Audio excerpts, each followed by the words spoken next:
Chapter 1, Civilization Survival Game, begin. To all individuals of Earth's civilization. Blue star. A cold, emotionless will, like an invisible tide, instantly drowned every corner of the earth.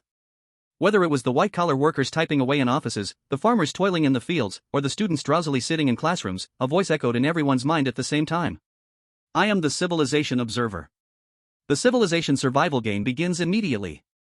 The voice was grand and mechanical, as if it came from the other side of the universe, yet it clearly resonated deep within everyone's consciousness. The world went silent for 3 seconds. Then came the sky-high panic and chaos. What's happening? What's happening? What's happening? What is this? Who is speaking in my head? Is this real? Is it an alien invasion? Are you kidding me? Survival game? And it's tied to national luck? Quick, turn on the TV. What's going on? It's over, it's over. I haven't paid off my mortgage. I only go home once every 3 years, my daughter was just born, I don't want to die. Panic spread across the globe like a virus, social media exploded instantly, and countless people frantically searched for information, but found nothing. The rules are as follows. Rule 1, each country will randomly select one adult citizen as a contestant and transport them to an independent survival arena. Rule 2, for every 24 hours a contestant survives, their country will gain a small increase in national luck. Rule 3, achievement rewards, if the contestant completes specific goals, their country will receive special rewards. Rule 4, final rewards, if the contestant survives until the end of the season, their country will receive the national luck blessing. Rule 5, national luck punishment, if the game ends unnaturally, the country of the contestant will face severe national luck penalties. Rule 6, the game will be broadcasted to all humans worldwide as a forced livestream. Rule 7, each country has 1 chance per day to send a message of up to 20 words to all its contestants. Chosen ones survive, national luck increases. Chosen ones die, national luck is stripped. Season 1, start. Arena, Northern Maize Forest, Arctic-like ecology. Duration, 100 days. 60 seconds later, the draw will begin. The white light in front of him began to twist and shift into clear text and short animations, synchronized with the voice in everyone's mind. In the image, countless blurry figures flashed by, one of which was highlighted by a red circle. The scene quickly switched between burning deserts, twisted jungles, and frozen wastelands. Each image used danger and desolation. Faint green arrows, representing environment optimization, resource regeneration, and health enhancement, flickered upward weakly. Dragon Country, Jiangnan City, in a typical rented apartment. Lin Mo suddenly sprang up from his computer, his face pale, heart pounding wildly. Confusing fragments of memory surged like a flood breaking through a dam, crashing into his brain. His name was Lin Mo, a university graduate, 2.5 years past his 20th birthday, with a degree in biology. But he also remembered, he came from another world, a time of information overload, having watched countless wilderness survival documentaries and videos, a master of theoretical knowledge. At this moment, he awakened memories from his past life. Dragon Country representative contestant, selection complete. Final result, locked in. Dragon Country contestant, Lin Mo. Below was a simple information introduction, 22 years old, Dragon nationality, biology major recent graduate. Beside it was a photo from his job application, a passport-sized photo of him looking confused and slightly awkward, the typical look of a graduate. Buzz. Lin Mo's mind went blank. It's him. The news pop-up in the lower right corner of the computer screen started to refresh wildly, each headline more shocking than the last. Is a miracle descending? A brutal game sweeping the globe. List of chosen ones revealed. National luck bound to individuals. His name appeared at the very top of the list, followed by a bright red national flag icon. Damn it. The moment this thought emerged, his phone suddenly rang like crazy. Parents, classmates, unknown numbers. He didn't pick up any of them, just stared blankly out the window. The whole world seemed like it had fallen into chaos.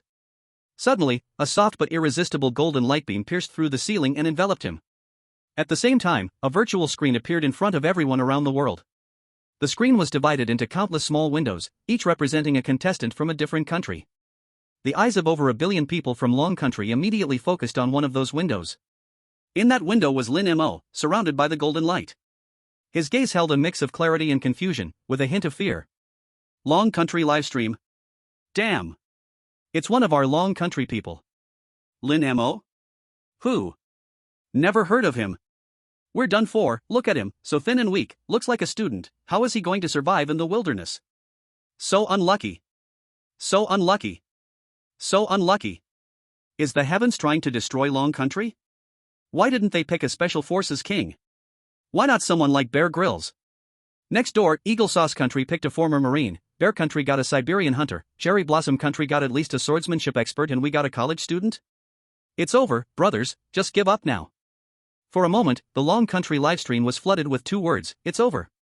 The cold feeling that surged from the bottom of their hearts was even more chilling than the trailer for the Northern Wilderness Forest. Is your major biology?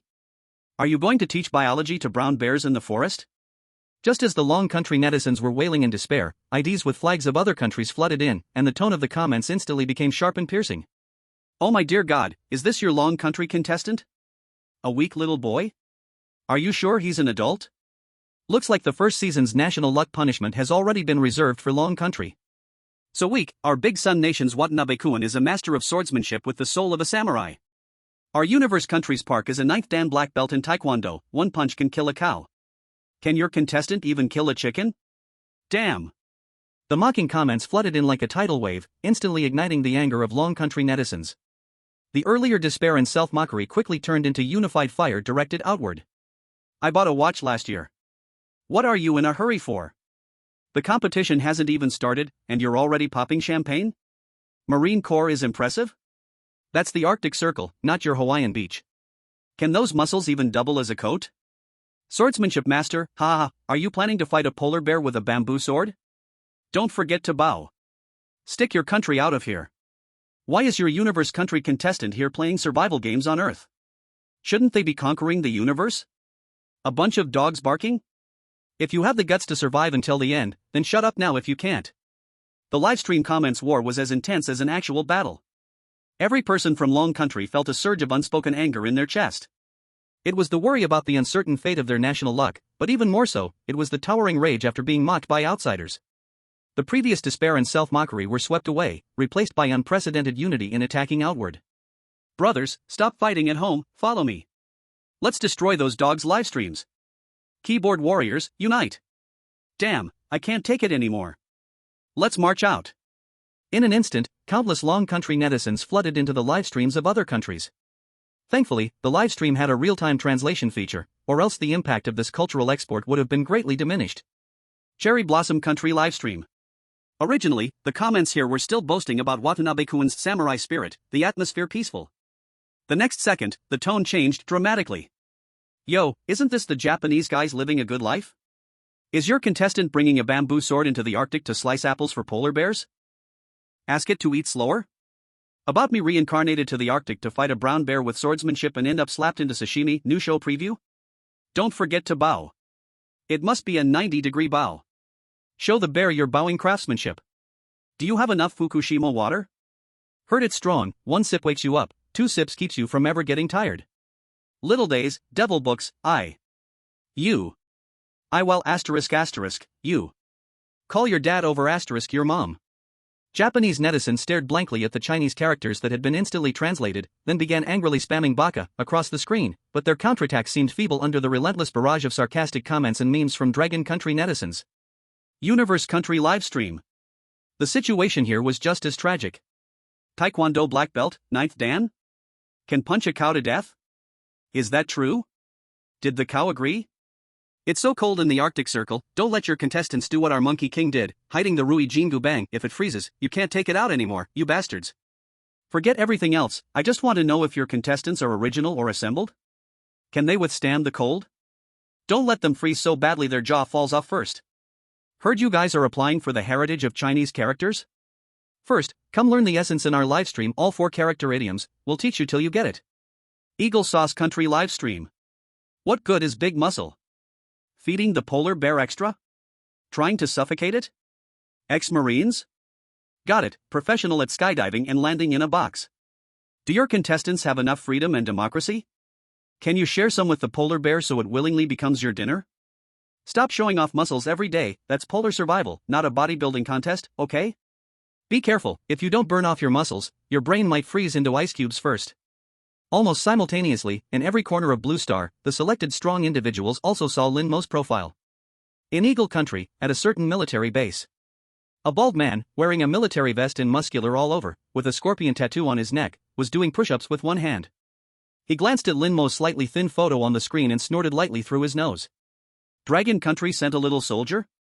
He stopped, stood up, sweat dripping down his bronze-colored skin. Looks like the winner for the first season is already decided.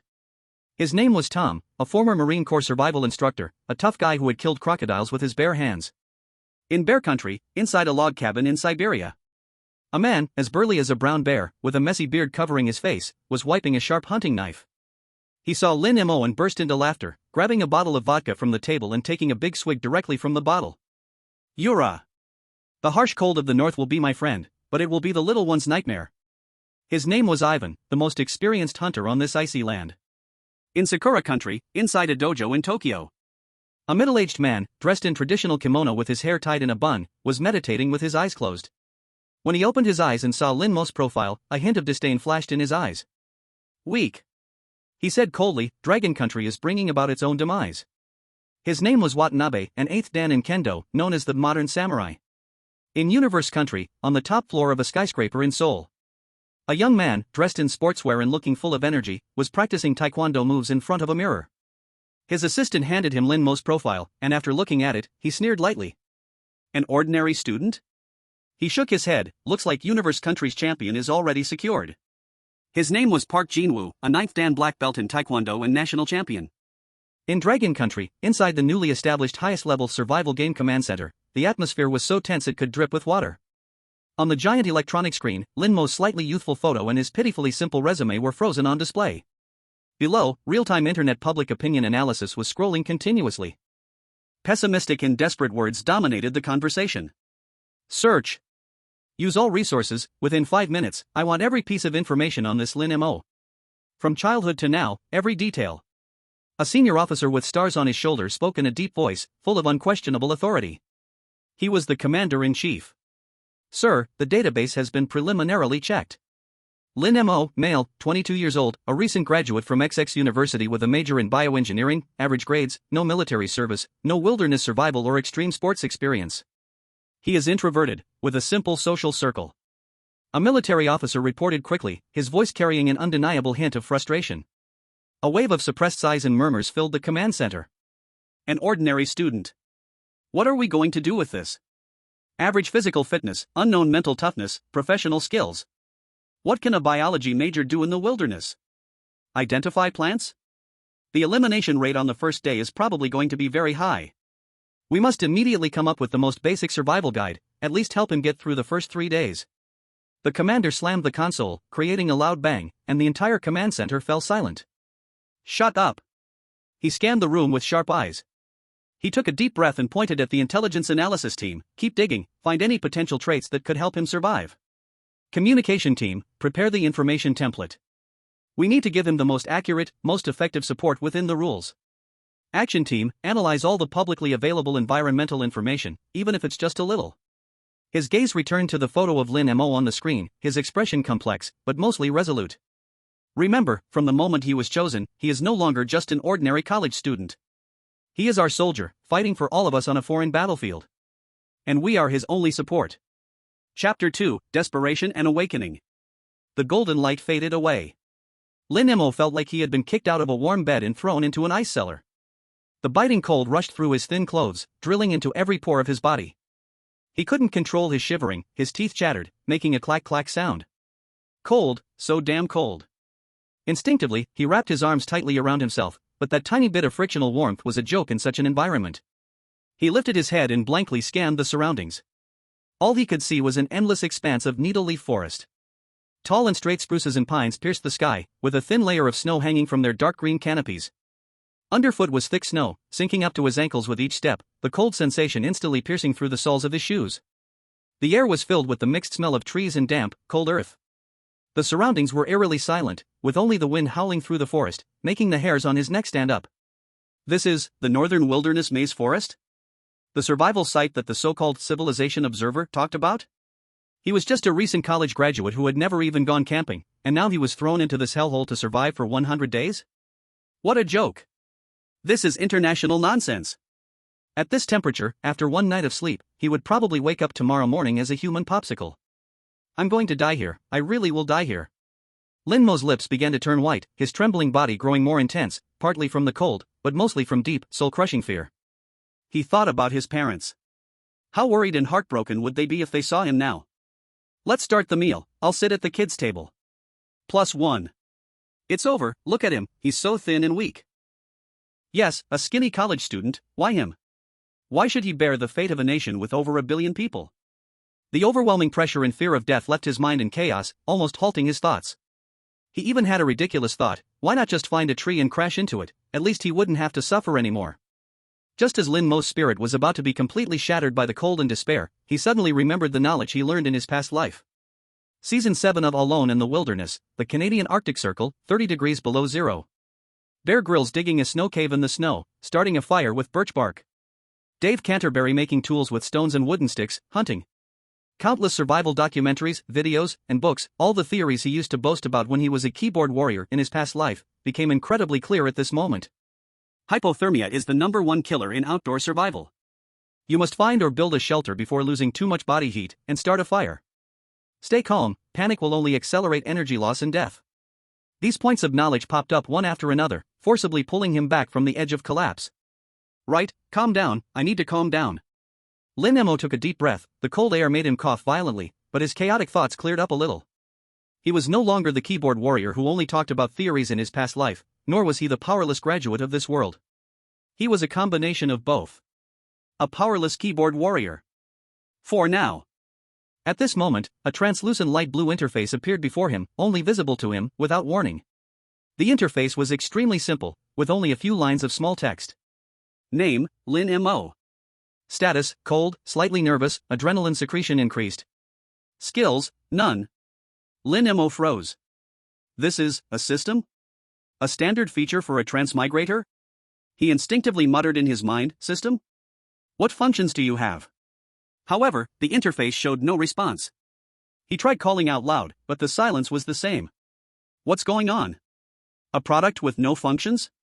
Lin Mo furrowed his brows and carefully studied the simple panel again. No store, no lottery, no beginner's gift pack, not even a manual. Just as he was about to give up, a message quickly transmitted into Lin Mo's mind. Effort will be rewarded.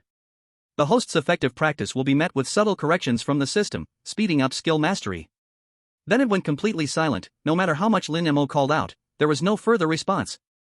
Lin Mo stood still, digesting the information from these few words. Effort will be rewarded, effective practice, corrections will be provided.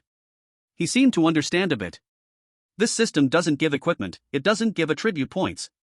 It can't make him stronger out of thin air, but as long as he learns, practices, and works hard, the system will correct his mistakes and help him learn as fast as possible. In other words, if he wants to get stronger, he has to work for it himself. It's a bit like the heaven's reward for hard work golden finger from his past life. Although it wasn't the kind of golden finger that lets you ascend instantly, it was already enough. For someone with a massive amount of theoretical knowledge but no practical experience, a cheat code like this was simply perfect. He had the theory, and now he had the plugin to quickly transform that theory into practical skills. Who? Lin Mo exhaled a long puff of white air, his fear and despair replaced by a strong desire to survive and an inexplicable excitement. He scanned the perilous snow forest once more, his eyes completely different now. The confusion and fear disappeared, replaced by scrutiny and calm. This is a trial. This is also his hunting ground. Northland Lost Forest, 100 days. Lin Mo clenched his frozen fist and muttered to himself. I can survive. I will definitely survive. Dragon Country Live Room. Damn. Did his expression just change? It seems so. 1 second he looked like he was about to cry, and suddenly, he calmed down? Such strong mental fortitude? Or did he just give up? I don't know, but he doesn't seem to be trembling anymore, and he's standing straight. Look, he's observing his surroundings. He isn't running around or breaking down like the others. This is interesting. Could it be that the person we picked is not a bronze-level player, but a chanting king? You're thinking too much, he's just a student, probably scared out of his mind, now he's just reacting. Anyway, staying calm is a good thing. At least he didn't break down right from the start. After a brief silence, the live stream's comments became active again. Although most still didn't have much hope, Lin Mo's sudden change did give some people a glimmer of hope. Chapter 3, Rational Choice. Just as Lin Mo regained his confidence and was ready to give it his all, the cold voice of the civilization observer echoed in his mind once again. Please select 10 items from the following list of 15 basic tools as your starting supplies. Selection time, 5 minutes. If time expires without selection, items will be assigned randomly. As soon as the voice finished, a virtual screen appeared in front of him, displaying icons and names of the 15 items. 1. Survival knife, high carbon steel material, 25 centimeters long, with a sheath. 2. Short-handled axe, total length 40 centimeters, axe head weighs about 1 kilogram. 3. Magnesium fire starter, can be used thousands of times. 4. Lid steel pot, 2 liters capacity. 5. Paracord, 550 standard, 30 meters long. 6. Waterproof oilcloth, 5 meters by 5 meters, with metal eyelets. 7. Multi-tool pliers, includes folding knife, saw, can opener, etc. 8. Sleeping bag, comfortable temperature -10 degrees Celsius, extreme temperature -20 degrees Celsius. 9. Water bottle, military standard, 1 liter capacity. 10. Fishing kit, includes fishing line, various hooks, and lead sinkers. 11. Compound bow, 35 pounds draw weight, with 6 carbon arrows. 12. First aid kit, includes bandages, disinfectant wipes, painkillers, antibiotics, etc. 13. Entrenching tool, foldable, with shovel, pick, and saw functions. 14. Sharpening stone, double-sided, for coarse and fine grinding. 15. Compressed biscuits, 10 pieces, high energy. Below these 15 items, there was a line of small text. Bonus, all players will additionally receive a set of basic warm clothing, 1 kilogram of salt blocks, and a local guide to known plants and animals. 5 minutes. These 15 items, nearly every one of them looked useful, but he could only choose 10. This choice would directly determine the difficulty of his start. Calm down, calm down. Lin Mo forced himself not to think about the cool-looking items and instead analyzed from the most basic survival needs. Survival pyramid theory, shelter, fire, water, food. This was the first thought that came to his mind. First, fire. Lin Mo's gaze immediately fixed on the magnesium fire starter. In the Arctic Circle environment, without fire, it's as good as death. Relying on friction to create fire is far too difficult. This is a must-have, no exceptions. Next, shelter and tools. His eyes scanned between the short-handled axe, survival knife, waterproof oilcloth, and paracord. To build a wooden shelter that can withstand the cold, an axe is absolutely essential. Without it, how would he chop wood? Relying on hands alone, he would never get it done. A must-have. A must-have. All must be selected. Then, water and food. His gaze shifted to the lid steel pot and fishing kit. In this environment, there's snow everywhere, but eating snow directly will deplete a lot of body heat, which is extremely dangerous. He must use a container to melt the snow into water before drinking it. The pot is life. And it can also be used to cook food and sterilize. It's a must. For food sources, hunting in the early stages is unrealistic, traps and fishing are the most reliable. This fishing kit provides a steady source of protein, which is crucial. Choose. The remaining choices, Lin Mo's gaze wandered over the remaining items. Sleeping bag, comfort temperature -10 degrees Celsius. It looks very tempting, but Lin Mo knows that in the real polar night, temperatures can easily drop to -20 degrees Celsius or even -30 degrees Celsius. The help this sleeping bag can provide is limited, more of a mental comfort. But having it is better than not having it. With the shelter and the fire, it can greatly improve sleep quality, ensuring physical recovery. Choose. Whetstone. Many people would overlook this item, but Lin Mo understands its importance. Axe and knife, after long use, become dull. A dull knife not only works inefficiently but is also more prone to causing accidents. If you want your tools to stay in top condition for 100 days, a whetstone is essential. Choose. Now, 9 items have been selected, and only 1 spot remains. Lin Mo hesitated between multi-tool pliers, compound bow, first aid kit, and entrenching tool. The compound bow looks powerful, but with a 35-pound draw weight, it's uncertain whether his current body can even draw it, let alone with precision. And with only 6 arrows, if they aren't retrieved, it would be a huge loss. Early on, it's not cost-effective, so it's abandoned. The entrenching tool has many functions, but none of them are particularly refined. Shoveling snow can be replaced with hands or a wooden board, and the saw function is too weak, far worse than an axe. It's abandoned. The first aid kit is important, injuries in the wild can be fatal. However, with system assistance, he can minimize the damage caused by operational mistakes. And he has a lot of knowledge about herbs in his mind and can make substitutes. The priority can be pushed back. Finally, there's the multi-tool pliers. Lin Mo remembered those documentaries where big shots used pliers to pull teeth from their prey or repair other tools. Its pliers, small saw, and small blades are irreplaceable when making intricate items or repairing tools, unlike an axe or straight knife. This is a tool that can enhance both quality of life and productivity. It's the one. Lin Mo made the final decision. As for the compressed biscuits, he didn't even look at them. 10 biscuits, how many days could they last? Teaching someone to fish is better than giving them fish. He wants tools that can continuously produce food, not just a small amount of stored food. Choice confirmed: short-handled axe, survival knife, magnesium fire starter, covered steel pot, umbrella cord, waterproof oilcloth, sleeping bag, fishing kit, whetstone, multi-tool pliers. Selection completed, materials materialized. As the voice in his mind faded, a flash of light appeared, and an old canvas backpack suddenly appeared in the snow at Lin Mo's feet. At the same time, a set of neatly folded dark-colored jacket and pants and a thin booklet also appeared beside the backpack. Lin Mo didn't hesitate for a second and immediately tore open the packaging, frantically pulling the jacket and pants over his original clothes. When the windproof and waterproof fabric blocked the biting cold wind, and the fleece lining began gathering heat for him, Lin Mo almost moaned in comfort. I'm alive. As his body warmed up, his stiff thoughts became agile again. He picked up the backpack from the ground. It was heavy in his hand, giving him a sense of security. He then picked up the booklet. On the cover, it said, Illustrated Guide to Known Species of the Northern Forest. He quickly flipped through it. Inside, simple lines and words depicted common animals and plants in the forest, such as snow hares, grouse, spruces, birches, and even some unfamiliar creatures marked with a question mark symbol. Good stuff. Lin Mo stuffed the guide into the pocket of his jacket. This thing could save his life at a critical moment. After finishing all of this, he looked up at the sky. The sun had already started to tilt westward, and the light turned dim and yellow, with shadows in the forest stretching long. There were only 2 or 3 more hours before the night would fall. Lin Mo's heart was filled with alarm. He knew very well that once night fell, the temperature would plummet sharply, and the predators in the forest would start to move. If he couldn't start a fire before dark, he dared not think any further. I must start a fire. Lin Mo grabbed his backpack, assessed the terrain, and limped towards a direction where the trees seemed less dense, and the ground was relatively flat. He was going to light the first fire since coming to this world right there. Dragon Country Livestream Room. Picked. Axe, knife, pot, flint, very standard, but also very solid choices. What's with the sharpening stone? Why not choose a first aid kit? Or a bow and arrows, that would work too. The idiot upstairs knows nothing. The experts use tools. What happens if the knife gets dull? You're going to bite it with your teeth?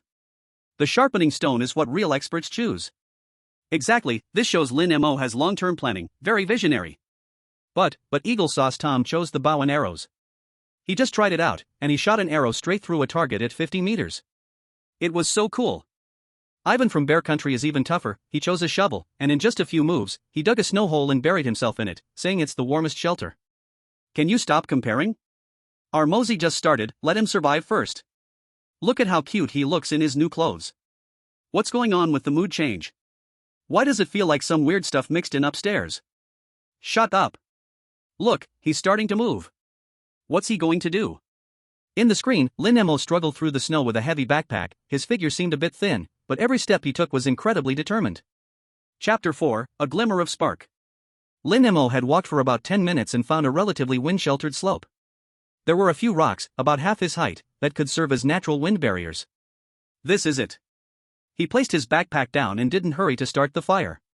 Instead, he first grabbed a handful of snow from the ground and squeezed it hard. The snow was dry and loose. It's powder snow, meaning the temperature is very low, and the air is dry.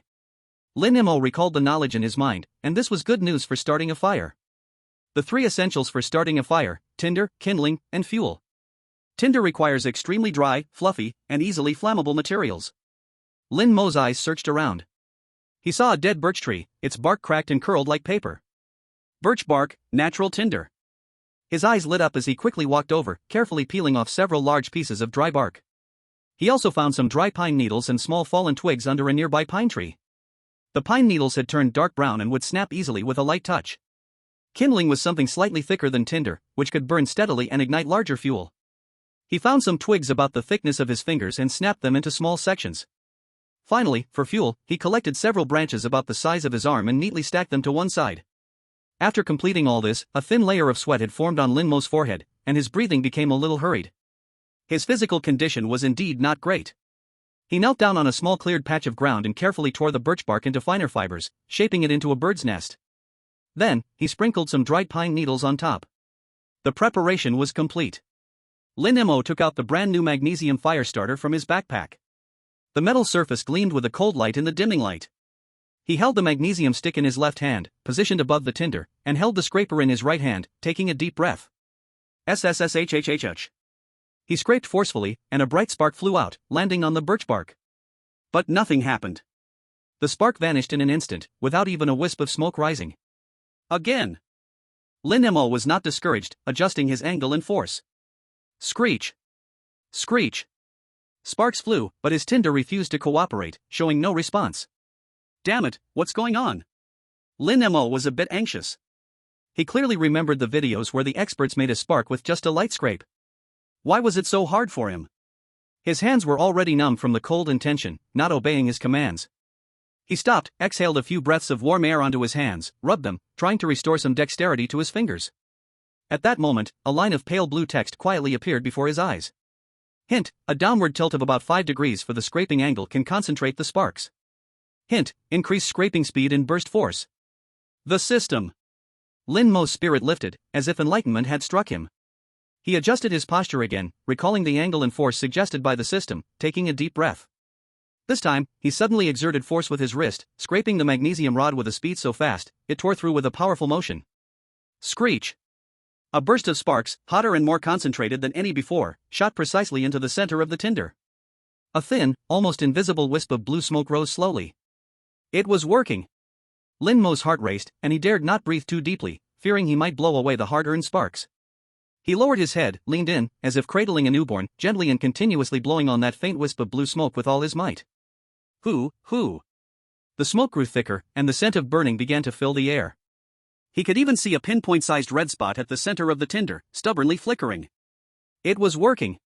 Lin Mo's heart surged with joy, and he continued blowing carefully. That tiny red light, under his breath, slowly expanded, from the size of a pinhead to a soybean, and then to the size of a fingernail. Finally, at some point, with a soft pop, a small cluster of orange-yellow flames suddenly erupted from the center of the tinder. It was a success. Ding! Skill fire starting unlocked, current level, beginner, 1/100. Fire starting, beginner. You have gained basic skills in starting a fire with tools, success rate slightly increased. The system's prompt echoed in his mind, but Lin Mo couldn't care less. All his attention was focused on the small, fragile flame. With trembling hands, he carefully placed the small dry twigs, one by one, atop the flame, stacking them into a pyramid shape. The flame licked the twigs, crackling with a soft snap, the fire growing stronger and fiercer. Next, he added larger kindling, about the size of his finger. The flame leapt higher, from a small seedling to a bush. Finally, he placed thick logs, about the size of his arm, firmly on the pile. The blazing fire spread, finally creating a realm of warmth and light in the cold forest.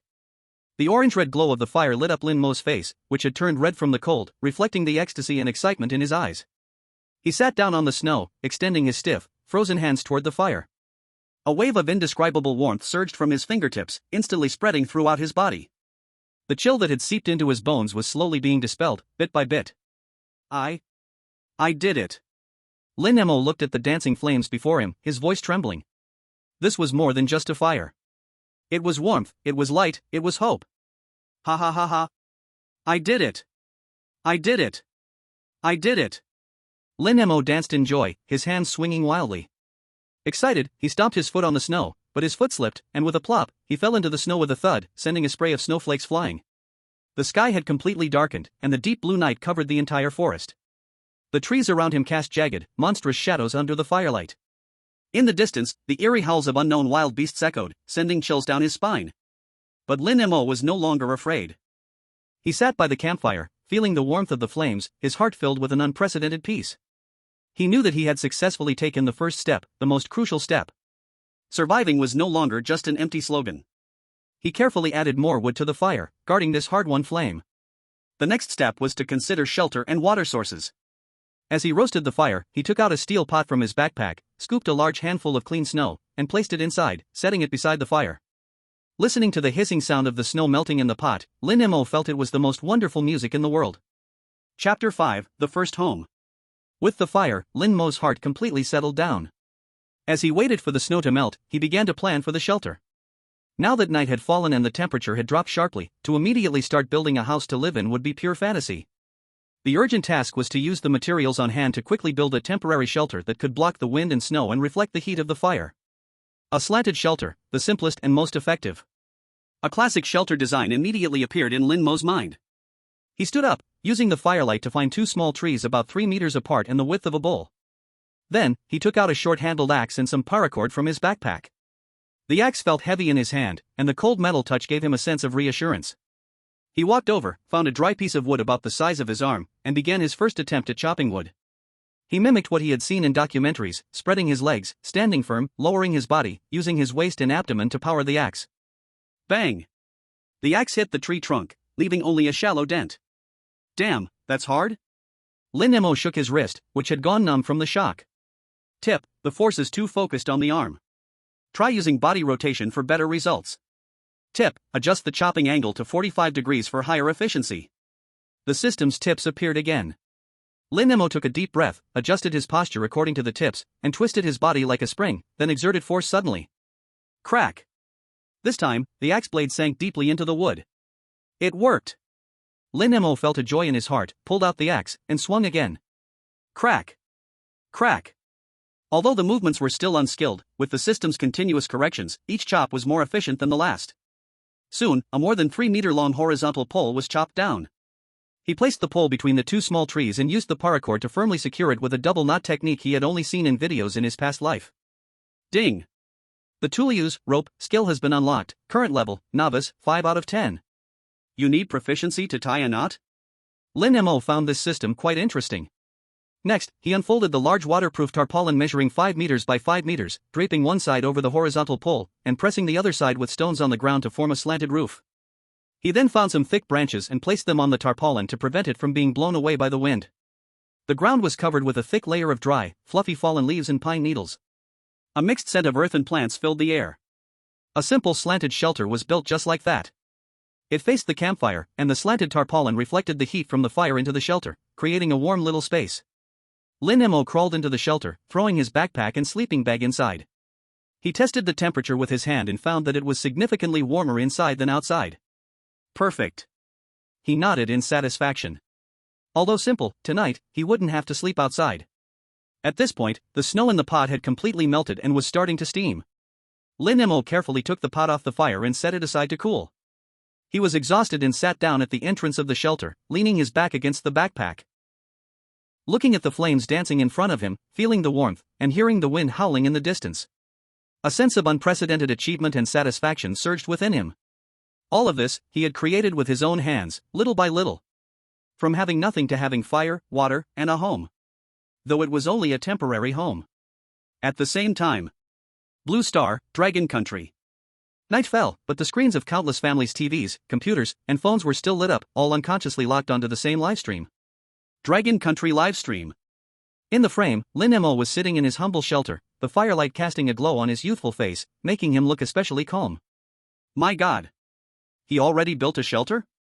Though it looks simple, look, he's facing the fire, that slanted surface can reflect the heat. This is the most scientific way to build a temporary shelter. He even knows to use a pot to melt snow and drink it. So smart. Indeed, I saw several contestants directly eating snow, their lips turning purple. Quick, switch to the global channel. Some contestants have already been eliminated. The bullet comments quickly split, with countless people switching to the global livestream's main interface. On the screen, among the hundreds of small windows representing contestants from different countries, 7 or 8 had already turned gray. A cold system announcement appeared beside them. Gaul country contestant Pierre, due to hypothermia leading to severe hallucinations, voluntarily chose to withdraw. Gaul country will face an A-level resource punishment. Major grape-producing areas will experience continuous hailstorms. Curry country contestant Rajesh, due to drinking contaminated surface water causing acute gastroenteritis and losing mobility, was judged as eliminated. Curry country will face a B-level national punishment. The Ganges water pollution index will rise sharply for the next year. One cruel announcement after another made all the viewers gasp. It was only the first day, not even one full night had passed, and nearly 10% of the contestants had already been eliminated. And the countries they represented immediately suffered severe punishments. Gaul country's viewers watched in horror as the news showed their vineyards devastated by hailstorms, crying out in anguish. The viewers' eyes turned to the highly anticipated strong contestants. Tom from Eagle Sauce Country had also started a fire, but instead of building a shelter, he dug a snow cave by hand and covered it with pine needles, looking quite professional. Ivan from Bear Country, on the other hand, had built a windproof wall with snow around a giant fallen tree. Wrapped in animal skins, he was drinking his own vodka, looking incredibly bold. But whether it was Tom or Ivan, their progress seemed to be a step behind Lin Mo. Lin Mo not only had fire, but also a temporary shelter, and even had drinking water prepared. Damn, compared to them, our Lin Mo is simply a godly start. Steady. Too steady. Every step is part of the plan, not a single unnecessary movement. Who said he was a weak college student? Step up and take the beating. Stop praising him, stop praising him. It's only the first day, keep steady. Whoa, watching him sip water by the fire, why do I feel both heartache and pride? The atmosphere in the Dragon Country live stream room had quietly shifted from initial pessimism and despair to a cautious optimism and anticipation. Dragon Country, Survival Command Center. On the huge screen, Lin Mo's every move was being displayed clearly. The chief commander stood with his hands behind his back, and a slight, barely noticeable relaxation appeared on his tightly set face. This young man has given us a surprise, he said slowly. Beside him, the leader of the intelligence analysis team, with excitement he could not hide in his tone, said, "Yes, sir." Every one of his moves is textbook level. Starting a fire, building a shelter, obtaining safe water. His logic is clear, his actions decisive. He doesn't seem like a college student with no outdoor experience at all. His mental toughness is even more terrifying. In just a few minutes, he had adjusted from the initial panic. The commander nodded, his gaze deep and thoughtful. "Keep observing. Also, have the news department prepare to broadcast the first day survival reward announcement." Understood. That evening, Dragon Country's evening news broadcasted a brief update during the final segment. According to relevant departments monitoring, the overall air quality in our country showed slight improvement today, with PM 2.5 levels dropping in multiple regions. Experts suggest that this phenomenon is related to our country's contestant Lin Mo's successful survival for over 24 hours in the ongoing civilization survival game. Upon hearing this, the whole nation was filled with excitement. Although it was only a slight improvement, it was a real benefit. This was something Lin Mo had fought for all of them in that icy, frozen world. Countless people sat in front of their screens, watching the young man wrapped tightly in his sleeping bag in the shelter, curled up, sound asleep next to the campfire, feeling both excited and full of respect. This was a person, alone, fighting for his country. On his shoulders, he carried the entire nation. Chapter 6, Water Sources and Traps. Lin Mo, with the crackling of the campfire and the distant howling of wolves, spent his first relatively safe night in this world. The next morning, Lin Mo was awakened by the cold and hunger. Despite the shelter and sleeping bag, the temperature dropped sharply during the later part of the night, and the fire had gone out because no one added wood, leaving only a pile of ashes with a faint warmth. Hiss. So cold. This damn weather can freeze a person to death more than I imagined. Lin Mo crawled out of his sleeping bag, exhaled a breath of white mist, and felt the cold seeping through his bones. He rubbed his hands, red from the cold, and his teeth chattered uncontrollably. The temperature here was simply unbearable, even harsher than he had imagined. The first thing he did was rush to the campfire, carefully scraping away the ashes on top. Luckily, deep in the ashes, there were a few pieces of glowing red charcoal. The spark was still there. Lin Mo felt a surge of joy and quickly placed the dry fire-starting materials he had prepared last night on top, then knelt down, gently blowing on the embers. He squinted, holding his breath, afraid that a single breath might extinguish the precious spark he had managed to preserve. Soon, the fire was reignited. When the warm flames rose again, Lin Mo finally felt alive again. He leaned closer to the fire, warming his stiff fingers, and a long-lost smile appeared on his face. He placed a pot on the fire, melted some snow, and boiled it. After a few sips of the hot water, the warmth spread from his stomach to the rest of his body, dispelling the last bit of cold, and his body finally warmed up completely. Without food, his stomach was still growling with hunger. Once his strength returned a bit, Lin Mo began to plan his tasks for the day. First, find a stable freshwater source that doesn't require melting snow. A stream or lake would be best, as this would save a lot of fuel and time. Second, food. I need to set more traps and expand the hunting area. Third, start preparing for the construction of a permanent shelter, which means a lot of logging work. With a clear plan, Lin Mo immediately began to act. He didn't go far, only exploring within a 1-kilometer radius of his camp. In the Arctic forest, finding a water source wasn't too difficult. About 20 minutes later, he heard a faint splashing sound. Following the sound, he found a stream that hadn't completely frozen. The stream wasn't wide, only about 2 to 3 meters across, with a swift current. The water was clear, and he could see the pebbles on the bottom. Lin Mo crouched by the stream, scooped up a handful of water, and tasted it. It was crisp and sweet. Great! With this stream, his water problem was completely solved. And where there was water, animals were usually active as well.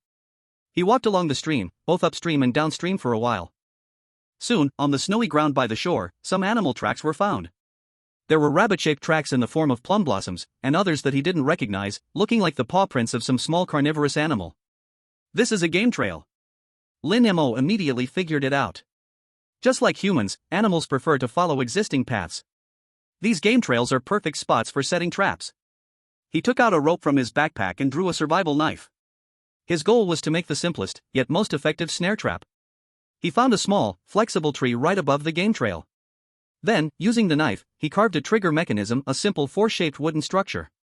This process was harder than he had imagined. Carving wood with a knife requires precise control, and a small mistake could either cut too much or injure his hand. He clumsily carved, nearly breaking the wooden stick several times. It seemed like a simple task, but doing it was painful and frustrating. Hint: keep your wrist flat and use your thumb as a support point to push and carve for more stability. Hint: the groove angle of the trigger mechanism is too large, consider adjusting it to around 75 degrees. With the system's continuous tips, Lin Mo tried again and again, wasting several wooden sticks, but finally made a decent-looking trigger mechanism. He tied one end of the rope to the top of the small tree, made a loop on the other end, passed it through the trigger mechanism, and fixed it to the ground. When an animal passed by and touched the snare, the trigger mechanism would snap, and the bent tree would immediately snap back, tightening the snare and lifting the prey into the air. Ding! Skill trap making unlocked, current level, novice, 8 out of 10. Finally done. Lin Mo sighed as he looked at his first creation. He didn't stop, and using the same method, he set up 4 more snare traps on nearby game trails. By the time he finished, it was almost noon. His stomach growled with hunger, but the traps wouldn't bring in any catch immediately, so he had to think about a longer-term food source. That meant building a solid, warm, and safe permanent shelter. A home that could help him survive the next 100 days of snowstorms. And the first step in building a wooden house was to gather enough wood. Lin Mo returned to camp and picked up the short-handled axe. He selected a spruce tree about 30 centimeters in diameter. You're the one. He spat into his palm, rubbed it, and gripped the axe tightly. With yesterday's experience and the system's help, his woodcutting technique was no longer as clumsy as at the beginning. He aimed carefully, and at a 45-degree angle, he made a V-shaped notch in the direction opposite of where the tree would fall. Bang! Bang! Bang! The axe hit the tree with each strike, wood chips flying everywhere. This was an extremely exhausting task. After every dozen or so strikes, Lin Mo had to stop and catch his breath, sweat running down his forehead and quickly freezing in the cold air. Hint: lower your center of gravity a bit more, using more leg strength. Hint: the second strike should overlap with the first to clear away wood chips. The system, like an unflagging coach, constantly corrected his every detail. Lin Mo felt his body warming up and took off his outer jacket, leaving only the inner layer, continuing to work hard. His movements, once awkward, gradually became coordinated, powerful, and rhythmic. Each strike carried a strange sense of rhythm. Ding! Skill woodcutting unlocked, current level, novice, 3 out of 10. Seeing the newly unlocked skill, Lin Mo smiled. Hard work always pays off. That saying was indeed true. He liked this feeling. Looking at the huge spruce tree in front of him, he had only one thought in his mind: bring it down. Once this tree fell, it would mark the beginning of his survival. 100 days. He must persist for 100 days. Chapter 7: The First Drop of Blood. The carefully set trap needed time to ferment. Lin Mo didn't rush to check it, but instead spent the entire afternoon immersed in the monotonous yet important task of chopping wood. He needed a large amount of wood to build a permanent shelter. Bang! Bang! Bang! The muffled sound of chopping echoed in the silent forest. Lin Mo's movements became more and more skilled. He could even control his breathing precisely between swings of the axe, to save energy. As the sun was about to set, his second spruce tree of the day fell with a loud creak and crashed to the ground. Lin Mo collapsed onto the ground, exhausted, his body feeling as if it had fallen apart. Sweat soaked through his clothes, quickly cooling in the cold wind, causing him to shiver involuntarily. He hurriedly put on his coat, looking at the fruits of his labor, feeling a sense of satisfaction in his heart. Time to check the traps. He rested for a moment, drank some water, and then walked towards the direction where he had set the traps in the morning. He didn't have much hope, after all, only half a day had passed. The first trap was empty, the triggering mechanism intact. Normal. Lin Mo comforted himself. The second trap was the same. The third. When he reached the fourth trap, his steps suddenly halted. He saw that the small tree he had forcefully bent earlier that morning had now straightened up again. At the end of the rope loop, a grayish-white animal was dangling in mid-air, its limbs weakly struggling. It worked! Lin Mo's heart skipped a beat, and a huge wave of joy surged within him. He quickly ran over and discovered that the animal was a snow rabbit. Its neck was tightly strangled by the rope loop, and it seemed to be on the verge of death. Awesome! Lin Mo excitedly punched the air. This was not just a rabbit, it meant that his trap was effective, his method was correct. He now had a stable ability to obtain food. This was his first true hunt success since arriving in this world. He carefully lowered the rabbit, which felt heavy in his hands, at least 4 or 5 pounds. As he untied the rope loop and lifted his prize, he had no idea that all the viewers watching the live stream across the entire Blue Star suddenly saw a golden announcement pop up in front of them. Global announcement. Congratulations to Dragon Country contestant Lin Mo for successfully completing the first hunt achievement. Achievement reward: the country of Dragon Country will receive the favorable weather blessing, regional, and the designated agricultural main production areas will have suitable weather for the next 3 months, without major natural disasters. The announcement lasted for a full 10 seconds, with golden text almost covering the entire live stream screen. The entire world went silent at that moment. Then, a deafening roar followed. Dragon Country live stream. After a brief moment of stillness, the bullet comments erupted like a volcanic explosion. What the hell, what the hell, what the hell? First kill. Global first kill. It's our Lin Mo from Dragon Country. Incredible. Voice cracking. Favorable weather. 3 months. My God. What kind of divine reward is this? Crying, I'm just a farmer, I kneel to Lin Mo. This is more real than any money. Mo God. From today, you are my only male god. Who said Lin Mo was weak? Does your face hurt? Come out and walk a few steps. This speed is too fast. It's only the second day. The big shots from Eagle Sauce and Bear Country are still struggling for food, and our contestant is already stable in hunting. Dragon Country is awesome. Lin Mo is awesome. Countless Dragon Country viewers were so excited that tears welled up in their eyes. They rushed to the windows, ran to the streets, sharing this joy with their neighbors and passers-by. The entire country was boiling. Dragon Country, Survival Game Command Center.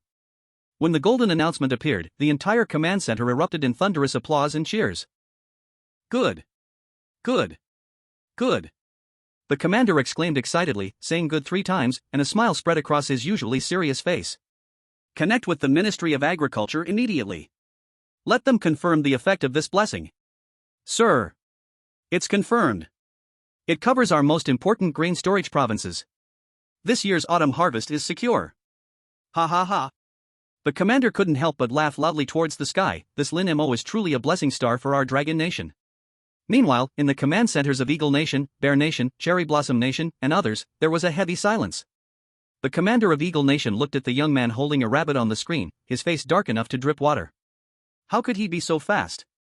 Tom is still scouting the environment and hasn't even found a stable water source.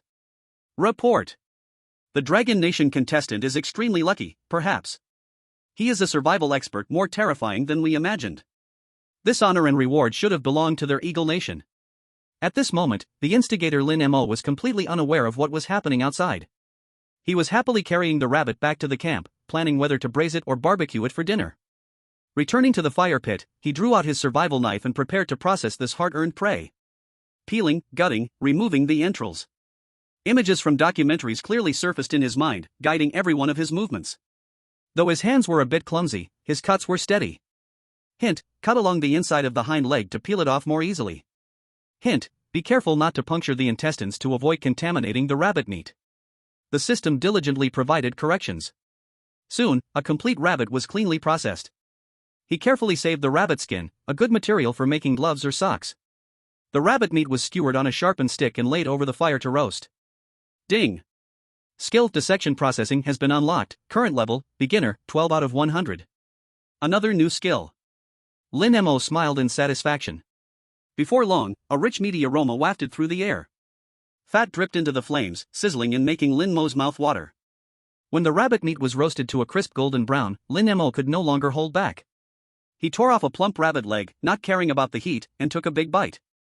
There was no cumin, and it even had a faint hint of smokiness.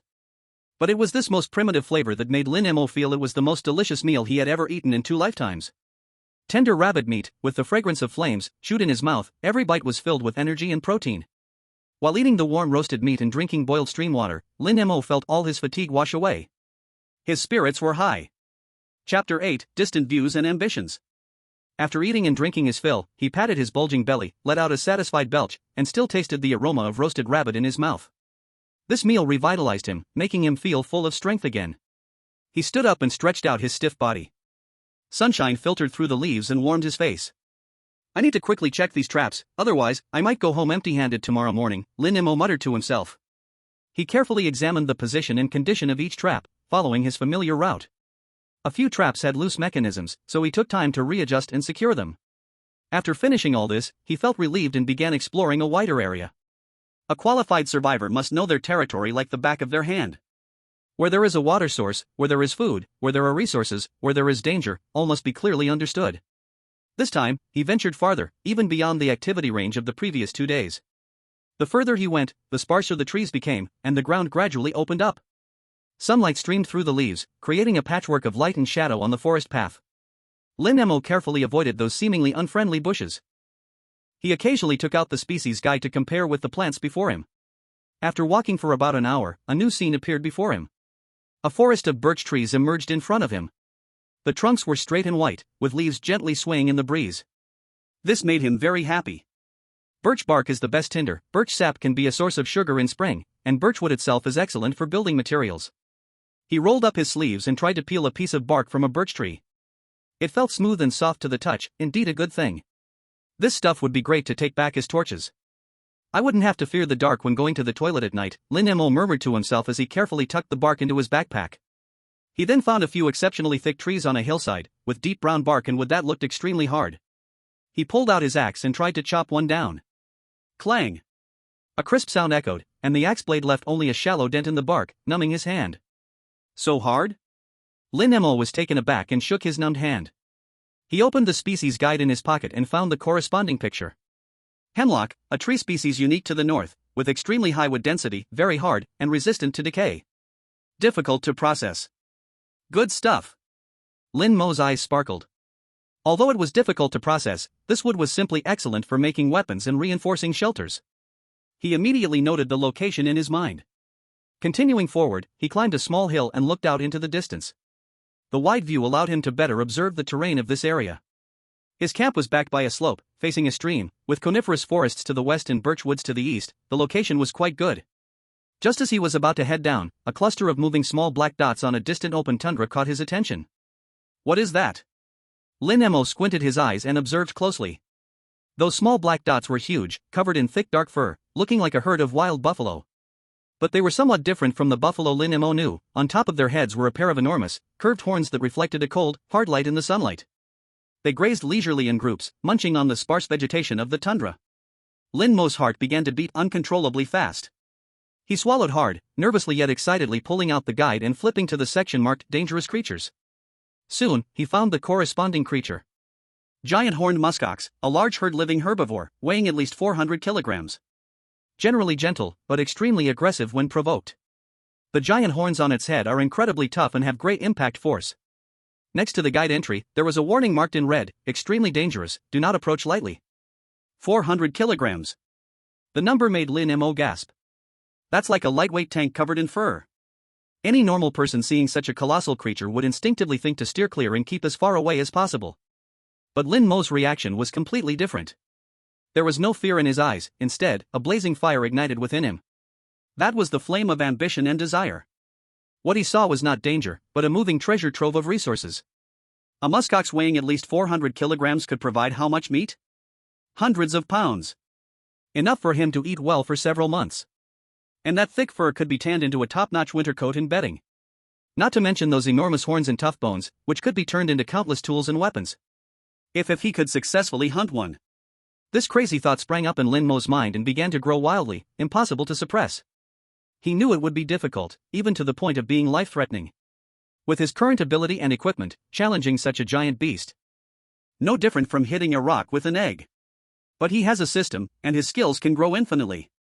He can chop wood, build stronger shelters and fortifications. He can make traps, more complex and more deadly traps. He can sharpen weapons, using that hard fur wood to make heavy spears that can pierce the thick skin of muskoxen. As long as he is given time, with the help of memories from his past life and the system. Give him enough preparation, and he might have the power to fight back. Giant horned muskox. Lin Mo licked his slightly dry lips, setting this name and the goal of hunting it as his aim in this world. He wants to conquer this forest, to become the king here, the true master. This grand goal filled Lin Mo with unprecedented motivation. He came down from the hill, his steps much lighter, re-evaluating the campsite he had chosen before. No, this place is nice, but not good enough. Now he had greater ambitions, and his requirements for the shelter were higher. He needed a place that was safer, more hidden, and closer to water sources and crucial resources. Ultimately, he found a perfect spot on a wind-sheltered slope a little farther away from the creek. Here, the terrain was higher and less prone to flooding. With its back against a small cliff, it saved the effort of building a wall. It was less than 300 meters from the stream, making water easy to access. And it wasn't too far from the fir and birch forests. Most importantly, it was relatively hidden, not easily discovered by large beasts. This is it. Lin Mo immediately made a decision: he would build his permanent shelter here. In his eyes, there burned an infinite longing and ambition for the future. Chapter 9: The Voice of the Homeland. On the third day, Lin Mo's life became very regular. At the break of dawn, he was already up. After a simple breakfast, a dried rabbit meat he had caught yesterday, he picked up his axe and walked toward the fir forest. His logging skill, with day-to-day high-intensity practice and the system's assistance, had improved from novice to beginner, greatly increasing efficiency. Now, he no longer chopped trees with sheer force but had learned to find the right angle, using the wood's grain, striking each axe blow in the most suitable position. Sweat dripped down his forehead, soaking his collar, but he didn't care, focused on swinging the axe. At noon, he would check the traps he had set. He had caught 2 more rabbits yesterday, and along with the previous day's catch, his food supplies had become quite considerable. The traps also provided him with a steady source of meat. He cleaned the prey, cooking a portion for immediate nourishment, while another part was cut into strips, threaded on branches, and hung up to air dry, making jerky. In the afternoon, he continued chopping wood or collecting materials to prepare for building his permanent shelter. Though life was tough, Lin Mo felt incredibly fulfilled. He could clearly feel himself getting stronger and becoming more familiar with this forest. That evening, after working hard to chop down a fir tree and dragging it back to camp, a mechanical voice suddenly echoed in his mind.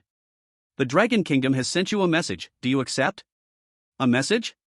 Lin Mo was stunned for a moment before remembering that there was indeed such a rule in the game. Every country could send a message of up to 20 words to contestants each day. He put down the wood in his hands, sat by the fire, and rubbed his slightly red and frozen hands. Accept, he silently thought. Dragon Kingdom Survival Command, excellent performance, stay humble. Steady progress, plan for the long term. In just 16 words, it was full of care. He stood in place, staring blankly at the fire, his nose suddenly feeling a bit sour. He had been in this world for 3 days now, and he had always been alone. Loneliness is a more terrifying enemy than cold and hunger. He forced himself not to think about his family, not to think about the past, and put all his energy into survival to numb himself. But this message from his homeland instantly broke his defenses. He was not fighting alone. There are 1.4 billion fellow countrymen watching him, caring for him, and supporting him from the other side of the screen.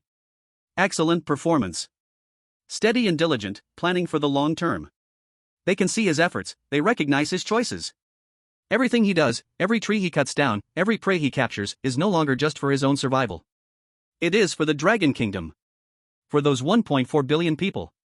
An unprecedented sense of responsibility and mission arose from deep within his heart, making his somewhat thin shoulders seem broader all of a sudden. I see. Lin Mo nodded solemnly into the air, as if answering the command center. I will, he whispered. His voice sounded particularly clear in the silent forest. The fatigue from before vanished, replaced by endless energy. He wants to build the best house, the strongest fortress. He wants to establish a vast territory here for the Dragon Kingdom. Lin Mo's movements became more agile as he started to tidy up the camp and plan tomorrow's tasks. The sky gradually darkened, and various animal sounds emerged from the forest, but at this moment, he only felt a burning power in his heart. Did you see that message? Excellent performance, stay humble and cautious, this is the command center's affirmation of him. Emotion must have received it. Look at him, he's like he's pumped up on adrenaline, still working even at night. Woo-woo, why do I suddenly feel so inspired? This is no longer just one person's survival, it's us fighting alongside emotion. Upstairs, are you fighting on the keyboard? Get lost. I'm contributing to the viewership. I'm cheering for our country's fortune. Meanwhile, news from the Dragon Kingdom increasingly reported on the boost in national fortune. After the continuous optimization of our country's air quality, today, soil environment monitoring in some regions shows a slight increase in soil fertility and trace element content, beneficial for crop growth. It is reported that our contestant Lin Mo has stabilized survival in the northern mist forest for 4 consecutive days, and his outstanding performance is closely related to the boost in national fortune. The live broadcast briefly switched to footage of other contestants. Tom from the Eagle Sauce country was reinforcing the entrance of his snow cave with stones, but a sudden small snowstorm forced him to hide inside, interrupting his work. He stomped his feet in anger and gave the sky the middle finger. Ivan from the bear country was drilling a hole in the frozen river to try fishing. But after sitting for a long time with nothing to show for it, he angrily threw his fishing rod and started drinking vodka. His face was already red from the cold, and he spoke with a slight slur. In contrast, in the Dragon Kingdom's livestream, Lin Mo was working away with great enthusiasm. Not only did he not shrink back from the cold, but he also worked even harder to prepare materials for tomorrow. His movements became more skilled and efficient. Go, Lin Mo. We are all watching you. Emotion is awesome. This operation is top-notch. This is the man from our Dragon Kingdom. Inside and outside the screen, the hearts of all Dragon Kingdom people were tightly connected with that young man who was working hard in the northern forest. They seemed to see that with every tree Lin Mo cut down, the land of the Dragon Kingdom became a little more fertile. With every prey he captured, the environment of the Dragon Kingdom improved a little bit. Lin Mo did not know any of this, he just worked hard. As night fell, he finally stopped his work, sitting by the fire, roasting the rabbit he had caught today. The aroma of the meat filled the air. But he felt that what he consumed was not just food, but also a responsibility and a mission. Tomorrow, he would continue to build his shelter. He wanted to take root here, grow, until one day he could achieve his goal, a hunt for the giant horned muskox, bringing greater glory to the Dragon Kingdom. Chapter 10, The Foundation begins. Building a permanent shelter, the foundation is key. Lin Mo crouched down and touched the damp soil with his hands. This forest is very humid. If the foundation isn't properly handled, the wooden house will soon rot away. He decided to first use a knife and an axe to level the ground, then find some gravel to lay down a base. The foundation can effectively prevent moisture from the ground from eroding the wood, ensuring the house remains dry and stable. No time to waste. He first used the back of the axe as a hammer to drive several sharpened wooden sticks into the ground, outlining a rectangular shape. This marked the rough area of his future wooden house. Then, he began to dig the soil within the outline with the axe like a hoe, one stroke after another. This was much more tedious and labor-intensive than chopping wood. He needed to remove all the top layer of humus to expose the firmer soil underneath. Sweat quickly soaked through his undershirt, and mud covered his arms and cheeks. He wiped the sweat off his face and continued swinging the axe, putting all his strength into each stroke. The axe sank into the dirt with a dull thud sound. After digging down about several dozen centimeters and exposing the lighter-colored hard soil layer, Lin Mo finally stopped. He jumped into the pit, repeatedly smoothing the surface with a somewhat flat wooden board, and then compacted it with the back of the axe. After finishing all this, he felt completely exhausted. But he didn't stop. He picked up a simple backpack woven from vines, which he had made during his free time, and walked into the nearby forest. The onlookers were curious about what he was going to do. Is he going to look for food? It's almost dark. No, look where he's going, it's towards that creek. He won't go take a bath, will he? In the livestream, the comments flooded in. Mo God's stamina is something else. I feel like he could build a castle by tomorrow. Wake up, this is the northern forest, not your backyard. About 10 minutes later, Lin Mo's figure reappeared. His backpack was filled with pebbles and gravel picked up from the creek, heavy enough that every step seemed laborious. Back at the excavation site, he dumped the stones in without hesitation. Wow! I see it now. He's going to lay the foundation. Using stones as a moisture barrier and load-bearing layer. This idea is so clear.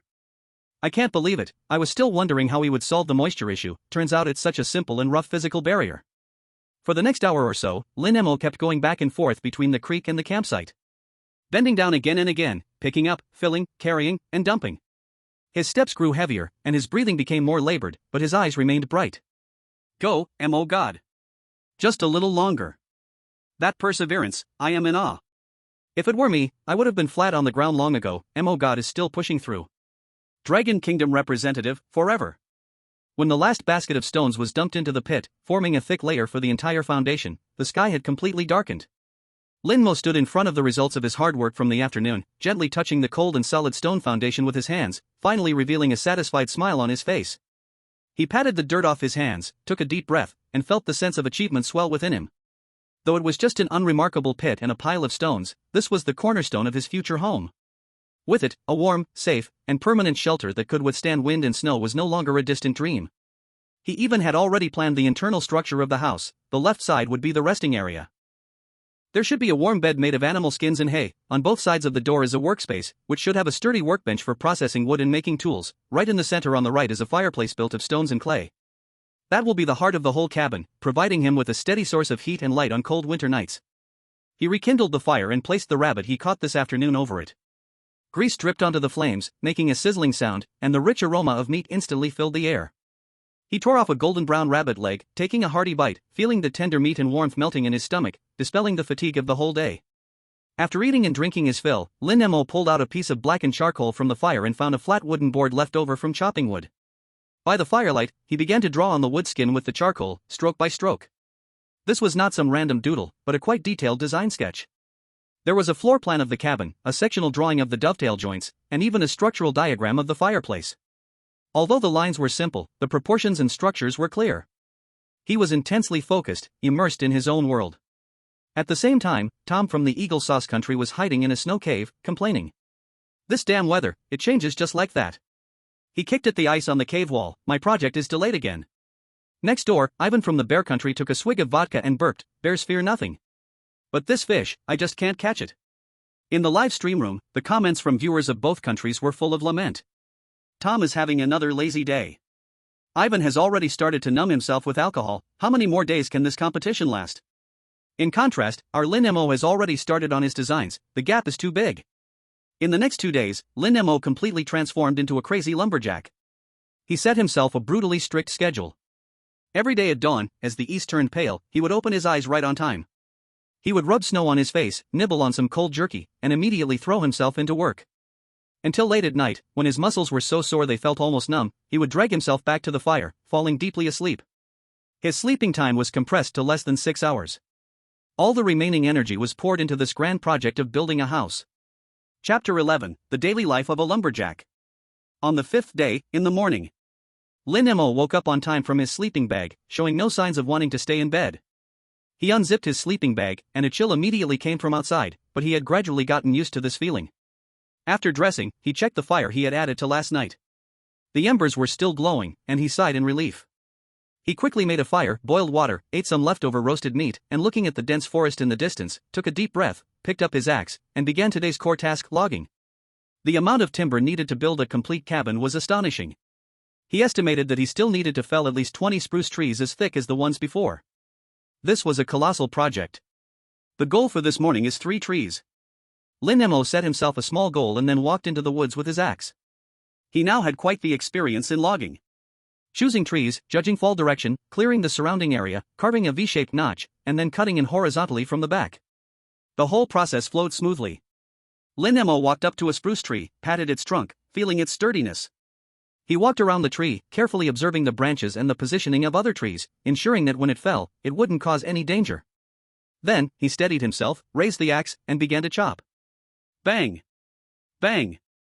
Bang! The rhythmic sound of chopping once again echoed in the woods. With each swing of the axe, he found it easier than yesterday. Sweat quickly soaked through his undershirt, but he didn't mind at all, simply immersing himself in the thrill of conquering nature with strength and skill. Before long, the first tree came crashing down. Lin Mo quickly took a few steps back to avoid the branches and only approached to check once the tree had completely stopped shaking. It hadn't crushed any surrounding trees, it fell perfectly. He nodded in satisfaction. He didn't rest, just took a sip of water and immediately turned to the second tree. In his eyes, there was only the target.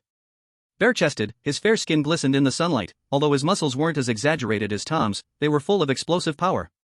He swung the axe, his movements so precise they looked like they belonged in a textbook. Global live stream. Mo God has started again. This physical quality is amazing. It looks like he's performing an art while chopping trees, it's so smooth. Please, Mo God, release a logging tutorial. I want to learn too. Spare me, you'll exhaust yourself without system assistance just trying to fell one tree. Eagle Sauce Country livestream. Things don't look good for Tom, his snow cave has collapsed halfway again, it seems due to yesterday's storm. This guy has such bad luck, he's been delayed by the weather for 3 days in a row. I think he just wants to go home and hug a heater, huh? Another contestant from another country, John. John hailed from a small western country. Before being selected, he was a somewhat famous outdoor sports blogger with rich camping experience, and he was highly anticipated by his countrymen at the start. At this moment, he was also chopping wood. But his actions seemed much more clumsy. He was using a survival knife with a short saw on the back, sawing back and forth on a tree that wasn't even that thick. Damn! This broken saw! John grumbled as he sawed. His stamina was being exhausted quickly, and before long, he was out of breath. Due to improper posture, his arms were already rubbed raw and red. Frustrated, he stopped, changed direction, pulled out his survival knife, and started chopping the tree with a striking method, which meant striking the tree with the blade of the knife and then hitting the back of the knife with another wooden stick. This was a method used out of necessity when there was no axe available. Bang! Bang! He struck forcefully, and suddenly, with a crack, the stick he was using to strike couldn't withstand the force and broke apart, sending a piece flying out. Ah! John screamed, covering his arm. The splinter had cut through his skin, leaving a long bloody gash. Blood spilled out in an instant. Global live stream. Oh! God! John is injured. This is terrible. In the wild, any small wound can be fatal and easily infected. Why doesn't he use an axe? Oh, I remember, he chose a compound bow to show off and gave up the axe. What a stupid decision. Look at Lin Mo on the other side, his logging is like an art. It's so graceful. No comparison means no harm, John's actions are full of brute force. Is this the difference between professionals and amateurs? No, this is the difference between being assisted and unassisted, dog head. In John's country's livestream, there was even more wailing. It's over. He's lost so much blood. Quick, use the first aid kit. He picked a first aid kit. John frantically rummaged through his backpack for the first aid kit, wiped himself down with a disinfectant wipe, and then wrapped up the bandage. But his face had turned pale, it was clear that this injury had dealt a significant psychological blow to him. On the other side, Lin Mo remained completely unaware of this. He had just felled the third tree of the morning. He wiped the sweat off his brow, looked at his hard-earned results, and nodded in satisfaction. Then, he began the next step, cutting the fallen trees into pieces and dragging them back to the camp. This was also a physically demanding task. He hugged one end of the wood and, like an old yellow ox, step by step, dragged the heavy logs across the snowy ground back to his burgeoning home. The sunlight stretched his shadow long. The scene was filled with raw and shocking power. Mao Bear Country livestream. Ivan is drunk again, he just threw the fish he caught straight into the vodka. Is this guy here for a vacation? He doesn't seem in a hurry at all. Mao Bear Country, our contestant lives the most real life. Real life my foot. At this rate, our country's fortune will be drunk dry. Chapter 12, Accelerating Before the Rain. In the afternoon, the sky suddenly turned dark. Lead gray clouds quickly spread from the western horizon, the air became humid and heavy, and the wind began to grow stronger, rustling through the trees. It's going to rain. Lin Mo looked up at the sky and stopped what he was doing.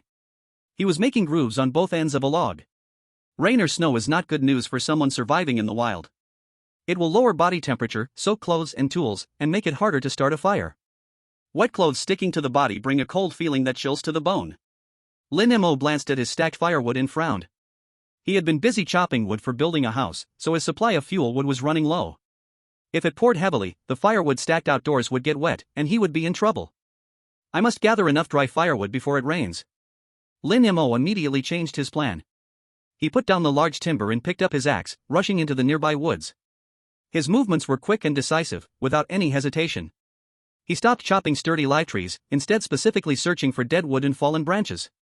These pieces had lower moisture content and burned more easily. His actions were faster than ever before. Every swing of the axe precisely hit the key spots.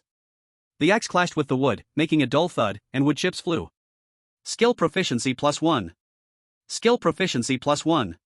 Skill proficiency +1. Proficiency was rising rapidly. He could feel that his understanding of the axe and wood was entering a new level. He no longer needed frequent reminders from the system, many times, his body's instincts made the right responses. Crack! With one swing of the axe, he cut off a branch as thick as a bowl. The movement was quick and neat, with a smooth cut. He shook his arm, adjusted his breath, and continued to look for the next target. Just then, a clear prompt sound echoed in his mind. Ding! Skill logging has been upgraded to proficient level. Logging, proficient. You have mastered various techniques of logging, enhancing strength and accuracy while reducing physical energy consumption. A wave of clarity surged into his mind. Lin Mo felt the axe in his hand as if it became an extension of his arm, feeling lighter and more powerful. He swung the axe again, striking another dead tree. Bang! In just one stroke, the axe blade sank halfway in. So strong. Lin Mo was overjoyed. A breakthrough in skills made his working efficiency double instantly. He was like a tireless logging machine, swiftly moving through the forest, collecting everything that could burn. Behind him, piles of firewood grew higher and higher. After finishing a pile, he carefully stacked it neatly, covering part with an oilcloth to ensure it stayed dry even in the rain. Drip. A cold drop of rain fell on his forehead. Lin Mo looked up at the sky, the clouds were low, and the wind was stronger. He gritted his teeth and decided to speed up. Soon, the second drop, the third drop. It started to rain. Lin Mo didn't stop, instead, he accelerated his final speed, dragging the last batch of cut firewood back under the temporary shelter of the oilcloth. His clothes were already slightly wet, but he paid no attention to it. He quickly stacked the firewood and covered it with oilcloth, ensuring rainwater wouldn't seep in. After finishing all this, the large raindrops began to pour down relentlessly. The ground quickly became muddy, and ripples spread across the puddles. Lin Mo swiftly squeezed into his slanted shelter, watching the outside world instantly turn gray and hazy, letting out a long sigh of relief. He successfully gathered enough dry firewood to last him several days before the heavy rain set in. Sitting in his dry shelter, surrounded by a warm campfire and a mountain of firewood, Lin Mo felt content and secure. Listening to the sound of rain pouring outside and smelling the damp earth in the air, his heart was filled with a sense of safety and satisfaction. He even had the leisure to pull out his sharpening stone and survival knife from his backpack, starting to maintain his tools. His fingers gently glided over the blade, feeling its sharpness, then he dipped a bit of water and sharpened it back and forth on the stone. His movements were skilled and focused. Watching Lin Mo appear so cozy and content in the rain, the viewers in Long Country's livestream room erupted once again. My God, is Misfortune on vacation? It's pouring outside, and he's warming by the fire in a cozy shelter, sharpening his knife. This scene is too comforting. Go check out John's livestream next door, he got soaked and is crying. Haha, that's what he gets for not being prepared. This shows the importance of planning. Misfortune is amazing. Always a step ahead. That night, Long Country's evening news reported again. Due to the national fortune boost from the survival game, today, most areas of our country welcomed rainfall, effectively alleviating some regions' autumn drought. Meteorological departments forecast that this rainfall will have a positive impact on agricultural production. The livestream comments once again filled with "Thank you, Misfortune." They knew that all of this came from the young man who prepared in advance in the northern forest. And Lin Mo, accompanied by the sound of rain, peacefully fell asleep. For him, this was just an ordinary day on his long survival journey. Chapter 13, After the rain, the sky clears. The heavy rain fell all night until the next morning when it gradually stopped. Lin Mo woke up needing to relieve himself. He groggily crawled out of his warm sleeping bag, yawned, and felt utterly comfortable. Listening to the sound of dripping rain outside turn into a few sporadic drops, only the edges of the tarp were still slowly dropping water, making small muddy puddles on the ground. The shelter was very dry, and the pile of firewood next to the campfire gave him immense security. A new day, another day full of hope. He yawned again, stretched his body, and bones crackled loudly. The morning air after the rain was fresh and clean, mixed with the scent of earth and grass, invigorating him immensely. Lin Mo stepped outside the shelter, took care of personal matters, and washed his face with snow. The icy touch completely awoke him. Returning to the campfire, he added a few pieces of dry wood, reviving the fire that was about to die out. The flames surged, driving away the last remnants of coolness from the rainy morning. He boiled a pot of hot water, took a few sips, feeling warm all over. After eating some leftover roasted rabbit meat for breakfast, Lin Mo felt full of energy and vigor. It was time. Lin Mo stood up, his gaze directed at the patch of ground outside the shelter that he had cleared by hand. After a night of rain, the stone foundation looked exceptionally clean and solid. Sunlight pierced through the clearing clouds, pouring onto the stones and reflecting a gentle light. That spot would become his new home. Let's get to work. Lin Mo rubbed his hands together, his eyes filled with excitement. He strode over to the pile of lumber, looking at the intact logs. His first step would be to build the foundation frame of the wooden house using the hardest fir wood. This is a physical job, but it's also a technical job. He walked to the pile of lumber, took a deep breath, and hugged one end of a log about 30 centimeters in diameter and 4 meters long. Lift! A low roar came from his throat, and the muscles in his arms and back tightened instantly as he forcefully lifted the several hundred pounds of wood. Step by step, he dragged the wood to the foundation. Back and forth several times, just moving the wood made him break out in a sweat. Whew!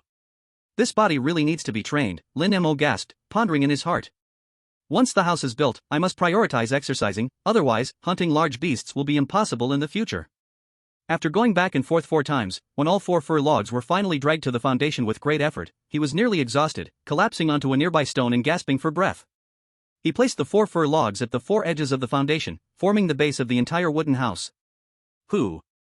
This physical quality is really far from enough, Lin Mo wiped the sweat and calculated in his heart. Once the house is built, I must put physical training on the agenda, otherwise, not only will hunting large beasts be tough, but even moving wood will be a challenge. After resting for a moment, he regained some strength, stood up, and prepared for the most crucial step, the mortise and tenon joint. This is the core technique for building a drywood house. He needed to fit these 4 hard fir logs together into a rectangular base through precise mortise and tenon joints. He picked up his hand axe and carefully examined the end of the log. Images of carpentry masters from various videos he had watched in his previous life flashed through his mind frame by frame. He needed to carve a semicircular groove into the horizontal log so that the vertical log could perfectly fit in. This work demanded absolute precision, even a slight error would be unacceptable. Lin Mo first used the tip of his survival knife to carefully trace the outline on the wood that he needed to carve out. Then, he raised the axe, took a deep breath, aimed at the marked position, and struck down fiercely. Clang! A piercing sound of metal striking metal rang out. Lin Mo felt a numbness in his palm as the axe was rebounded by a tremendous force, nearly slipping from his hand. Looking down, he saw that the hard fir log had only left a shallow mark. Lin Mo fell silent. He looked at his slightly numb hand, and his mouth twitched involuntarily.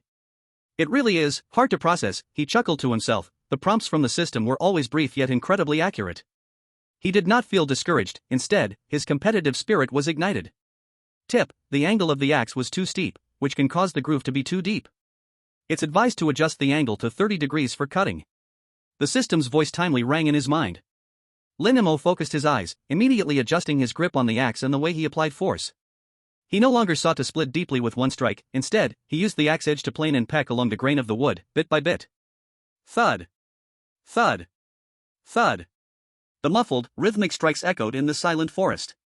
Wood shavings flew as small chunks were stripped away. This process was extremely tedious and long, a significant test of both physical strength and mental endurance. Time passed second by second. All of Lin Mo's focus was immersed in the axe in his hands and the wood before him. Sweat dripped down his cheeks, landing on the wood, quickly evaporating again. He seemed to forget the time, forget the fatigue, with only that increasingly clear semicircular groove left in his mind. Finally, as the sun reached its peak, the first groove was declared complete. It was a slightly regular semicircle, perfectly arched. Lin Mo ran his palm over the inner wall of the groove, feeling the delicate texture with his rough fingertips. He let out a long breath, a satisfied smile spreading on his face. One succeeded. There was a second, a third. Using the same method, he had carved grooves at all 8 ends of the 4 base logs. When he finished the last joint, the sky had started to dim. The most exciting moment had arrived.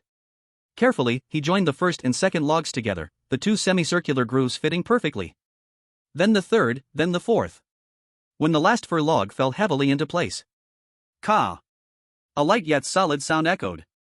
4 extremely heavy fir logs formed a perfect right-angled rectangle, securely resting on the stone foundation. The joints fit tightly, pushing with his hand, the entire frame remained motionless, as if it had grown into the foundation. Done.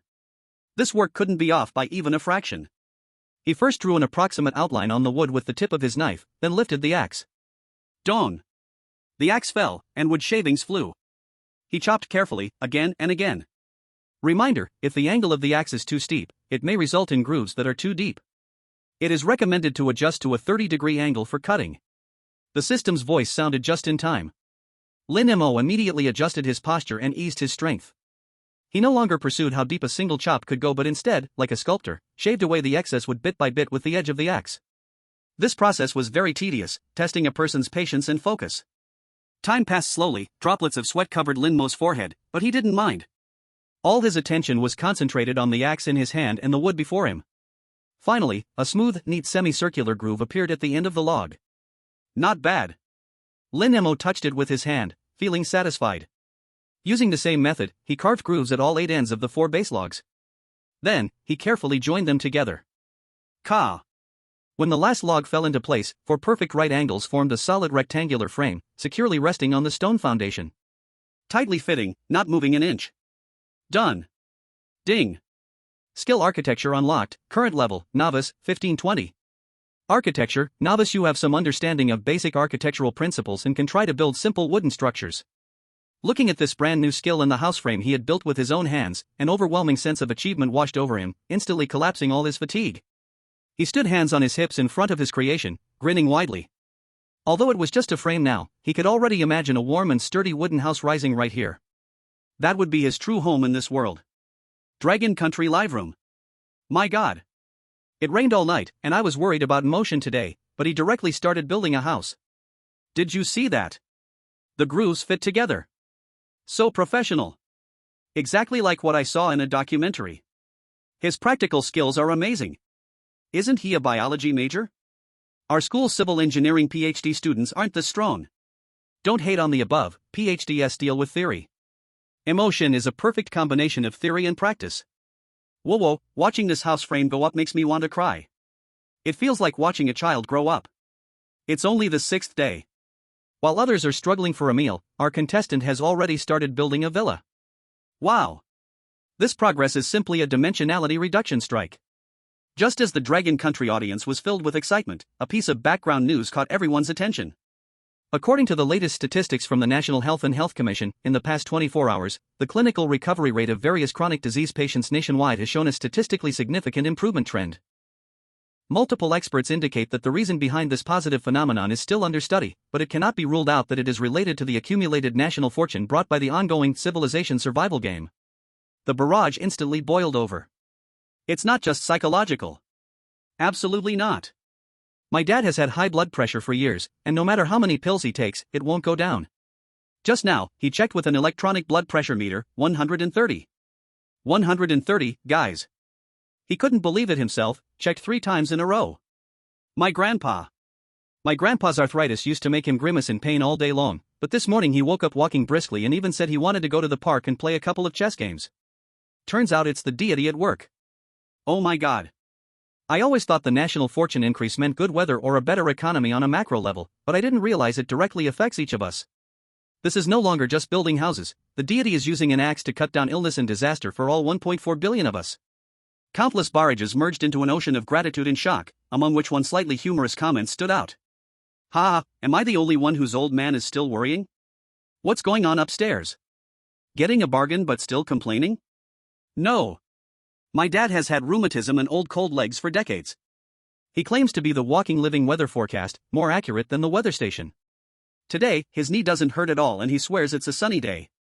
But when he took my mom out to buy groceries, they got soaked by an unexpected heavy rain, and now he's at home cursing at the weather forecast on TV. Ha ha ha ha ha ha. I feel sorry for the old man, but it's really hilarious. The human weather forecast unemployment scene. After a brief burst of laughter, the atmosphere in the live broadcast room became more solemn and heated.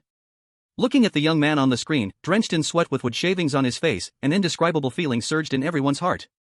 On the screen, Lin Mo didn't know he had once again brought immense blessings to his country. He simply wiped his sweat, gazed at the house frame before him, and already began to plan the next steps in his heart. Chapter 14: The preliminary birth of the permanent shelter. After a brief moment of joy, Lin Mo showed no signs of stopping. He understood clearly that a bare frame was not enough. Strike while the iron is hot. He shifted his gaze from the brand new frame to the mountain of spruce logs piled beside the camp. He picked up an axe. Thud. Thud. Thud. The muffled yet rhythmic sound of striking once again startled a few birds in the forest. Sweat dripped from his forehead into his eyes, bringing a sting. He didn't care, merely squinted one eye, pouring all his focus into the contact point between the axe blade and the trunk. He flicked his wrist, making the axe blade glide horizontally along the wood surface. One stroke, then another. Swipe. A large piece of evenly thick wood was precisely peeled away, revealing a smooth and flat cutting surface. He flipped over the log and repeated the process. Swipe. Another perfect flat surface. A round log, under his handling, turned into 2 flat surfaces above and below, while the left and right sides retained the natural curvature of wood bricks. Such wood, when stacked, can ensure tight fitting above and below, minimizing gaps and making the walls sturdier and more insulated. The audience in the Dragon Country live room, especially those with rural life experience or some knowledge of woodworking, instantly understood. This skill: my dad used to be an old carpenter. He said he practiced this planing technique for 3 whole months when he was young, and his hands never stopped blistering. Did the deity learn it on sight? So steady, look at the wood slices he shaved off, the thickness is almost uniform. The control over the angles must be terrifying. Lin Mo took a deep breath and lifted the first processed spruce log, embracing it with his waist. The heavy weight made his arm muscles suddenly tense. He steadily placed it on the foundation frame, perfectly fitting into the frame's mortise and tenon. Ding! Architecture proficiency +1. Done. He did not stop, immediately picking up the second, then third. When the first layer of walls was completely laid out, a sturdy rectangular wooden wall appeared before him, and the night had quietly cloaked the earth. The campfire was rekindled, and the flickering flames illuminated his sweat-soaked face. He did not rest, but instead picked up another processed log, preparing to start building the second layer. This time, he was going to do a more complicated task: grooving. To make the walls more solid, each layer, especially at the corners, must be interlocked using mortise and tenon structures. He stood one end of the wood upright, carefully chopping and carving with the axe blade, and soon a precise semicircular groove appeared. He then picked up another log and created a corresponding tenon at the right position. The two logs met at the corner and clicked together lightly. Ka! With a soft sound, the mortise and tenon structure perfectly interlocked, and the two heavy logs instantly formed a solid right angle, unmoving. This scene made the live stream erupt once more. I really kneeled. Assembling mortise and tenon with a bare hands and an axe, is this even human? Don't stop me, I'm going to burn incense for the god on my TV. It's amazing. Upstairs, what you have is nothing. My grandpa has already cast the god's live stream on the wall, praying while watching, saying this is the manifestation of our ancestors. Whoa, just worried about him not having a place to stay during the day, and now he's already building a house at night. Who can take this pace? As the viewers from Long Country went crazy, some amusing comments started popping up. Report. The national fortune boost has a new side effect. My mom, who has been tone deaf for years and can scare dogs away while singing karaoke, just hummed a song while watching the livestream, and not a single note was off key. She was so stunned herself. Bro, upstairs, I understand. My dad, a kitchen killer who put sugar in his stir-fried vegetables, suddenly seemed divinely inspired tonight, making a feast, and it actually tastes great. Now, he's standing in the kitchen with hands on his hips, announcing that he's going to create the Lin cuisine. Ha ha ha ha. My grandpa's weather forecast knee is totally out of commission, now it's transformed into the progress reporting knee. Every time the god completes a key action, his knee feels good, and he shouts good, with all his might, scaring the whole family. Goddamn progress reporting knee. Ah, I'm dying of laughter. The live chat was filled with joyful air, while Lin Mo on the screen remained completely unaware. He was just immersed in his own world. Time flowed on amidst the dong-dong of chopping and the kata of assembly. Second layer. Ding. Architecture proficiency +1. Third layer. Ding. Architecture proficiency +1. As the night deepened, the temperature in the wilderness began to drop, but Lin Mo's forehead continued to bead with hot sweat. His movements unconsciously became more fluid, as if he had repeated this thousands of times. Every chop of the axe, every lift, had transformed into body instinct. When he lifted the last processed log with all his strength and placed it on the wall, the height of the wall reached his chest. Currently, the shelter's progress had been completed by 1/4. With almost no energy left, Lin Mo leaned against the wooden wall he had built himself, breathing heavily. His arms ached so much that he could hardly lift them, and his whole body felt like it was falling apart. But looking at the solid wall in front of him, fragrant with the smell of logs, and feeling the unparalleled sense of security it brought, a tremendous sense of satisfaction filled his heart.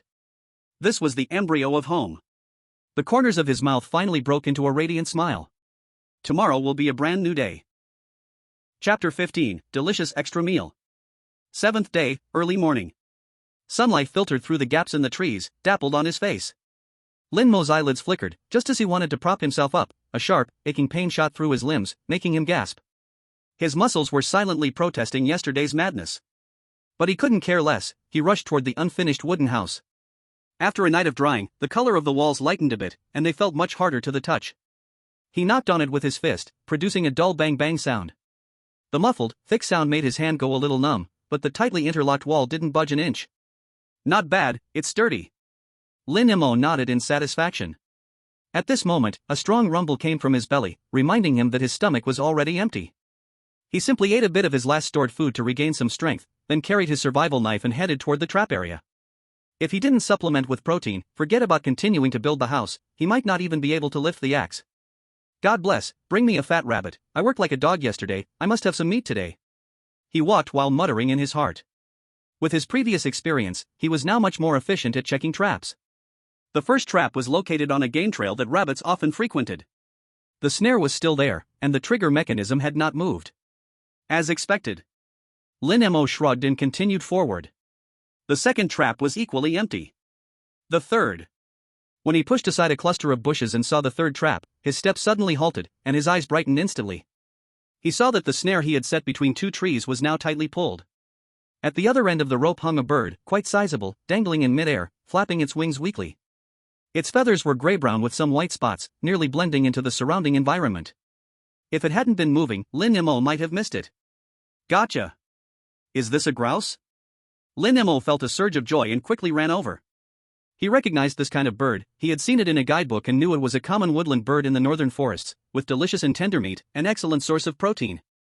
This grouse was no small bird, looking to weigh at least 3 to 4 pounds, enough for him to have a hearty meal. Ding! Skill trap crafting proficiency plus 15. Not bad, catching a chicken actually added so much to my proficiency. Lin Mo thought happily while untangling the snare. He caught the still struggling grouse and ended its life in the quickest and most humane way. Then he skillfully tied a rope to its feet and held it in his hands. The heavy feeling made him feel extremely secure inside. I have dinner now, no, I'll eat you for lunch. Just as Lin Mo was feeling pleased with his catch, in another live streaming room, there was a contestant from a small Central European country named Hans. He was a fitness coach, extremely muscular, and had high expectations from his countrymen at the start. But at this moment, this strong man was weakly lying in his makeshift shelter made of branches and leaves, his face pale and lips cracked. Beside him was a half-drunk water bottle. Global streaming room. Oh my god, what happened to Hans? He looks like he's about to collapse. He caught a squirrel yesterday, but it seems he didn't fully cook it before eating, and he also drank untreated water from the stream. Now he's having stomach issues. Holy cow, such a strong body, and yet taken down by an undercooked squirrel? What a shame. This shows the importance of knowledge. Look at Lin Mo from the Dragon Country, he always boils his water and cooks his food thoroughly. Stop talking, quickly look at the Dragon Country livestream. Lin Mo also caught a prey, a plump chicken. He is processing it. The scene switches back. Lin Mo returns to the camp, placing the still twitching chicken on the ground without any delay. He swiftly makes a clean cut with his survival knife at the chicken's neck, and bright red blood flows out along the knife's edge. While letting it bleed out, he sets a clay pot over the fire and adds water to boil. Global live stream. It's here, the wilderness food blogger Lin Shin is online. I bet 50 cents, he's definitely going to do something we can't understand but are shocked by. Seriously? Are you being redundant? Why do you think he's boiling water? Is he making chicken soup? No. Look, he's plucking the chicken feathers. He's pulling them out. In the live stream, Lin Mo lifts the chicken and evenly pours the scalding hot water over it. A steam rises, accompanied by the not-so-pleasant smell of wet feathers. In the next second, Lin Mo's fingers rub along the chicken skin, and the feathers, once tightly attached to the skin, start to fall off in clumps, revealing the clean white skin underneath. The whole process is astonishingly fast. In just a few minutes, a smooth plump chicken appears on the screen. He doesn't throw away the brightly colored tail feathers and sturdy wing feathers, instead, he carefully cleans them and neatly sets them aside. These are good materials, hard enough and long enough, perfect for making arrow feathers, Lin Mo thinks to himself. He guts the chicken, removing the innards. The entire process is fluid, without a single wasted motion. Soon, a thoroughly cleaned plump chicken stands before him. He finds a suitably thick stick, sharpens it, and skewers the chicken from head to tail, making a simple roasting rack. The fire is burning brightly. He places the chicken over the flames, steadily turning the stick while keeping a close eye on it, his throat involuntarily swallowing hard. Before long, a powerful aroma of meat begins to fill the camp. The chicken skin crackles as it roasts, golden drippings fall into the flames, sparking little flames that create a sound like the most beautiful symphony in the world. Lin Mo sits by the fire, turning the roasting chicken and swallowing saliva. Hungry, so very hungry. When the entire chicken becomes golden brown and crispy on the outside, he can no longer hold back. He tears off a plump chicken leg, not caring about the heat, and takes a big bite of the crispy skin. Crunch! The crisp chicken skin breaks apart, and hot meat juice instantly explodes in his mouth. Wow, it's so delicious. Lin Mo's eyes widen, almost moaning with happiness. Tender chicken meat, carrying a rich smoky flavor, with crispy and fragrant skin, yet still juicy and tender inside. This pure, pollution-free free-range chicken tastes absolutely amazing. He devours it hungrily, finishing the chicken leg in no time, not even leaving a shred of meat on the bone. After finishing one leg, he tears off another. For a moment, the entire camp is filled with the sounds of his hearty feasting. Feeling full and satisfied, Lin Mo pats his round belly, lets out a loud burp, and feels like he has reached the peak of life. He looks at the remaining half of the roasted chicken, deciding to save it for dinner. His energy is fully restored, even feeling a bit excessive. He glances at the sky, it's just noon. What should I do in the afternoon? Continue building the wall? He thinks for a moment, then shakes his head. No, I need to balance work and rest. His gaze falls on the fishing gear bag in his backpack. With a stable water source, not going fishing would be a waste of resources. Lin Mo licks his lips, feeling motivated. Who knows, I might catch a big fish and change up my diet. Chapter 16, Fishing Without a Helmet. After finishing the roasted chicken, all the fatigue and soreness disappeared. Feeling a surge of power throughout his body, he felt he could punch a cow to death, of course, a little cow. He took a short rest, wrapped the remaining roast chicken in clean leaves, and hung it in the shelter to prevent any small animals from stealing it. Then, he excitedly dug out his brand new fishing tackle from his backpack. The tackle box wasn't big, but it was full of useful things: a roll of sturdy-looking fishing line, a dozen hooks of different sizes, and a few shiny sinkers. Though small, it has everything, Lin Mo said, pleased, as he smacked his lips. He didn't have a fishing rod ready, but that didn't faze him. He walked to the edge of the woods and picked a long, about 3-meter, flexible and relatively straight small tree branch. Oh no, there was no bamboo here, just some unknown small tree with good toughness. He used his knife to shave off the excess branches, making a pure natural fishing rod. He securely tied one end of the fishing line to the tip of the rod, then chose a medium-sized hook to tie on the other end. As for bait, he used the innards left over from handling the grouse earlier. This stuff had a strong bloody smell and was irresistibly attractive to carnivorous fish. With everything ready, Lin Mo slung the fishing rod over his shoulder, held a small piece of chicken liver, and confidently marched to the little stream he had discovered.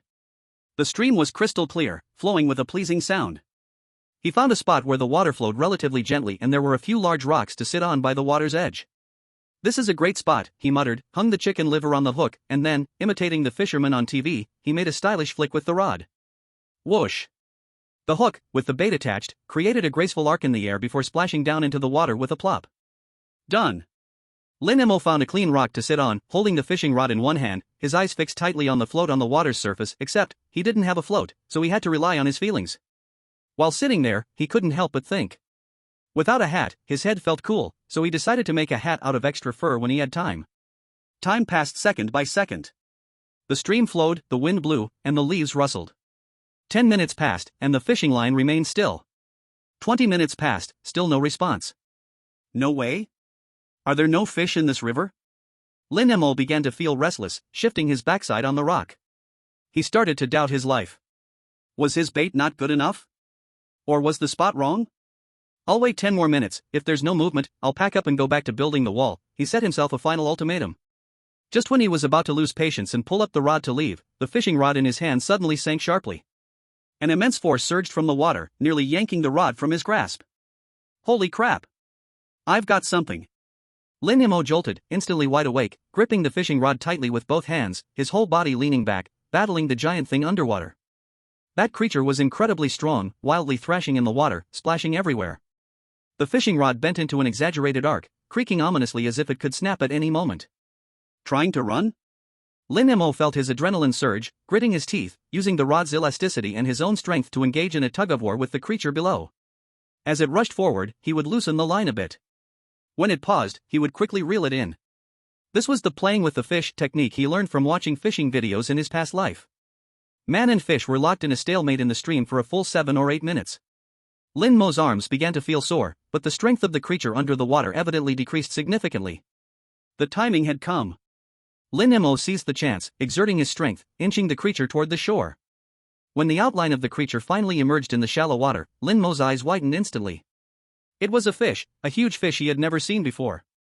It was long and slender, at least 70 or 80 centimeters long, covered all over with white spots, with a mouth that looked like a duck's beak, full of sharp little teeth, looking fierce and intimidating. White-spotted pike. Lin Mo recognized it at a glance. This was a famous freshwater predator in the cold regions of the northern hemisphere, known for its ferocity and delicious meat. Just when the big fish was about to be dragged ashore, it suddenly exerted its last bit of strength, violently flipping its tail, trying for a final struggle. Humph, think you can escape? Man! Without a second thought, Lin Mo directly threw down the fishing rod and darted into the cold stream with a quick step, grabbing the slippery big fish tightly with both hands. The fish was very strong, thrashing wildly in his arms, its tail hitting him, making loud slapping sounds. But Lin Mo was like a steel clamp, not letting go no matter how much it struggled. Using all his strength, he held onto the big fish, staggering up onto the shore and then throwing it onto the snow. The big fish flopped around a few times on the ground and finally stopped moving. Lin Mo sat down on the ground, gasping for breath, completely soaked but wearing an incredibly bright smile on his face. He looked at the big fish on the ground, longer than his calf, and his heart had only one word: awesome. Ding!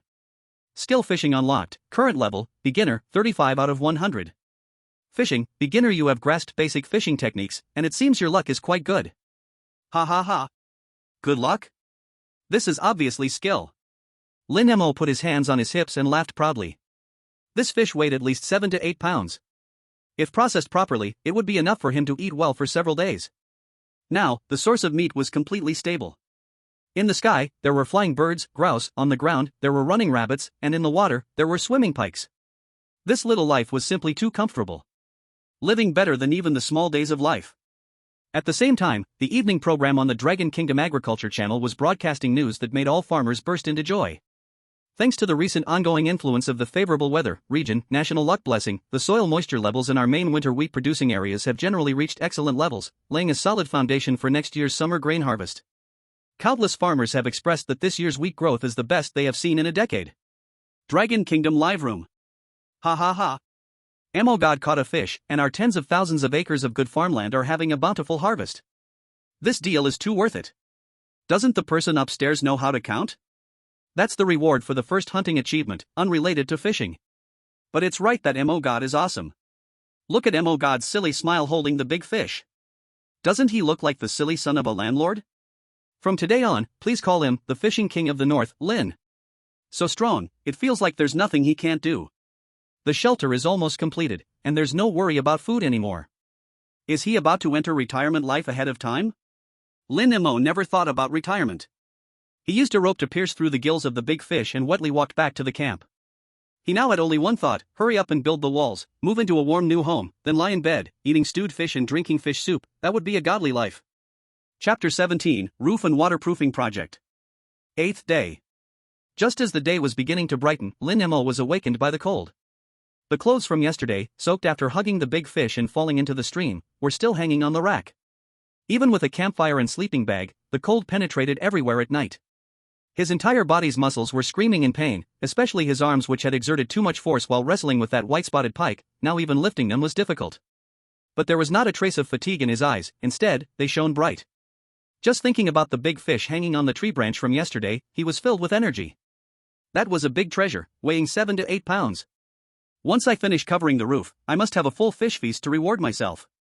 Lin Mo rubbed his frozen stiff hands, picked up the axe, and began processing the remaining logs. With yesterday's experience, he handled the wood much faster, and with the rise and fall of the axe, precise grooves appeared at both ends of the log. He even hummed a catchy tune from his past life, his off-key singing drifting far into the quiet forest, adding a unique flavor to this tedious physical work. Dragon Country Live Room. Put. Did I hear that right? Emotion is singing "You Love Me, I Love You"? Help! This scene is so out of place. A man who looks a mess in the polar wilderness, humming a song from Misue Ice City. My brain is going to crash.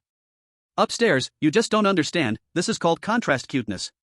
Haha, I bet Emotion is thinking about grilled fish with ice-cold drinks right now. Don't say that. After hearing him hum, I suddenly feel like working isn't that tiring anymore. Let's go, time to move bricks. No matter how lively the comments in the live room were, Lin Mo was completely unaware. He was now fully focused, taking a deep breath, steadily stacking the processed logs against the walls. Dawn. With the last log tightly fitted into the wall, all 4 sides of this crude shelter were finally built. Only the south side was left with the planned positions for the door and window, and the opening for the chimney on the right. Lin Mo took a few steps back, hands on hips, his face covered in mud and sweat, but the corners of his mouth couldn't seem to close. The main structure is more than half done. Lin Mo wiped the mud from his face, looking at the box that was taking shape before him, feeling an immense sense of accomplishment. Next, it was the step that required the highest technical skill and was most crucial in the entire construction project. Roofing. A good roof must not only shelter from wind and rain but also withstand the heavy pressure of accumulated snow throughout the winter. Lin Mo's design was a classic gabled roof. This structure was simple, and the sloped angle could effectively allow rain and snow to slide off, not putting too much stress on the roof. He first used several of the thickest wooden materials to build the main supporting beams in the gabled frame. This process required precise calculations and cuts, but thankfully, with the system's assistance, he was able to complete it smoothly. Ding! Skill Architecture Proficiency +5. As the roof frame stood steadily on the walls, the outline of the entire wooden house finally came into view. Beautiful! Lin Mo stepped back a few paces, hands on hips, admiring his masterpiece, nodding in satisfaction. With the frame set up, the next step was to lay down the waterproof layer for the roof. This was a delicate task. If done poorly, it would result in heavy rain outside and light rain inside, which would be quite the mess. This required the waterproof oilcloth chosen at the start. With this as a base, he felt much more at ease. Modern industrial products are often just that unreasonable. But Lin Mo never placed all his hopes on just one thing. The oilcloth could be pierced, it could age. What he wanted was a home that could safely weather the long winter, not a temporary shack. So, on top of the oilcloth, he wanted to lay down 2 layers of pure natural protection. Without hesitation, he dug out the roll of brand new waterproof oilcloth from the camp. It felt heavy in his hands. He climbed up the gabled roof frame, carefully unfolding the oilcloth. The dark green oilcloth spread across the wood, fitting perfectly, even leaving a good amount of excess on both sides of the eaves. He used thin hemp rope to securely fix the 4 corners and edges of the oilcloth to the roof beams, pulling it tight without any wrinkles. Under the sunlight, the surface of the oilcloth reflected a steady light, enveloping the entire wooden house. Perfect. Lin Mo clapped his hands, looking at this dark green roof, already starting to imagine the scene of raindrops falling on it, pattering down. But that was not enough. He moved his slightly numb ankle and looked at the pile of wood stacked on the other side of the camp. These were prepared specifically for the roof, made of spruce wood as thick as an arm, much lighter than the logs used for the walls, and easier to handle. It was already the limit for one person to lift such heavy main beams onto the roof. Covering the entire roof with such big pieces would be impossible unless he could fly. After a brief rest, he untied a bundle of vines that had been hanging at his waist. These vines were collected earlier and had been soaked in water for a long time, making them very resilient. He picked up the first piece of wood, pressing it tightly on the oilcloth below, then pulled out the prepared vines, starting to bind and secure it. His fingers moved quickly between the wood and the beams, the pre-made grooves gripping the beams, tying one solid knot after another, firmly locking the wood onto the roof frame. Ding! Skill Architecture Proficiency +1. Skill Architecture Proficiency +1. The sound of prompts in his mind became the best distraction in this monotonous work. 1, 2, 3. He tightly arranged the thick pieces of wood together, securely fastening them to the truss with vines. From left to right, from front to back, gradually covering the dark green oilcloth. This process tested his patience greatly. The position of each piece of wood and the tightness of every knot directly affected the stability and closure of the roof. Done with one side. Lin Mo let out a long breath, looking at his masterpiece. A hint of a smile finally appeared on his tired face. As the sun set, when the last ray of sunlight was about to disappear over the horizon, Lin Mo finally tied the last knot of vines. Bang! He gently knocked on the thick wooden roof with his fist, producing a muffled and solid echo. It's done! The entire wooden house was now completely capped, like a giant beast crouching in the woods, sturdy and reliable. Lin Mo climbed down from the roof, stepped back a dozen paces, and looked up at this home he had built piece by piece. Although it was still just a shell, it already had the shape of a home. He glanced at the sky. The sun was still hanging in the sky. He decided to seize the moment and plan the interior design of his home. A warm home is not just a box that can shield against wind and rain. A bed, a fireplace, tables and chairs, storage shelves each must be built by hand. His gaze fell on the empty doorway that had been left open. Time to install a door, he muttered to himself. Just as Lin Mo was busy with his little home, news about the country's fortune enhancement once again appeared in the public's view in the Dragon Kingdom. In the background news of a financial channel, an expert was being interviewed. According to the latest monitoring data from our country's mineral resources satellite, in the past week, several major mining areas nationwide show a very slight but indeed existing upward trend in the self-renewal rate of the mineral veins. This phenomenon has never been observed before, and we have reason to believe this is related to Dragon Kingdom Live Room. Here it comes again. The fortune enhancement is here again. Mineral regeneration. My God, this is a strategic resource. Although it's just a slight increase, small amounts add up. After 100 days, how much wealth would that be? Emotion is building a house in the Arctic Circle while we sit at home waiting for minerals to grow. This feeling is amazing. Come on, Emotion.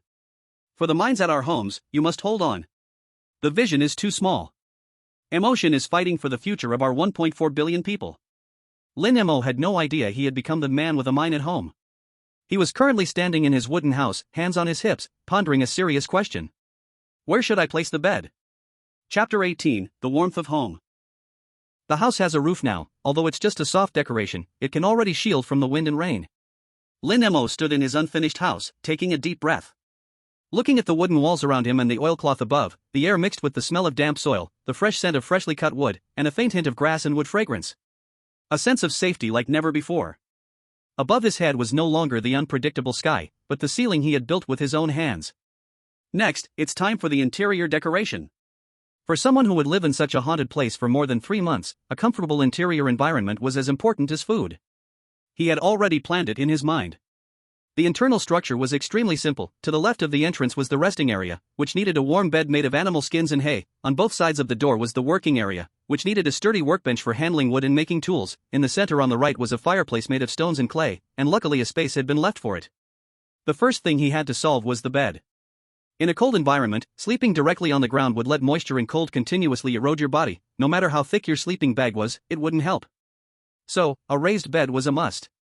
He found a few thick wooden sticks and built a bed frame about 40 centimeters off the ground in the corner of the resting area. Using just the interlocking of wood and wood, he steadily put together a bed frame raised about 40 centimeters. The surface of the bed frame was closely covered with thinner branches, tied together with ropes, and finally topped with a thick layer of soft hay and pine needles.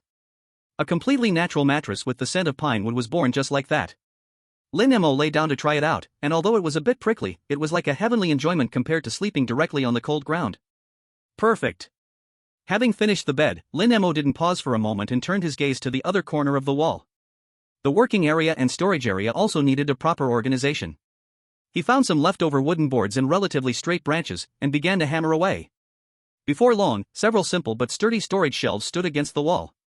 The iron pots, tools, fire starters, and even a few precious pieces of jerky that had previously been piled messily on the ground now had their own places. The originally chaotic unfinished house instantly became neat and orderly. After doing all this, Lin Mo let out a sigh, his gaze fixed on the far right side of the room, the empty space he had intentionally left from the beginning.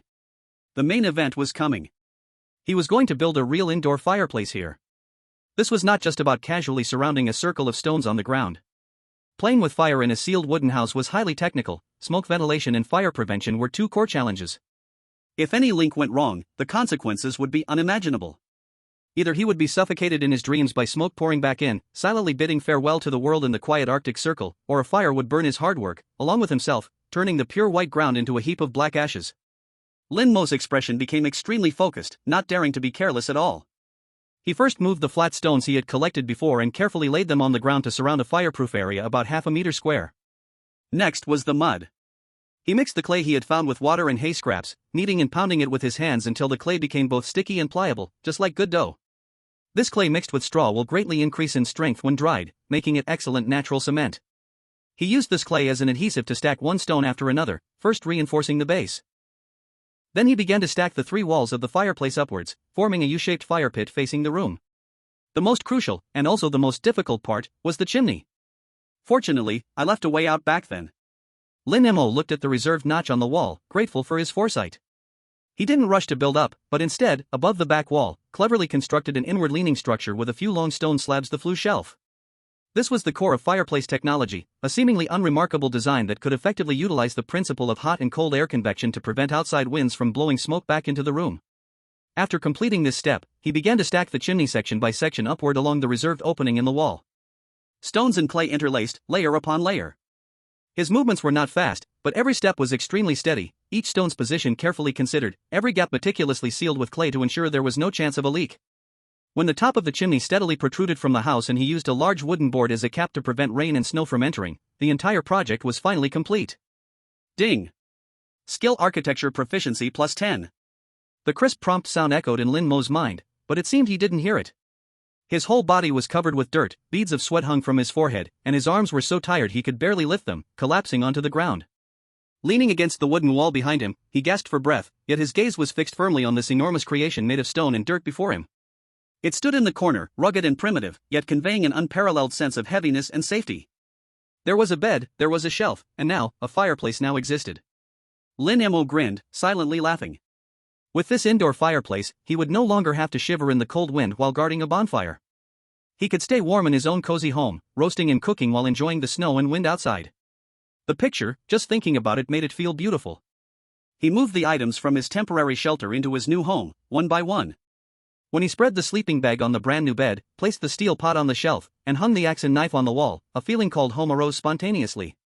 Although this home had mud walls, a grass bed, and a roof still covered in grass, every blade of grass and every brick and tile here was created by his own hands. The daylight gradually faded. Lin Mo lit the first flame in the new home's fireplace. He didn't rush to cook, instead first throwing in a few wet logs to test the chimney's smoke exhaust effect. Thick white smoke rose, obediently drifting up the chimney, exiting the house without any trace of smoke filling the room. It worked! Lin Mo exclaimed excitedly, almost jumping up. He took out the half of the white-spotted dogfish, skewered it with a wooden stick, and set it over the fire to roast, while boiling a pot of hot water to prepare for a warm housewarming feast.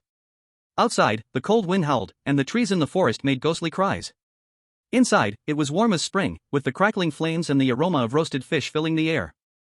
Lin Mo sat cross-legged on his grass bed, watching the dancing flames, listening to the wind outside, and munching on the delicious roasted fish. So delightful. Dragon Nation Live Room. At this moment, the bullet comments completely went crazy. Oh my. Oh my. Oh my. Is this something a person can do? It's only the 8th day. He moved into a wooden house with a fireplace. My renovation team isn't as fast as him. I'm so jealous, I really am. I want to live in a pure natural wooden house too. Look at his little expression of enjoyment. Where's the sign of survival? This is clearly vacationing. Sense of security. This scene gives me more sense of security than the balance in my bank account. I declare that the champion of the first Northern Region home decoration design competition is our MO god.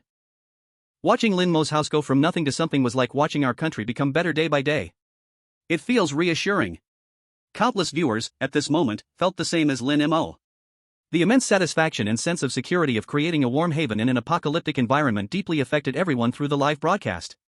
Lin Mo comfortably took a sip of fish soup and let out a satisfied burp.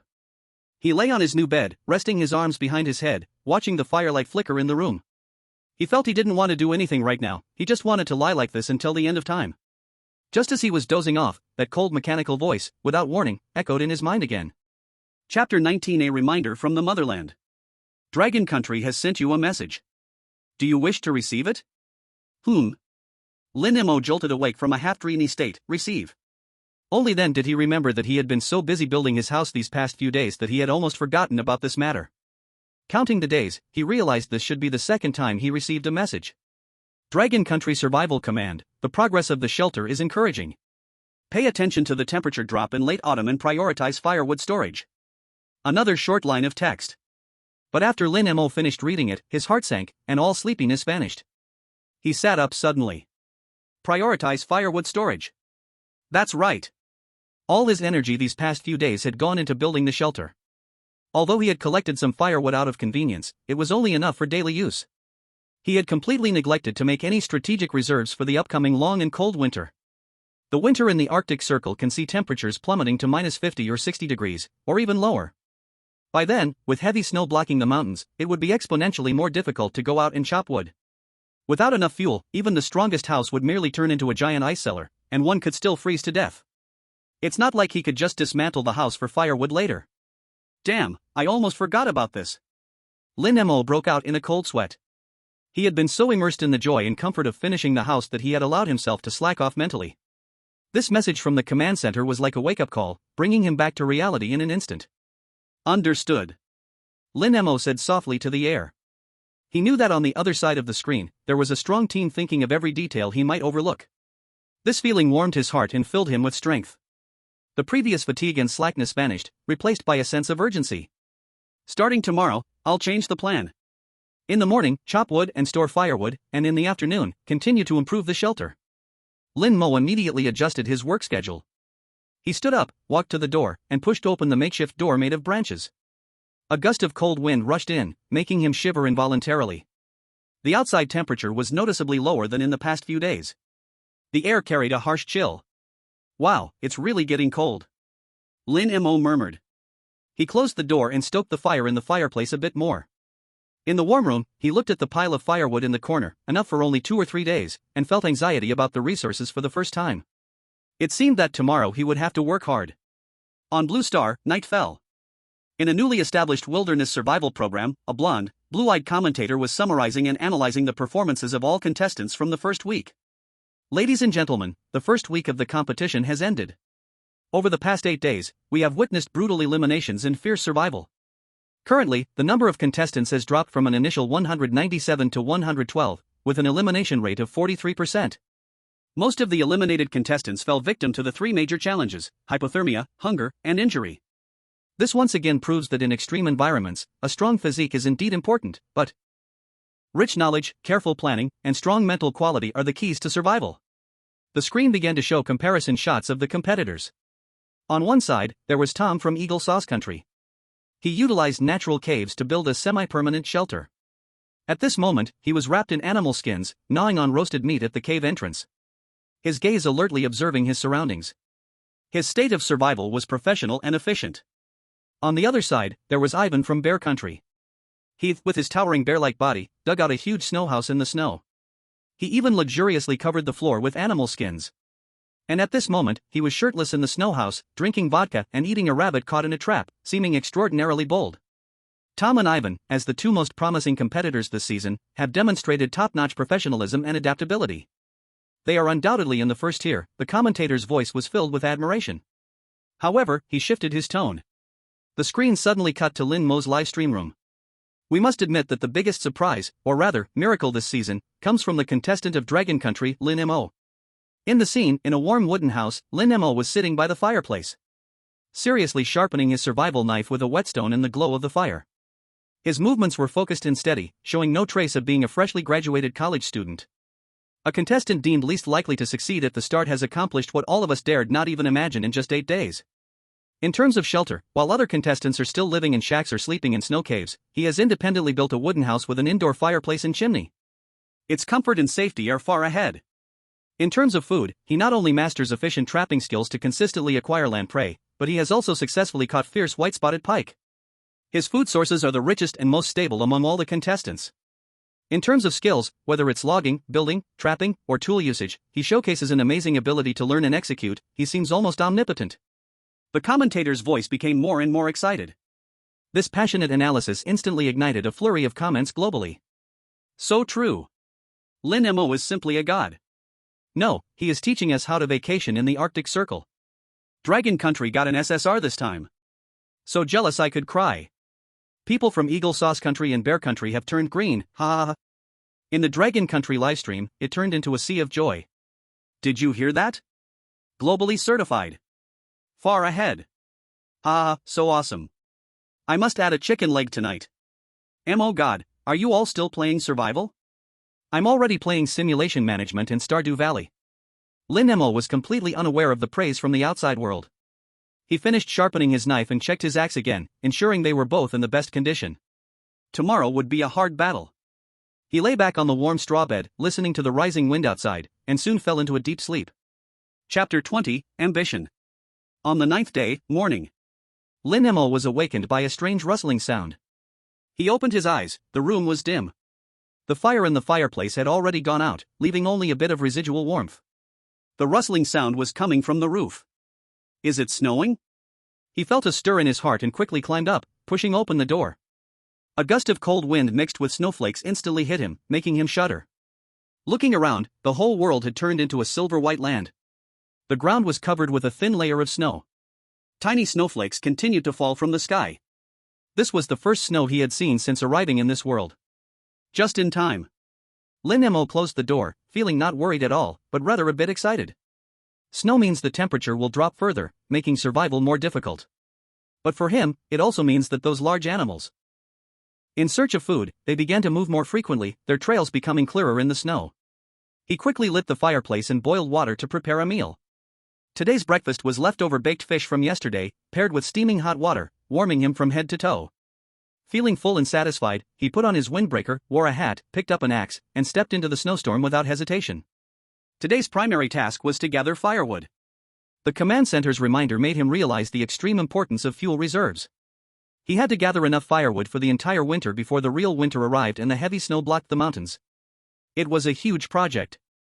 He arrived at the coniferous forest to the west and began planning systematically. He categorized the firewood into 3 types. The first type is kindling. He specifically gathered a large amount of birch bark, dry pine needles, and small dry twigs, storing them in the driest place in the shelter. The second type is the main firewood for everyday use. He chose trees that were dead but still standing. These trees have low moisture content, require almost no drying, and can be burned directly. His lumberjack skills had reached the proficient level, making him highly efficient at chopping down these not too thick dead trees. Bang! Bang! Bang! The axe sliced through the air, striking the trunks accurately and powerfully. With each swing, large chips of wood flew off. In just over 10 minutes, a dead tree about the size of a bull's opening crashed to the ground with a creaking sound. For the entire morning, he moved back and forth in the forest like an tireless lumberjack machine. He cut the fallen trees into uniform lengths of about 1 meter with his axe, then tied them up with parachute cord, dragging them back to the camp trip by trip. Next to his camp, a hill of firewood had quickly formed. He didn't place the wood directly on the ground, instead, he raised it on stones to create a platform off the ground, preventing moisture from eroding the wood. Then he neatly stacked the wood on the platform and finally built a simple roof over the woodpile. Now it won't be afraid of rain or snow. Lin Mo looked at the woodpile he had built with his own hands, filled with a sense of security. Dragon Country live stream room. Emotion is amazing. This planning, this execution, simply incredible. Look at how cool his tree chopping movements are. Full of power. This woodpile looks reassuring. Just like our country's strategic petroleum reserves, it gives me peace of mind. While other contestants are struggling for a single piece of firewood to ignite, Emotion is already considering the entire winter supply. This is vision, this is vision.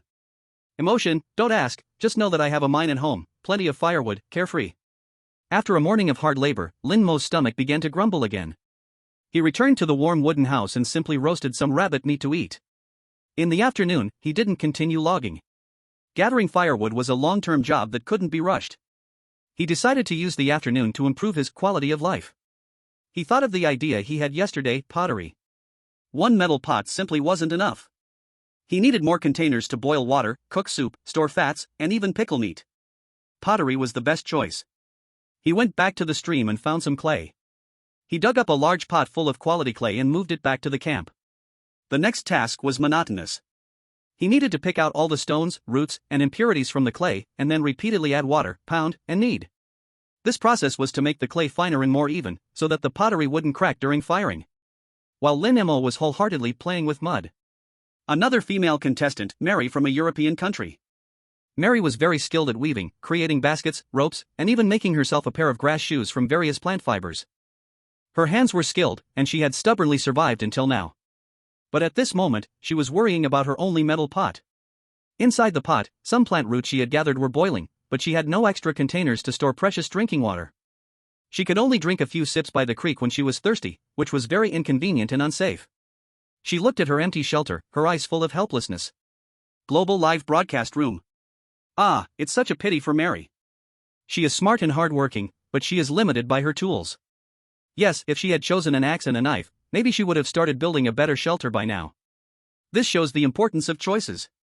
Look at Lin Mo from Long Country, he not only chose good tools but has even started making his own. The gap between people can sometimes be bigger than between a person and a dog. This is the progress of civilization. From using tools to manufacturing tools. Lin Mo is showing us this. The perspective returned to Lin Mo. He was smiling foolishly at a lump of clay that he had pounded hundreds of times. It feels nice, I can start shaping it. He learned from videos he had watched in his past life and began to make his first pottery using the most primitive coil method.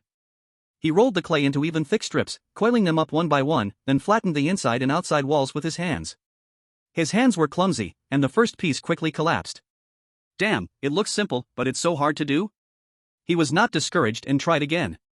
This time, he slowed down and became more patient. Finally, a crooked, ugly clay bowl was born in his hands. Ding! Skill handicraft unlocked, current level, beginner, May 20th. Ha ha ha. Unlocked. Lin Mo looked at the ugly bowl in his hand and did not dislike it, instead, he regarded it like a rare treasure. With the first success, his confidence grew immensely. He continued to make a clay jar for storing water and a deep clay pot for cooking soup. Though each one was ugly in its own unique way, at least they had taken shape. He carefully placed these clay pieces by the fireplace to let them dry slowly. Once they were fully dry, the next step was to find a suitable day to fire the pottery. Chapter 21, The Great Firewood Project and Planning. On the 10th day, the snow stopped. The morning sun shone on the forest dressed in silver, reflecting dazzling light. Lin Mo opened the door, and a mix of pine needle fragrance and the chill of ice and snow hit him, as he took a deep breath of the fresh post-snow air and felt invigorated. After a night of drying, the clay pieces he made yesterday had become much harder, showing a grayish-white color. He carefully picked one up and tapped it with his finger, it made a crisp sound, and he found no cracks, which made him very satisfied. After I finish the firewood storage task today, I'll find a place to build a kiln to fire you all. Lin Mo said to those ugly pieces, talking to himself. Though each shape was more abstract than the last, as long as they could be used, they were good things. After breakfast, he dove back into the great firewood project. Based on the reminders from the command center and his own judgment, he knew that fuel reserves were the key to his survival this winter. The priority of this task even exceeded that of food. With enough fuel, he could melt snow for water, cook food, and keep his body warm during nights of below freezing temperatures. Without fuel, even if he had a room full of meat, he would just freeze to death holding raw meat. He set himself a grand goal, to prepare at least enough firewood to last through the next 2 months within the following week. This was an extremely large workload. He crossed the open ground in front of the camp and walked towards the coniferous forest in the west. Here, the spruce and pine, rich in resin and highly burnable, are excellent fuel wood. He is now cutting trees, no longer relying solely on brute strength like he did at the beginning. He first observes the direction of the trees and the surrounding environment to determine the safest fall direction. Then, he uses his axe to carve a precise V-shaped notch on the predetermined fall side. With every swing of his axe, his strength, speed, and angle are just right. Lumberjack, skilled, you have mastered the various skills of lumbering, your strength and precision have improved, and your physical stamina has decreased. With his skilled level, his work efficiency has increased by at least 30% compared to before. Sweat drips down his cheeks and quickly freezes in the cold air, forming a thin frost, but he doesn't care. He immerses himself in the pure joy of using his strength to accomplish a grand goal. In his heart, he even gives himself an uplifting BGM, the logger's song. Hey! Yo! Hey! Yo! One tree, then another. The sturdy spruces fall one after another under his axe. All morning, the silent forest echoes only with the rhythmic sounds of his chopping and the crashing noise of trees falling. Dragon Kingdom Livestream. I announce that Emotion, besides the title of the Northern Kingdom Fishing King, has also gained a new title, Northern Kingdom Lumberjack Champion. So impressive. The speed of cutting trees is simply like using a chainsaw. Have you noticed that Emotion's physique seems to look much better than when he first came? Although he's still thin, he feels muscular now. No kidding. Doing this high-intensity physical labor every day, can he not get muscles? This is a pure natural gym. Whoa, Emotion has sacrificed so much for our country's fate. He is clearly just a child. Don't get sentimental. He is not a child anymore, he is a man who can bear the hopes of 14 billion people. Lin Mo does indeed feel the changes in his body. He can clearly feel that his strength and endurance have significantly improved compared to when he first arrived. It used to take him a long time to catch his breath after cutting down one tree, but now he can cut down 3 in a row and only feel a little tired. This makes him feel puzzled. At noon, he didn't return to the wooden house. Instead, he made a small fire in the forest, heated up the roasted meat he brought in the morning, and simply solved his lunch with snow water. He wants to make the most of every moment. In the afternoon, he began to deal with the fallen trees. He cuts the trunks into uniform lengths of about 30 centimeters, which makes it convenient for burning and not too heavy to carry. Then, like a hard-working ant, he makes trip after trip to carry the heavy wood back to the camp. His pile of firewood visibly grows taller and expands. That mountain-like pile of wood shines with a golden light in the glow of the setting sun. Lin Mo stands with his hands on his hips in front of the pile, looking at the results of his day's labor, filled with immense satisfaction and security. This is his confidence against the harsh winter.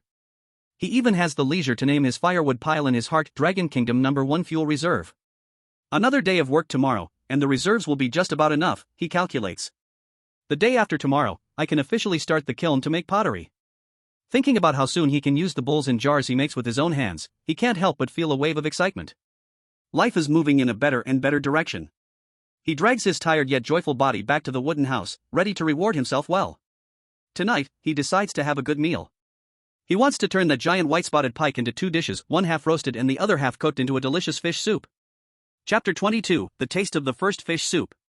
Back in the warm little wooden house, Lin Mo feels like he has instantly transformed from a hard-working lumberjack back into a leisurely homeowner. He first adds a few thick logs to the fireplace. Let the flames burn even brighter. Then, he took down from the shelf the white-spotted dogfish, cleaned and left with 2 large pieces of snow-white fish flesh. Tonight, let me show you what it means to be a Chinese master chef. Lin Mo weighed the fish flesh in his hand, narcissistically bragging a bit. He used a knife to cut one piece of fish into several large chunks, threaded them onto a sharpened stick, and set it over the fire to roast. For the other piece of fish, he cut it into small pieces and threw them into his beloved steel pot. In the pot was the creek water that he had boiled long ago. As soon as the white fish pieces entered the pot, they began to roll vigorously.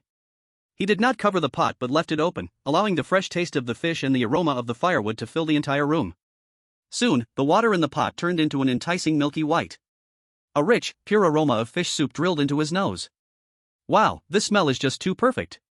Lin Mo leaned over the pot and took a deep breath, feeling like his soul was about to be pulled away. He had never smelled such fragrant fish soup before. No ginger, no scallions, no cooking wine. All there was the freshest fish, the purest water, and a pinch of salt for flavor. This was the ultimate gift of nature. He swallowed hard, feeling that he could hardly wait any longer. He added some more firewood to the flames and watched eagerly by the pot, like a child waiting for dinner. On the other side, the fish meat roasting over the fire began to sizzle and emit a completely different, dominating aroma of char. The two aromas mixed together, a cruel torment for someone with a growling stomach. Okay, it's almost ready. When the fish soup in the pot had thickened to a milk-like consistency, Lin Mo could no longer hold back. He carefully took the boiling steel pot off the fire and placed it on a stone slab beside him. He had no bowl, so he could only eat directly from the pot. He first took a wooden spoon, scooped up a spoonful of milky white fish soup, blew on it, and then impatiently put it into his mouth. Mmm. The moment the hot, delicious fish soup slid down his throat, Lin Mo's eyes bulged wide open. Fresh. So fresh. A kind of extreme freshness that was hard to describe exploded on his taste buds in an instant. It was a pure, unblemished freshness, as if the essence of an entire river had been concentrated in this one sip of soup. The warm fish soup slid down his esophagus into his stomach, a warm current instantly spreading throughout his limbs, driving away all the fatigue of the day. This is too good. I've never had such delicious soup in my life. Lin Mo was so happy that he was about to shed tears. He couldn't stop, gulping one spoon after another. After drinking a few spoonfuls of soup, he picked up a chunk of tender, cooked fish. The fish melted in his mouth, incredibly tender, carrying the deliciousness of the fish soup, so good that it made him want to swallow his tongue. After finishing the fish soup, he took the roasted fish next to him. The grilled fish had a crispy outer skin, yet the meat inside remained firm and springy, infused with the aroma of fire, offering a different flavor altogether. Half fresh, half charred. Half soup, half meat. He ate with oil all over his mouth, beads of sweat breaking out on his forehead. At that moment, he completely forgot where he was, forgot about survival, forgot about the mission. In his world, there was only this pot of delicious fish before him. Name, Lin Mo. Status, full, satisfied, slightly excited. Skills. Architecture, beginner 61/200. Logging, skilled 155/500. Fire starting, beginner 45 out of 100. Tool usage, rope, beginner August 10th. Trap making, beginner 52 out of 100. Dissection, beginner 31 out of 100.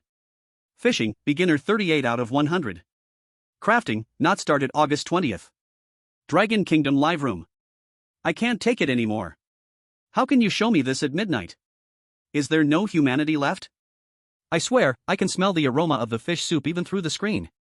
Look at that expression on Mo's face, he's enjoying it too much. It feels even better than when I eat at Hey DeLeo. I just ordered takeout, but after watching the live stream of emotion, I suddenly feel that the barbecue in my hand is not delicious anymore. Killing people and breaking hearts. Killing people and breaking hearts. Civilized observer, I report that the Dragon Kingdom competitor is spreading poison in the middle of the night. Haha, the competitors from other countries must be stunned. We're fighting for survival, and you're having a feast? Feeling full and satisfied, Lin Mo lay lazily on his grass bed, rubbing his round belly, not wanting to move at all. He felt that his survival journey seemed to have taken a strange turn. From the initial fear and anxiety to the current comfort and enjoyment. Not only did he solve his basic needs, but he even began to pursue a better quality of life. This won't do, I will fall into depravity. Lin Mo said this, but deep down, he felt quite pleased. He watched the flickering flames in the fireplace, starting to think about the next plan. The firewood supply has already taken shape. The main engineering of the shelter is basically completed. The food source is even more stable, nothing could be more stable. Let's plan to build the earthen kiln tomorrow, to make pottery. He was full of anticipation for the pottery that was about to be born. That would be a big step from using tools to making tools. It would also be proof that he had truly taken root in this world. Chapter 23, The Magic of Smoking, Eating Stored Food Until Old Age. In the morning. When Lin Mo crawled out of the sleeping bag, he felt comfortable all over. The wooden house was warm, the fire in the fireplace had burned all night, and now only red coals remained, continuously giving off heat. He pushed open the door, and a burst of fresh air rushed in, refreshing him. The snow had stopped, and outside there was a world wrapped in silver, the sunlight reflected off the snow, making it hard to open his eyes. The first night in the new house, I slept really well. Lin Mo stretched lazily, his bones cracking with a series of pops. The feeling of not worrying about being frozen awake in the middle of the night, nor about being buried by wind and snow, gave him such a sense of security. He walked outside, first addressing a personal need, then scooping up a handful of clean snow to rub on his face. The icy sensation completely woke him up. Back in the house, he added some wood to the fireplace and put the steel pot on to boil water. For breakfast, he had leftover grilled fish from yesterday. Although it was cold, paired with hot water, it tasted special. Feeling full, Lin Mo's gaze fell on the large piece of white-spotted dogfish hanging in the corner of the wall. This thing is too big. Yesterday's fish soup and grilled fish only managed to finish less than half. The rest, though the weather is cold, can at most last 2 or 3 days. Any longer and it will spoil. So much meat, if I can't finish it, it will go bad. What a waste. Lin Mo rubbed his chin, his brows slightly furrowed. He was not the type of person to waste, and in this hellish place, any bit of food is extremely precious. How can I make this meat last longer? His mind started to race, segments of documentaries he had watched in his previous life flashing through his brain. Pickling? Not enough salt. Air drying? The air is too moist now, and it's snowing, making it easy to get moldy. Freezing? That's a good idea, but what if the temperature rises one day? It will still go bad. Suddenly, a word jumped into his mind: smoking. Of course. Smoking. Smoking can not only remove moisture from the meat, but the phenolic substances in the smoke can also kill bacteria and preserve it, greatly extending its shelf life. Moreover, smoked meat will have a special flavor, and it tastes so good. Just do it. Lin Mo slapped his thigh, instantly having an idea in his heart. He wasted no time, grabbed an axe, and went outside. He wanted to build a special rack for smoking meat next to the wooden house. He found several thicker branches and set up a conical frame in a clear area not far from the wooden house, using 4 main trunks to create a wide bottom. The narrow-topped 4-sided pyramid structure was tightly bound at the top with the resilient vines he had collected earlier, making the entire rack as steady as a mountain. Just having a frame is not enough. Lin Mo muttered to himself, cutting many slender branches, using both hands and feet to climb up the rack, weaving them in a haphazard way to create a neat and uneven grid in the middle. This task was more labor-intensive than he had imagined. The cold wind blew, turning his fingers red, but his heart burned with enthusiasm. An easy smoke-drying rack was thus completed. Next came the materials for making smoke. Lin Mo knew that to smoke meat, there could be no open flame. He needed to use thick smoke to slowly cure it.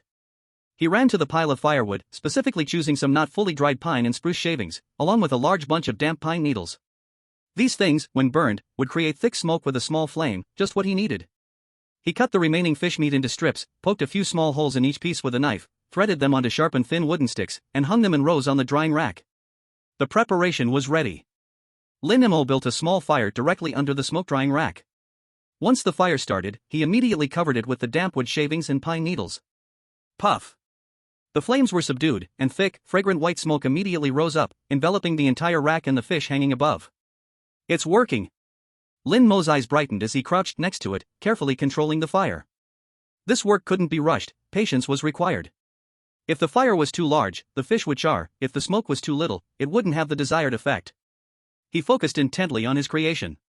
The white smoke curled up, spreading through the cold air. The originally snow-white fish meat gradually changed color under the swirling smoke, from white to light yellow, then to a tempting golden yellow. A unique aroma, mixed with the freshness of the fish and the fragrance of pine wood, spread out. Dragon Country Live Room. Wow, what is Emotion doing again? I just came in, and with all this smoke swirling, I thought his house was on fire. It scared me. Those upstairs don't get it. Stop talking nonsense. This is called smoking. It's an ancient method of food preservation. We do this for cured meat during the new year at my hometown. My God, Emotion can do this too? What else can he not do? Now this is impressive. With this smoking technique, he won't fear wasting food even if he catches a large game. He can save it and eat it slowly. While others are worried about their next meal, Emotion is already thinking about strategic reserves. This is the gap. Time passed second by second. Lin Mo stood guard for over 2 hours, continuously adding wetwood shavings to maintain thick smoke. When the surface of the fish strips became dry and firm, presenting a beautiful tea color, Lin Mo knew it was nearly done. He extinguished the fire and carefully took down a piece of smoked fish from the rack. It felt warm to the touch, carrying a delightful smoky aroma. He held it up and sniffed. The smell almost made his mouth water. He couldn't help it and broke off a small piece to put in his mouth. Lin Mo's eyes instantly lit up. Delicious. So satisfying. The fish meat was incredibly chewy, with a texture like beef jerky, but even fresher. The rich smoky flavor perfectly blended with the fish's freshness, becoming more fragrant the more he chewed, leaving an endless aftertaste. Woohoo! Amazing! Lin Mo excitedly waved his fist. At that moment, a sound from the system echoed in his mind. Ding! Skill food storage has been unlocked. Current level, beginner, 11 out of 100. Food storage, beginner. You have initially mastered basic food preservation techniques like smoking and air drying, effectively extending the shelf life of food. Haha, another new skill. Lin Mo felt overjoyed in his heart. He gathered all the smoked fish into his possession, wrapped in clean leaves and hung on the beams of the house. Looking at these provisions that could last him for several days, he felt a sense of stability in his heart. With these supplies, he had the confidence to do more things. For example, to explore farther places. Chapter 24 Unexpected Surprise. With long-lasting smoked fish dried, Lin Mo felt his back straighten significantly. Food was no longer an urgent issue, he could finally set his sights on farther places. A qualified survivor cannot just stick to his own small piece of land. He must constantly expand his knowledge, understanding the surrounding environment, knowing where there are resources and where there are dangers. It's time to go for a walk. Lin Mo made up his mind. He started preparing for his departure. A simple little bag made of animal skin was filled with several pieces of smoked fish, serving as food for the journey. Hanging at his waist were a survival knife and an axe, and he filled that steel pot with boiling creek water to take with him. Everything ready, he walked briskly towards a direction he had never been before. Today's goal was exploration. There was no fixed destination, wherever he went was fine, mainly to observe the terrain and the distribution of plants and animals. The forest after the snow was particularly fresh, but also quieter. Stepping on the thick snow made a crunching sound, which felt especially clear in this quiet woods. Lin Mo walked cautiously, carefully observing the traces on the snow. Snow is nature's best record board. Any creature passing through here will leave its mark. Not far into the woods, he discovered a series of plum blossom-shaped small footprints under a pine tree. It's a rabbit. Lin Mo recognized it at a glance. He continued walking a few hundred meters and found a more complex set of traces in a sheltered spot on a small hillside. Those were paw prints, some large, some small, seemingly chaotic but vaguely forming a whole. The paw prints were deep with sharp edges, showing that the owner of the paws was quite strong. Lin Mo squatted down to take a closer look. His heart skipped a beat. Wolves, and a pack. These paw prints looked exactly like the Frostclaw wolf tracks he had seen before in the guidebook. Dragon Kingdom Live Room. Wow! What kind of footprints are those? They're so big. Isn't this a wolf? Definitely a wolf. Look at those plum blossom shapes and those claw prints. We have them in my hometown's mountains, but they are never this big. It's not just one, it's a pack. Look at that trail of footprints, all messy, at least a dozen. Oh no, and oh god, run. If you get surrounded, even 10 lives won't be enough. The live chat exploded in an instant, the audience's hearts were suddenly in their throats. Just moments ago, the atmosphere of comfort from stocking up provisions shattered instantly with the traces on the snow. Lin Mo opened the Guide to Known Species of the Northwoods Mystery Forest and quickly found the relevant information. Frostclaw wolf, a subspecies unique to the Northwoods Mystery Forest. Its size is about 30% larger than an ordinary gray wolf, covered in thick silver-white fur, a master of camouflage in snowy areas. Its foreclaws are extremely sharp, and its claws secrete a special substance that forms a layer of frost crystals when coming into contact with extremely cold air, hence its name. On the edges of its paw prints, there are often ice crystal residues. Based on the freshness of the traces, this pack of wolves must have passed here last night or early this morning. Lin Mo stood up, feeling a bit more cautious. Wolves are social animals and extremely intelligent. A pack of wolves in this forest would definitely be the top predator. He didn't want to run into them right now. He didn't back down, just became more careful. He avoided the direction the wolves had taken and continued deeper into the forest. The deeper he went, the taller the trees became. The forest grew darker. The sunlight struggled to pierce through layers of treetops, only scattered patches of light fell on the snowy ground. As he walked, he suddenly saw some traces on an open ground that made his heart leap. These were huge hoofprints, each as big as a bowl, deeply sunk in the snow. Next to the hoofprints, there were also some chewed low shrubs. Lin Mo's breath paused for a moment. He hurried over, squatted down, and measured the size of the hoofprint with his hand. Giant horned musk ox. The name jumped out of his mind instantly. There was no mistake, only that kind of giant weighing several tons could leave such exaggerated footprints. He followed the hoofprints forward and found that these traces extended toward the distant mountains. They went in that direction. Lin Mo licked his slightly dry lips, excited lights flashing in his eyes. Although it was not yet time to challenge such a giant creature, knowing their general activity area was a huge gain in itself. He forced down the excitement in his heart, silently noted this direction, and turned to prepare for his return. Today's exploration had already yielded enough. Just as he turned around, a flash of bright color in his peripheral vision suddenly caught his attention in the snow. In a patch of low bushes, some bright orange fruits, about the size of yellow soybeans, were peeking out from under the white snow, like little suns. What is this? Lin Mo curiously walked over. He brushed aside the snow and found quite a few of these fruits, clustered together. He picked one and held it in his hand to take a look. The fruit was a cluster of many small petals, resembling raspberries but in an orange-yellow color. He thought for a moment and took out the book Species Guide of the Northern Wilderness. After flipping a few pages, he quickly found the matching picture. Cloudberry, a berry unique to the north, often found in moist tundras and marshy areas. The fruit is rich in vitamin C, sweet and sour, an important vitamin source for local animals. Cloudberry. It's actually cloudberry. Lin Mo's eyes instantly lit up. This was a good thing. He had been in this world for more than 10 days, and every day had either rabbit meat or fish meat. Although his energy and protein intake was sufficient, his vitamin intake had been almost zero. In the short term, this was fine, but over time, problems would certainly arise, like getting sepsis or something. These cloudberries were like sending charcoal in the snow. He immediately tried one. A burst of sweet and sour juice exploded in his mouth. The taste was fresh and refreshing, instantly washing away the greasy feeling from days of eating meat. Delicious. Lin Mo felt like every cell in his body was cheering. He no longer hesitated and immediately began to pick. He took off his outer jacket and held it in front of him, like a little squirrel storing food for winter, carefully placing each precious cloudberry into his pocket. He was not greedy, he only picked about 2/3, leaving some for other animals. This was the rule of the wilderness, always leave some behind to last long. Dragon Kingdom Live Room. Wow! Wild fruits. God, Mo found wild fruits. They look so delicious, I want to eat them too. This is called cloudberry, common in northern Europe, known as the gold of the Arctic, with extremely high vitamin content. Awesome. Now God Mo's nutrition is balanced. Eating meat every day is truly unbearable. Look at his intoxicated expression while eating the fruit, like a few 100-pound child. Am I the only one who noticed those hoof prints he just discovered? Don't mention the front, I'm getting nervous. Lin Mo had no idea what the audience was nervous about, he was currently extremely happy. With a big bag in his pocket, humming a little tune, he walked contentedly towards the camp. Back at the warm little cabin, he carefully poured the cloudberries onto a clean wooden board and placed it by the fireplace, letting them dry slowly.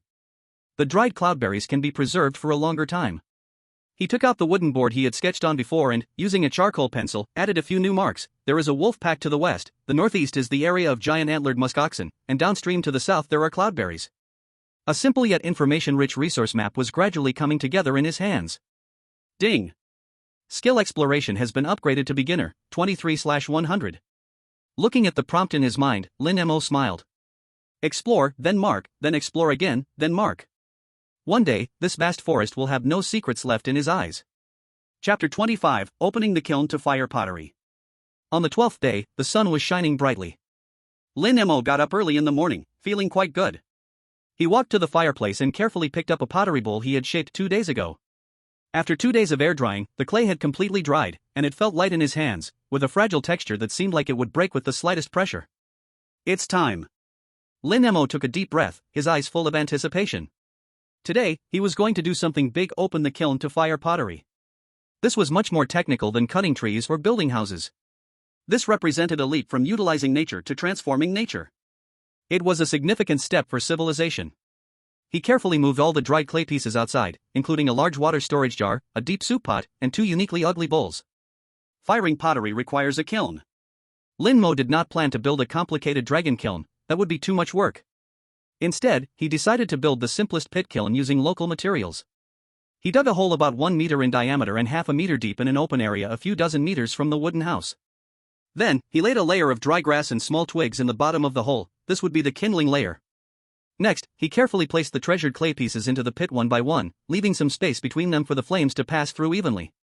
After placing the clay, he began to pile a large amount of dry firewood around and above, starting with thin pieces and then adding thicker ones, layer by layer, until the entire pit was stacked like a small mountain. The preparation is done, now, let's see if the heavens will be kind to me.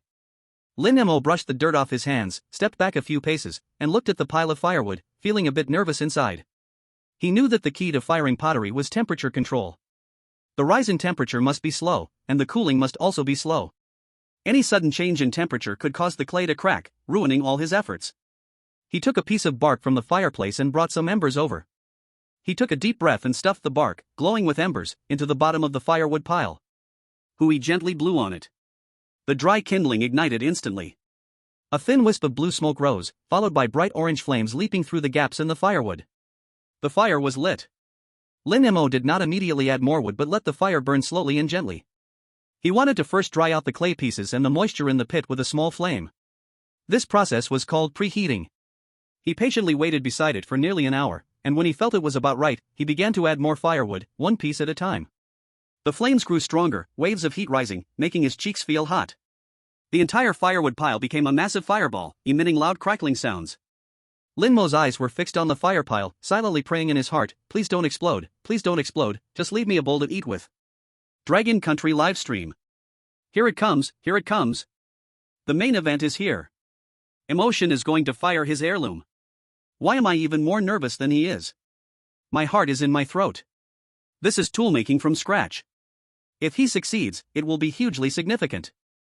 I checked, the success rate of primitive pottery firing is actually very low, and it demands very high temperature control. This is Emotion's first time, it's nerve-wracking. Don't say bad things. We must believe in science. No, we should believe in metaphysics. Emotion is amazing. Look.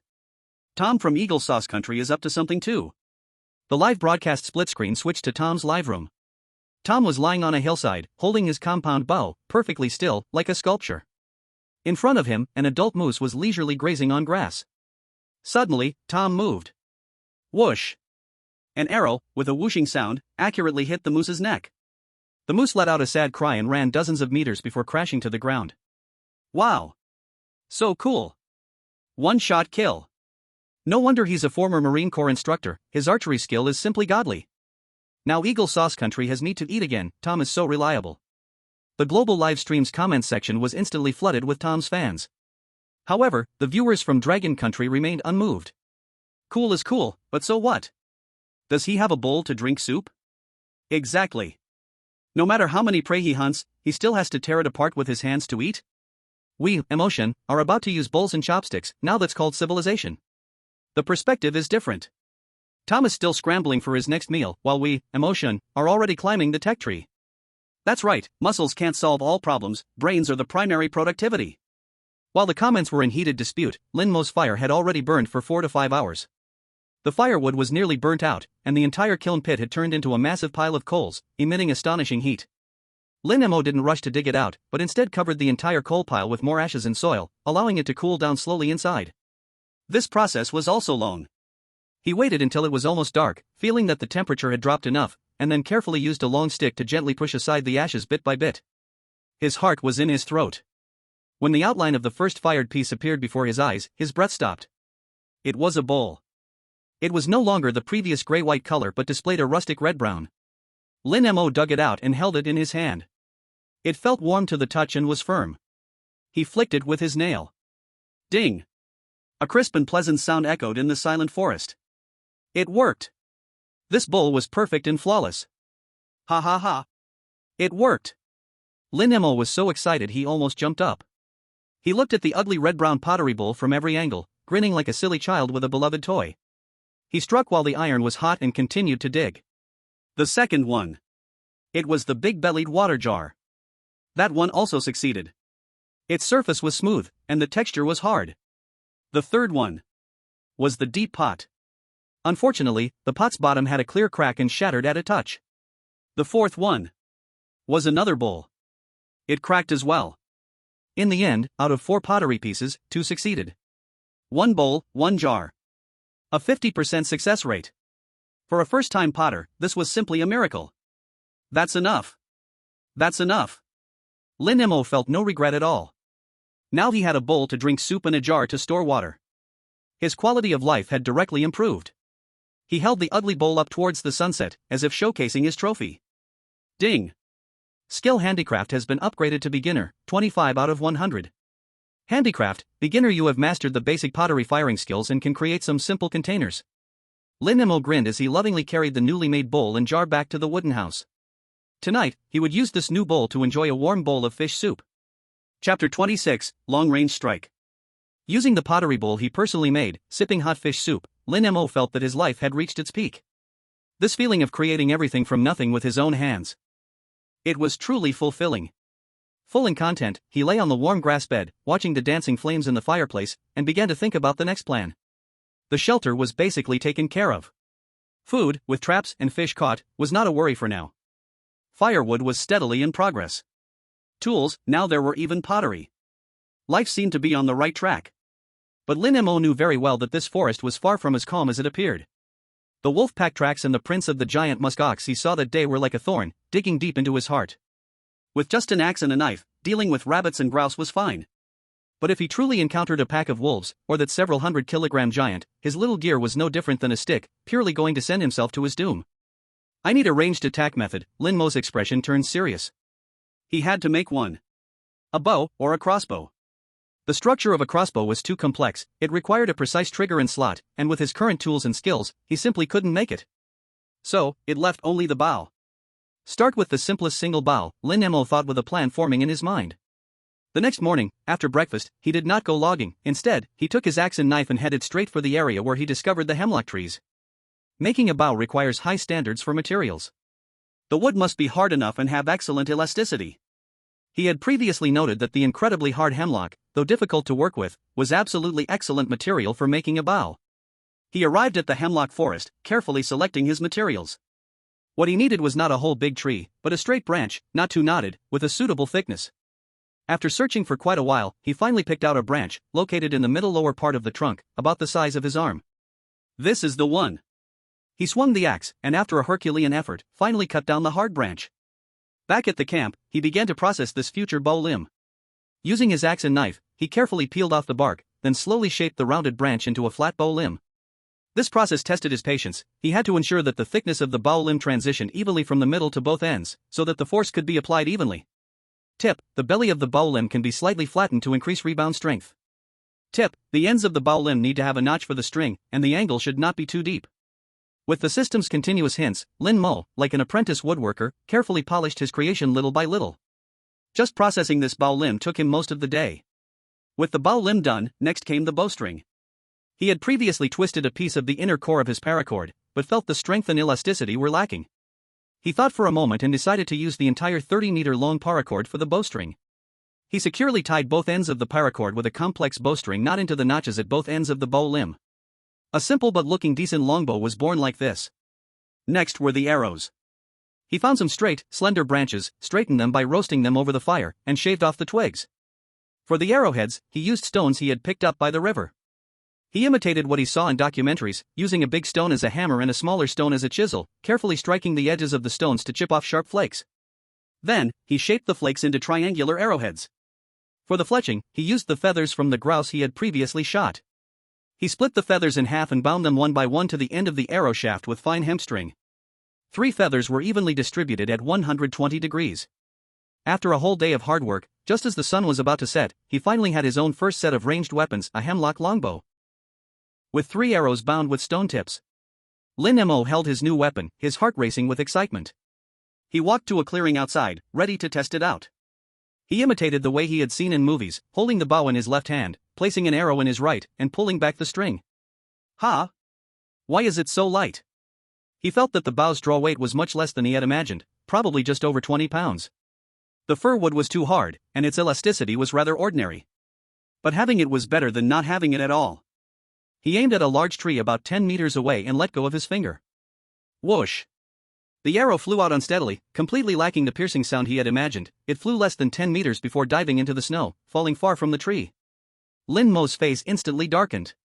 What happened to long-range attacks? What happened to hitting a target 100 steps away? This thing would struggle to hit a rabbit, right? He walked over, pulled the arrow out, and looked at the floppy bow and the crooked arrow, lost in thought. It seemed that making weapons was much harder than he had imagined. Ding! Skill weapon crafting unlocked, current level, beginner, 3/20. Skill archery unlocked, current level, beginner, January 20th. Looking at the 2 shiny beginner skills in front of him, Lin Mo was not discouraged but instead felt fired up. Being a beginner means there is still huge room for improvement. He picked up the arrow, set it on the string again, and took a deep breath. If 1 time doesn't work, then 10 times. If 10 times doesn't work, then 100 times. He believed that with the system, he would absolutely become a sharpshooter. Dragon Country Live Room. Ah, I'm dying of laughter. Is this really most precious weapon? That arrow flew no farther than the stone I threw. The gap between ideals and reality is just this plain and simple. Stop laughing, give Mo some face. Who hasn't started from bronze? But to be fair, Mo's learning ability and hands-on skills are truly impressive. Starting from scratch, he made the bow and arrow in just one day. Although it's a bit crude, it's already remarkable. Exactly, meals are eaten bite by bite, and roads are walked step by step. I believe in Mo, he can do it. Lin Mo did not know that the audience was cheering for him. Right now, he was completely focused on this disappointing bow. He adjusted his posture, feeling the subtle differences with each pull and release of the bow. Although each arrow shot out was still weak and powerless, Lin Mo could feel that his control over the bow was gradually improving. As the sky darkened, Lin Mo reluctantly put away the bow and arrows. He looked at the tree he had shot full of holes, and the surrounding snowy ground, a confident smile spreading across his face. Just wait, one day I'll use you to shoot down birds from the sky and pierce deer in the forest. Chapter 27, Test of the Storm. The weather changed in an instant. The morning was clear and bright, but by afternoon, the western sky was as dark as if someone had overturned an ink bottle, with thick clouds rolling in. The air turned damp and hot, and the wind began to pick up, making the trees groan as if something were crying. It's going to rain heavily. Lin Mo glanced up at the sky and quickly stopped his work. He had been practicing with his newly made shabby bow in the yard. Although his aim was still terribly off, he could barely shoot arrows up to 20 meters now. He hurriedly moved the bow and arrows along with some firewood he had just chopped back inside. Not long after he entered the house. Drip! A drop of cold rainwater splashed onto the roof. Then came the second drop, the third drop. Crash! Large raindrops poured down like someone was dumping buckets of water, hitting the ground with a loud splatter. The whole world was suddenly cloaked in a gray mist of rain. The sound of the wind, the rain, and the trees bending and swaying all mixed together like a wild symphony. This was the first real downpour he encountered after arriving in this world. It was also the first severe test for his new home. Lin Mo closed the makeshift door made of wooden planks and vines, shutting out the raging wind and rain outside. Inside, the fire in the fireplace burned brightly, warm and illuminating. He was not anxious at all. Instead, he walked around the room with great interest, carefully inspecting every corner of his house like a supervisor. First, he looked up at the roof. The roof was slanted steeply, and the rain quickly flowed down through the gaps in the wood, accumulating not a single drop. The waterproof tarp at the bottom played a crucial role, blocking all the rain that tried to seep in. He then touched the walls around him. The walls were built from thick logs, joined together with notches, and he had carefully sealed the gaps with clay and moss. At this moment, they felt dry and solid, with not a hint of moisture. Not bad, not bad. Lin Mo nodded in satisfaction. He walked to the window, which had the same structure as the door, successfully keeping the rain out of the house. Outside, the wind and rain raged, accompanied by thunder and lightning. Inside, it was warm as spring, dry and cozy. This feeling was simply delightful. He even had the leisure to take out his newly made ceramic pots and bowls from the shelf, pouring some boiling hot water from the pot, enjoying a soothing drink. This is the life, indeed. Lin Mo sighed comfortably. Meanwhile, in the global live stream room, the screen divided again. On one side was Lin Mo, leisurely drinking hot water and warming himself in his sturdy wooden house. On the other side, the camera switched to a competitor from a small country in South America, Carlos's live stream. Carlos was a mountain climbing enthusiast, very fit, but he knew nothing about building. His shelter was nothing but a very simple hut made from a few branches, covered with leaves and grass. At this moment, under the downpour, his pitiful shelter had already been washed away, shattered to pieces. Carlos found himself exposed to the raging wind and rain. He was soaked to the skin, his lips turning purple from the cold, teeth chattering uncontrollably. He tried to start a fire again, but in such heavy rain, it was a hopeless dream. All his tinder and firewood were soaked through. He could only hug his arms, curled up under a big tree, trembling violently, his eyes filled with despair and helplessness. Global live stream room. Oh my god. Carlos can't hold on much longer. It's so tragic, he looks like he's about to suffer from hypothermia. In this environment, once he loses heat, death is not far behind. His shelter is too terrible, it can't withstand even a little wind and rain. This highlights the importance of planning and foresight. Just look at Lin Mo on the other side, it's like two different worlds. One side is heaven, the other side is hell. I even feel that the fire in Lin Mo's house is warmer than my heating. Carlos is about to be eliminated, his country is going to suffer. In the live stream room of Carlos's country, there were cries and wails. They watched helplessly as their contestant, in cold and despair, slowly moved toward death, unable to do anything. Finally, after enduring for more than an hour, Carlos's body stopped trembling. His head drooped, completely losing consciousness. A soft white light enveloped him, carrying him away. Immediately after, a cold system announcement suddenly popped up in front of everyone in the world. Announcement: the contestant Carlos from the country of Goya has been determined dead due to severe hypothermia leading to cardiac arrest. His country, Goya, will suffer a national penalty. The largest volcano, Undul volcano, will erupt immediately and trigger a level 7 earthquake. As soon as the announcement was made, the world was in an uproar. Volcano eruption. Level 7 earthquake.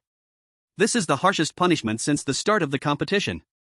Countless people immediately switched to the news channel, only to see a massive volcano in the country of Goya, spewing volcanic ash that blocked out the sky, with molten lava flowing down the mountainside. The earth shook violently, and countless houses collapsed. The scene was like the end of the world arriving. The entire world was stunned by this cruel punishment. Dragon Kingdom Live Room. After a moment of silence, the bullet comments exploded. My God! This punishment! It's too terrifying. One person's death is a disaster for a whole country. This game is too cruel. I suddenly feel so lucky that our contestant is Emotion. If it were someone else, I can't even imagine what our Dragon Kingdom would be like now. Yes. Look at Emotion, in such heavy rain, still able to drink tea in his warm house. The contrast is too strong. Emotion, you are the hope of our entire village. You must hold on. From today on, I will burn 3 sticks of incense for you every day. I ask you to definitely stay safe. This sudden disaster made everyone deeply aware of the cruelty of this game. It also gave them a stronger sense of empathy and reliance on their own country's contestant. At this moment, Lin Mo knew nothing of this. He was sitting by the warm fireplace, studying the spruce bough that still had great potential for improvement. The limbs of this bough are still too stiff, the rebound speed is not enough. The bowstring needs to change, the paracord still won't do. He mumbled to himself, calculating improvement plans in his mind. The heavy rain outside was just a perfect background music for his quiet thinking. Chapter 28, Harvest After the Rain. The heavy rain fell all night, gradually stopping by the next morning. Lin Mo pushed open the door, and a breath of fresh air mixed with the scent of soil and grass greeted him. The entire forest looked as if it had been thoroughly washed, the leaves glistened green, and puddles formed all over the ground. After the rain, the sun shines again, it's a good day to work. Lin Mo stretched, feeling comfortable all over. After sleeping a night in the warm, dry wooden house, his energy was fully restored. As usual, he had a bit of smoked fish for breakfast, then picked up his knife, ready to check on his traps. With such heavy rain, many animals' activity patterns would change, maybe there would be some unexpected surprises. He walked along the stream towards the area where he had set up traps. The forest after the rain was tough to navigate, with slippery mud and puddles everywhere. He first checked several land-based snares he had set up, and sure enough, they were all empty. The heavy rain had washed away the ground and also washed away the scents left by the animals. As expected, Lin Mo was not disappointed. He continued walking and came to a trap he had specially placed by a small creek. For this trap, he had made some improvements. He not only set up a simple snare, but also built a small guiding wall with stones and sticks on the side, forcing passing animals toward the snare. When he parted the damp bushes blocking his view, his eyes instantly lit up. He saw the trap he had high hopes for was now tightly pulled. On the other end of the rope, a round, furry guy was being tightly held, submerged in water, completely still. Caught. This is... Lin Mo rushed over and pulled it out of the water. It was a large animal, with 2 characteristic big front teeth and a flat, paddle-like tail. Beaver. Lin Mo's heart skipped a beat. He was so excited he almost shouted. This was a big treasure. Beavers, in the wilderness survival circle, are. That is a moving treasure trove. Its thick, shiny fur is excellent material for making top-notch cold-resistant clothing and hats, and its waterproof performance is top-notch. Its meat, though some say it has a muddy taste, is definitely a delicacy for Lin Mo now. Most importantly, it stores a large amount of fat inside. In this environment where fat intake is scarce, fat means energy, calories, and it means he can better withstand the severe cold. It can even be used to make oil lamps, for lighting.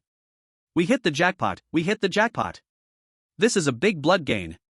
Lin Mo was all smiles, holding a beaver that weighed at least 20 or 30 pounds. He estimated that last night's heavy rain caused the creek to rise, forcing the beaver to leave its home, and it accidentally wandered into his trap while looking for a new place to stay. It was like a gift delivered to his doorstep. He didn't waste any time and immediately carried this heavy catch back to the camp. Back in front of the wooden house, he began to process the beaver. With previous experience processing rabbits and fish, his movements were now much more skilled. Skinning, gutting, removing the entrails. Hint, the beaver's scent glands are located at the base of the tail, carefully remove them as they can be used as an effective bait. Hint, the layer of fat on the belly is evenly thick and can be removed in one piece, making oil extraction easier. Under the system's guidance, Lin Mo's operation was nothing short of surgical level. He carefully peeled off the entire intact beaver skin. Then, he cut off the large piece of white fat from the beaver's belly and set it aside. Next, he found the beaver's scent glands mentioned in the guide. Those things emit a peculiar aroma and are said to have a deadly attraction for many animals. He carefully wrapped it in leaves. This was going to be his secret weapon for making traps. Finally, he dealt with the beaver meat. When he had divided the large beaver into skin, meat, fat, and entrails, neatly laid out on the wooden board, the system's prompt sound arrived as expected. Ding! Skilled dissection handling has been upgraded to skilled, 1/500. Dissection handling, skilled. You have mastered the dissection skills for medium and small animals, greatly improving processing speed and material completeness. Skilled. Lin Mo felt a rush of joy in his heart. The skill upgrade was real. He could feel that his cuts were much steadier and faster than before. He didn't rush to eat the meat but first put the precious fat into his new ceramic pot, set it on the fire, and began to extract the oil. As the temperature rose, the white fat began to slowly melt, transforming into clear oil and releasing a tempting meaty smell. When all the fat had turned to oil and only some golden oil residue remained, Lin Mo finally removed the pot. He carefully poured the hot beaver oil into the large-bellied ceramic jar. A full jar of golden liquid shimmered under the sunlight. Lin Mo looked at the jar of oil, his heart filled with an unprecedented feeling of abundance. With oil, he could stir-fry, make oil lamps, and even apply it to his skin to prevent frostbite in extreme cold weather. This is the guarantee of survival. He sprinkled a little salt on the fragrant oil residue and took a bite. Crunch! Delicious, crispy, crunchy. So delicious it's explosive. As he savored the oil residue with delight, he looked at the complete beaver's skin and his mind sparked with new ideas. This fur is so good, I need to find a way to tan it and make a hat. Fishing will be much more comfortable in the future. His gaze fell on the long, thick tendon strips that he had peeled from the beaver's legs. This thing seems much better than parachute cord. A bold idea floated in his mind. What if he used this for bowstring? Dragon Country Liveroom. Wow! A beaver. Emotion caught a beaver. This luck is incredible. Going out after the rain and finding a treasure? Upstairs, this is called opportunity favors the prepared. If it weren't for Emotion improving the trap ahead of time, he wouldn't have caught this beaver. Look at how skillfully he handles the beaver, like an old hunter. So cool. He is refining oil. My God, he's about to achieve oil freedom. I declare, Emotion has crossed from the Stone Age to the Oil Age. Quick, look at the news. Our country has good news again. In the background news of the live stream, a meteorological expert was reporting. Due to the recent continuous influence of the national luck enhancement from the civilization survival game, many regions in our country have welcomed beneficial rain, effectively alleviating autumn drought in some areas, bringing positive effects for agricultural production and water reservoir storage. The live chat immediately erupted. Ha ha ha. It's pouring rain where Emotion is, he caught a beaver, and we are also having rain, alleviating the drought. This is a win-win. Thank you, Emotion. Thank you, Beaver. Thank you, Heaven, for your gifts. Beaver, I was extremely scared at the time, but I made an outstanding contribution to the agricultural development of the Dragon Kingdom.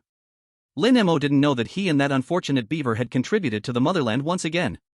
He was now holding those slippery tendons, with a clear light of wisdom shining in his eyes. Thinking about how to turn them into key components of a big killing weapon. Chapter 29, The Magical Secret of Tendons. The 14th day, morning. Lin Mo woke up comfortably in his little wooden house. After the baptism of heavy rain, his house showed no problems, filling him with confidence in his craftsmanship. After a simple breakfast, he didn't rush out but took out the several beaver tendons he had harvested yesterday. These tendons had dried overnight and were no longer as slippery as yesterday, their surfaces shrank and became somewhat hard. Lin Mo placed them on a flat wooden board and examined them closely. This is natural Kevlar fiber. He had seen a documentary in his previous life that ancient Indians used animal tendons to make bowstrings and to bind arrowheads. The toughness and strength of this material were far beyond what plant fibers could compare to. Whether it can work depends on this. Lin Mo rubbed his hands and prepared to start processing these treasures. Processing tendons is a delicate job but also a physically demanding one. He first used the back of the knife to repeatedly pound and strike these semi-dry tendons. Bang! Bang! Bang! The dull pounding sound echoed in the room. This process was to break apart the tightly connected fiber structures inside the tendons to make them fluffy. After pounding for more than 10 minutes, Lin Mo's arms began to ache. He stopped to take a look and found that the tendons had only softened slightly, still far from the fibrous state he wanted. Damn, so hard? Lin Mo shook his hands in surprise. Tip: try using a stone for pressing and pounding, it will be more efficient. Tip: after pounding, use a dull blade or the edge of a shell to scrape along the direction of the fibers to remove excess connective tissue. The system's hint appeared just in time. Right. Why didn't I think of that? Lin Mo slapped his forehead. He immediately found a smooth river stone, replacing the knife's back, and began to pound and roll the tendons again. Sure enough, the efficiency was much higher. Under the heavy pressure of the stone, the tendons slowly began to separate, revealing strands of silver-white fibers. He then found a sharp stone shard and, following the system's hint, carefully scraped along the direction of the fibers. This process requires immense patience. If he scraped too hard, it would damage the fibers. If he scraped too lightly, it wouldn't remove the impurities stuck to them. Soon, a layer of fine sweat appeared on Lin Mo's forehead. He was completely focused, as if he were carving a piece of art. Time passed little by little. When the sun was high above, he finally finished processing the first tendon. That originally thick and hard tendon had now turned into a small handful of fluffy, soft fibers shining with a silver glow. Lin Mo held it in his hand and gently pulled. He found the resilience of this thing exceeded his imagination. He used 7 or 8 parts of his strength and still couldn't break it. Good stuff. Absolutely good stuff. Lin Mo's eyes sparkled like 2 light bulbs, shining bright. His confidence soared, and he used the same method to process the remaining tendons into fibers. Looking at the large handful of silver-white cotton in front of him. Next was the most crucial step, twisting the string.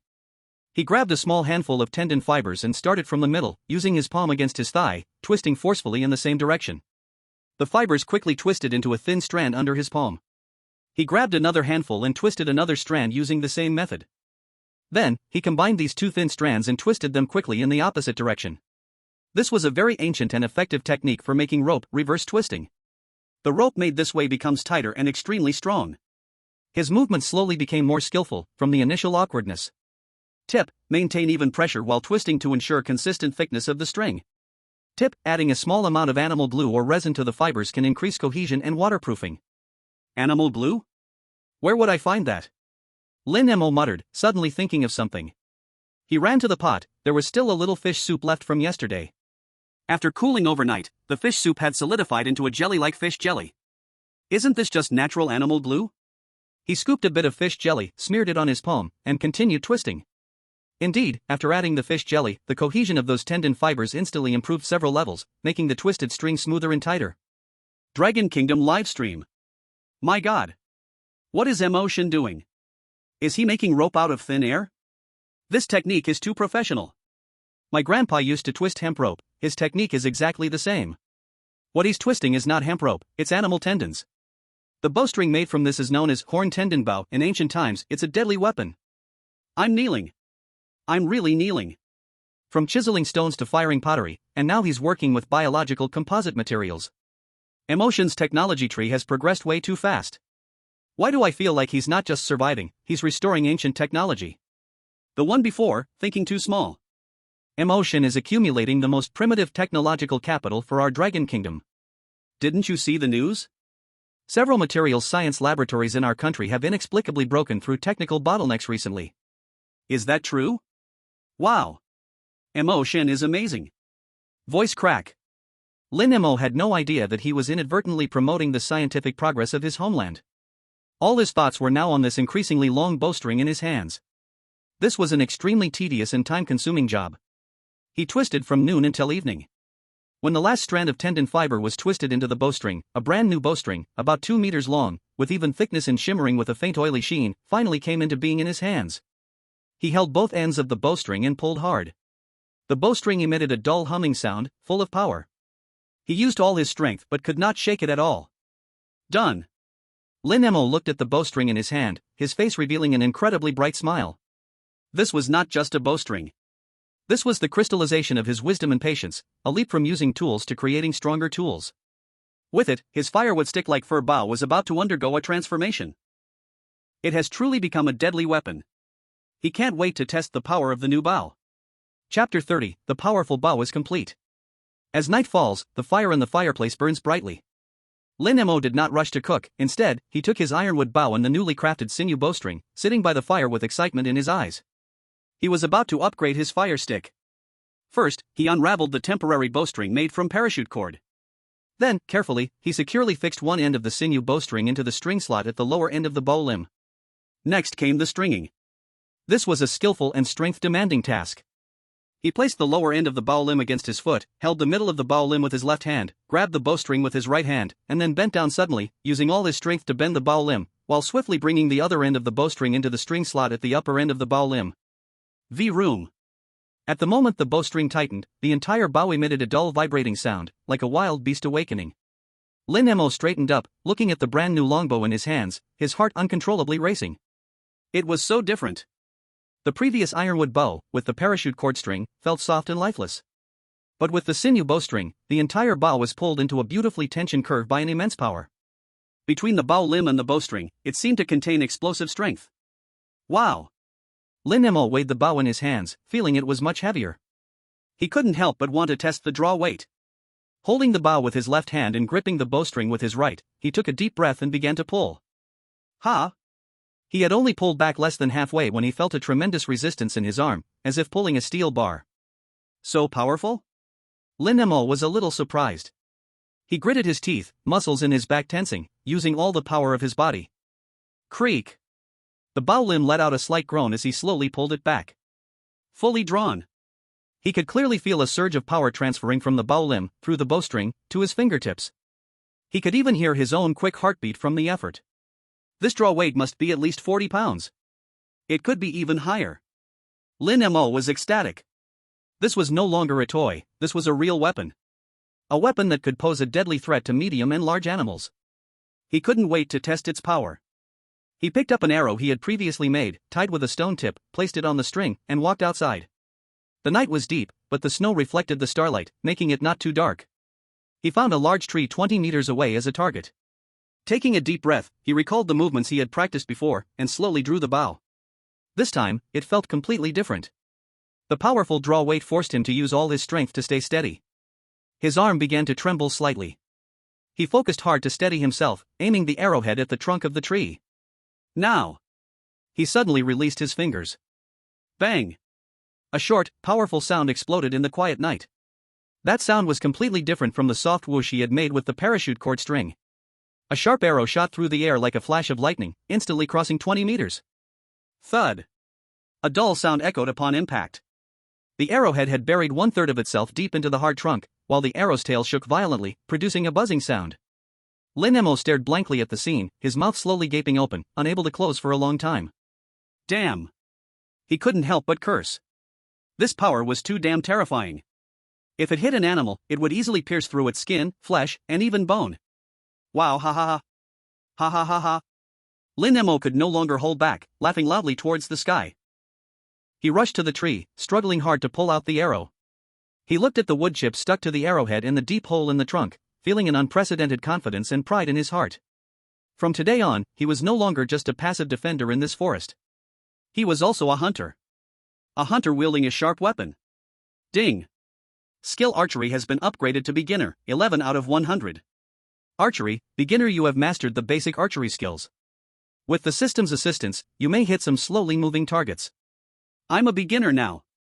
Lin Mo looked at the system prompt, feeling even happier. He felt as if he was filled with endless strength. He returned home and hung the strong bow in the most prominent position on the wall, treating it like a treasure. Then, he happily began to prepare his dinner. Tonight, he had to have an extra meal. He took a large piece of leftover beaver meat from yesterday, frying it in a steel pot with newly refined beaver oil until both sides turned golden and fragrant. As he enjoyed the delicious fried beaver meat, Lin Mo's mind was already planning a grander scheme. With this bow, maybe I can challenge those bigger creatures. The image of the giant muskox appeared in his mind. Live stream room of the Dragon Country. Did you hear that sound just now? The sound of the bowstring was so powerful. Wow! An arrow shot into the tree so deep. This power is greater than I imagined. Oh God is amazing. This is an evolution from a fire stick to an AK-47. Now Oh God has the ability to protect himself. No need to be afraid of a pack of wolves anymore. Afraid? You guys are too small-minded. I feel like Mo God is already considering how to hunt the big guys. I just came from the Eagle Sauce Country livestream. Tom went hunting today too, but came back empty-handed, looking as black as a pot bottom. If he saw Mo God's bow, he would probably be so envious. Ah, so satisfying. We make big money quietly, secretly climbing up in technology. By the time they react, our MO now will have powered up. As the audience from Dragon Country cheered, an inconspicuous background news caught the attention of the keen-eyed. It is reported that a certain weapon research institute in our country has made a breakthrough in the application of composite materials for new individual bows and crossbows. Experts say this advancement will greatly enhance the long-range strike capability of our military. The comments section erupted again. Here it comes. Here it comes. National fortune enhancement is here again. While Mo God is crafting bowstrings in the Arctic Circle, our Weapon Research Institute is making breakthroughs. This connection gets full marks from me. So mysterious, but I love it. Lin Mo did not know that his small success stirred up waves back in his distant homeland once again. He was now happily lying in bed, savoring the power of that arrow and the delicious aroma of the fried beaver meat, gradually falling into a dream. Chapter 31: The First Experience of Tanning. 15th day. Lin Mo's life had entered a very regular rhythm. In the morning, he would chop wood and store firewood, or go out exploring and checking traps. In the afternoon, he stayed in the shelter to do some detailed handicrafts. This afternoon, he planned to take on a new project he had long wanted to try: tanning animal skins. He had been in this world for half a month, and had gathered a small pile of pelts from the rabbits, grouse, and beavers he had caught. If these furs were dried directly, they would become as stiff as a wooden board and would be useless. They must be tanned to become soft and durable, so that they could be made into clothing, gloves, or blankets. He took out the largest and most complete beaver hide. Let's start with you. He had watched many videos about primitive tanning methods in his past life, where techniques varied: smoke tanning, oil tanning, brain tanning, and so on. Among them, the most classic and mysterious was brain tanning. It is said that the brain of each animal, the amount of brain matter was just enough to tan its own skin. This was truly a marvelous arrangement by nature. Lin Mo had previously processed a beaver and had carefully removed its brain, storing it in a clay jar. Now, it came in handy. The first step in tanning the skin was to scrape it. He laid the beaver skin, fur side down, on a log that he had smoothed out. Then, using a dull stone knife, he began to scrape away the remaining fat and connective tissue with great effort. This was a dirty and exhausting task. The semi-solid fat was sticky and hard to remove. Lin Mo was sweating profusely, and he was covered in mess everywhere. Dragon Kingdom Live Room. Ew, this scene is too graphic. I was eating, but this moment instantly killed my appetite. Motion is really going through a lot, doing all kinds of dirty and hard work just to survive. This is the wilderness. There are no poems or distant places, only the harsh reality and fat right in front of me.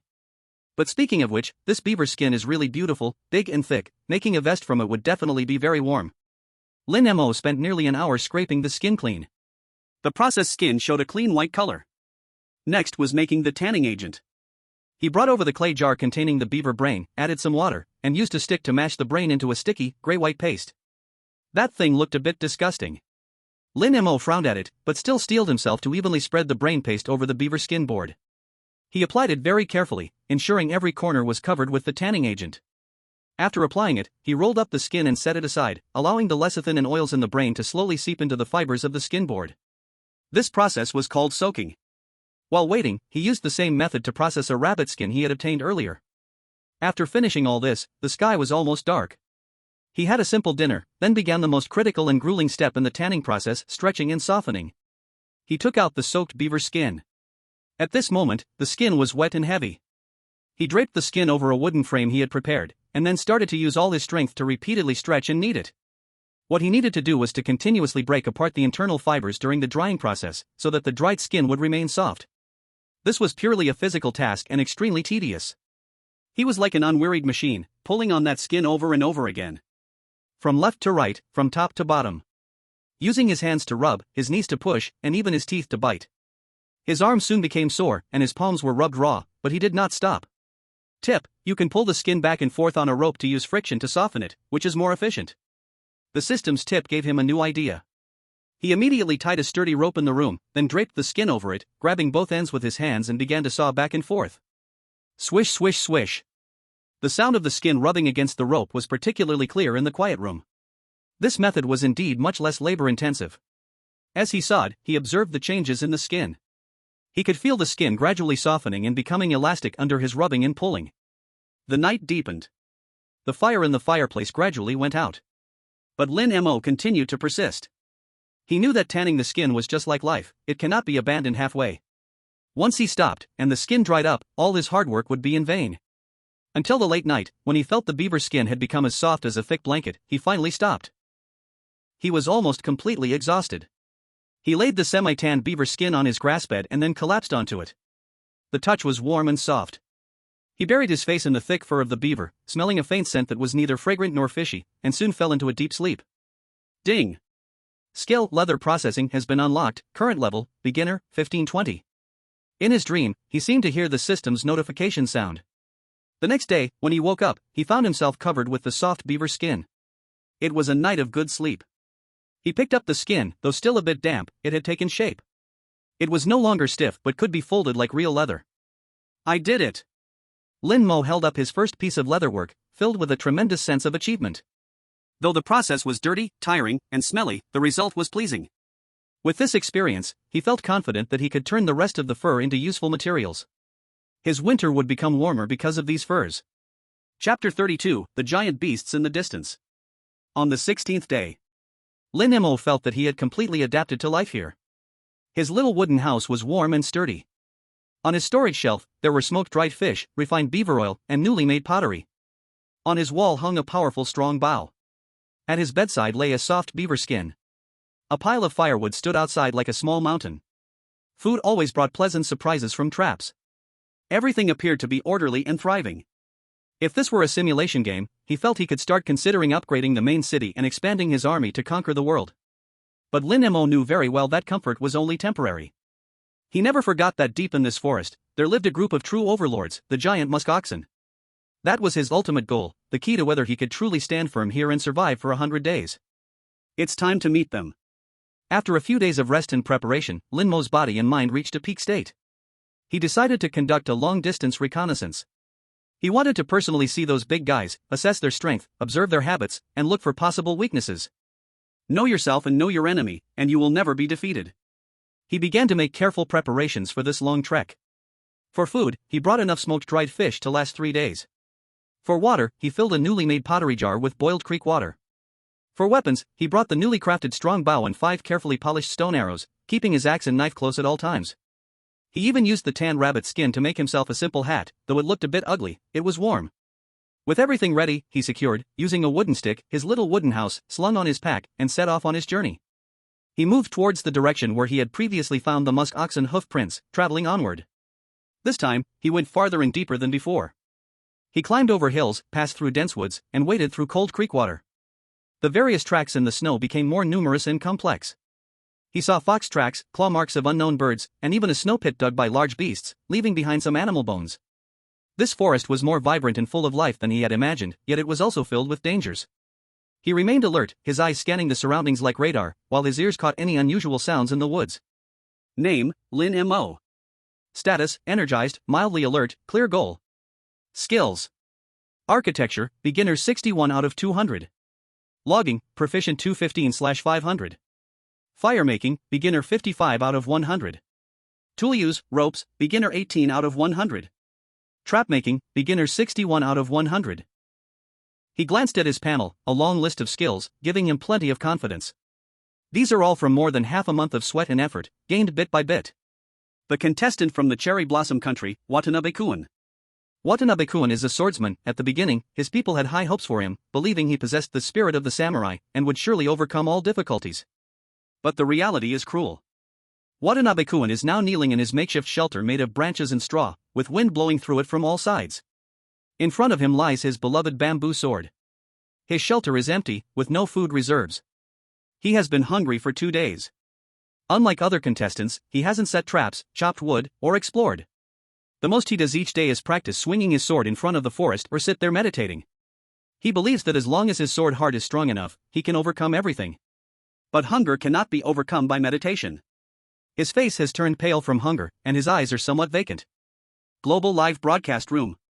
Oh my, Watanabe-kun is about to collapse. He is too obsessed with his swordsmanship, completely overlooking basic survival needs. This is typical idealism. In the face of cruel nature, it is utterly fragile. His people are still in the live room typing "The spirit of the samurai, never give up." I feel embarrassed for them. Look at Lin Mo from the Dragon Country, he is taking the initiative to confront unknown danger. This is a true strong man, practical, brave, and planned. Without comparison, there is no harm. Watanabe-kun's failure highlights Lin Mo's success. In the live room of the Cherry Blossom Country, there is a dead silence. The scrolling comments now seem frozen, sparse, and filled with an embarrassment that the screen can't cover. Those who once wildly praised the spirit of the samurai, calling Watanabe-kun the son of Amaterasu, are now silent. They watch helplessly as their contestant takes steps toward self-destruction. Finally, a comment trembled as it floated by. Watanabe-kun, he is just sharpening his sword heart, right? This comment was like a stone thrown into a still pond, instantly creating 1,000 waves, but not ripples, rather, waves of anger. Sharpening? If he keeps sharpening, he will be eliminated. I've had enough. This is a survival challenge, not his personal dojo. Why can't he understand? Look at his shelter. Can that be called a shelter? Even my doghouse is sturdier. Starved for 2 days, only meditating and swinging his sword, is he trying to become an immortal? As the audience from the Cherry Blossom Country began to collapse and argue, a wave of viewers from the Dragon Country rushed in, and the tone of the comments suddenly changed.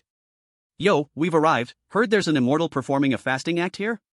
What fasting? Don't make fun, he is experiencing the art of hunger. Laughing to death, our Lin god is hunting giant beasts in the snow, while your samurai is battling the northwest wind? Little days can endure heat, this is a world conclusion, but it doesn't mean they can't endure cold. The person above is mistaken, they have indeed studied in Siberia, alright. Don't argue, be quiet, don't disturb the master's enlightenment. Once he realizes it, one cut can split the void, and whatever convenience store he wants is inside. This highly sarcastic humor instantly broke the defense of the Cherry Blossom Country's audience. Baka! You don't understand. This is the samurai spirit of our Yamato nation. Can spirit be eaten? Ask your contestant if he wants to eat now or understand spirit. Exactly, we Dragon Country people are practical, we eat our fill before talking about ideals. Unlike some people, whose stomachs are growling, still talking about the soul of a warrior, I think it's more like the soul of starvation. Upstairs, youth soul of starvation is very essence, I suggest applying for cultural heritage. The live broadcast room was a chaotic mess, the fight and clash between the audiences of the two countries were as fierce as a real war. Yet, at the center of the storm, Watanabe remained completely unaware. Finally, he opened his eyes from meditation, hazily glancing at the bamboo sword before him, then reached out his trembling hand, seemingly wanting to pick it up. However, he overestimated himself. After 2 days of hunger, his body was already extremely weak, his hand faltered and he lunged forward, burying his face directly into the cold, muddy, and withered grass of the shelter's ground. Struggling a couple of times, he failed to get up. This scene brought an abrupt halt to all the insults in the Sakura Country's live room. Everyone fell silent. It was a dead silence mixed with shame, anger, and immense disappointment. Only the comments from the Dragon Country's audience filled the live screen. Meanwhile, Lin Mo was fully focused, crouching in front of a messy patch of snow. Just a moment ago, he discovered some unusual traces. Next to the huge hoofprints, there were smaller, sharper claw marks, and a few drops of dark red blood had solidified on the snowy ground. Lin Mo's breath involuntarily slowed. Something had its eyes on the prey he cared about. Or rather, a hunt had just taken place here. And Lin Mo was completely unaware of it. He had trekked the entire morning and finally arrived at a higher ridge. Standing here, his vision suddenly opened up. Below the ridge was a vast expanse of snow-covered tundra. When Lin Mo's gaze fell upon that tundra, his pupils suddenly constricted. He saw it. He saw the target of his journey. A group of massive black beasts was slowly moving across the white ground. They were gathered in small groups, lowering their heads to dig through the thick snow with their enormous antlers, grazing on the moss and plant roots below. The massive musk oxen. From too far away, Lin Mo couldn't see their exact appearance, only huge, moving black shadows. But even so, the overwhelming sense of pressure emanating from them, belonging to ancient giant beasts, still rushed at him from afar. Lin Mo's heart began to beat wildly and uncontrollably. That was not fear. That was a shudder mixed with excitement, thrill, and primal hunting instinct. He lay in the snow and cautiously took out his powerful bow from his backpack. He didn't knock an arrow, instead, he gently stroked the cold bow arm and tough bowstring with his hand. His gaze became extremely focused, extremely fiery. He knew that this was difficult. It could even cost him his life. But he knew even better that once successful, he would gain everything. Endless meat, thick fur, hard bones, and the supreme glory of completely conquering this forest. Wait for me. Lin Mo lay on the ridge, facing the biting cold wind, staring at those gigantic figures in the distance, murmuring to himself in a voice only he could hear. Soon, I will come find you. The prelude to the hunt had already begun. Chapter 33, Patient Peeking. Lin Mo lay still in the cold snow. The biting wind howled like a knife, sweeping across the ridge, making a strange whistling sound. Fortunately, he wore the rabbit fur hat he made himself, so his ears and cheeks were not frozen stiff. He felt as if he were a stone, or a piece of dead wood, merging with the desolate ridge. The wind was like a blade, stinging his face, yet he didn't even blink. All his attention was focused on the vast expanse of tundra below the ridge. On the snowy field, the group of massive black beasts, the musk oxen, were leisurely moving about. My goodness, this thing is way too big. Lin Mo lay in the snow, whispering to himself. Even from this far away, he could feel the overwhelming pressure. Each adult giant muskox was like a small van, covered in long, nearly ground-dragging black fur, looking as sturdy as a small mountain. Their iconic massive horns curved protectively over their heads, gleaming with a chilling light. If one of them charged, a person would probably be gone in an instant. Yet the excitement in his heart was impossible to contain. These were all walking bundles of protein and fat. Who could resist them in the wilderness? Calm down, I'm just here to scout, not to act right now. Lin Mo encouraged himself, trying to stay calm. He held a piece of charcoal in his hand, sketching on a flat piece of wood. This was his homemade tactical analysis board. From his viewpoint, he could clearly see the whole herd of cows. He counted and found there were a total of 17. 3 are obviously a size larger, they must be adult bulls. 8 are medium-sized, those are the cows. The remaining 6 are little calves. As Lin Mo observed, he recorded his findings on the board. He specifically marked one of the bulls. That fellow was bigger than the other 2 bulls, with long black fur almost grazing the ground, and his thick giant horns glinted coolly in the sunlight. The most noticeable feature was a clear notch on his left horn. Notch bro, that'll be your name from now on. You must be the leader of this herd. Lin Mo gave the king of the cows a nickname. He noticed that the herd's discipline was better than he had imagined. Most of the cows grazed on the moss beneath the snow, but 2 or 3 would lift their heads to warily scan their surroundings. And this sentinel role was rotated among them. They're really professional, even more serious than our university military training. Lin Mo smirked. He patiently observed, in no rush at all. He knew that when hunting such massive beasts, impulsiveness was the enemy. Any small slip could turn him into a puddle of meat under a cow's hoof. He acted like a professional documentary filmmaker, capturing everything about the herd. When they drink water, which stream they go to. How far their daily range is, whether they have a fixed migration route. What sounds they are sensitive to, what smells they dislike. Time passed, second by second. Lin Mo's stomach growled, so he took out a piece of hard-smoked fish from his pocket, nibbling on it slowly, his eyes never leaving the herd below. When he got thirsty, he scooped up some clean snow and stuffed it into his mouth. He lay there from dawn until dusk. Dragon Kingdom livestream. Damn, what's Emotion doing? He's been lying there without moving for almost a day. Is the person upstairs new? This is called reconnaissance. Haven't you seen him jotting things down in his notebook? My god, his patience is terrifying. If it were me, I'd go crazy after lying there for an hour, cold and bored. This is the quality of a top-notch hunter. Tom from Eagle Sauce Country hunts too, but he relies more on physical prowess and archery skills for surprise attacks. Our Emotion is a tactical master, first scouting, then making a plan, and only then striking. Exactly, this is called a dimensionality reduction strike. Using brains to play the game. What do you think he has written in that little notebook?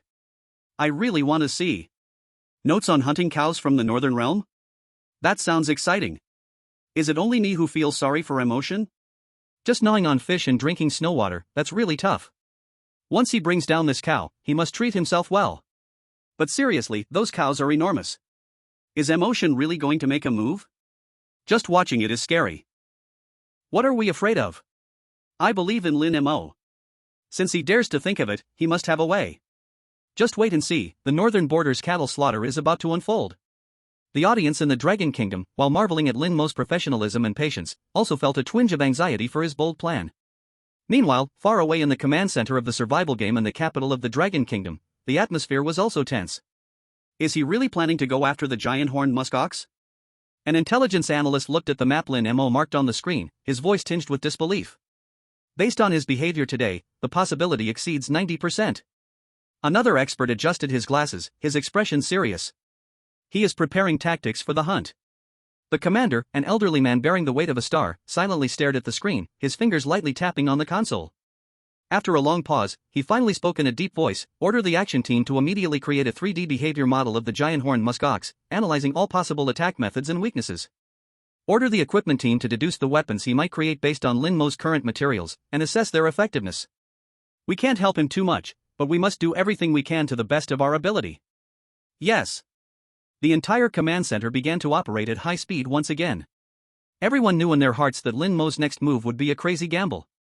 If he wins, the fate of the Dragon Kingdom will soar. If he loses, the consequences would be unimaginable. As the sun set, it cast a golden hue across the entire snowy plain. The herd of cattle began to slowly move in one direction, seemingly looking for a place to spend the night. Lin Mo finally got back on his feet from the snow. He felt as if all his bones were about to freeze stiff, his hands and feet were numb.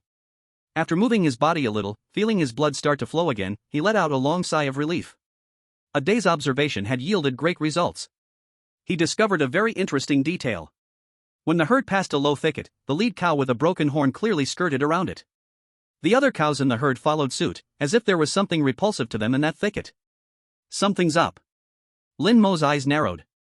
He waited for the herd to move far away before carefully sliding down from the ridge, sneaking toward the thicket.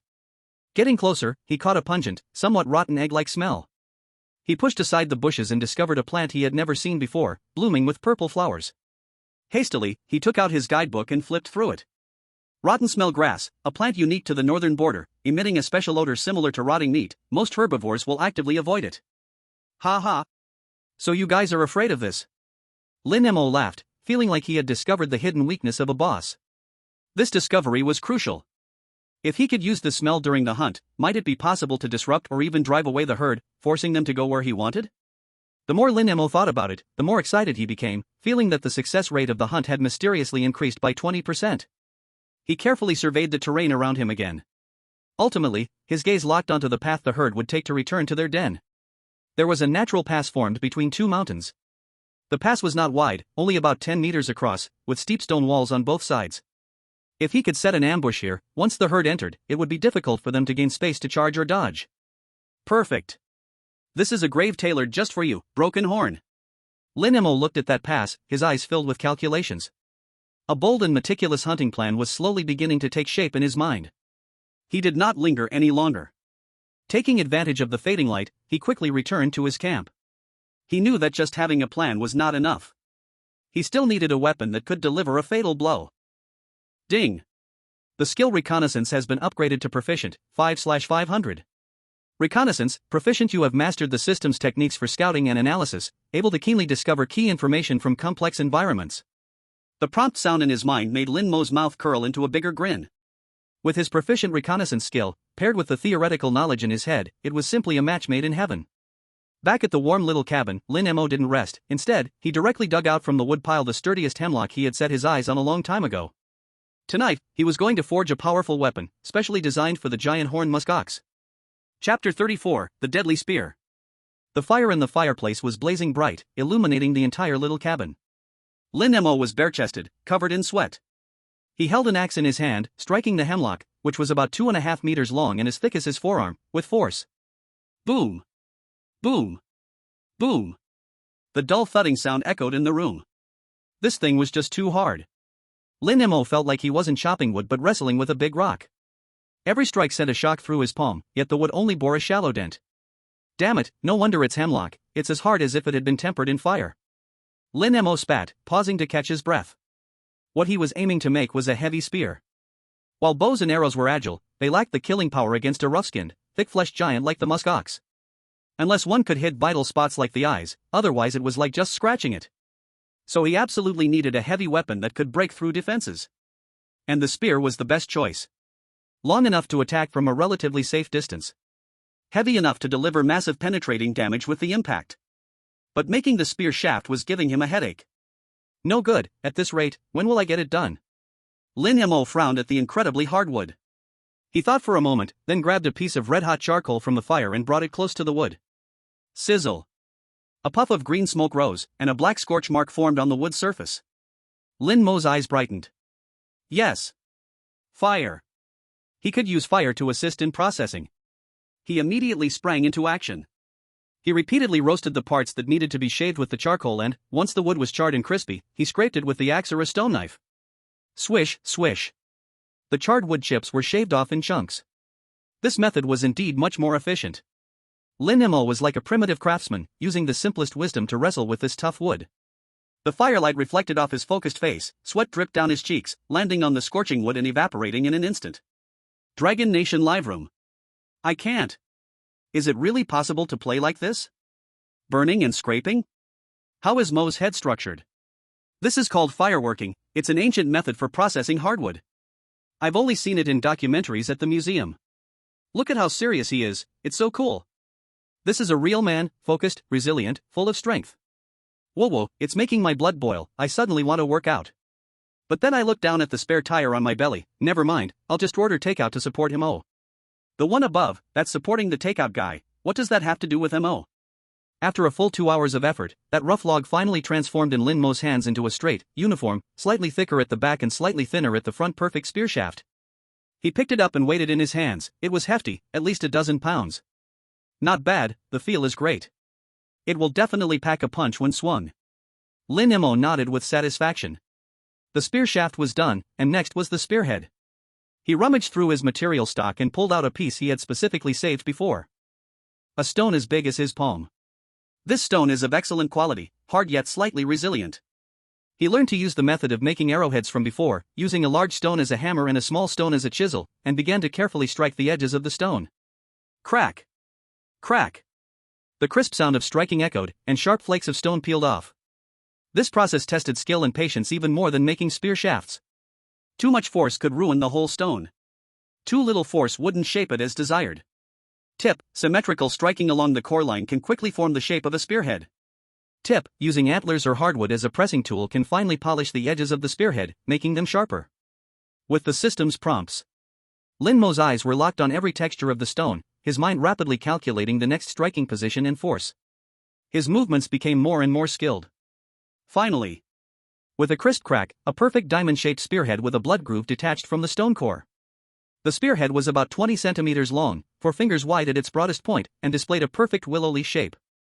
It was covered all over with shell-like fracture patterns, and the edges were polished to be extremely sharp, gleaming with a cold light under the fire. Beautiful! Lin Mo held it in his hand, feeling like he might cut himself with its sharpness. The last step was assembly. First, at the front end of the spear shaft, he carved out a groove to place the spearhead. Then, he took out the tendon rope he had prepared earlier and some pine resin collected from the corner of the room. He placed the pine resin on a stone slab, melted it over the fire, until it turned into a sticky gel-like substance. He evenly spread the melted resin on the base of the spearhead and in the groove of the spear shaft, then quickly joined the two together. Next, he used the incredibly tough tendon rope to tightly bind the spearhead and spear shaft, wrapping it round and round. He tied it extremely tightly, using almost all his strength for each loop, the tendon rope digging deeply into the wood. Until he had used up the entire tendon rope, he finished with a secure knot. A heavy spear, shimmering with a primitive and deadly cold light, finally declared its birth in his hands. The spear shaft was straight and tough, the spearhead gleamed with a cold light, and the entire weapon was filled with a primitive and savage beauty. Lin Mo stood up, gripping the spear with both hands, an indescribable sense of pride surged from his heart. This was the weapon meant for a hunter. He walked outside, firmly gripping the spear shaft, took a deep breath, and suddenly lunged forward, stabbing fiercely at a large tree in front of him. Hey! Thud! The sharp spearhead made a whooshing sound. The heavy spearhead, without any obstruction, directly pierced into the tough trunk. The entire spearhead was embedded in it. Only the bare spear shaft was left outside. Lin Mo was stunned.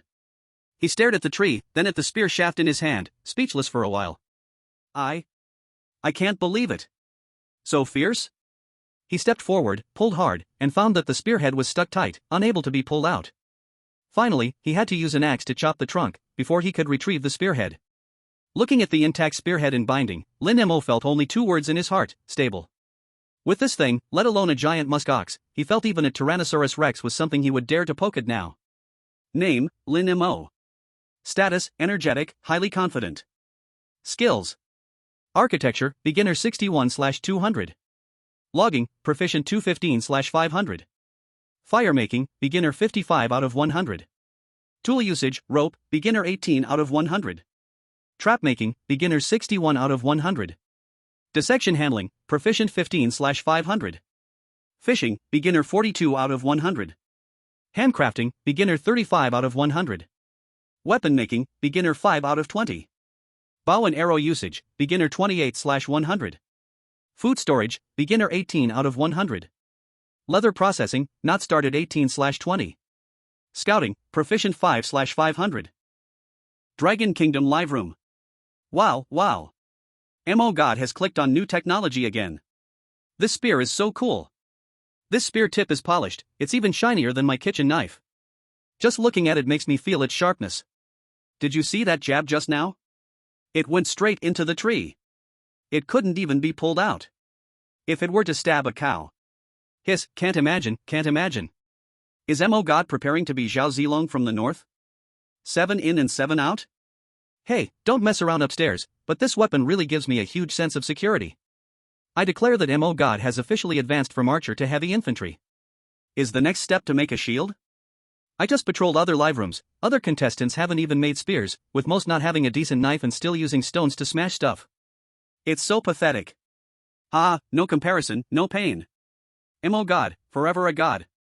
The audience cheered for Lin Mo's new weapon, but Lin Mo himself quickly calmed down after the excitement. Weapons are nice, but how to use them and when to use them, this is the key. He leaned the spear against the wall and again cast his gaze toward the wooden board with the map. In his mind, a bold and meticulous hunting plan was slowly taking shape. Chapter 35, The First Signs of the Wolf. Lin Mo got up early, feeling refreshed. Creating the heavy spear yesterday filled him with confidence, making his sleep deeper than usual. He hummed a tuneless song, roasted 2 smoked fish on the fireplace, and drank a bowl of hot water from the new pottery bowl, feeling full of strength. I need to go check out the pass today, plan out the trap locations. While nibbling on the fish, Lin Mo thought to himself. Dealing with a giant horn muskox like that was too risky with just a spear. He must set traps first, wear it out, limit its movements, and then deliver the fatal blow himself. This is the safest method. After breakfast, he took his axe as usual, prepared to patrol around the camp, and check those small traps he had set up before. Although he no longer expected those small traps to catch anything big, catching a rabbit or a grouse would still improve his diet, which would be great. A thin layer of snow covered the ground around the camp, making a crunch sound when stepped on. Lin Mo walked to a thicket where he had set a snare trap, expertly brushing aside the branches. Empty. As expected. Lin Mo shrugged and prepared to go to the next place. However, just as he turned, a glimpse from the corner of his eye suddenly caught sight of a trail of footprints in the snow. That trail of footprints. It wasn't his own, nor was it the familiar paw prints of a rabbit. Lin Mo's footsteps came to a sudden halt. He crouched down, carefully observing the trail of footprints. The footprints were large, bigger than his fist. Clear 4 toes, with deep, unyielding claw marks at the front. Lin Mo's pupils dilated sharply, and a layer of cold sweat broke out on his back. Wolf. No doubt about it, these are definitely the footprints of a frostclaw wolf. Just like the ones he saw from a distance on the hill before. He had only seen the traces of the wolf pack from afar, he didn't expect they had already reached his doorstep. Lin Mo immediately became alert, instinctively tightening his grip on the axe, his eyes growing sharp, quickly scanning the surrounding woods. The surroundings were dead silent. Only the sound of the wind rustling through the treetops. But he knew. Perhaps in some corner he couldn't see, there was a pair of eerie green eyes quietly watching him. This feeling made his scalp tingle. Calm down. Lin Mo took a deep breath, forcing himself to stay calm. He carefully studied the footprints on the ground. From the depth and spacing of the footprints, this should be an adult frostclaw wolf. His physique was quite robust. Yet, there was only a series of footprints. Is it the sentinel of a wolf pack? Or a lone wolf that strayed away? Lin Mo's mind raced. He carefully followed the tracks for a short distance. He discovered that the wolf's movements were very purposeful. It didn't charge straight into his camp but instead circled around the perimeter. It paused several times, leaving signs of where it had crouched in the snow. Lin Mo could picture the scene at that time. A massive, pure white frostclaw wolf, silently lurking in the darkness, spying with its cold eyes on this warm, bright little wooden house that had suddenly appeared in its territory. Damn it, these guys are smarter than I imagined. Lin Mo cursed inwardly. He figured out why the wolf had come around. It was the scent. Over the past few days, he had been cooking fish, refining oil, and tanning animal skins. The entire camp was filled with rich smells of food and life. In this food-scarce northern forest, his little wooden house was like a lighthouse in the night, attracting all the predators around. This is trouble. Lin Mo frowned tightly. His original plan was to hunt giant antlered musk oxen. But now, it seemed the plan had to change. He might be able to handle one Frostclaw wolf. But wolves are social animals. One wolf means there could likely be a whole pack nearby. With a wolf, or even a pack, lurking right outside his door, how could he focus on any expedition? It was like planning a big job only to find a thief waiting at your doorstep, ready to break in and steal everything. Who could handle that? I must deal with this threat first. Lin Mo's expression grew resolute. Simple warnings might no longer be useful. These creatures had set their sights on this place and wouldn't easily give up. He needed a more direct and effective means of defense. He would build a wall.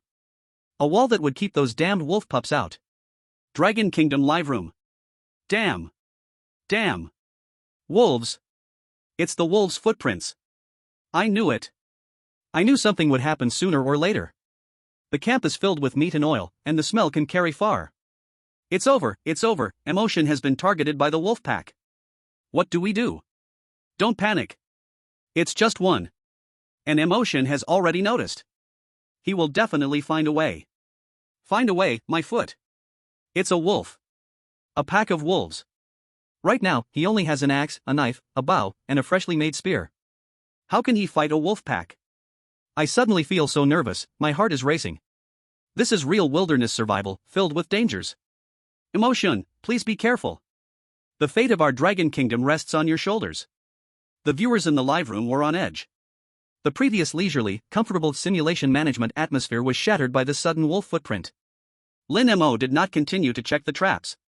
He grabbed his axe and quickly returned to the camp.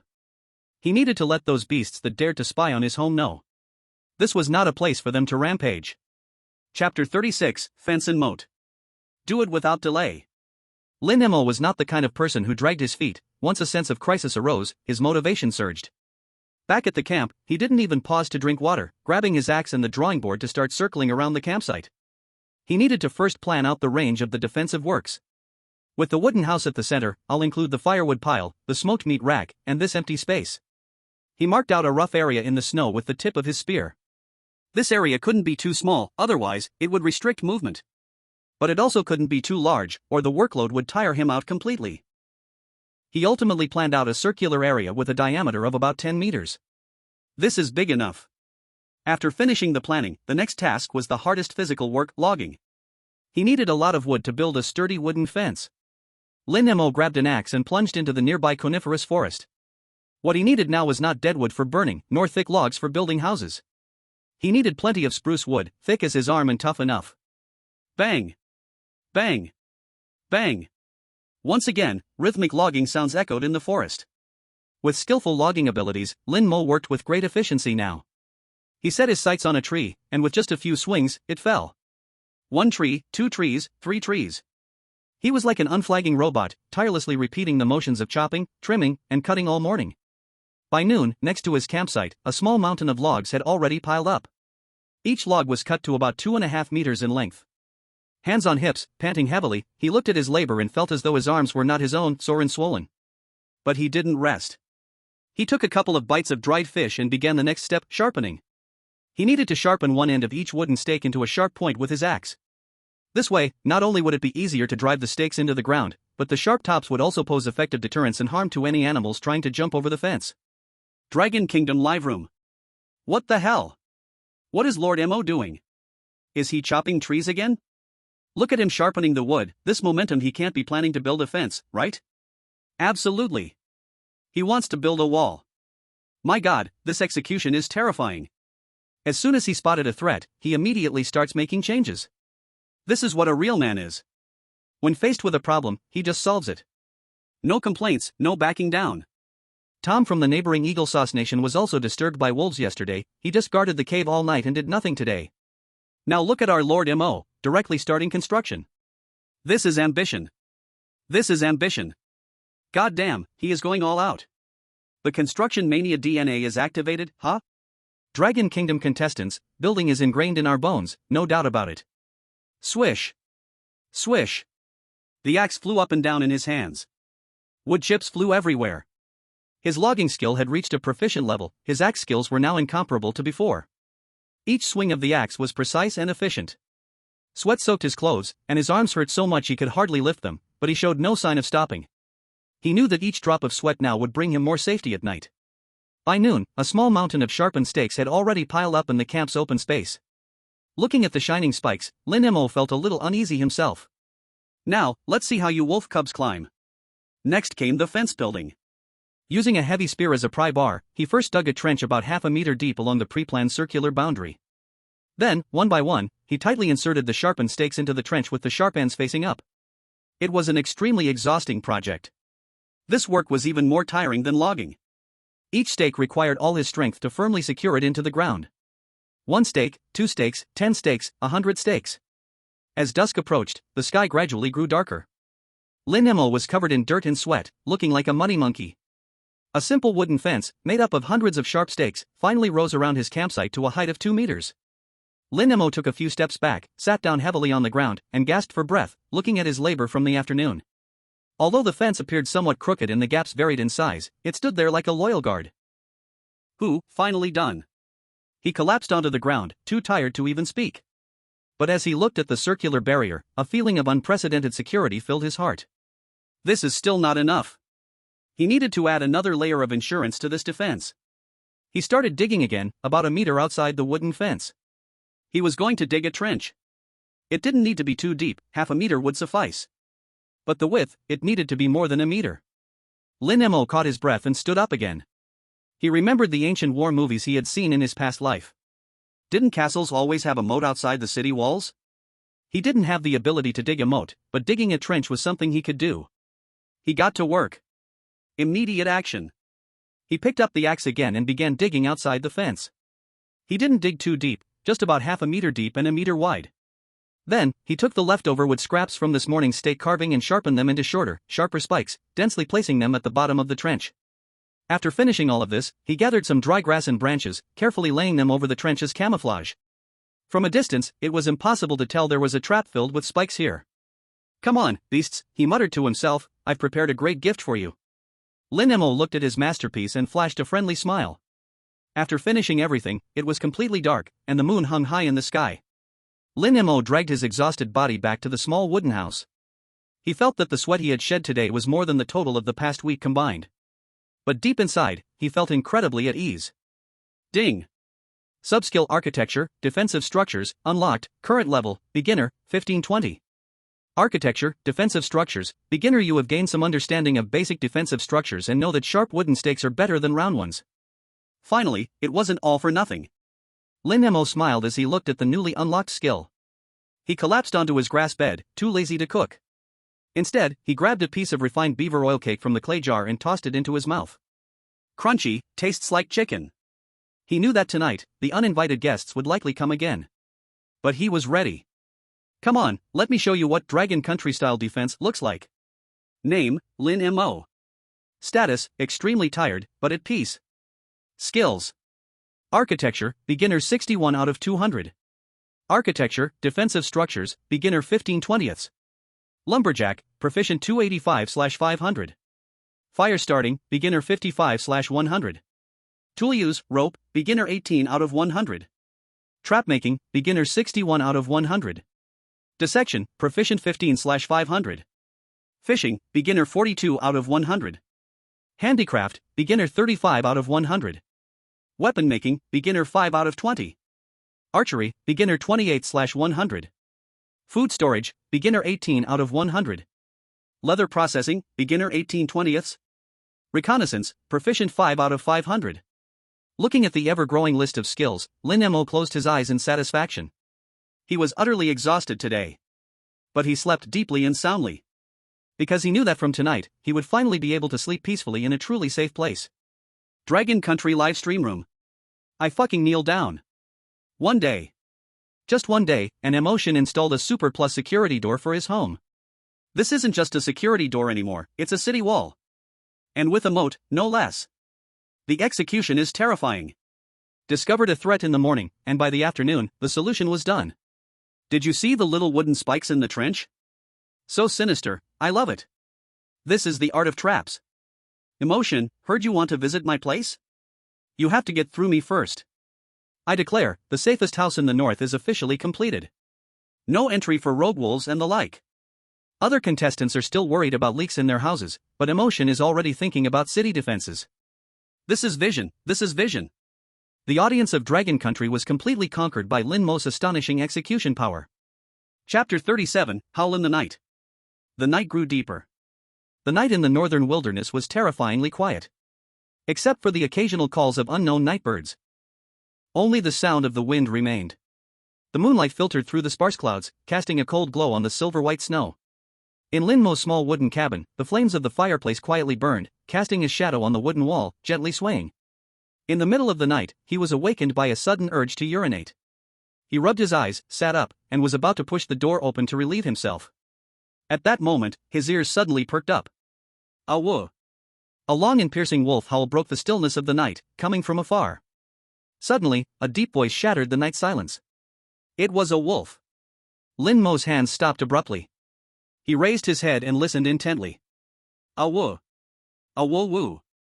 Following that, the second howl, the third howl.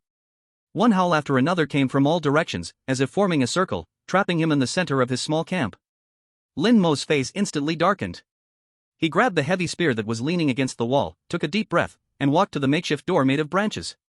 He didn't light a torch, nor did he make any noise. In the dark with enemies around, exposing his position was the most foolish act. He pressed his ear against the cold wooden door, straining to listen to the sounds outside. The howling continued, sometimes close, sometimes far, as if exchanging information. Lin Mo's heart uncontrollably raced with fear. Though he had anticipated the arrival of the wolf pack and prepared defenses, when the sounds representing slaughter and danger echoed in his ears, that primitive fear inevitably surged from deep within. But he did not panic. He tightly gripped the spear in his hand, the cold and heavy touch gave him a sense of calm. He knew that his only reliance now was this shelter he had built with his own hands and the weapon in his hand. Global live broadcast. At this moment, the scene suddenly split in half. On the left was Lin Mo's live stream. The picture was dim, revealing only a blurred figure holding a spear, like a sculpture standing quietly behind the door. Outside, the chilling wolf howls filled the air, creating a tense atmosphere as if a storm was about to break. On the right, the broadcast switched to another player's stream. This was a player from a small European country named Peter. He was an outdoor sports enthusiast, but evidently, his experience was not enough to face the current crisis. Peter's shelter was merely a simple tent made of waterproof cloth and a few branches. At this moment, 3 small jackals surrounded his tent. The jackals did not attack directly but kept circling and growling outside the tent, occasionally scratching at the waterproof cloth with their paws. Get away! Get away! You damn beasts! Peter huddled in the tent, his face pale with fear, shouting loudly while picking up stones and throwing them outside. But this was clearly of no use. His shouts only angered the jackals outside. One bolder jackal suddenly pounced, biting down hard on the waterproof cloth with its sharp teeth. Sizzle! A piercing ripping sound echoed. The waterproof cloth was torn open with a huge hole. Ah! Peter let out a terrified scream, scrambling backward, wildly waving the knife in his hand. The jackal seemed to be stimulated by his scream, becoming more excited, and in an instant, they tore his poor shelter to shreds. He watched helplessly as a snarling dog head reached in through the tear, revealing its sharp white teeth. Marco was completely exposed in the wilderness, scrambling to his feet, not daring to look back as he dashed into the dark forest, pursued by a pack of relentless jackals behind him. His fate was almost sealed. Global live broadcast room. After a brief silence, it completely exploded. My God! This is terrifying. Peter is finished. 3 little jackals scared him like this, and the shelter was torn down. If he met a pack of wolves, wouldn't he be scared to death on the spot? Without comparison, there is no harm. Look at our Dragon Country's emotion. Everyone's gaze shifted to the live broadcast room in Dragon Country. Lin Mo stood like a statue, quietly guarding behind the door. The howling of wolves outside seemed to have no effect on him. His camp was protected by sturdy wooden fences and deadly trenches. Behind him was a warm and safe wooden cabin. On one side, there was panic, stumbling escape, ultimately eliminated. On the other side, there was calmness, vigilant preparation, as solid as a fortress. The contrast was truly overwhelming. Wow! This feeling of safety. Emotion's shelter is simply Noah's Ark. I used to think it was a waste for him to spend so much time on infrastructure, but now I just want to say, Emotion is awesome. Vision. This is what we call vision. I'm crying, really grateful that our player is Emotion. Otherwise, it might be our Dragon Country's player being chased by wolves in the forest now. Emotion, you must hold on. You are not just fighting alone now. Lin Mo did not know what was happening outside. He continued to quietly guard behind the door. The howls of wolves lingered around the camp for nearly half an hour. They seemed to be testing, looking for weak points in the defense. But Lin Mo's fortifications were flawless. In the end, the howls of wolves gradually faded away. The forest returned to silence once again. Lin Mo still did not let down his guard. He knew this was just the beginning.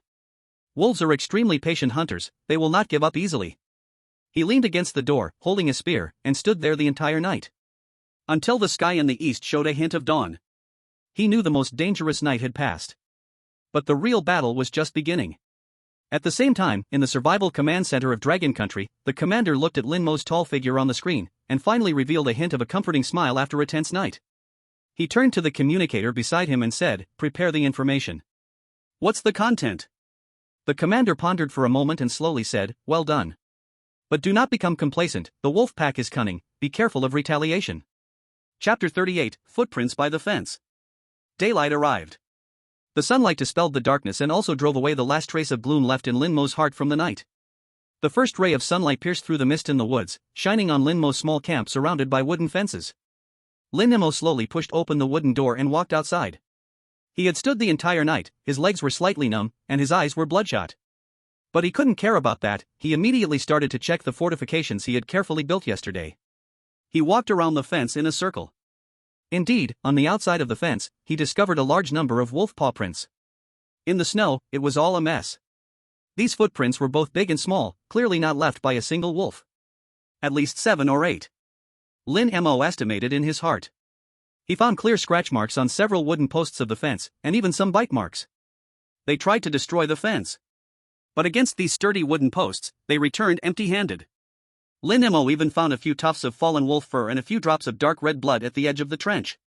"Hey, it seems like some unfortunate guy fell in." Lin Mo grinned.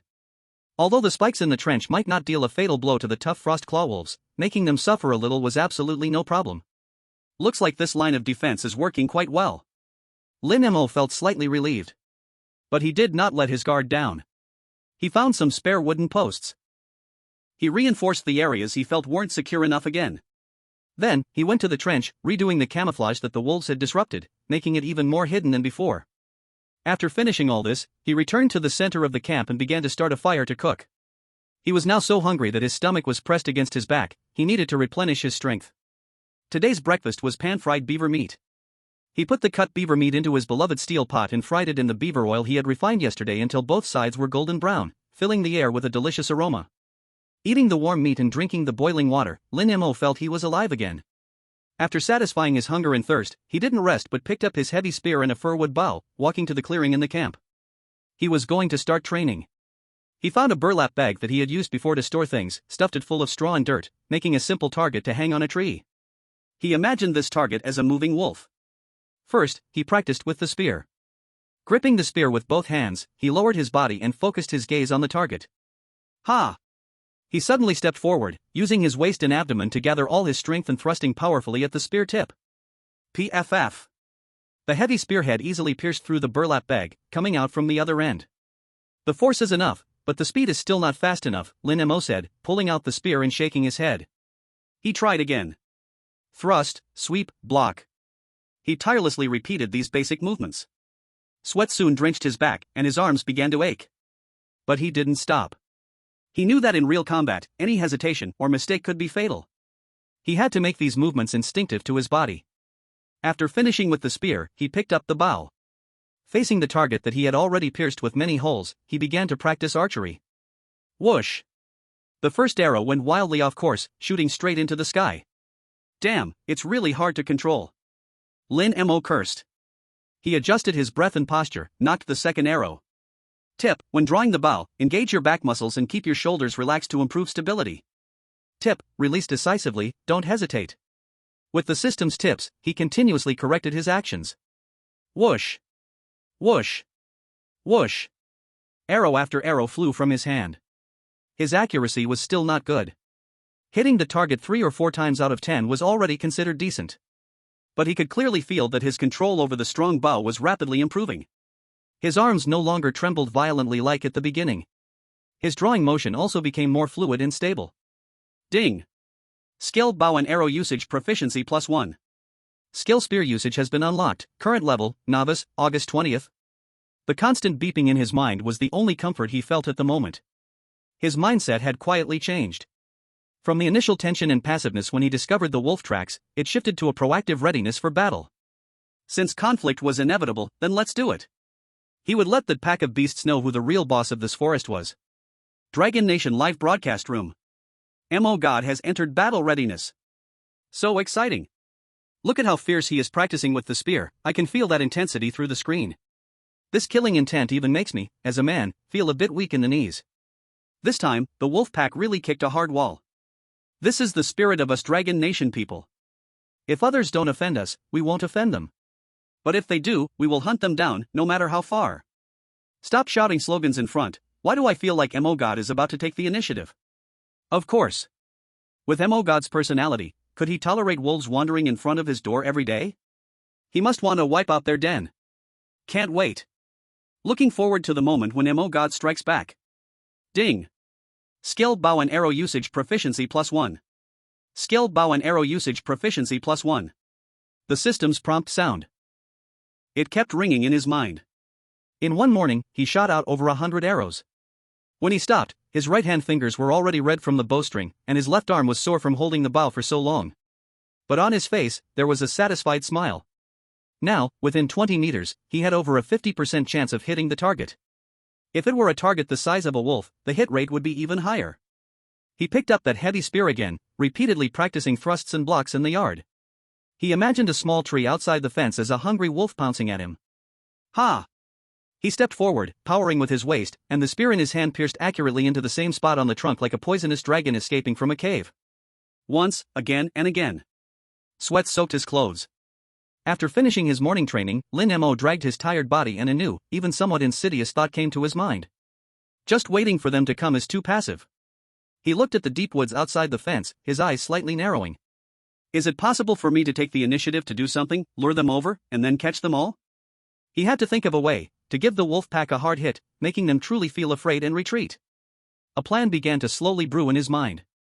Chapter 39, Luring the Enemy Deep. In the afternoon, Lin Mo did not continue training, nor did he go logging. He sat at the door of the wooden house, holding a piece of charcoal, drawing and writing on a wooden board on the ground. Wolves are smart, ordinary traps won't fool them. It's definitely useless to fight them head-on, there are too many, and I can't afford to wear myself out. I must use their greed and caution to set a trap for them. He drew a simple floor plan of his camp on the board, marking the positions of the fence and the ditch. Then, he began to design a sufficiently clever series of traps on the map. The core of this plan was to lure the enemy deep. First, he picked out some innards from the beaver he had dealt with earlier, things that were starting to smell and he definitely wouldn't eat, tying them with a long vine. This was the bait. Look, look. Motion started drawing plans again. Military strategist Lin Mo is online. He is making a battle plan. Wow, he draws it quite well. This tactical layout is impressive even to an outsider. Comparing with other contestants, this is a crushing defeat. Our emotion is strategizing like Sun Tzu, while others are still playing rock paper scissors. The live broadcast switched to another contestant's perspective at this timing. That was a contestant from a Southeast Asian country, whose camp was being harassed by several annoying jackals. The jackals circled around his shabby shelter, occasionally trying to rush in and steal things. That contestant was so scared he could only hide inside the shelter, picking up stones and shouting while throwing them outside. The scene was as embarrassing as it could be. Ha ha ha. This is hilarious. Is he playing whack-a-mole? Facing cannons, look at how helpless he is, and then look at our emotion maneuvering everything, the difference is obvious. Without emotion's brain, don't catch his disease. Do you think anyone can establish a base in the Arctic Circle? I'm already looking forward to what the wolf pack's expressions will be when they come tonight. Lin Mo had no idea what the audience was looking forward to. After perfecting his plan, he immediately began the preparations. He first dealt with the innards and scraps of meat left from the beaver, picking out the smelliest ones and walked out of the fence.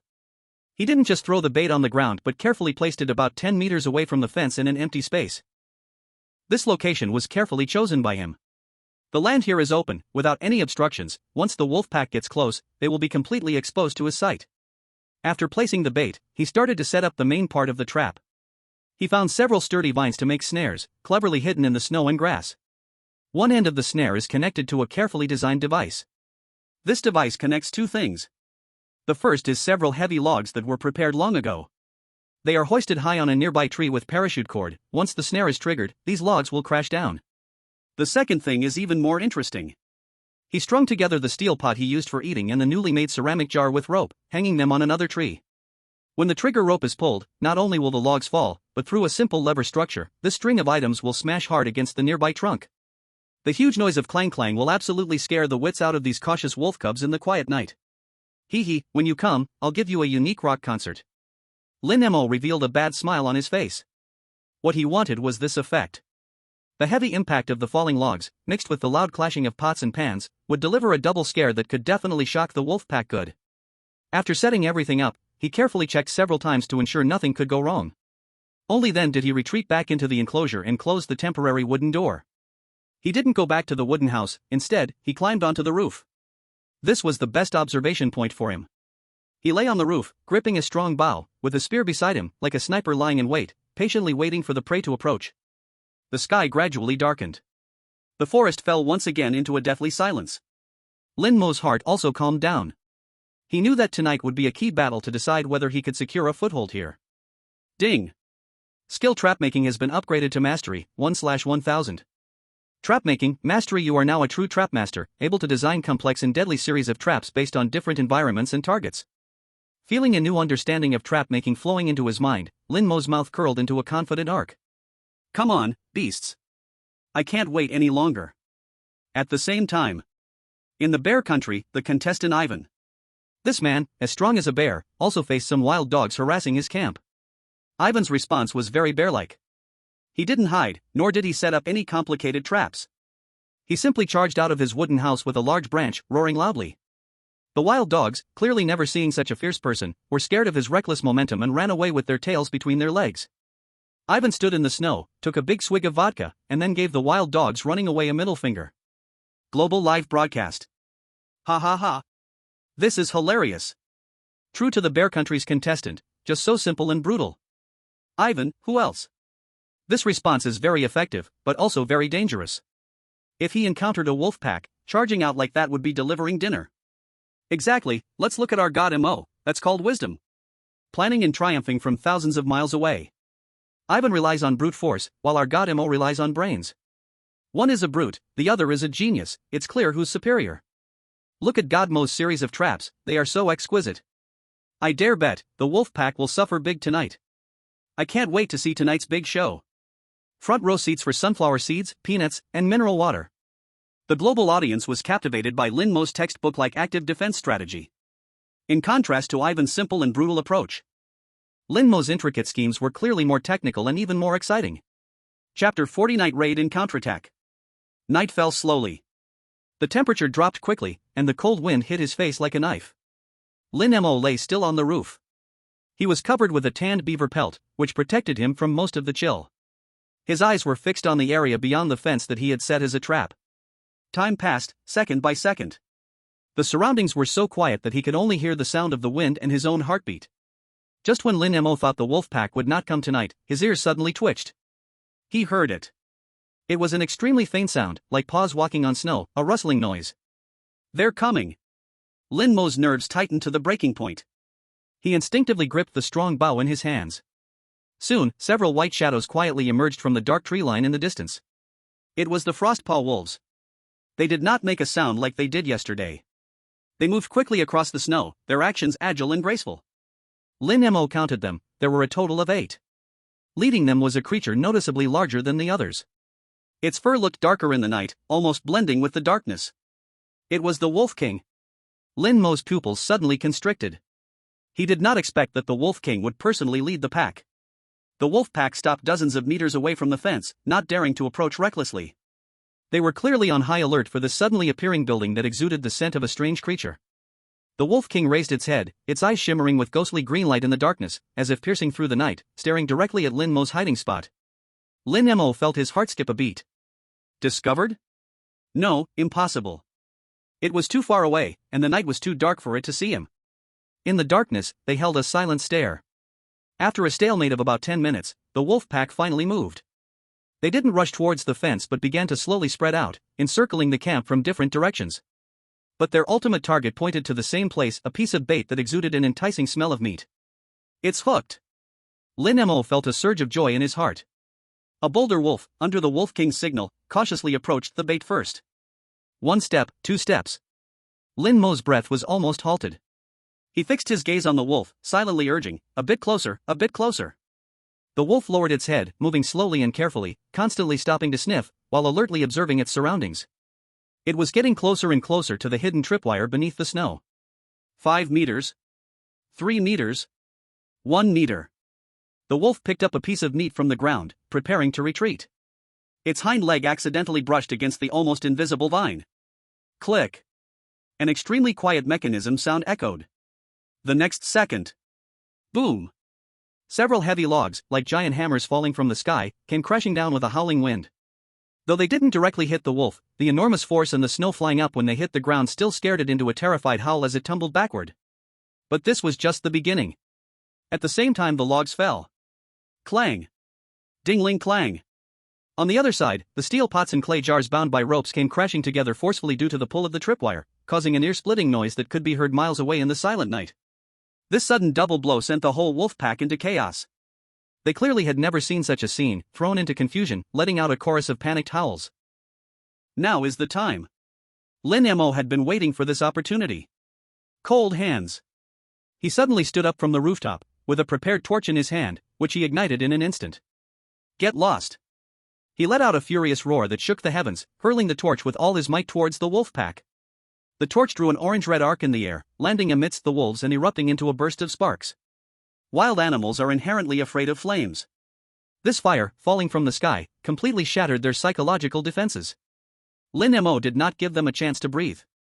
He slid down from the rooftop, rushed to the fence, and through the gaps in the wooden posts, thrust his heavy spear out like a venomous dragon escaping its lair.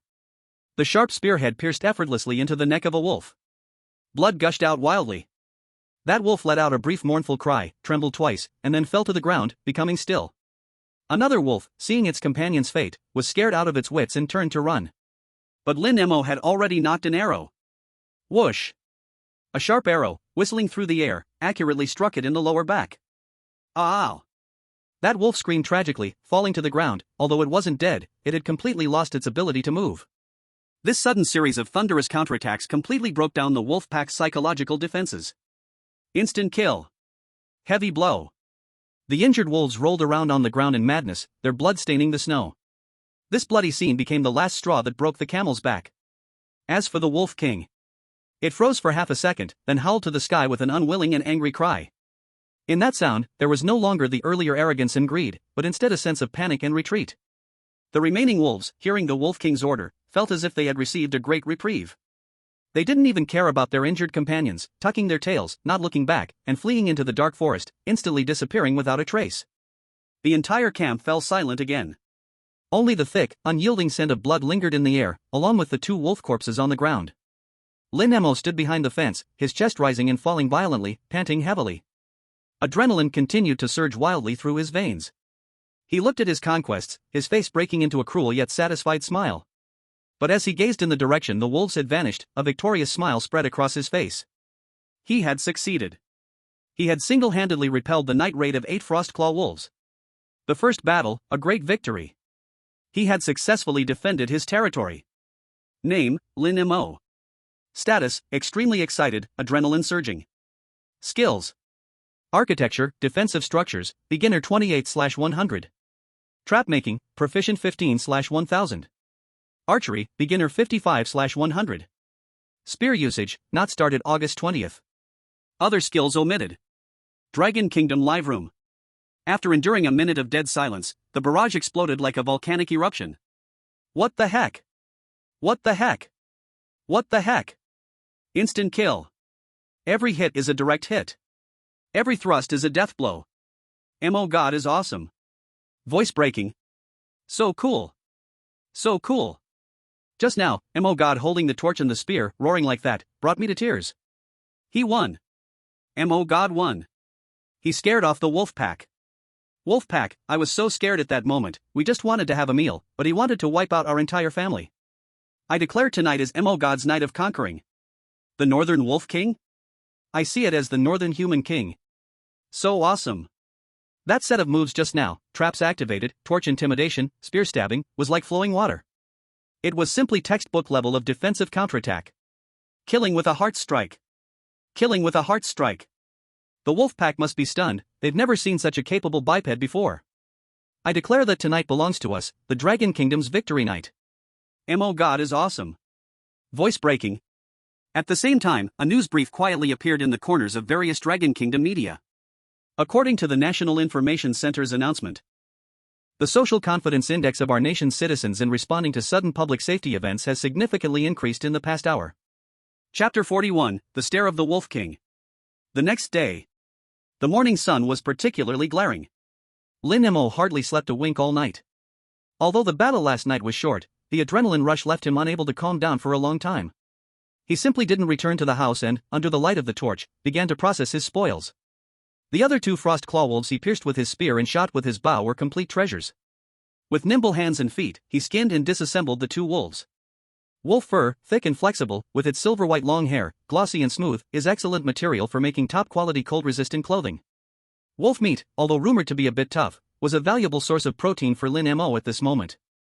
He cut the meat into strips, preparing to smoke it into jerky. Wolf fangs, sharp and hard, he carefully pulled them out. This thing could be made into necklaces or sharp arrowheads. Wolf bones could be boiled for soup or polished into various tools. An entire wolf, from head to toe, is treasure. When he finished processing everything, the sky was already faintly bright. He looked at the rows of wolf meat strips hanging on the smoking rack and the 2 complete wolf skins spread out to dry, his heart filled with the joy of harvest. This round, a big win. After breakfast, he didn't rush to rest. Instead, he took his bow and spear and walked out of the fence again. He carefully walked out of the enclosure with the spear and headed to the battlefield from last night. The ground was a mess. Deep pits smashed from fallen wood, scattered pots and pans, and pools of dark red, congealed blood silently told the tale of last night's fierce battle. Lin Mo followed the blood trail and the paw prints left by the wolf pack and tracked forward for a while. He discovered that the wolf pack had not run far. They had stopped in a small grove about a kilometer away from the camp. On the snow, there were traces of them lying down to rest, along with some leftover bones of unknown small animals. These guys haven't left? Lin Mo's brow furrowed again. According to common sense, wild beasts should choose to give up and avoid this dangerous area after experiencing such a strong shock and blow. But this group of frost claw wolves was clearly not among them. Not only did they not leave, but they seemed to be nailed to the area nearby. Just as Lin Mo prepared to return, his footsteps suddenly stopped. His gaze passed through the sparse trees and met a pair of eyes in the air. They were a pair of ghostly green, cold yet wise eyes. Over a distance of hundreds of meters, Lin Mo's gaze collided fiercely with it in the air. In that moment, Lin Mo felt his heart skip a beat. It stood quietly at the edge of the treeline, its massive body like a huge rock. Its fur was much brighter than the other wolves, appearing more inconspicuous against the white snowy background. No roar, no aggressive movements. It emanated a regal aura completely different from ordinary frost claw wolves. Wolf King. It simply stared at Lin Mo. That gaze was extremely complex. There was anger, there was vigilance, but more than that, there was something Lin Mo had never seen in any animal's eyes before: scrutiny. It was scrutinizing him, assessing its opponent. Lin Mo's heart sank suddenly. This Wolf King was completely different from other wild beasts. It had wisdom, it had patience, and possibly, it had dignity. Last night's defeat was not the end for it. In this trial, it assessed its losses and evaluated Lin Mo's strength. Now, it was thinking, searching for new opportunities. This was the true opponent. Lin Mo also stared back at it, refusing to back down.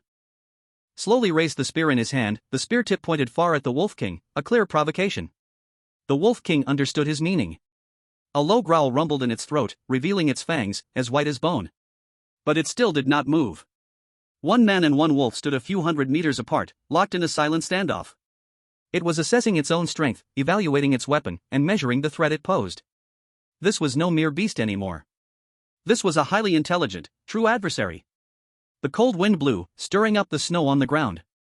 Time seemed to stand still in that moment. Not knowing how long it had passed, finally, that Wolf King slowly withdrew its gaze. It turned away, not casting another glance at Lin Mo, and let out a low howl, leading its pack back slowly into the depths of the forest. Watching their disappearing figures, Lin Mo's tense body finally relaxed. He knew, things had become more troublesome. Last night's victory had repelled the pack, but it had also thoroughly enraged this Wolf King. That Wolf King would definitely not let it go so easily. It was looking for a new opportunity. The next attack would surely be more deadly and harder to predict than last night's. A final duel between man and wolf king seemed inevitable. I must make it give up completely, or completely eliminate them. Lin Mo's eyes became incredibly resolute. He could not allow such a terrifying enemy to linger beside him. No more waiting. He had to upgrade his house to the strongest form before the pack launched their next attack. He needed to make more weapons, stronger weapons. He had to transform his camp into a true, flawless fortress. Dragon Country Live Room. Wow! That stare down just now was so intense. I got goosebumps. That must be the Wolf King, right? It's so huge. Looks bigger than a calf. That gaze is terrifying, and that presence is so strong. Just like the boss in a movie. The boss has appeared. The real boss has appeared. This is going to be exciting. Lin Mo and the Wolf King are facing off. This scene is incredible. I can't help but feel that Lin Mo and this Wolf King share some sort of mutual respect. Both are kings of their respective tribes. Definitely. The creatures in this game can't be judged by earthly common sense. This Wolf King has definitely evolved. Don't get ahead of yourselves. This is a fight for life and death. Lin Mo, take it down. Show it who the true king of the Northern Territories is. Exactly. Lin Mo is definitely thinking about how to upgrade his gear to slay the Wolf King. Right. Support Lin Mo. Turn the Wolf King into a fur coat.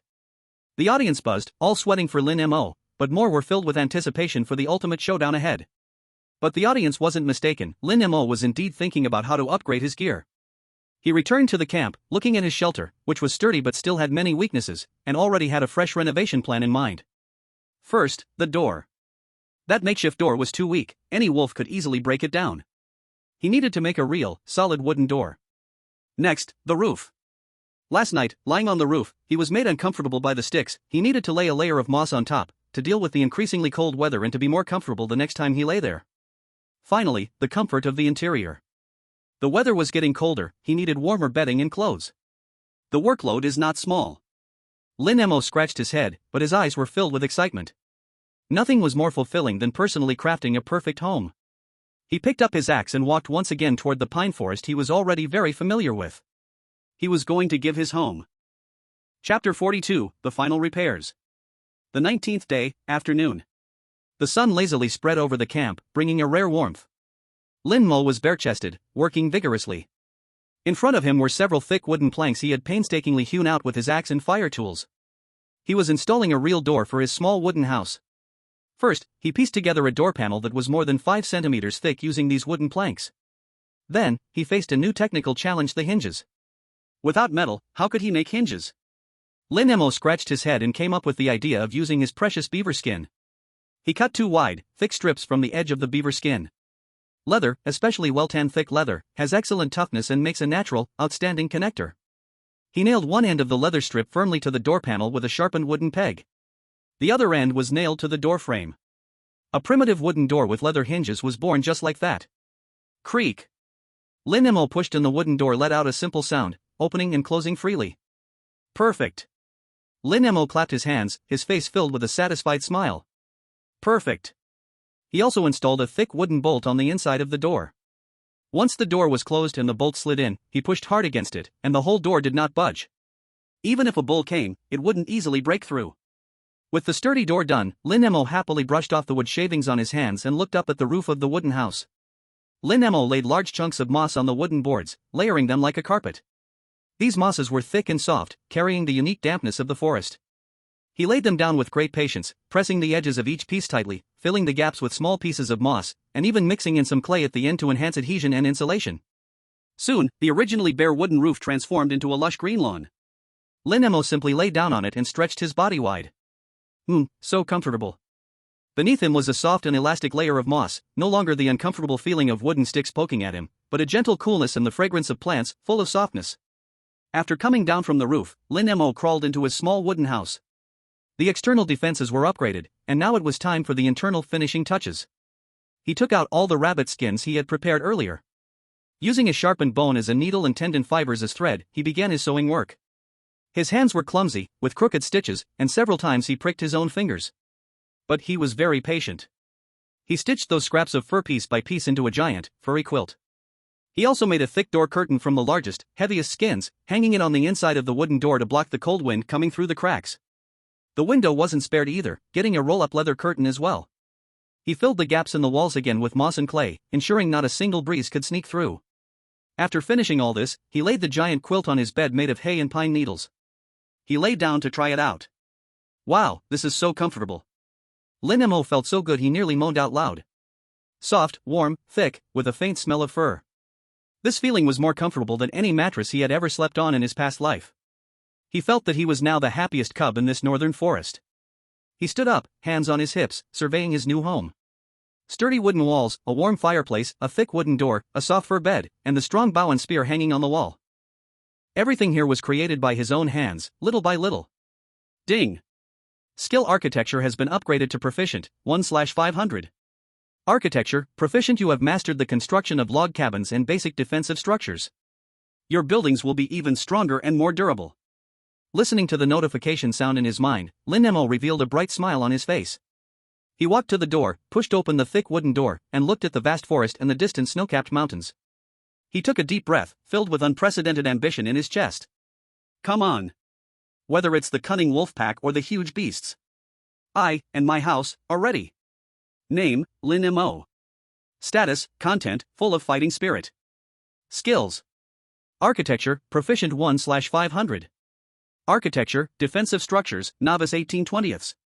Lumberjack, proficient 312/500.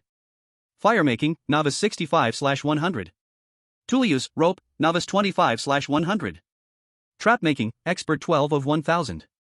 Dissection, proficient 35/500. Fishing, novice 48/100. Handicraft, novice 55/100. Weapon making, novice 13/20. Bow and arrow use, novice 45/100. Spear usage, novice 15 of 20. Food storage, novice 28/100. Leather processing, novice 5 out of 100.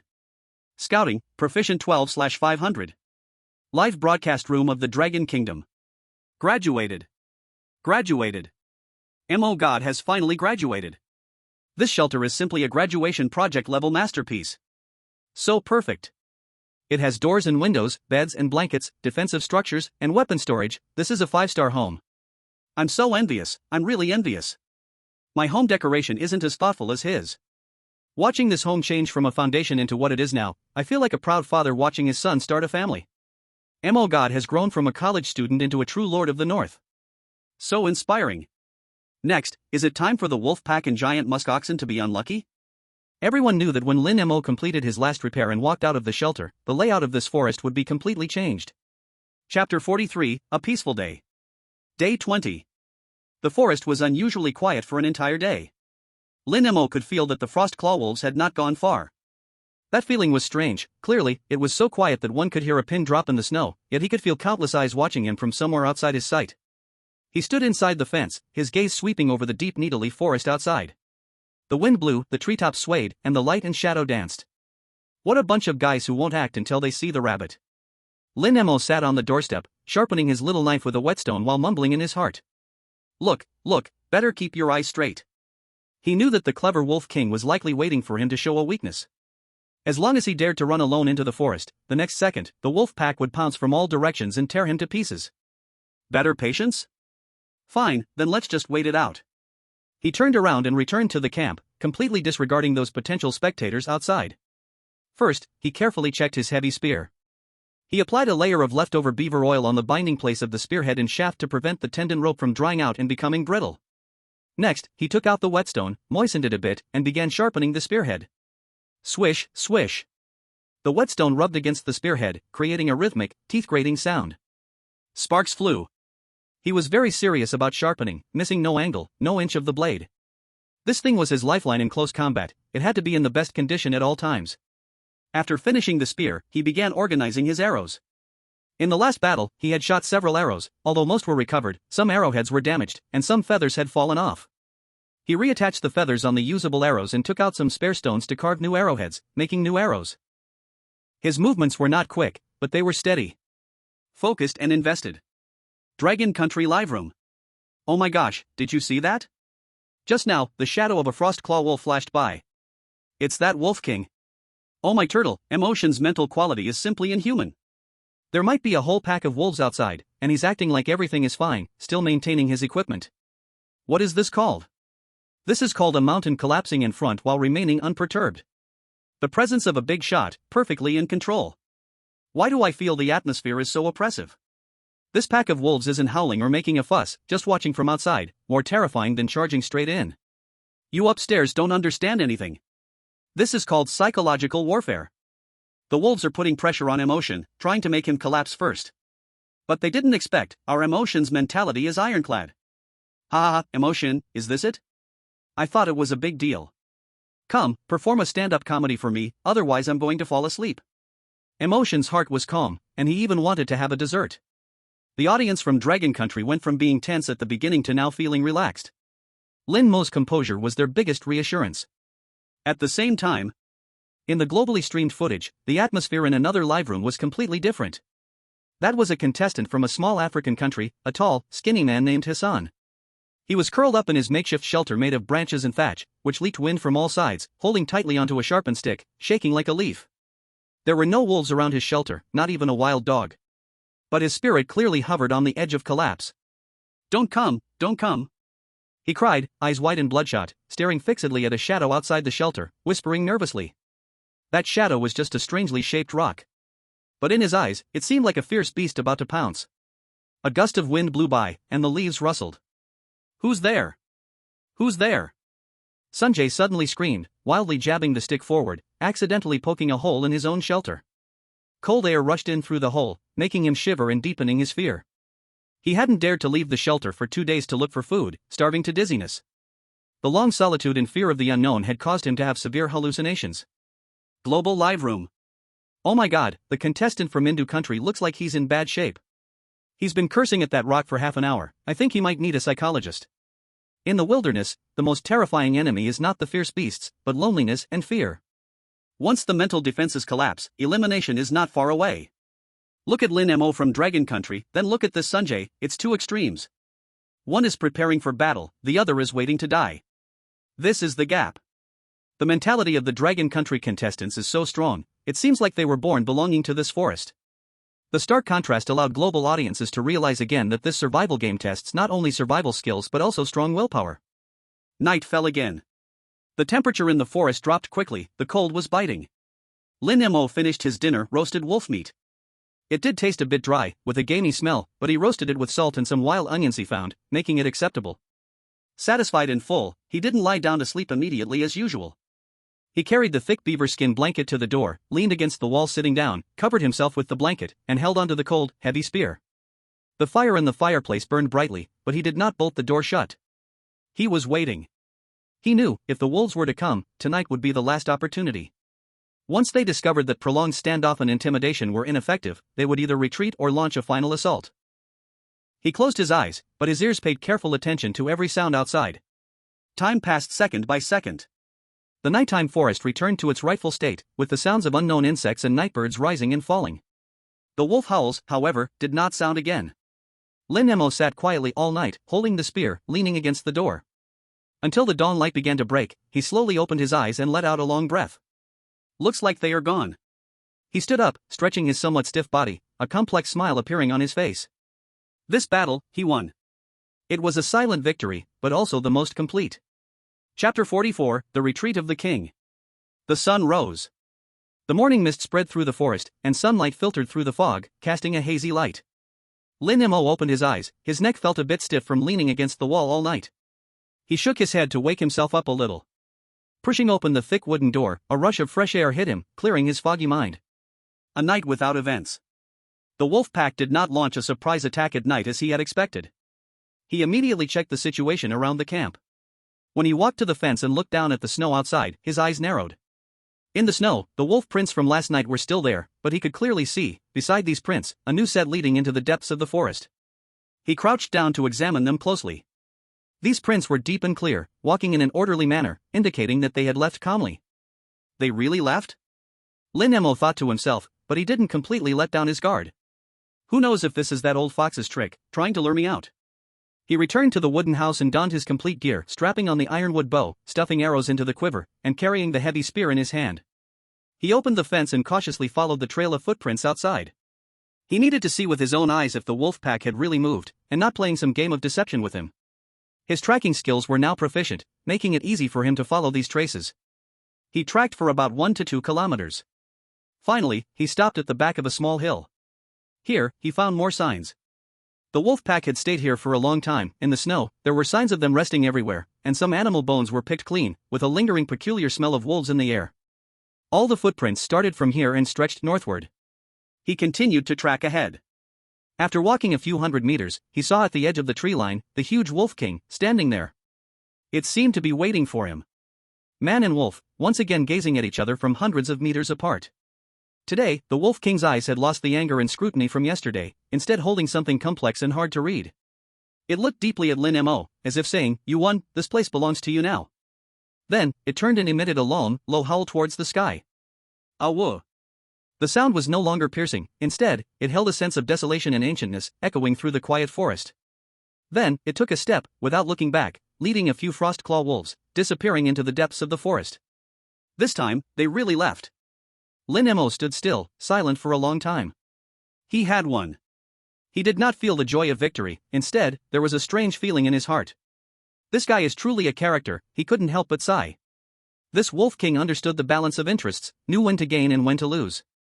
After confirming that he was a tough opponent, continuing would only lead to greater losses, it decisively chose to abandon this hunting ground. To seek new territory. This is the real jungle law. Show enough power to earn the respect of your opponent, and trade it for temporary peace. It realized that to break through its turtle shell, even if the wolf pack could succeed, they would have to pay an extremely heavy price. For a few bites to eat, it is not worth it. So, it chose to give up. This is probably what they call mutual respect. Lin Mo laughed self-deprecatingly. You have to show your muscles first, then others will calmly reason with you. This rule applies equally in human society and the animal world. Who? Lin Mo let out a long breath of white air, feeling a heavy stone finally drop from his heart. Confirming that the threat was gone, Lin Mo completely let go of his worries. He turned around and returned to the camp, feeling his steps much lighter. With those bad neighbors wanting to come in and visit gone, the whole world was peaceful. Back at the camp, he began a big cleanup. He dismantled the chain trap, dragged back the broken round logs to be used for firewood, and wiped clean the steel pot and clay jar that almost sacrificed. The marks left by wolf claws on the fence were repaired with an axe. The camouflage that was trampled in the ditch was redone. The whole camp returned to its orderly appearance. But everyone knew, after this battle, the small camp was already completely different from before. This is a hard nut that even the cunning frost claw wolf pack cannot chew through. Dragon Country livestream. They're gone. The wolf pack really left. Mo God is awesome. No blood was shed, yet the enemy retreated. This is the wisdom of us Dragon Country people. We understand Sun Tzu's art of war thoroughly. Laughing to death, the Wolf King must be frustrated, marching with his brothers, but didn't even get through the door, and lost 2 brothers. In the end, they could only leave in embarrassment.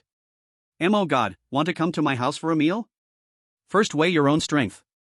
With this wave, Mo God's reputation in the northern forest is fully up.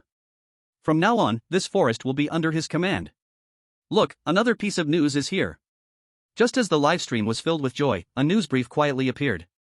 The National Academy of Social Sciences releases latest report. Recently, the incidence of social security cases in the country has seen a slight, continuous decline. Many sociology experts analyze that this may be related to the significant improvement in national safety awareness and the enhancement of respect for rules. The barrage instantly exploded. It's here. The national fortune is responding. Ha ha ha. I knew it. Mo God drove away the wolf pack, and the bad guys here have become fewer. This connection is amazing. Mo God is hunting bandits in the Arctic Circle while we enjoy peace at home. Thank you, Mo God. Mo God V587. You in front, your string of numbers reveals your age. Now everyone shouts YYDS. Awesome. Mo God, forever the God. The live stream was filled with joy and harmony. And Lin Mo was humming a little tune, preparing to make himself a rich lunch, to reward himself well. The wolf skin had been stripped off and was drying. The wolf meat was cut into strips and hung on the smoked meat rack. The wolf bones were thrown into the steel pot, with water and some wild onions, bubbling and simmering. He was going to make himself a hearty, celebratory wolf bone soup feast. After busying himself with all this, he sat in front of the warm fireplace, using a newly made clay bowl, scooping a big bowl of milky white wolf bone soup. Sprinkling a little precious salt, the rich meat aroma immediately entered his nose. He blew on it, carefully took a sip. Hiss. Ha! Refreshing. A warm flow traveled from his throat down to his stomach, spreading throughout his body, instantly dispersing all the fatigue and tension from the past few days. He felt every pore in his body relaxed. With the crisis resolved, home safe, and hot soup with roasted meat. At this moment, he felt like the happiest person in the world. Chapter 45, The Integration of Skills. In the afternoon, the sunlight was just right. Lin Mo was full and satisfied, having taken a sound nap, feeling fully energized. He sat at the doorstep of the small wooden cabin. In front of him lay a pile of his possessions accumulated over the past 20 days, an axe, a dagger, a spear, a bow and arrows, various sizes of stone pieces, and a bunch of animal tendons and bones. The items are increasing, but it still feels a bit messy. Lin Mo stroked his chin, beginning to ponder. Previously, he would make whatever he needed, hammering away here and there. Though it solved many problems, it still felt disorganized. Now, with external threats temporarily lifted, he finally had time to systematically sort and integrate the skills he had acquired. He picked up a relatively straight stick left over from logging and selected the sharpest stone blade. With tendon string, he securely bound the stone blade to one end of the stick and reinforced it with melted pine resin. Quickly, a simple polearm, or a long-handled cleaver, was completed. He swung it in his hand. Hey, it's pretty handy. This thing was longer than an axe, with a larger attack range. More versatile than a spear, it could chop or slice. Used for clearing brush or dealing with small to medium-sized animals, it was simply a magical tool. Ding! By combining different tools, you have successfully created the long-handle stone blade, tool crafting proficiency +5. Indeed, just knowing individual skills isn't enough, I need to learn to integrate them. Lin Mo savored the sweetness and grew even more enthusiastic. He began to think about his bow and arrows. He noticed that the arrows he had made earlier, although usable, were not very stable in flight and sometimes drifted. Where's the problem? He picked up an arrow, observing it closely. The arrowhead, the shaft, the fletching. Right. It's the center of gravity. He slapped his thigh. He recalled a documentary he had watched in his past life, where professional arrows had their centers of gravity precisely calculated. He immediately started experimenting. He made the arrowhead heavier and adjusted the size and position of the fletching. He crafted 3 different weighted arrows, one with a particularly heavy arrowhead for penetrating tough-skinned beasts, one with balanced weight for hunting, and one with a very light shaft for quickfire bird shooting. Holding these 3 arrows, he went to an open area to test them one by one. Whoosh! Whoosh! Whoosh! The results were immediate. Especially the standard arrow, the trajectory was noticeably straighter than before, almost a perfect line. Ding! By improving arrow design, you have increased ranged strike efficiency, bow and arrow proficiency +3, weapon crafting proficiency +5. Ah, I'm such a genius. Lin Mo placed his hands on his hips, laughing proudly. He spent the entire afternoon immersed in his inventions and creations. He sharpened a bone and tied it to a short stick to create a throwable bone spear. He braided several flexible vines together to make a simple net. Though not large, it should work for catching fish or trapping rabbits. He combined trap making and bow and arrow usage. He crafted a simple trigger bow and arrow trap. Fixing the bow to a tree, he pulled back the string and secured it with a simple mechanism. Once an animal stepped on the tripwire, the bowstring would be released, and the arrow would shoot automatically. Though it wasn't very accurate and had limited power, it was more than enough for small animals like rabbits or capercaillies, or to act as an automatic lookout around the camp. He then blended architecture and trap making. He designed movable secret doors at key points in the fence. When closed, they showed no signs of unusualness. But when needed, he could open them from the inside, creating an ambush point or a quick escape route. Ding! The skill trapmaking has been upgraded to Mastery, 112/1000. Ding! The skill weapon making has been upgraded to Proficient, 8/500. Ding! The skill bow and arrow use has been upgraded to Proficient, 3/500. In his mind, a series of notification sounds rang out. Lin Mo opened his skill panel and took a quick look. Name, Lin Mo. Status, energetic, full of ideas. Skills. Architecture, Proficient 1/500. Logging, Proficient 312/500. Trapmaking, Mastery 112/1000. Dissection, Proficient 35/500. Leather processing, Beginner 5 out of 100. Weapon making, Proficient 8 out of 500. Bow and arrow use, Proficient 3/500. Spear use, Beginner 15/20. Other skills omitted. Looking at his long list of proficient skills, Lin Mo felt a surge of accomplishment in his heart. After more than 20 days of practical experience and training, he felt like he had transformed completely. Before, he had these skills, like a rookie who just got their driver's license, he could drive but felt nervous inside. Now, he truly mastered these skills. These skills were no longer dead knowledge, they became part of his body, becoming his instincts. Now, he could finally consider himself a true, qualified wilderness survivor. He stood up, looking at his camp under the setting sun, a sturdy wooden cabin, tall fences, and rows of weapons and tools. An idea couldn't be suppressed, bursting forth from the depths of his heart. Perhaps, I should send some greetings to those big guys. His gaze turned to the distant, rolling mountains. Giant musk oxen. Chapter 46, A 5-Star Home. In the evening. The afterglow of the setting sun dressed the entire northern forest in a golden coat. Inside Lin Mo's small wooden cabin, the flames in the fireplace burned brightly, making a crackling sound. The warm light turned the whole room into a cozy yellow. The air was filled with the mixed aroma of roasted meat and burning firewood. Lin Mo sat by the fireplace, with his dinner laid out before him. A bowl of thick soup made from wolf bones, simmered all afternoon, was milky white with green wild onion sprinkled on top. A piece of roasted beaver meat, sizzling and oozing oil, with a crispy golden skin and tender, juicy meat inside. And some pine nuts, roasted to perfection, he found in the nearby woods that morning, bursting with rich flavor when cracked open. He first took a big sip of the hot soup, feeling all his fatigue disappear. Then, he tore off a big chunk of roasted meat and stuffed it into his mouth, chewing eagerly. This little life, it's really thrilling. Lin Mo mumbled, his words unclear as he ate. After satisfying his hunger, he leaned against the wall covered with soft fur and let out a contented burp.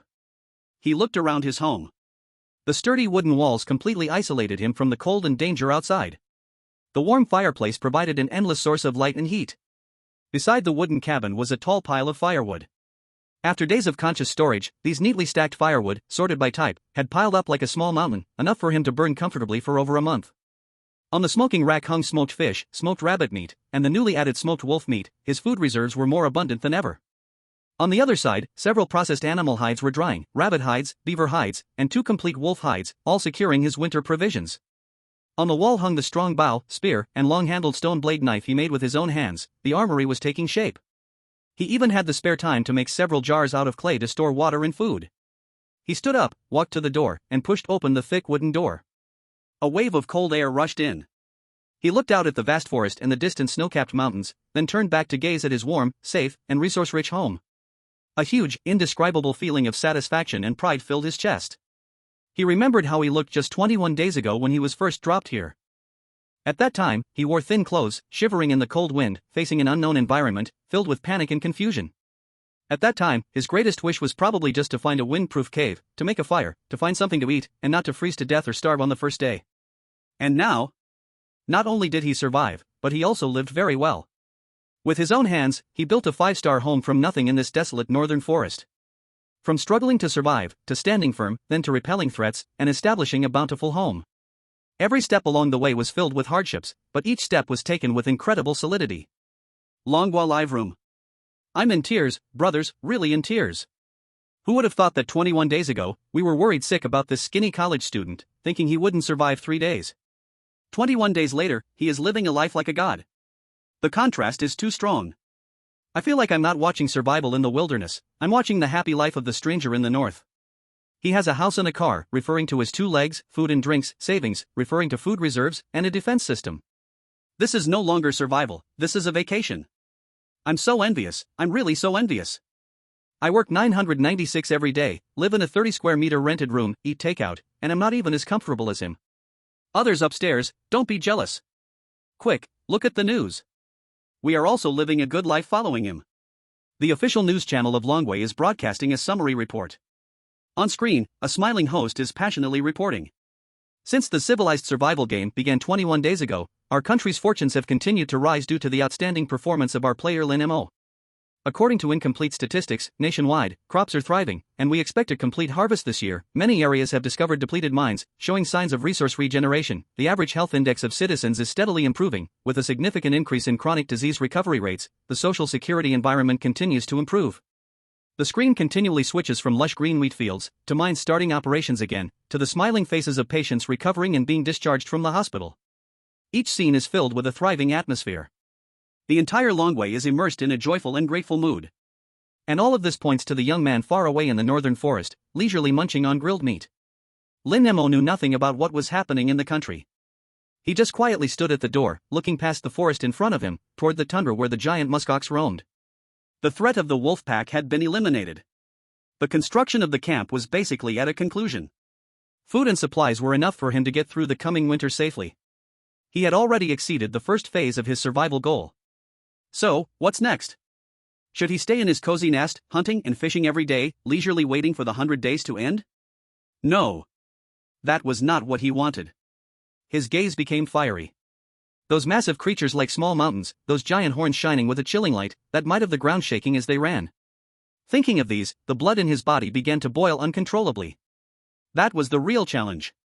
That was the true king-level prey belonging to this northern forest. It's time to prepare for the next goal. Lin Mo murmured, his eyes filled with unprecedented determination and desire. The horn of hunting is about to sound. Chapter 47. He is the king of the northern forest. Night is deep. Lin Mo climbed alone to the roof of the small wooden house.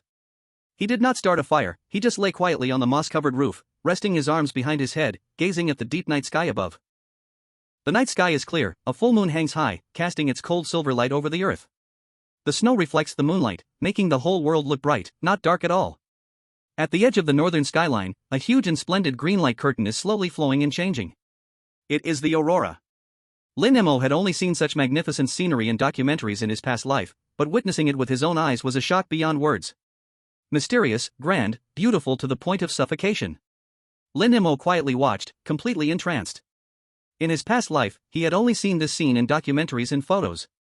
And now, this legendary wonder was playing out right in front of him, just for him. With his head tilted back, he watched in silence. At this moment, he felt himself merge with the world around him. His heart was calmer than ever before.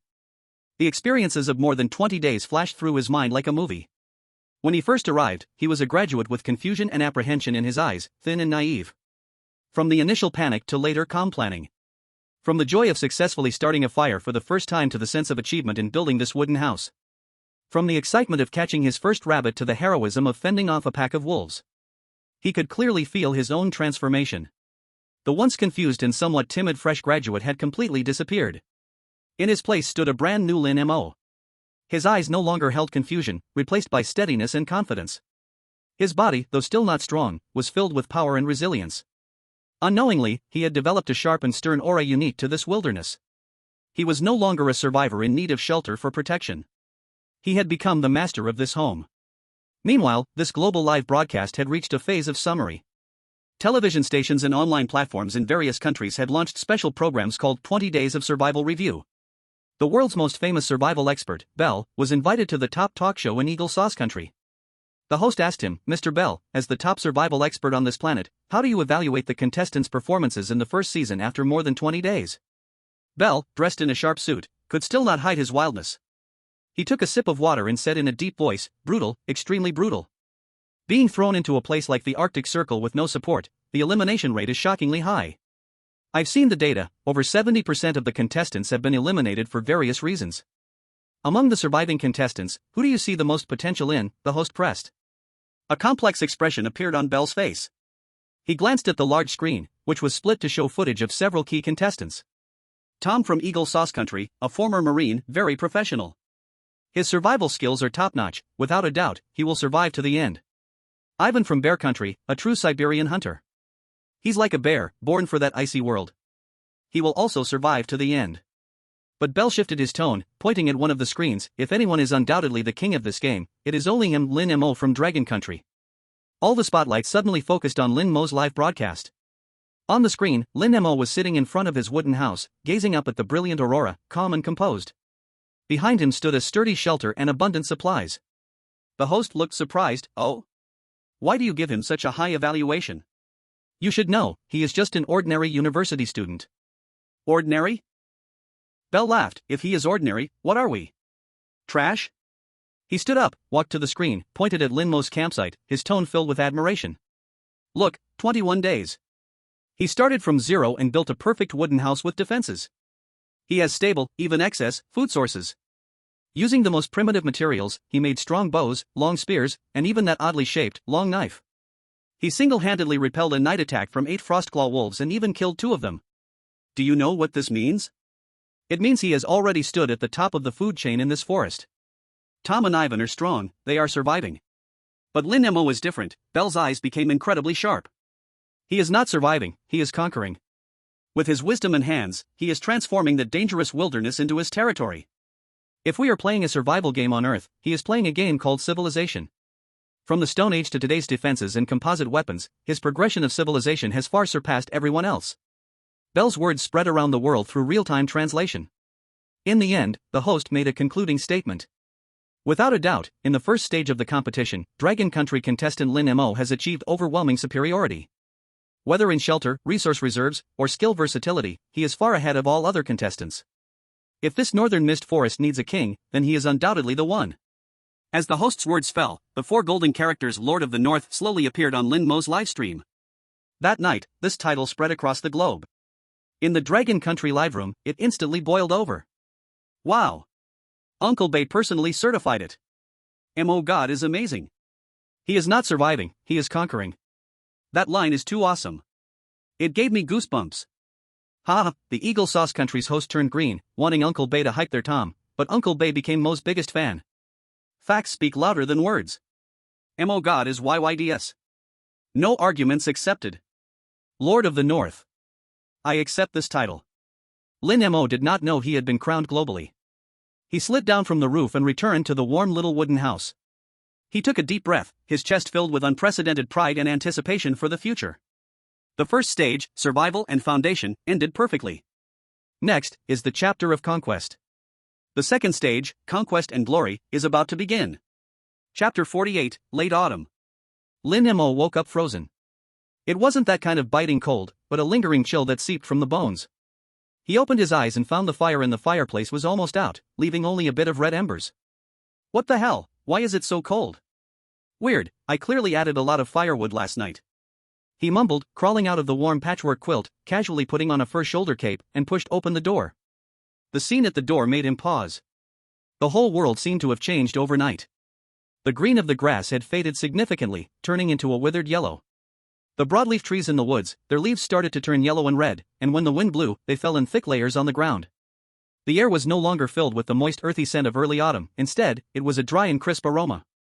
He walked to the small stream by the campsite and found the water flow had slowed, and the water level was lower than before. Most importantly, there was actually a thin layer of ice forming in some puddles along the stream's edge. When he touched it with his hand, the ice cracked with a snap, and the biting cold rushed through his fingers. Is it about to enter winter? Lin Mo's heart suddenly sank. He looked up at the sky, the sun was still hanging, but its rays were clearly not as scorching as in the past few days, and the warmth on his body had diminished a lot. This was the signal of late autumn. A clear and unmistakable warning, telling all the living beings here that the harsh winter was coming. This is trouble. Lin Mo's expression instantly became serious. The previous feeling of ease and enjoyment was swept away. In its place was a strong sense of urgency. Although his supplies were abundant now, they were based on autumn standards.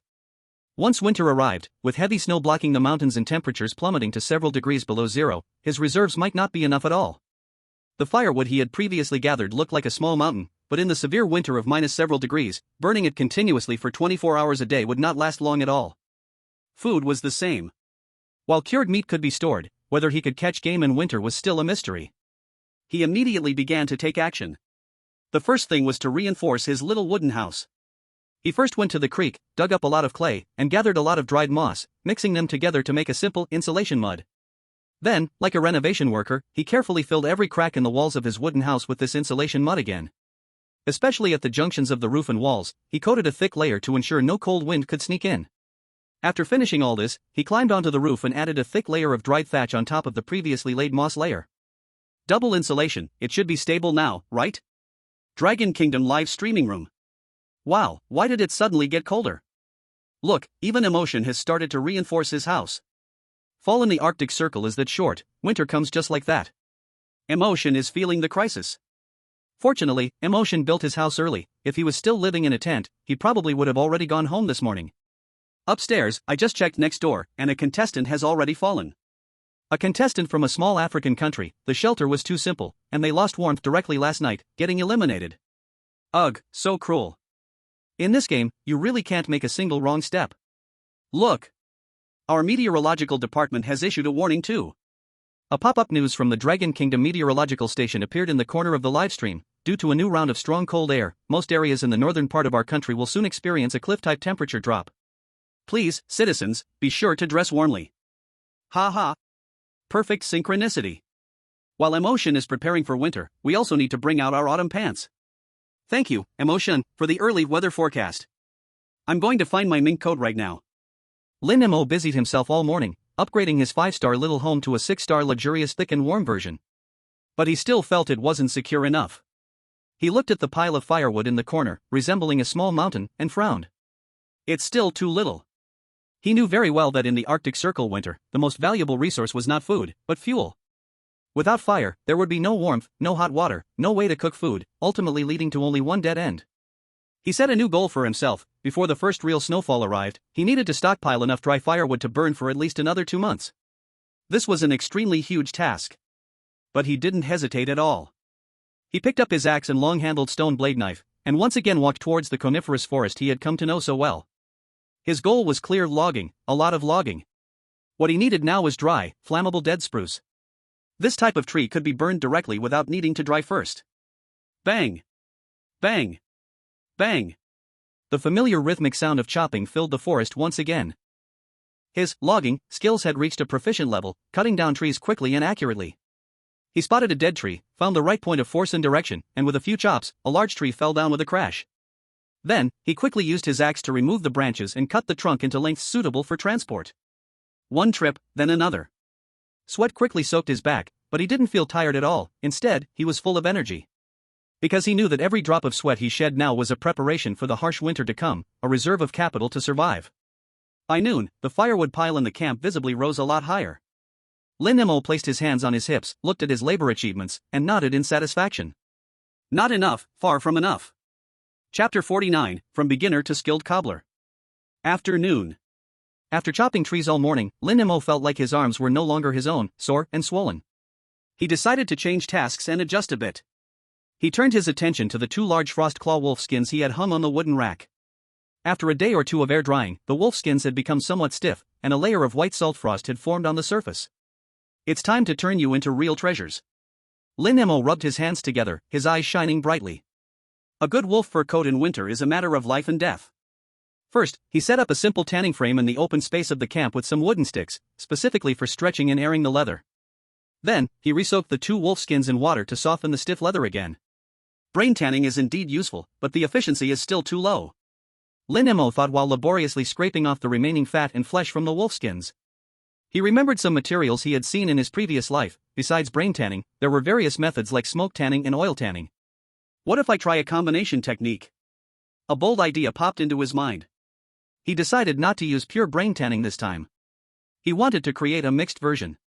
He first followed the steps of brain tanning, mixing animal brains and fat to form a tanning agent and evenly applying it on the leather. Then, he didn't stay up all night stretching and rubbing the wolf skin like he did with the beaver skin last time. He rolled up the wolf skin coated with tanning agent and placed it in a warm spot, letting the oil and lecithin from the fat slowly penetrate the leather fibers. This process was called damp pile. Taking this time, he started processing the small pieces of rabbit skin. These skins were thin and quick to process. He used the same method to scrape fat and apply tanning agent. All afternoon, he worked like a real cobbler in his small workshop, repeating the tedious and complex processes. The scraper glided across the leather, making a swish-swish sound. Fat and flesh were scraped off in pieces, piling up at his feet. His hands and face were smeared with grease and unpleasant smells, but his gaze was exceptionally focused. Ding! Your fat scraping skills have become more skilled, even forceful, and precise. Leather processing proficiency +1. Ding! You tried to adjust the formula of the tanning agent, adding a small amount of beaver oil, which slightly improved the penetration. Leather processing proficiency +2. The system's prompt echoed in his mind. He could clearly feel that his understanding of tanning was rapidly deepening. No longer just rote learning, but beginning to have his own thoughts and improvements. By evening, the damp pile time was almost over. He unfolded the 2 wolf skins again. After several hours of penetration, the leather clearly became softer and oilier than before. Next came the most crucial step: smoking. He lit a fire under the smoking rack but didn't let it burn with an open flame. Instead, he kept adding damp pine wood and pine needles to create a large amount of choking thick smoke. He hung the 2 damp wolf skins at the top of the smoking rack, allowing thick smoke to rise from below, evenly smoking every inch of the leather. Smoking not only dries and dehydrates the leather, but the formaldehyde and other chemicals in the smoke also act as preservatives and color fixatives, making the tan leather more durable and less prone to decay. Dragon Kingdom Live Room. Motion has started working on his skins again. Is he preparing to make winter clothes?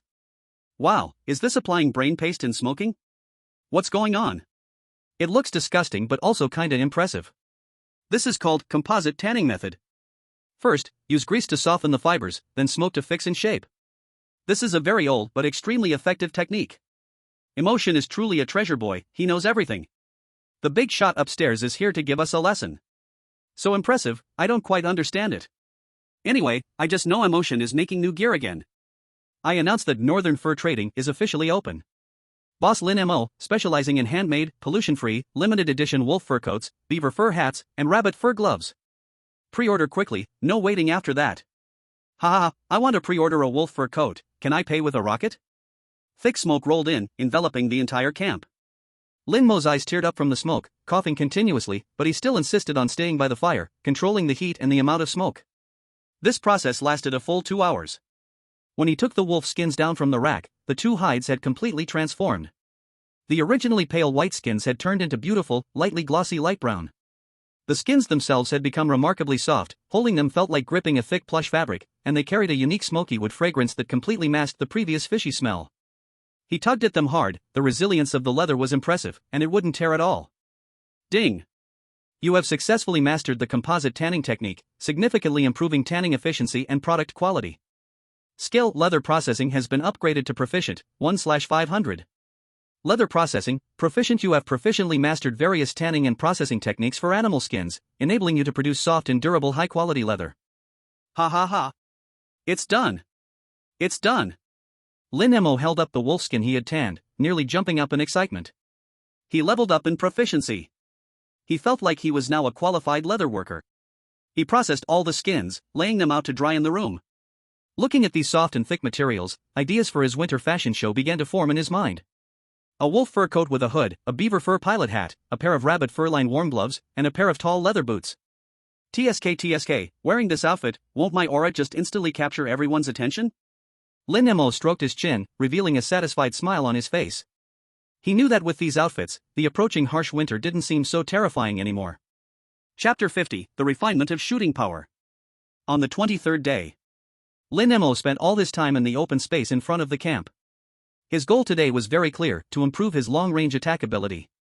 The reason he was able to fend off the wolf pack before was heavily reliant on traps and terrain advantages. But in open areas, facing fast-moving enemies, his mediocre archery skills just wouldn't cut it. Especially since his next target was a herd of giant musk oxen, as large as small cars. If he couldn't shoot accurately or lacked power, one mistake could lead to being gored by those massive horns. I must practice.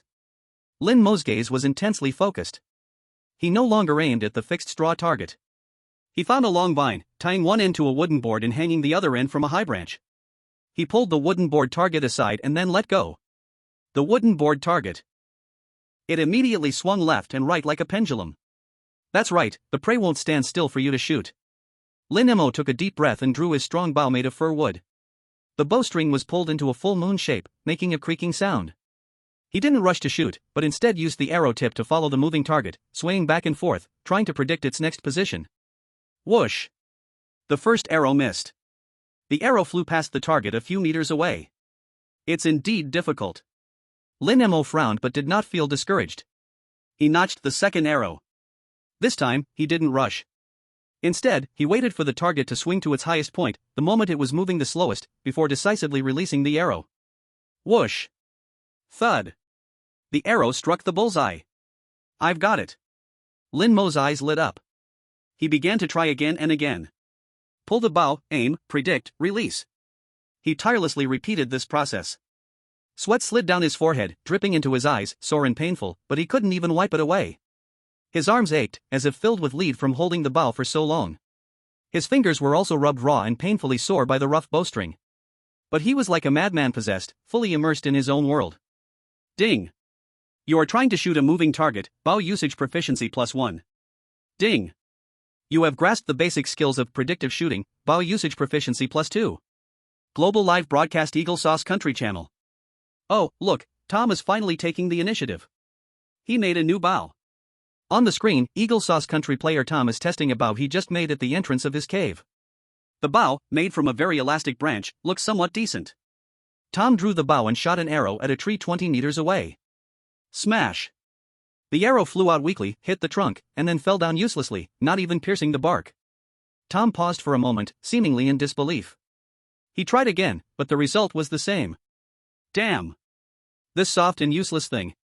Tom angrily slammed the bow he was holding violently onto the ground, stepping on it and breaking it in two. He clearly faced the problems that all beginners encounter: material selection, bow limb shaping, bowstring tension. Every part determines the bow's final power. And all this requires a vast amount of knowledge and experience. Global live broadcast Dragon Country Channel. Sorry, I couldn't help but laugh. Tom, I worked hard all day, only to make a cotton picking stick? No pain, no gain. Just look at Tom's toy bow and then look at our emotions for wood strong bow. It's simply the difference between a firewood stick and a sniper rifle. Technology. Knowledge. This is the primary productivity. What good is just having muscles? I just came over from the Indo country, and their Sanji also wanted to make a bow, but ended up breaking the wood and almost hit his own eye. He's still crying in the shed. Ha ha ha, so tragic. One made a firewood stick, and the other cried. Only our emotion is wildly rushing towards becoming a humanoid self-propelled artillery platform. Look, emotion's target has been upgraded again. Lin Mo was no longer satisfied with shooting at the swaying target. He hung the target on a longer vine, allowing it to swing back and forth randomly like a swing. The difficulty multiplied several times. At first, he missed 9 out of 10 arrows. But he did not feel the slightest impatience. He closed his eyes, carefully sensing the wind speed and the rhythm of the target's swaying, rapidly calculating the lead time in his mind. His bow usage skill had reached a proficient level. This level not only brought physical coordination but also an almost instinctive intuition for trajectories. When he opened his eyes again, his eyes became exceptionally calm. He pulled back the bowstring, almost not aiming, completely relying on his feeling, and shot an arrow. Whoosh! The arrow drew a perfect arc in the air.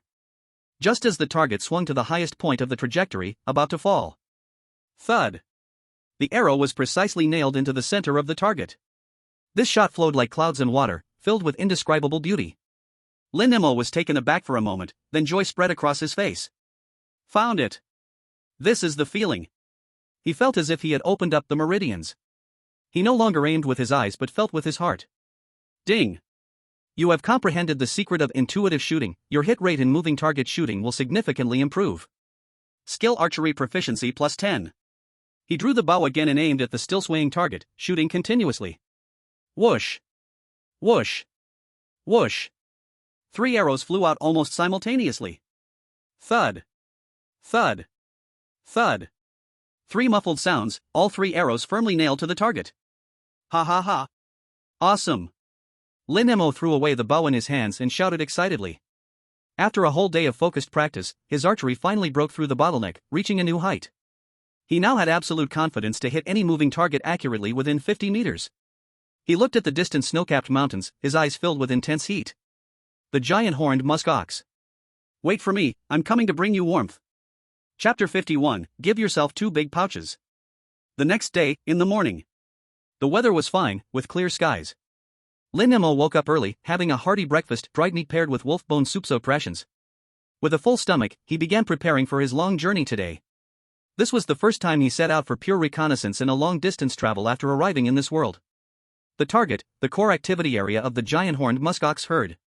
He didn't bring too much, aiming for light travel. A strong ironwood bow, a pot of arrows, that newly made long-handled stone knife strapped to his back, a water bottle and a straight knife at his waist. A few pieces of smoked fish were tucked away in his pocket, that was all he carried. The heavy long spear was too burdensome, unsuitable for long-distance travel, so he left it at home. Everything was ready. He stood at the entrance of the camp, glanced back at his little wooden house and the sturdy fence, feeling a lot more at ease. I'm leaving, keep an eye on the house. It was as if he were talking to his house, muttering a sentence, then turned around and stepped confidently into the vast forest of snow. This time, he didn't follow the familiar path but chose a completely new direction. As he walked, he took out the wooden board that recorded the terrain from his pocket, marking his route with charcoal. His reconnaissance skill had reached proficiency level. This made his perception of the environment extremely sharp. Where there might be hidden ice, where the snow might conceal a pit, which forest might hide wild beasts. He seemed to foresee these dangers in advance. He was like a slippery loach, always able to find the safest and most efficient way forward. Dragon Kingdom livestream. Mo is going out. What's he going to do? Go on a trip? Are you blind? Didn't you see the gear he brought? This is obviously to stir up trouble. I guess he's going to recon the giant horned musk ox. I saw him marking it on the map for days. Oh my, is he finally going to take action against that big guy? So exciting. Don't get too excited too early, this time is just for reconnaissance. Mo is very stable, he wouldn't act lightly without clear intelligence. He traveled north, crossed 2 small hills, splashed through a cold creek. On the way, he even encountered a solitary brown bear foraging. That big guy was less than 100 meters away from him, standing up, towering over him by 2 heads. The brown fur shines in the sunlight. If it were 10 days ago, Lin Mo would have definitely turned to run in fright. But now, he just calmly crouched behind a rock, holding his breath and staying completely still. The brown bear clearly didn't notice him and dug at a tree root for a while before slowly walking away. Lin Mo waited for it to walk far away before continuing on his path, his face showing no extra expression. This is the change in mindset. When your strength is strong enough, many things that once seemed like threats now appear as mere scenery by the roadside. He walked for over 3 full hours, and the surrounding vegetation began to show clear changes. The tall coniferous forest became increasingly sparse. Replacing it were vast patches of low tundra and shrubs. The air also grew colder and drier. He knew he was getting close to his destination.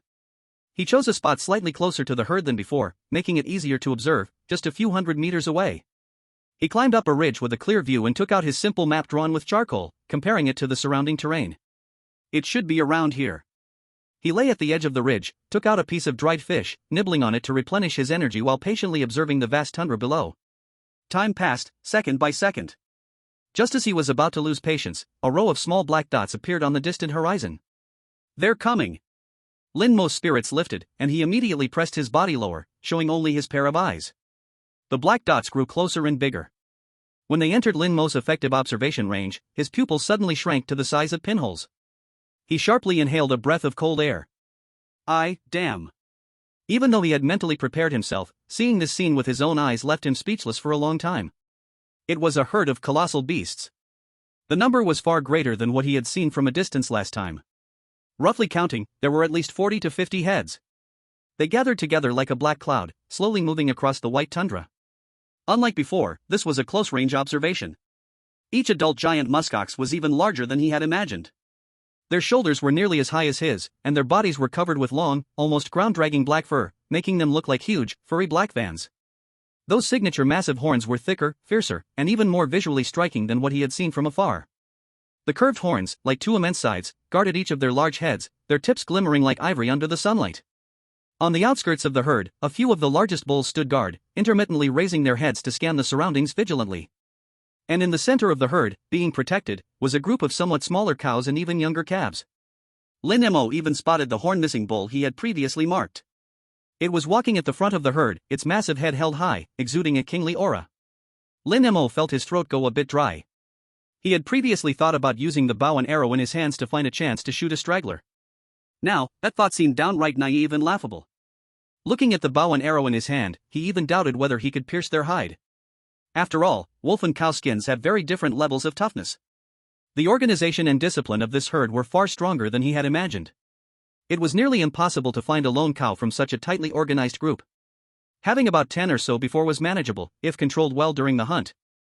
The problem is not too big, but this time it is several times more than the last. He couldn't imagine if things got chaotic, how could he stop the herd of cattle when they ran around everywhere? One must know that surviving in the wilderness means avoiding injury or illness, because this is not a modern civilized society. A small injury can carelessly cost him his life. A huge pressure came crashing down. The little confidence Lin Mo gained from driving away the wolf pack was instantly shattered. He realized that he had underestimated the beasts of this world. The wolf pack was just an elite monster near the starter village. The group of giant horned musk oxen in front of him was the true regional boss. The pride of successfully defeating the wolf pack made him feel embarrassed. He felt a tickle in his nose. Like a clown. Going at it head-on is definitely a dead end. Lin Mo lay in the snow, his mind racing. There are too many of them. If I shoot one arrow, I will immediately be targeted by the entire herd. At that time, dozens of armored vehicles will charge at me together. He imagined that scene and couldn't help but shudder. That was not hunting, that was seeking death. No, I need to change my plan. I must think of a more comprehensive and secure way. Slap. Slap. Lin Mo slapped his own face twice. This is what you get for being overconfident, for being arrogant. His eyes regained their sharpness. He did not feel discouraged, instead, he was stirred with a stronger competitive spirit. The harder the bone, the more delicious it is once chewed down. He forced himself to calm down and began to carefully record everything about the herd. Any small detail might become a crucial part of his future plan. The plants they grazed, the times they drank water. The herd's movement patterns, their eating habits, the interactions among members, and their weaknesses. Eyes, necks, bellies. He would study these big guys from head to toe. He didn't know how long it had been. When he raised his head again, the sun had already begun to tilt westward. He knew it was time for him to go back. This reconnaissance, although brought him immense psychological impact, also completely cured his previous impatience and underestimation. He realized that hunting giant horned musk oxen would be an enormous and difficult project. It would definitely not be accomplished in a day or two. He needed a more meticulous plan, stronger weapons, and more patience. Ding. Through long-term, high-intensity field reconnaissance, you have gained a profound understanding of the target species' habits and weaknesses. Your observation and analytical abilities have made a qualitative leap. Skill reconnaissance has been upgraded to Master, 1/1000. Reconnaissance, Master. You have become a true reconnaissance master who can glean the most critical information from any complex environment. Your eyes are the best binoculars and analyzers. Feeling the new understanding of the reconnaissance skill flowing into his mind, Lin Mo exhaled deeply. The shock and sense of powerlessness in his heart gradually faded. What replaced it was an unprecedented calmness and clarity. He looked at the herd of colossal beasts in the distance, and there was no longer any greed or frenzy in his eyes, only deep serenity remained. Just wait. I will definitely come back. He stood up, brushed the snow off his body. Turning around, he set off on the way back. Chapter 52, Unexpected Harvest. The Chosen One. Why did Emotion suddenly slap himself twice? Woo woo. That slap on Emotion hurt my heart. I'm confused. Does Emotion's action have some deep meaning? I don't understand. Emotion must have his own thoughts behind this. On the way back, Lin Mo walked slowly. His mind was racing rapidly. The gains are huge, but the pressure is immense. He looked at the board where he had densely recorded his notes with charcoal, and sighed. The strength and organization of the giant horned muskox herd. Far beyond his expectations. The plan he had imagined to ambush using the terrain of the narrow pass now seemed less reliable. Dozens of giant beasts charging together could trample even the narrowest of passes.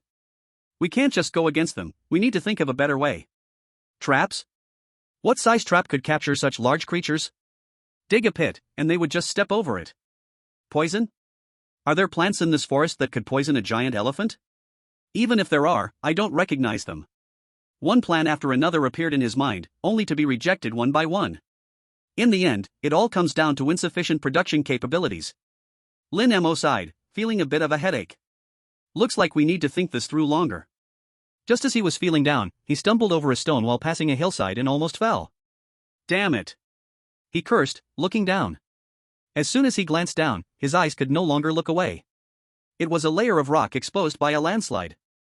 Among the rocks were some black stones that looked slick and shiny. Lin Mo's breath suddenly caught. He hurried forward, crouching down, and pried out a fist-sized piece of black stone from the crevice. The stone was heavy, hard in texture, with a shell-like pattern on the break and extremely sharp edges. Lin Mo gently drew his finger along the edge of the stone. Hiss. A tiny cut instantly appeared on his fingertip. Flint. It's high-quality flint. Lin Mo's eyes instantly lit up, bright as a 1,000-watt bulb. The stones he previously used to make arrowheads and blades were just ordinary stones picked by the riverbank. They were full of impurities and lacked purity, and the tools he made had to be reshaped after a few uses. But these before him were truly the best materials for making stone tools. With these, he could create sharper, more durable spearheads, arrowheads, axes, and scrapers. His entire tool system was about to undergo an epic upgrade. Struck it rich. This is really it. Ha ha ha. Lin Mo was so excited he almost flew off the ground.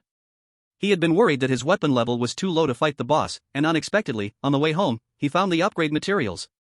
What luck, simply incredible. He was the chosen one. He was about to pry out a few more pieces to take home when his eyes accidentally caught sight of another white stone nearby that looked a bit like chalk. He walked over and scraped it with a knife, and a lot of white powder fell from the rock surface. He pinched a bit of the powder in his hand and added a little saliva. Feel this texture. A chemical term suddenly jumped into Lin Mo's mind. Calcium carbonate. Is this limestone? Lin Mo's heart started racing uncontrollably again. What does limestone mean? It means lime. By calcining limestone at high temperatures, you get quicklime. Quicklime plus water equals slaked lime. And lime in this primitive environment has immense uses. It can be used to make 3-in-1 soil, a primitive form of concrete. Mixing lime, clay, and sand has a strength far exceeding plain mud. He could use this stuff to reinforce his wooden house and build stronger walls. Even construct a real stone fireplace. It can also be used as an auxiliary material for tanning leather, making the de-hairing of hides far more efficient than doing it by hand. It could even improve soil acidity and alkalinity, laying the foundation for possible future farming plans. Flint is the cornerstone of tools. And lime is the cornerstone of construction and chemistry. These two things made Lin Mo even more excited than discovering a gold mine. Calm down, calm down. Lin Mo forced himself to calm down, but the wild grin on his face was hard to suppress. He immediately marked the location on his simple map. He heavily marked this location. Dragon Kingdom No. 1 Strategic Mine, established. He gave this place a powerful name. He didn't want too much, just selected a few of the best flint stones and a piece of limestone, stuffing them into his animal skin bag. He knew these things would be the key to unlocking the next stage of the technological explosion. The earlier frustration from the failed hunt of the giant horned musk ox was now completely swept away. If I can't beat the boss, then it's normal to go back, level up, and update my gear, right? Lin Mo pumped himself up in his heart. He was now full of energy. Although the plan to hunt the giant horned musk ox had to be temporarily shelved, he had found a clearer and more feasible direction to work towards. He would first arm himself, from head to toe, to the teeth. He wanted to bring a complete industrial revolution to his beginner village. Carrying the heavy ore, he stepped lightly on the way back. He had even begun to plan his technology tree in his mind. Step 1, upgrade tools. Step 2, make lime. Step 3, build a real kiln with temperature control to fire ceramics, and even smelt metals. Though the last step was still a bit far away, a grand blueprint had slowly unfolded in Lin Mo's heart. Dragon Kingdom Live Room. Whoa! What's this? Did the god find a mine? The black one is flint, right? I saw in a documentary that ancient people used this to make weapons. And it's high quality. What's that white one? It looks like chalk, can we eat it? You foodie above, that's limestone. Limestone. Did you forget your middle school chemistry? What does this mean? It means cement. It means concrete. It means the god is about to leap from the wooden era to the Stone Age plus, even touching the threshold of the architectural era. Wow. Hearing you say this, it feels so awesome. God, you probably won't believe it, but I went out to hunt and accidentally started an industrial revolution. The DNA of a construction fanatic is stirring again. I can almost see a magnificent stone castle rising in the northern forest. Giant horned musk ox, I was extremely scared. I felt that the bipedal beast's gaze towards me changed. It seemed like it didn't want to eat me, it wanted to take me back as a beast for mining. The audience was completely boiling over. Everyone knew that the moment Lin Mo returned to the camp carrying those stones, the pattern of this forest would be completely overturned again. An original version of Industrial Revolution, led by a Dragon Kingdom University student, was about to unfold in the misty forest of the north. Chapter 53, Upgrade. Upgrade. When Lin Mo returned to the camp with a bag of heavy stones, the sky was already getting dark. He did not rush to start a fire and cook, but carefully poured the precious stones out of his animal skin bag, spreading them on the ground at the door of the wooden house, turning them over and over in the fading light of the sunset. He. Lin Mo squatted on the ground, looking at the few black flintstones and that piece of white limestone. His mouth was wide open, smiling like a child weighing over 100 pounds. Before fighting the boss, I'll gather materials and upgrade my gear. This idea makes perfect sense. He said to himself, boosting his confidence, those big guys can live a few more days. When I create a +10 artifact, then I'll go meet them. The previous frustration and pressure were completely swept away. Now, his heart held just one thought, let's get started. It doesn't matter if I can't beat the boss. I'll go home and upgrade my gear to the top level, then I'll go back and take it down. This thought made perfect sense. The next day, at dawn, Lin Mo got up like he had been injected with adrenaline, rolling out of bed. His goal for today was very clear, he wouldn't chop wood or hunt, just one thing, give his camp a makeover. Once again, an upgrade completely. The first step is to create more professional processing tools. Previously, he handled things either with his hands, or with an axe, or just found a random stone to smash, emphasizing a simple and rough approach. But now, to process these hard ores, the old methods won't work. To do a good job, one must first sharpen their tools. The wisdom of our ancestors does not deceive me. Lin Mo mumbled as he plunged into the small forest beside the camp. He quickly found a large enough, hard-grained riverbank granite, rolling it back to the camp with great effort. Then, he found a piece of hardwood as thick as a bowl's edge, and began to pound and chisel at the stone with an axe and a knife. Clang! Clang! Clang! The crisp sound of striking echoed in the quiet woods. He was making a stone mortar. He needed to hollow out the center of this big stone to create a container for grinding and crushing things. This task was far more exhausting than logging, not only physically demanding but also particularly testing his patience. The entire morning, Lin Mo battled with this stone. Sweat streamed down his hair, his arms were too sore to lift, but his hands never stopped moving. Ding! You are attempting to make a stone grinding tool, tool crafting proficiency +1. Tip: change the angle of your strikes and utilize the rock's natural texture for more efficiency. The system's voice rang timely in his mind. Lin Mo felt reinvigorated and immediately adjusted his posture and strength. Indeed, he became much more efficient. By noon, a rough but definitely usable stone mortar finally appeared before him. He found another smooth stone to use as a pestle. Perfect! Lin Mo wiped the sweat and dirt off his face, gazing at his new tool, satisfied as he clapped his hands. With this, it would be much easier to grind ores, crush nuts, or smash meat into a paste in the future. Having solved the grinding problem, the next issue was cutting. Lin Mo carefully picked up a piece of the best flint he had brought back yesterday. This flint was pitch black all over, its surface gleaming with an oily sheen, clearly not an ordinary piece. He recalled the methods ancient humans used to make stone tools from the documentaries he had seen in his previous life. First, he used a slightly larger stone as a hammer, aimed at the edge of the flint, found the right angle, and struck hard. Crack! With a crisp sound, a thin, sharp-edged flake fell off. Lin Mo picked up that flake, his eyes widened. So sharp! The fracture showed shell-like ripples, feeling sharper than the survival knife he'd spent half a day sharpening. He picked up a stick, and with a gentle swipe of the stone flake, a deep groove appeared. Wow, this thing is even better than a knife! Lin Mo thought, overwhelmed with joy. Having tasted the sweetness of success, he immediately began his assembly line work. Crack! Crack! Crack! He was like the most focused craftsman, continuously striking to peel off one after another uniquely shaped stone flakes. Some were as thin as a cicada's wing, usable as a scalpel for treating delicate wounds or for skinning. Some were a bit thicker, able to be tied to a stick as a scraper for stripping wood or scraping fat. Ding! You are making stone tools, tool crafting proficiency +2. Ding! You have mastered the pressure method technique for removing stone flakes, tool crafting proficiency +5. By the end of the afternoon, a small pile of various types of top-tier blades had accumulated at Lin Mo's feet. He felt as if he was rich beyond measure. With these new tools, he believed his work efficiency could at least double.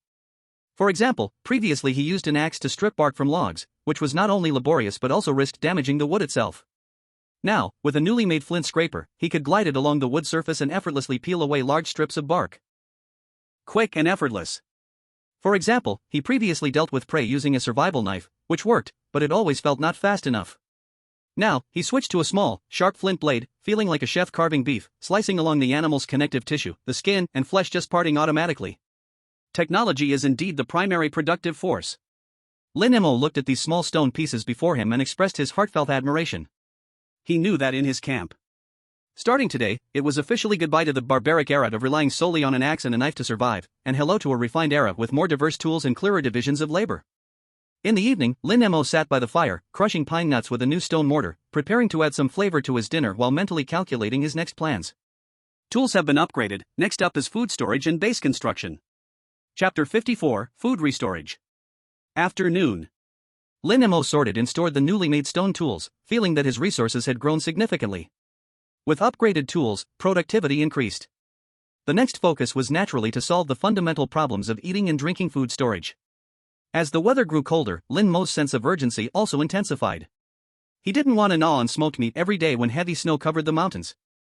Humans are like iron, food is like steel, eating the same thing every day is unbearable. Moreover, relying solely on hunting was too risky. What if one day luck ran out or the weather turned bad, preventing him from going out? Wouldn't he starve? No, I must make food storage more complete. Lin Mo made up his mind. He glanced at the stock hanging on his smoking rack. Although it looked like a lot, he always felt some insecurity. Hanging were wolf meat, rabbit meat, and fish, quite a variety, but the scale was still too small. The scale is too small, I need to expand production. Without hesitation, he got to work. He chopped a few more pieces of wood, raising and widening the original smoking rack, directly doubling its size.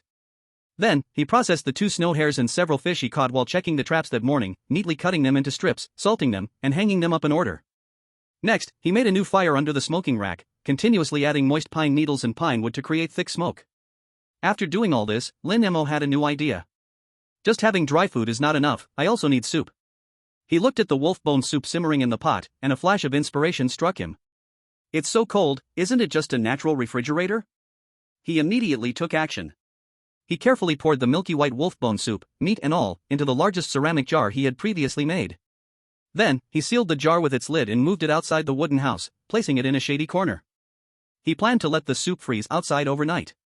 Tomorrow morning, he would have a jar of solid instant meat jelly. This thing, when eaten, only needed to knock off a piece, put it in a pot, add hot water, and boil for a delicious meat soup. Not only does it last long, but it's also convenient and quick, simply a survival version of a meal kit. I am truly a little genius. Lin Mo chuckled at his own idea. He even began to plan to make several different flavors in the future, like fish jelly or pine chicken jelly, so he could choose which soup to make by knocking off the desired piece. Dragon Country Live Room. What the heck? What is Emotion doing? Making ice pops? Are you dumb? That's meat soup. He wants to freeze the meat soup for preservation. This move is brilliant. Oh my gosh, he even created instant frozen meal kits? How does this brain work? Now it's impressive. In the winter, if you want soup, just go out, break off a piece, boil it at home, and you're done. The quality of life just skyrocketed. I declare that the Northern Food Factory officially begins production today. Main products: handmade smoked meat, dried fish, and the newly developed Moshang brand frozen meat soup series. Ha, you bunch of business geniuses, don't lead Moshang astray. Having solved the problem of dry rations and soup materials, Lin Mo began to think about storing other foods. The cloud berries he had picked before, along with some pine nuts and hazelnuts he found, were just randomly piled in a corner. This won't do, it's easy for them to get damp, and it can attract mice and squirrels, those little thieves. I need to build them a little home. Next to the wooden house, Lin Mo found a piece of open land and quickly worked on the wood with his axe and a newly made flint scraper. He didn't plan to build another small wooden house, that would be too much trouble. Using just wood, he constructed a large 3-layer food storage rack elevated off the ground, similar to a barn. Then, he gathered a lot of dried grass, pine needles, and leaves, tightly stuffing the gaps of the frame, leaving only a small door that could be opened. This simple, moisture-proof, and small animal-proof storage warehouse was completed. He put all his dried fruits and berry dried goods into earthen jars and carefully placed them into this #1 granary. Done. He clapped the wood shavings off his hands, looking at his masterpiece with a satisfied smile. This thing is moisture-proof, rat-proof, and ventilated. When it gets a bit colder, this will be my all-natural supersized refrigerator. After finishing all this, Lin Mo stood with his hands on his hips, looking at his well-organized camp, feeling extremely comfortable. On the left was an enormous stack of the fuel depot, on the right was the budding granary, and in the middle was the smoking food processing factory. Perfect. Ding. You have greatly enriched the variety and quantity of food reserves through various methods, enhancing your risk resistance ability. Skill food storage has been upgraded to Proficient, 10/500. Food storage, Proficient. You have mastered various methods for long-term preservation of food, such as smoking, drying, and freezing, and you no longer need to worry about meals. The prompt in his mind made Lin Mo smile even wider. Chapter 55, Communication from the Motherland Again. In the evening. The sunset painted the sky orange, and the weary birds returned to the woods, causing the entire forest to gradually quiet down. Lin Mo sat in front of the campfire, carving wood with a small knife, while waiting for the meat soup in the pot to boil. Today was another fruitful day, his tools were upgraded, and food reserves were sorted out. He felt great, even humming a little tune out of tune. At that moment, the cold and grand will surged again in his mind, without warning. The Dragon Kingdom has sent you a message. Do you accept? Lin Mo paused in his movements, immediately sitting up straight, a mysterious expectation swelling in his heart. It's here. Although it had only been a little over a week since he last received news, it felt like a century had passed. The last message came when he had just built his temporary shelter. Those 16 words had given him tremendous encouragement. He wondered what kind of instruction the experts at the command center would provide this time. Accept. A gentle white light gathered before his eyes, eventually transforming into a line of familiar block characters. Development is steady, very comforting. Continue to observe the environment and record phenological changes. Safety first. The brief 20 characters, like last time, were concise and to the point. Lin Mo read it word by word, slowly savoring its meaning. Development is steady, very comforting. These first 6 words were an acknowledgement of his work over the past 20 days. From having nothing to building the wooden house, to repelling wolf packs, establishing a fully functional base. Every step he took had clearly been noticed by the command center far behind him. The phrase "very comforting" warmed Lin Mo's heart. This showed that his efforts were not in vain, and he made his compatriots, thousands of miles away, feel comforted and reassured. This feeling of being recognized. More than any material reward, he felt fulfilled. Continuously observe the environment, record phenological changes. This sentence was not just simple encouragement, but carried clear guidance. Phenological changes. Lin Mo silently repeated this term in his heart. This is a very professional term, referring to the relationship between the growth, development, and activity patterns of plants and animals and the periodic changes in the non-biological environment. In simple terms, it means observing the changing patterns of nature. For example, when the leaves turn yellow, when the river freezes, when migratory birds fly south, when animals begin to hibernate. The experts at the command center were clearly afraid he would be lost in his own joy and neglect the observation of the larger environment. They were reminding him that winter in the north is not a joke. He must observe these subtle changes to anticipate climate trends and prepare fully for the harsh winter to come. It seems they are afraid I will become proud and complacent. Lin Mo chuckled, but he didn't feel any resentment. He knew this came from the deepest care of his homeland. They were not only happy for his achievements but also worried for his safety in the future. Safety first. The last 4 words felt like a relative's earnest reminder, weighty and full of warmth. Lin Mo took a deep breath, feeling his connection with that distant homeland and the 1,400 million compatriots deepen once again. He was no longer fighting alone.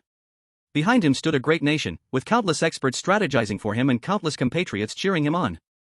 This feeling filled him with endless strength. Don't worry. Lin Mo spoke softly to the air, as if making a promise, I will live, beautifully, until the end. He took out the wooden board used for recording terrain and flipped it over. He used charcoal to draw a simple table, with headers, date, estimated temperature, wind direction, plant and animal changes. Then, he began to carefully record today's situation. Day 25, evening temperature about 0 degrees. Gentle breeze. Thin ice along the stream edges. Deciduous trees shedding a lot of leaves, no significant change in coniferous forest. 2 snow hares spotted in the morning, none seen in the evening. Bird activity diminished. He wrote earnestly, not missing any detail. From today onward, he was not only a survivor but also a meteorologist and phenology observer in the northern forest. He would use the most scientific methods to combat the harshness of this world. Dragon Country, Survival Game Command Center. The large screen clearly displayed the image of Lin Mo's recording board. The command center was filled with quietness. Everyone's face showed a look of relief and joy. This kid really has high insight. An elderly expert with graying hair couldn't help but praise, we only mentioned phenological changes, and he immediately understood our meaning and started his own observation log. Indeed, this ability to apply knowledge is very rare. The leader of the intelligence analysis group nodded in agreement, he not only has strong hands-on ability but also a calm, thoughtful mind. That is what is most terrifying. The commander looked at the focused figure on the screen, and a rare smile appeared on his tightly drawn face. He said nothing, only picked up the teacup on the table and took a gentle sip. But everyone knew he was very satisfied with Lin Mo's performance. At the same time, the official news channel of Dragon Country also officially broadcast a summary report on the first phase of the civilization survival game. On all the phones, computers, and TV screens of Dragon Country citizens worldwide, a news push appeared. Report on Phase National Fortune Enhancement Achievements of Civilization Survival Game. The report detailed the outstanding performance of Lin Mo over these 25 days. The gains of national fortune obtained by Dragon Country. From the improvement of air quality to the bountiful agricultural harvests, and the revival of exhausted mines, to the rise of the National Health Index. One by one, each matter and every detail, they displayed through the most intuitive data and images, right in front of all citizens.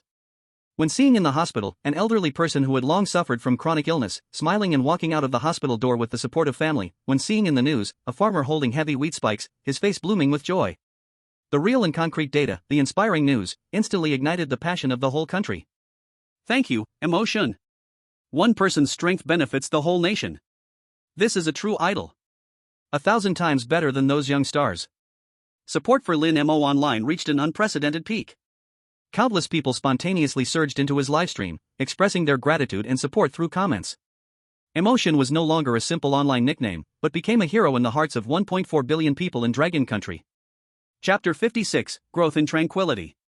Night deepened. Outside the window, the moonlight shone like water, illuminating the snow, reflecting a chilly light.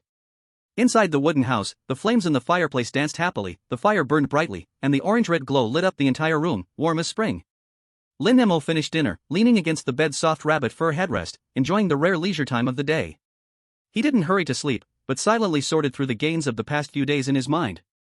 Since discovering flint and limestone, his technology tree had officially been lit up. Mortars, pestles, various types of flint blades. The addition of these new tools greatly improved his work efficiency. Food supplies had reached a new level, with smoked meat, meat jelly, dried fruits, categorized and organized, allowing him to completely shake off the anxiety of not having enough to eat. Most importantly, through communication with the command center, he clarified his next phase of goals: systematically observe and record environmental changes under the premise of ensuring safety, prepare scientifically for hunting giant antlered musk oxen, and safely survive the winter. Everything is developing in a good direction. Lin Mo nodded in satisfaction. He felt as if he were playing a high-freedom management game, and he was the only player in this game. Every time he unlocked a new technology, built a new structure, or stocked a new resource, it brought him enormous satisfaction. He picked up a beaver skin that he had tanned a few days ago from the nearby storage rack. This kind of fur is dense, rich in oil, and has excellent waterproof properties. This skin had already been processed into a very soft state, feeling wonderful in his hands. Just having the skin isn't enough, I need to make it into a finished product. He decided to make himself a water bag. He took out the bone needle he had made from fish bones and pulled out a processed tendon thread from his storage box. He folded the beaver skin and carefully cut it into the shape he wanted using the flint blade. Then, he started the sewing work. His movements were very clumsy. The bone needle was too thick, and several times he couldn't penetrate the thick leather. The tendon thread was too hard, making it quite laborious to pull. Several times, he almost broke the needle or pricked his own hand. But he felt no impatience at all. He was like a child just learning to walk, though stumbling. Every step he took was taken seriously. Ding! You are trying to sew leather products, manual production skill level +1. Tip: you can first use a sharper bone awl to punch holes in the leather before stitching, which will save effort. Right. Why didn't I think of that? Lin Mo slapped his thigh. He immediately found the sharpest wolf fang and polished it slightly with a stone. He made a simple bone awl. First, he used the bone awl to evenly punch a row of small holes along the edges of the cut leather. Then, he used a bone needle with tendon thread to stitch through these reserved holes. This time, the process became incredibly smooth in an instant. One stitch, one line. Under the warm firelight, Lin Mo's figure was stretched long as he lowered his head, gazing intently. No one knew how long it had been, but in his hands, a beastskin water bag was born. Although the stitches were crooked, it looked quite sturdy. He filled it with some water to test it, and not a single drop leaked. It worked. Lin Mo proudly lifted his new creation and smiled with delight. Although it was just a small water bag, it represented that he had unlocked a brand new life skill. Now, he was not only a hunter, lumberjack, architect, and chef, but also a part-time leather worker.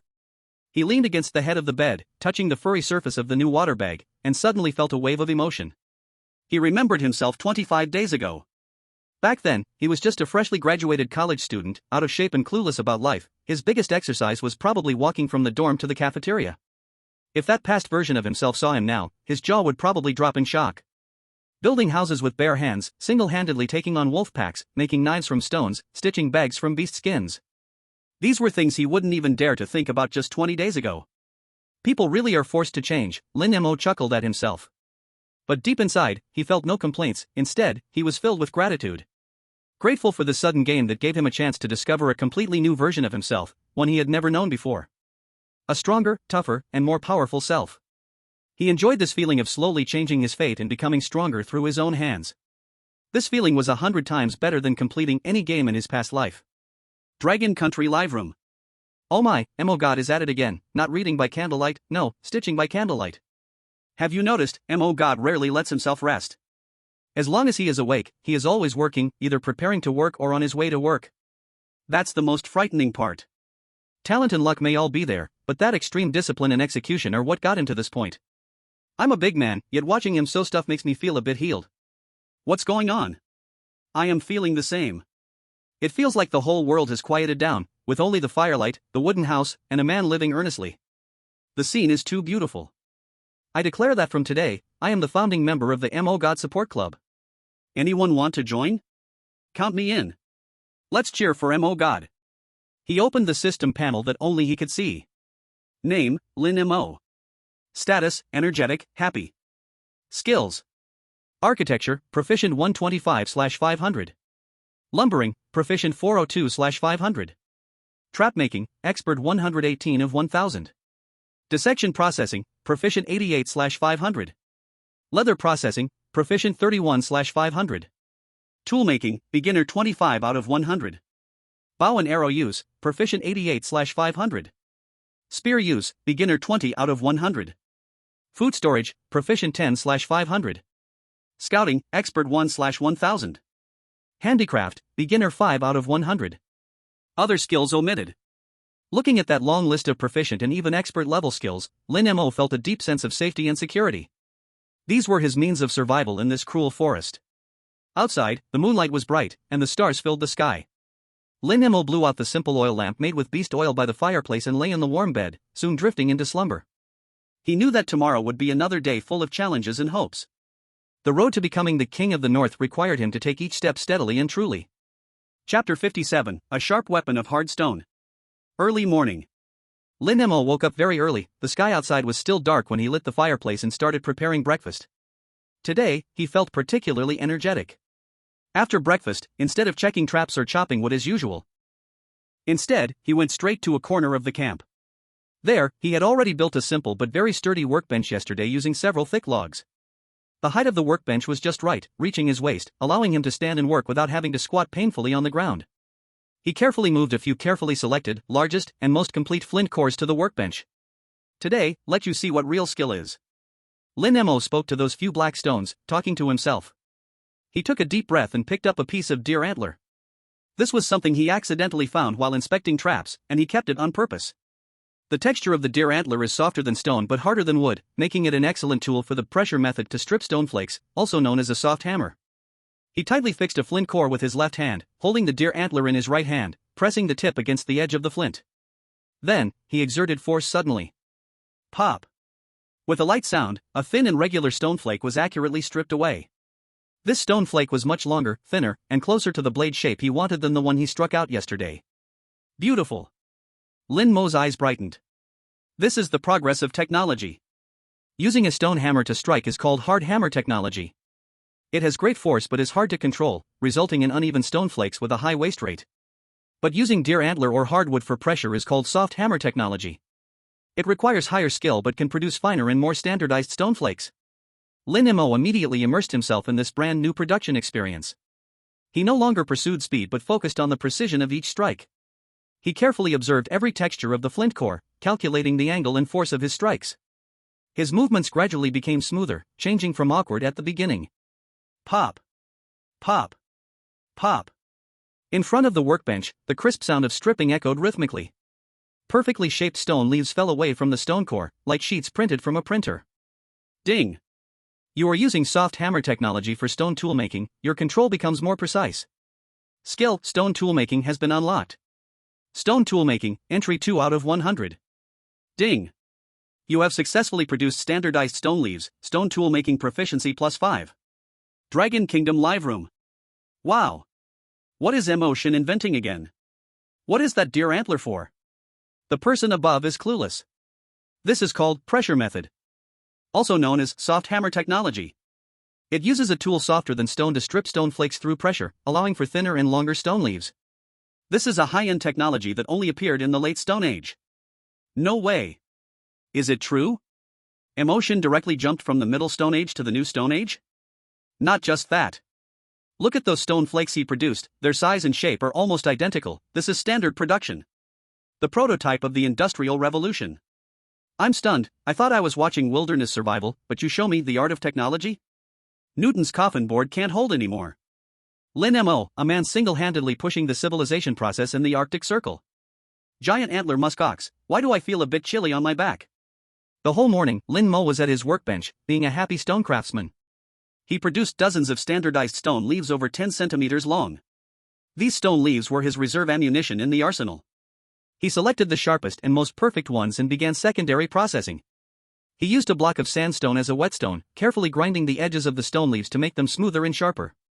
Then, he used a small piece of flint to strike out 2 small grooves at the base of the stone leaves. These grooves were for binding. Soon, a few flint blades that could be called artworks were born in his hands. He picked up a new flint knife he had made. He walked up to a spruce log. Before, using his survival knife, he had to exert a lot of force just to leave a mark on it. But now, with just a slight twist of his wrist, the sharp flint blade whooshed through the tough wood, cutting a deep, smooth groove. Hiss, this sharpness is unbelievable. Lin Mo was amazed himself. He felt that the tool in his hand was almost on par with modern crafted knives. With these divine weapons, his work efficiency soared like a rocket. He even replaced the head of his hand axe with a newly forged, larger flint axe head. With one swing, the branch that used to take 3 or 4 strikes to break now snapped with a single blow. The speed of chopping and processing would have doubled. Ah, this feels great. Lin Mo swung his newly reheaded axe, feeling full of strength. He even had an urge to go find the brown bear he encountered earlier to practice his skills. Of course, it was just a thought. He knew very well that his current goal was to cautiously develop himself, not to take unnecessary risks. Once he had upgraded all his equipment, he would dare face not just the brown bear, but even a giant muskox. With the new tools, Lin Mo's enthusiasm for work grew even stronger. He worked non-stop for almost the entire morning. When he finally straightened up, his morning's work was neatly laid out in front of him.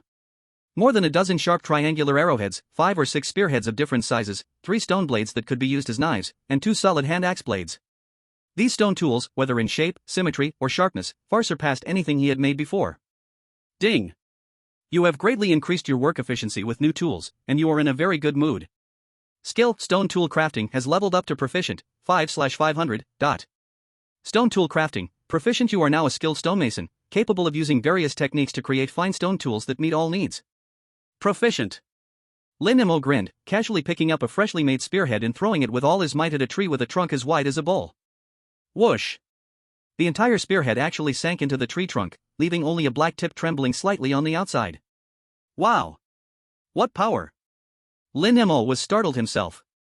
He walked over, struggling with all his strength to pull the spearhead out of the tree. Looking at the cold gleam on the spear tip, his confidence soared several notches. He immediately began updating all his weapons with epic upgrades. The spear now had a sharper, sturdier flint tip, and the arrows had all been replaced with newly forged armor-piercing tips. He spent some more time stocking enough drywood to last 3 or 4 days, and cleaned up all the weeds and shrubs around the camp. The entire camp looked much tidier and safer. Standing in the center of the camp, looking at his work, he was filled with an unprecedented confidence. Giant muskox, just wait. Once I level up a few more times, I'll come for your head. Afternoon. After stocking up on firewood, Lin Mo didn't rest. He kept thinking about the giant muskox herd. Know yourself and know your enemy, and you will never be defeated. He knew that last time, the long-distance reconnaissance had only shown him how large the animals were, but he still didn't know enough about their specific behaviors. To hunt such highly intelligent social animals, courage and brute strength alone were not enough.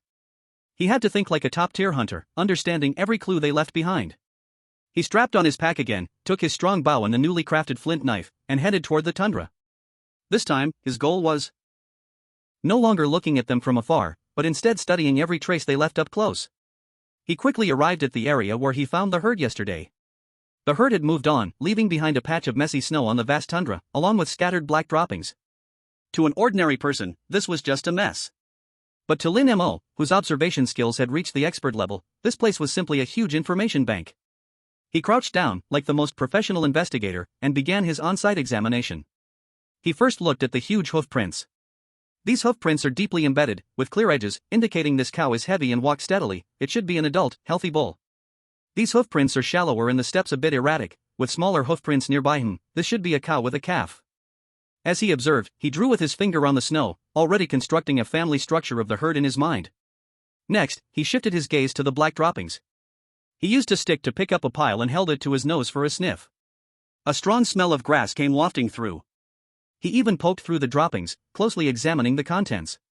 The fibers are coarse, not fully digested, indicating that what they ate recently was mainly dry tundra plants. The droppings still have warmth, suggesting they left here no more than 3 hours ago.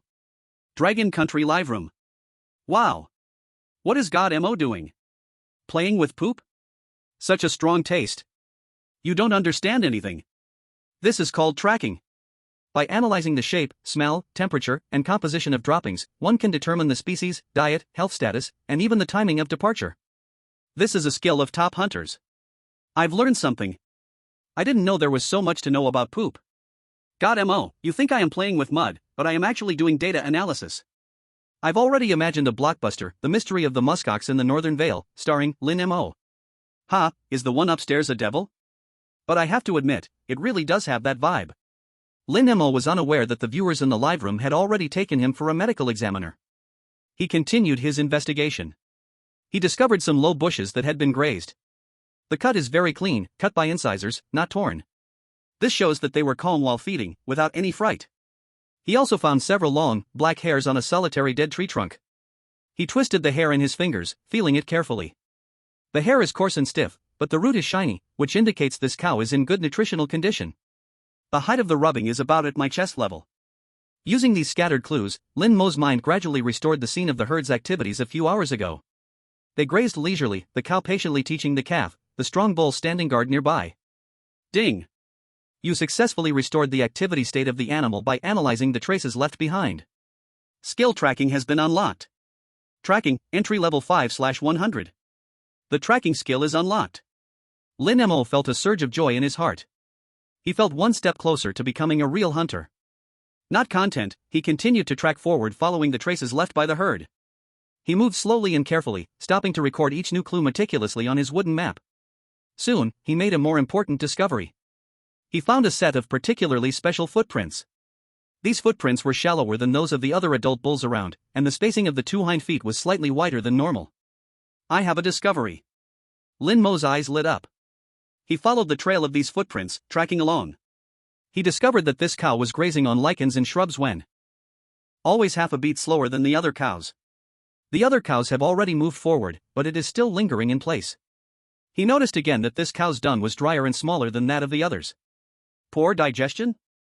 Or is it old? Lin Mo quickly noted down in his little notebook. He continued to track it.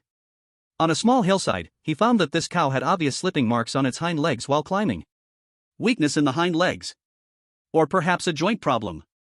Lin Mo felt that he was getting closer to the truth. This was definitely an old, weak, sickly cow. In the cruel wild, such individuals are the perfect prey in the eyes of predators. He felt his heart start to thump. He found it. He found the breakthrough. This group of seemingly well-organized giant muskoxen also had their weaknesses, those old and weak individuals ostracized at the edge of the herd. They have poor stamina and low alertness. Once the herd faces danger, they are the first to be abandoned. As long as I can find a way to separate one from the herd. A bold and meticulous plan began to slowly take shape in Lin Mo's mind. He did not continue to track further. Today's harvest was already large enough. He glanced at the sky, turned around, and silently disappeared into the forest. Behind him, on the vast tundra, only a shallow trail of footprints was left, soon to be smoothed by the wind and snow. But everyone knew. A long-planned hunt against the giant beasts of the north was gradually beginning to unfold. Chapter 59, Automated Fishing to Free the Hands. Day 27, Early Morning. After formulating a preliminary plan to target the old and weak giant muskox, Lin Mo was not in a hurry anymore. He knew very well that hunting a beast of that level could not be rushed. The more prepared the work, the greater the chance of success. Before taking action, he had to ensure his rear was secure. Among them, the most important is food. After checking the traps, Lin Mo had caught an unfortunate hen harrier. He returned to the camp and did not roast the hen harrier as usual. Instead, he cleaned it and put it into a ceramic pot, adding water and some wild onions, stewing it slowly over low heat. Now that he had enough food reserves, he was no longer satisfied with simple barbecuing. He began to pursue richer flavors and nutrition. Sipping the delicious hen harrier soup, Lin Mo's thoughts drifted to the small creek beside the camp. You can't put all your eggs in one basket. While adding firewood to the fireplace, he pondered. If hunting the muskox fails or I get injured, I need enough food reserves to last until I recover. Just eating meat won't do, I need to add some quality protein. He stroked his chin and thought deeply. Fish meat, without a doubt, was one of the best choices. But his current fishing method was still too primitive. Every day, he sat by the creek with a fishing rod and waited foolishly, relying entirely on luck for his catch. Sometimes he could catch a big pike, while other times he'd wait half a day without seeing a single shrimp. This kind of relying on the weather for food won't do, it's too passive. I must come up with some new methods that are sustainable and have stable yields. Lin Mo's spirit of industrial revolution reignited once more.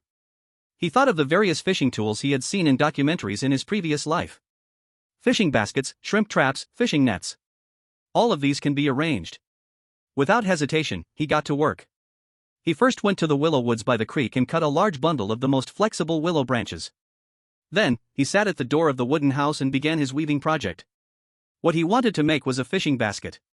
He first stuck a few thicker willow branches into the ground as a frame, then used thinner willow branches to weave back and forth between the frame. This was a task that tested patience extremely. The willow branches were very slippery, and if he wasn't careful, they would slip out of his hands. The weaving force must be even. If it's too loose, the fish can easily escape. If it's too tight, it may break the willow branches. Lin Mo's fingers quickly turned red and painful due to the friction. But he seemed unaffected, completely immersed in his own world. Ding! You are trying to weave fishing tools, crafting skill +2. Ding! You have mastered the trick of the warp and weft weaving method. Weaving efficiency and product quality have slightly improved, crafting skill +3. After more than an hour, a large, spindle-shaped fish basket with a small opening took shape in his hands. He used the same method to weave several smaller shrimp traps specifically for catching shrimp. Looking at these purely handmade, aesthetically pleasing creations, Lin Mo nodded with satisfaction. Having the traps is not enough, I still need nets. Lin Mo's ambition goes far beyond this. He took out his precious bundle of paracord. Carefully, he used a flint blade to cut open a small segment of the paracord's nylon outer layer, exposing the 7 thinner inner strands inside. He planned to pull out these tough inner strands one by one and weave them into a real fishing net. This task was much larger than making fish baskets. Just separating the paracord into thin strands took him more than half an hour. Then, he made a simple weaving frame with 2 wooden sticks and began his net weaving endeavor. He had no professional shuttle, so he could only clumsily use his fingers to thread the thin strands back and forth, tying knots as he went. The progress was painfully slow. Dragon Kingdom livestream. What is Emotion doing? Weaving a sweater? Are you silly? He's weaving a fishing net. Using the inner strands of paracord to weave a fishing net. Wow, this is too extravagant, too hardcore. How long will this take? It looks so hard. You don't understand. This is called sharpening a knife does not delay the work of cutting wood. Once this net is done, just cast it into the creek, and the fish will come rushing in. From single rod fishing to fish basket traps, to a big river net. Emotion's fishery is evolving from individual to corporate. Northern Territory Fishery Group, Chairman Lin Mo, officially listed today. Lin Mo had no idea he had become the chairman. He spent the entire morning struggling with the small fishing net still no bigger than his palm. By noon, he finally wove a small piece. Though crooked and with uneven mesh, it at least resembled a net. The road ahead is long and arduous. Lin Mo shook his sore fingers and decided to continue in the afternoon. He took his newly made fish basket and shrimp traps to the creek's edge. He placed some innards from a pine chicken as bait into the traps, then found several deep spots with slow currents and abundant water plants, lowering the traps down. After finishing all of this, he returned to the camp to enjoy his pine chicken soup for lunch. By evening, he estimated it was about time and returned to the creek. He grabbed the rope left on the shore and pulled it hard. Wow, this is heavy. Lin Mo felt the weight in his hands and his heart leaped with joy. He struggled to drag the first fish basket out of the water. Inside the basket, several silver-colored fish, about the size of his palm, were wriggling vigorously. He pulled up those shrimp traps as well. The harvest was equally delightful. There were actually dozens of green-shelled freshwater crayfish waving their large pincers inside. I hit the jackpot. This is really a windfall. Lin Mo looked at the catch in the bucket, grinning from ear to ear. With these automated fishing tools, he would only need to come by regularly to collect his rent, ensuring a steady source of protein. This was infinitely more efficient than sitting by the shore waiting all day. Ding! You used a homemade tool to successfully conduct large-scale fishing, greatly enriching your food source. Skill fishing has been upgraded to Proficient 3/500. Fishing, Proficient. You have mastered various efficient fishing techniques. In the water, what swims is no longer animals, but moving protein. That evening, Lin Mo prepared himself an extremely lavish feast. The main dish was spicy little crayfish. Although there were no peppers or various spices, he used wild green onions, wild garlic, and the beast oil he had stored to stir-fry a tempting aroma. Paired with delicious fish soup and nicely roasted pine chicken, Lin Mo ate until his mouth was dripping with oil, feeling that life had reached its peak. He knew that starting today, he had completely achieved the freedom to eat and drink in this forest. Chapter 60: The Temptation of Honey. In the afternoon. Feeling full and energized, Lin Mo was filled with strength throughout his body. He didn't stay in the camp but instead slung his bow and arrows over his back, took a small knife, and began his daily mountain patrol. On one hand, he was checking the surrounding environment for new dangers. On the other hand, he was also searching for new resources. He walked along a small path he hadn't taken before, heading deeper into the forest. The trees here were much taller and denser than those near his camp. Sunlight filtered through layers of leaves, casting mottled spots of light on the ground. In the air, there was a fresh smell of humus and mixed plants. As he walked, Lin Mo suddenly heard a buzzing sound. The sound wasn't loud, but it was very dense. He immediately stopped, alertly perked up his ears. What sound is that? Are there so many mosquitoes? He mumbled to himself. Following the sound, he cautiously pushed aside a thicket. What he saw in front of him made him hold his breath instantly. Not far ahead, on a massive ancient tree large enough for 3 or 4 people to embrace, there was a huge, dark tree hole. Countless bees were buzzing around the tree hole, going in and out, forming a small bee cloud. Wild bee nest? Lin Mo's eyes widened, and saliva almost uncontrollably dribbled from the corner of his mouth. Honey! This was a good thing. Countless thoughts sprang up in his mind at once. High energy, pure, natural sugars could quickly replenish stamina. Antibacterial and anti-inflammatory, if he had a small wound, a little dab would be better than anything else. There was also beeswax, which could be used to make candles, and it could wax bowstrings and leather items to waterproof. He was simply filled with treasures. Not to mention the unparalleled, sweet taste. For someone who had eaten nothing but roasted meat and fish soup for almost a month, the temptation of that sweetness was deadly. Lin Mo felt his heart race instantly. But the next second, a chill surged from the soles of his feet all the way to the top of his head. He saw the size of those bees. Each one was bigger than the ordinary bees he had seen in his past life, and the black and yellow stripes on their abdomens were more vibrant. It was clear they were not to be trifled with. A single sting would hurt like hell. If attacked by a swarm of bees, let alone him, even a brown bear would probably roll on the ground from the stings.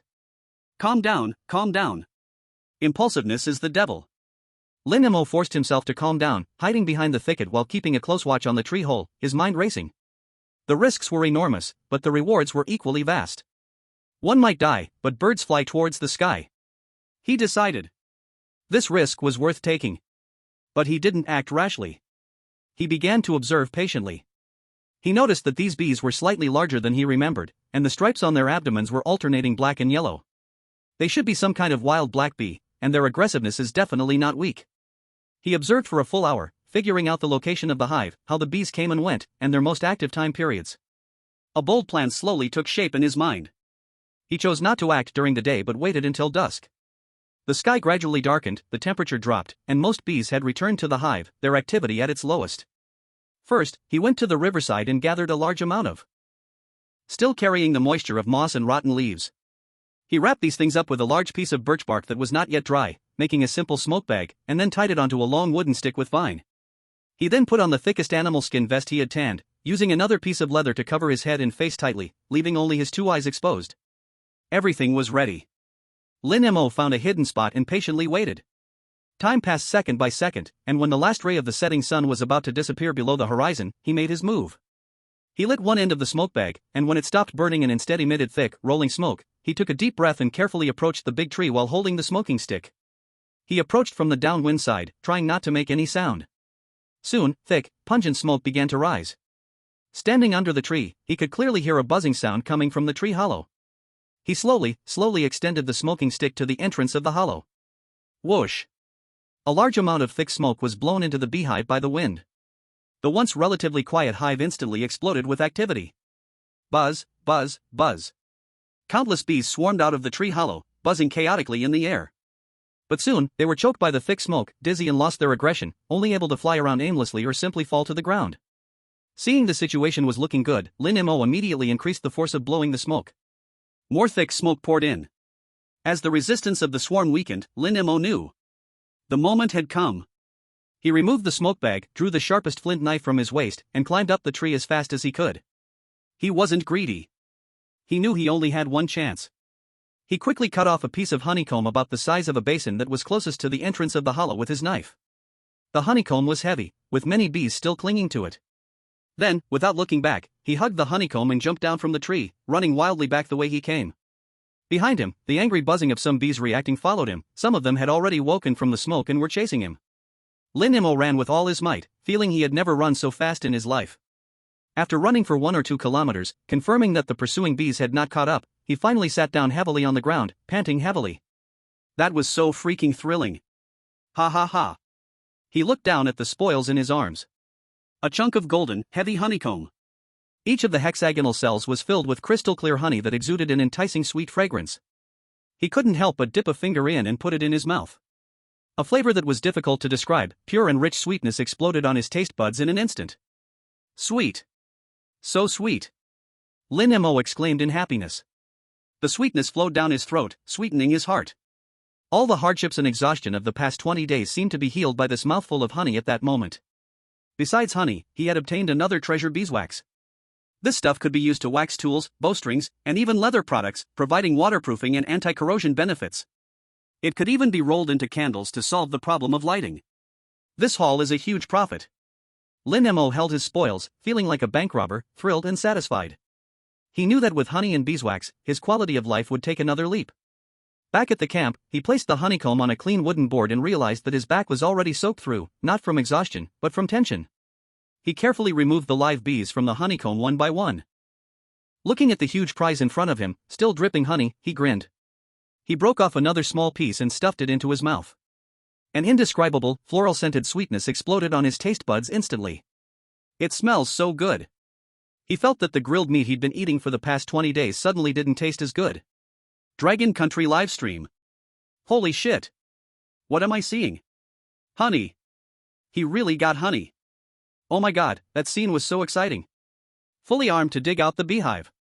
It's like a real-life Bear Trouble. Emotion is amazing. His courage, his skills, his execution, it's unreal. Whoa, I'm jealous, I want to eat that pure, natural honey too.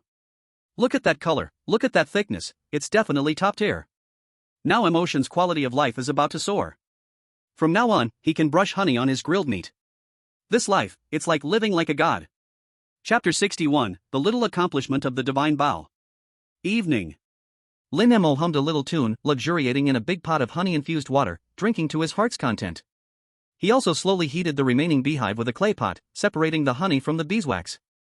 Looking at the golden honey in the jar and the light yellow beeswax beside it, he knew that his wealth had just grown a little more. Only then did he begin to deal with the other gains from today. While scraping a newly captured rabbit skin, his gaze fell on the beaver tendon he had placed in the corner, which he hadn't used yet. This tendon was longer, thicker, and far more resilient than any tendon he had used before. It's time. Lin Mo's eyes became sharp. His current ironwood bow, though powerful, was still just a single bow, a so-called homemade bow. The elasticity of the bow arms completely depended on the wood itself. This kind of bow had a natural limitation: the greater the pull, the higher the demand on the bow material, making it easier to break. To pursue even greater power and longer range, it was necessary to upgrade to a composite bow. That is, a bow made by combining wood, animal horns, tendons, and other materials through bonding. Among these, the most crucial step was to cover the back of the bow, the side opposite to the archer, with a layer of strong tendon. When the bow is drawn, the tendon on the back is stretched, storing a tremendous amount of potential energy. When released, this energy is instantly released, giving the arrow unparalleled speed and penetrating power. Today, Lin Mo was going to challenge a more advanced composite bow, the recurve bow. The ends of this bow's limbs curve forward. When the string is pulled, the recurve structure acts like a lever, further storing energy and raising the bow's power to the next level. This was an extremely complex task, also one that tested skill to the extreme. Let's do this. Lin Mo's desire to challenge himself was completely ignited. He first picked out the best ironwood, flawless and smooth, and carefully shaved it into the rough shape of the bow limbs with an axe and scraper. Then came the most crucial step: baking and setting the shape. He started a fire, but controlled it to only leave extremely hot charcoal. He placed the two ends of the bow limbs on the charcoal, carefully and evenly roasting them. Once the wood softened slightly, he immediately pressed the middle of the bow limb with his knee, grabbed both ends with his hands, and carefully bent the ends in the opposite direction of the bow body. Creak, creak. The wood fibers let out strained groans under the heavy pressure. Lin Mo's forehead was covered in fine beads of sweat. He had to control the force perfectly. Too little, and the shape wouldn't set; too much, and the bow limbs would snap. Ding! You are attempting to make a recurve bow limb, weapon crafting proficiency +5. Tip: applying animal fat to the bending point can increase the wood's resilience and prevent cracking. Lin Mo's eyes brightened. Indeed, after applying beast oil, the flexibility of the wood improved significantly, and the bending process became much smoother. When the ends of the bow limbs formed a perfect, graceful arc, he immediately used beast skin soaked in cold water to cool the bent area, ensuring it held its shape completely. After completing all this, he was already panting with exhaustion. But this was only the first step. Next came the more complicated process of sticking tendons. He took that precious beaver tendon and pounded it repeatedly with a stone hammer until it turned into bundles of white, cotton-like fibers. Then, he placed some animal skins and bones into a ceramic pot, simmering them slowly to extract a pot of sticky, foul-smelling animal glue. He soaked the tendon fibers in warm animal glue, ensuring each fiber was evenly coated with the glue. Finally, like a paste master, he layered the glue-coated tendons onto the back of the recurve bow, applying them evenly and smoothly. Throughout the process, he held his breath, his mind intensely focused, afraid of making the slightest mistake. However, just as he was about to complete the final step, an accident happened. Due to uneven glue application, a small piece of the tendon layer actually lifted, forming an unsightly bubble. Damn! Lin Mo cursed softly. He knew that this tiny bubble was fatal. When the bow limbs were under stress, this spot would become a focal point of stress, ultimately leading to the entire tendon layer tearing apart, rendering all his efforts worthless. He had failed. The hard work of a whole night had gone to waste just like that. A strong sense of defeat surged in his heart. He irritably threw the bow blank on the ground, sat down by the bed, and sulked. Dragon Country Live Room. Ha! Failed? That place bubbled up. Wow, what a pity. It was just a little more. Emotion seems angry, he threw the bow. That's normal, I would also be mad. After working hard for half a day, only to end up with nothing, who wouldn't be upset? It's okay, failure is the mother of success. Emotion will definitely make it. Lin Mo sat on the edge of the bed, staring at the ugly bow blank on the floor, growing angrier the more he looked. He even had the impulse to throw it directly into the fire and burn it. But in the end, he still held back. He stood up, walked to the bow blank, picked it up, and carefully examined the failed spot. Why did it bubble? Was the glue too thin? Or did I not expel the air properly when I applied it? He was not controlled by the emotions of failure but instead began to calmly analyze the reasons. This was his greatest strength. He would never stumble in the same place twice. He took a deep breath, his eyes becoming determined again. It's just a bow, right? I refuse to believe in this. Let's start over. He picked up a small knife and scraped off the failed tendon layer, throwing it into the fire. Then, he took out a backup tendon and started from scratch again. This time, he was more careful and more focused. When he finally applied the perfect tendon layer evenly on the back of the bow, the sky outside had begun to lighten. He looked at the beautiful, powerful recurve bow blank in his hands and let out a long sigh of relief. Although he was tired, his heart was filled with an indescribable sense of accomplishment. This bow still needed to be placed in a cool, ventilated area to naturally air dry for several days, allowing the glue and tendons to fully cure before it could be strung for use. But Lin Mo knew that when this divine bow truly came into existence, the entire pattern of the northern wilderness forest would be rewritten by it. He thought again of that herd of musk oxen. Humph. Once my divine bow is complete, I will surely take your heads. Chapter 62, Climate Warning. On the 28th day, in the morning, Lin Mo was busy in the camp, weaving his large river-blocking net. After 2 days of effort, this fishing net woven from the core of umbrella rope had already begun to take shape. It was about the size of a single bed. Although progress was slow, he still felt a sense of achievement as he watched his hard work grow little by little. But as he wove, he suddenly felt something was off. Heavens! He didn't know when, but the sky had darkened. The sun that was once hanging in the sky was completely covered by thick, gray-black clouds. The wind had also picked up a lot, blowing against his face like little knives, stinging painfully. In the air, there was a damp, cold smell of earth. The weather is about to change. Lin Mo stopped his work, stood up, and looked up at the sky, tightly furrowing his brows. His recorded phenology log showed that the temperature had been steadily dropping over the past 2 days, and bird activity had nearly ceased. All signs indicated that a considerable autumn rain, or a mix of rain and snow, was about to arrive. I need to prepare quickly. Lin Mo immediately took action. He didn't want the home he had worked so hard to build to be ruined by a heavy rain. He first rushed to the pile of firewood, which looked like a small mountain next to the camp. This firewood was vital for his winter survival and absolutely couldn't get wet. He double-checked the protection of the roof he was making and made improvements. Once done, he ran to the meat drying rack. The jerky and fish were not afraid of rain, but if they got damp for too long, they could easily spoil or go moldy. With quick hands and feet, he brought all the jerky inside the wooden house, hanging it in a warm, dry spot near the fireplace. Then, he deepened and widened the drainage trench surrounding his wooden house to ensure the rainwater could flow smoothly away, preventing it from flooding inside. Finally, he carefully checked his little wooden house. Were there any leaks in the wall seams? Was the moss and thatch on the roof disturbed by the wind? After confirming everything was secure, he put away all his tools inside the house. Meanwhile, in another contestant's live stream. It was a contestant from a small country in Southeast Asia, a thin black man named Bamba. Bamba was quite lucky, his landing spot was near a natural cave. So, he didn't bother to build any kind of shelter, just ate and slept, living comfortably while hiding from the wind and rain in the cave, catching some rabbits with traps. At this moment, he was lying in his cave, leisurely munching on a roasted rabbit leg. He seemed completely unaware of the weather changing outside. His firewood was casually piled at the cave entrance, half of it exposed to the elements. The rabbit skins he tanned were still hanging on branches outside the cave to dry. Global live stream. Oh God, Bamba is too carefree. With such obvious weather changes, he isn't preparing at all? He probably thinks that hiding in the cave is enough protection. People from tropical areas can't understand the terror of Arctic Circle weather. His firewood is going to be ruined, and those skins will all be ruined if they get rained on. Look at Lin Mo from Dragon Country and then at Bamba, they are complete opposites. Without comparison, there is no harm. I bet that after the rain, Bamba will be crying. As if to confirm the viewers' speculations. Lin Mo had just finished tidying everything up and closed the wooden door. Clack, clack.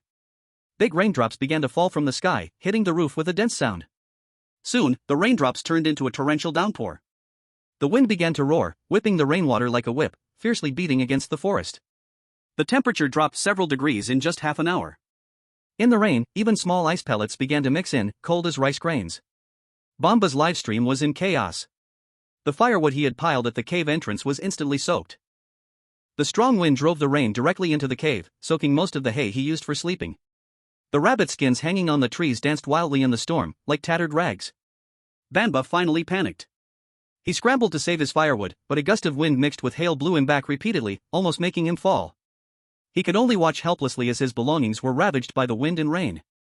In the end, he could only curl up in a corner of the cave, holding on to the few rabbits he hadn't had time to eat, shivering with cold, his face filled with despair and regret. On the other side, in Lin Mo's live streaming room, the scene was completely different. Inside the wooden house, it was warm as spring. The flames in the fireplace burned brightly. Lin Mo sat comfortably by the fireplace, sipping hot fish soup while continuing his net weaving project. Outside, there was a raging storm, with flashes of lightning and thunder. Inside, it was warm and cozy, and life was peaceful. He even had the leisure to scoop a little precious honey from a clay jar with a small spoon and add it to the fish soup. A unique, salty yet sweet flavor spread in his mouth. I wouldn't trade this life for anything, not even with a god. Lin Mo squinted his eyes in satisfaction. At that moment, the sturdy, dry, and warm little wooden house gave him an unprecedented and immense sense of security. Longwa live streaming room. Wow. No comparison means no harm. Today, I completely understand this phrase. Bamba over there is almost getting drowned, while Emotion is still enjoying afternoon tea. This gap is bigger than that between humans and dogs. This is foresight. This is planning. Emotion had already anticipated the change in weather and prepared everything in advance. This calmness is something one can't learn. I declare that today's rain is a solo show hosted specifically for Emotion. The theme is, what is professionalism? Look, the National Meteorological Station has issued another warning. In the corner of the live streaming room, a cold wave warning from the Longwa government popped up quietly. It reminded the public that a new round of strong cold air was about to hit, advising everyone to wear more clothes and secure their doors and windows. Ha ha ha, what perfect timing. Emotion is enduring the cold in the Arctic Circle, while we're at home in lone underwear.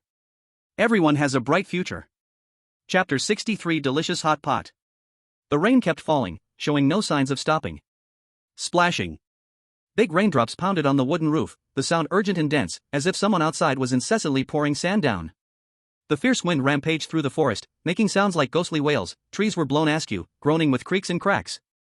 The whole world turned into a great curtain of water. The temperature dropped sharply, with dampness mingling with cold, penetrating down to the bone. However, inside the wooden house, it was a completely different scene. The fire in the fireplace burned brightly, and the dry pine crackled lightly, the orange glow warming the entire room. Lin Mo wore only a thin long-sleeve shirt and felt no cold at all. He sat by the fire, listening to the sounds of the storm outside, his heart feeling truly at peace. This house was worth building. He thought to himself, feeling quite pleased. With safety came hunger. Gurgle. Lin Mo patted his belly, feeling a bit hungry. He stopped weaving the fishing nets in his hands. He looked at the cured meat hanging on the wall and the leftover fish soup in the pot, suddenly feeling a bit unappetized. In this wet and cold weather, he should have something hot and steaming. Grilled meat? No, that's too dry. Soup? That works, but it still felt like something was missing. Suddenly, a spark of inspiration hit him. What if there was hot pot? As soon as this idea popped into his mind, he found himself already smiling. Hot pot? In this desolate Arctic circle. What beautiful things to think about.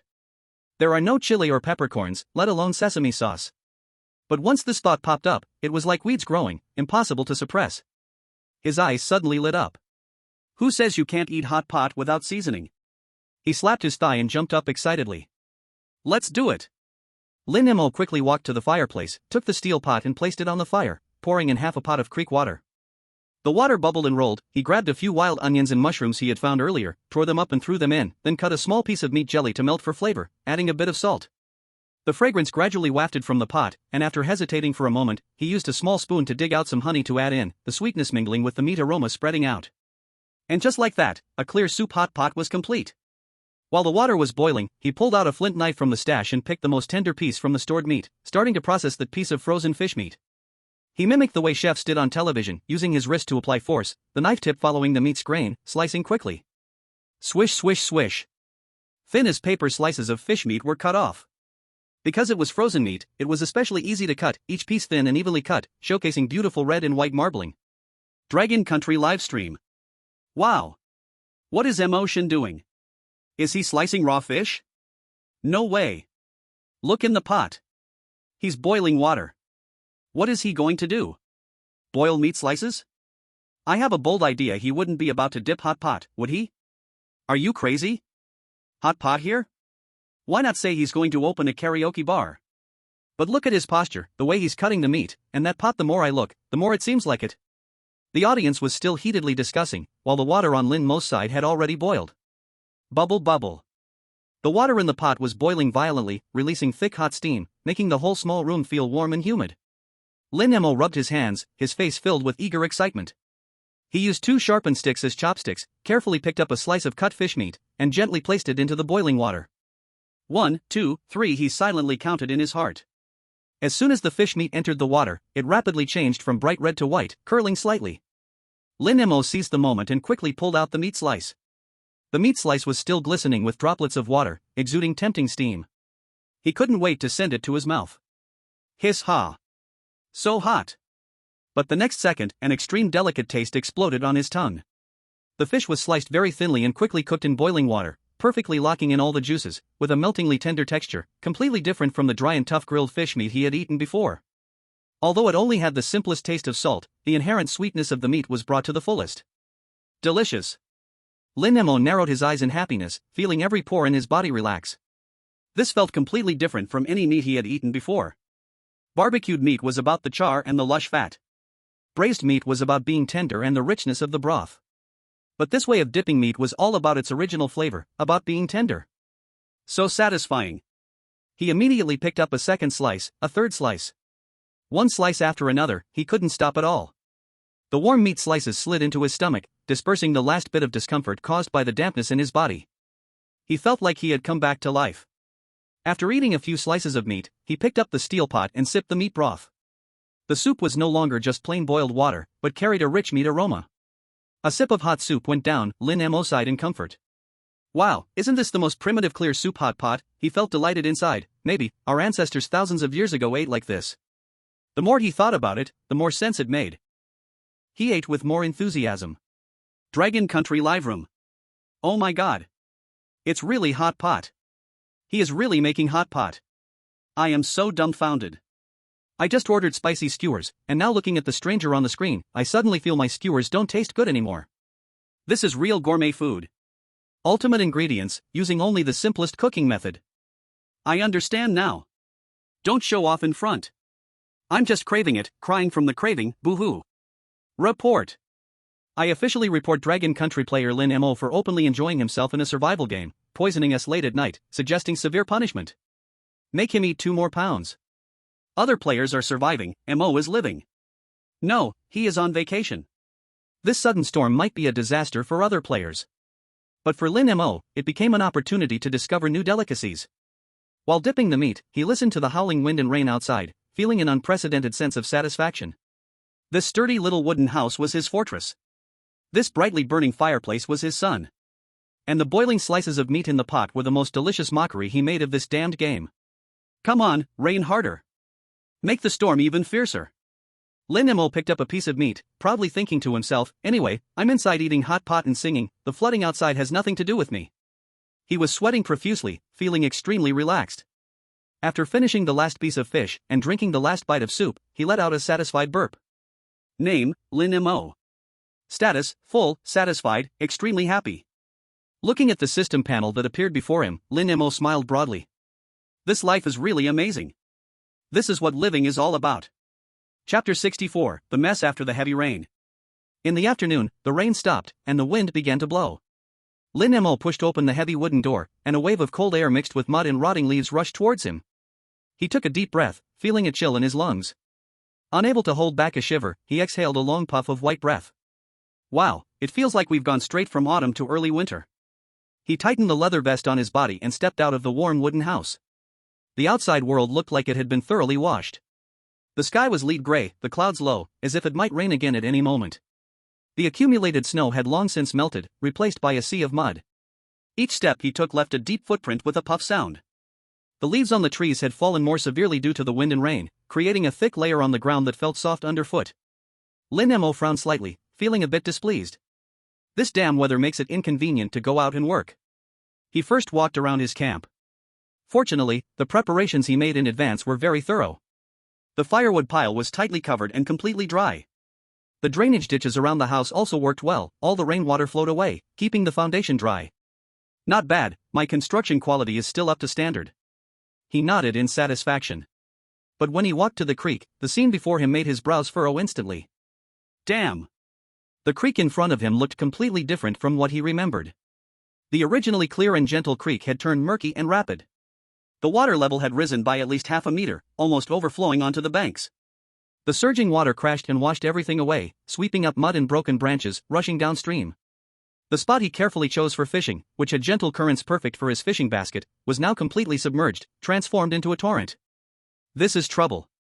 Lin Mo felt a tightness in his chest. He walked cautiously along the bank, stepping deep and shallow, and soon found the fishing basket he had secured with a rope. The situation was worse than he had imagined. The fish basket he had painstakingly woven was being violently tossed about by the raging current, with several weaving vines already broken, and it was about to fall apart. Lin Mo rushed into the icy stream without saying a word.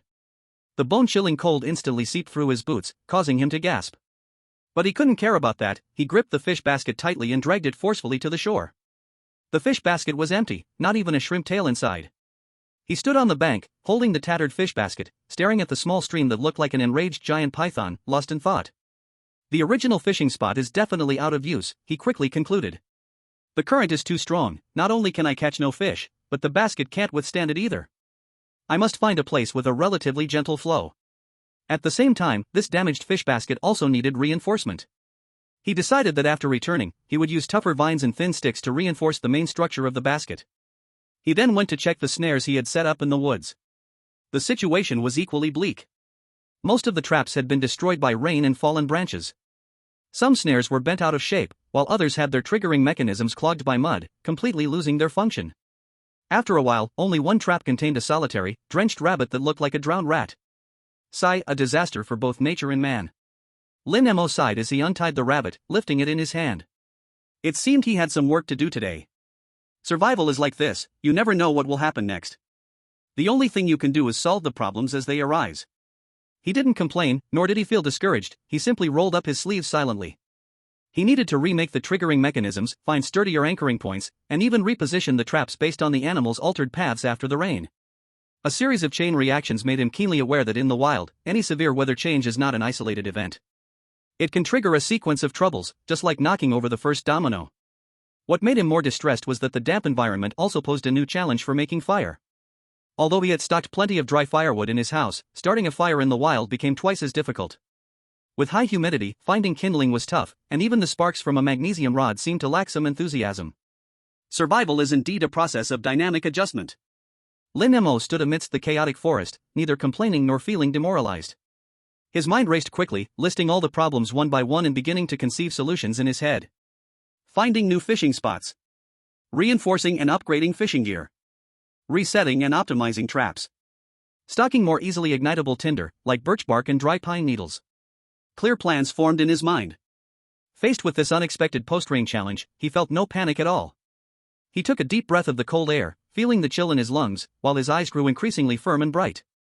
These sudden circumstances not only did not defeat him but instead honed him sharper like a whetstone sharpening a knife.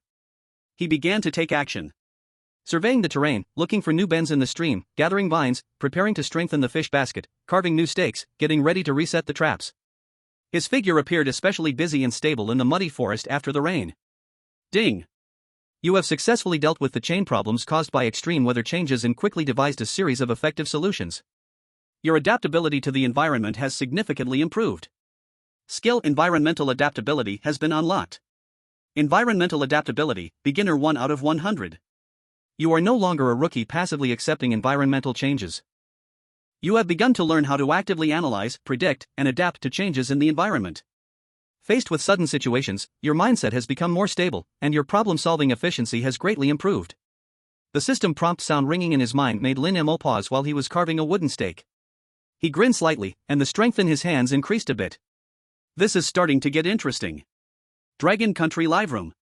Wow, is this rain really that destructive? Motion's hard work on the infrastructure is ruined, half of it is wasted. I feel sorry for Motion, this is like a whole afternoon of work gone to waste, and he has to start all over. Look at Emotion's expression, he's not panicking at all. If it were me, I'd probably be cursing already. This is the difference.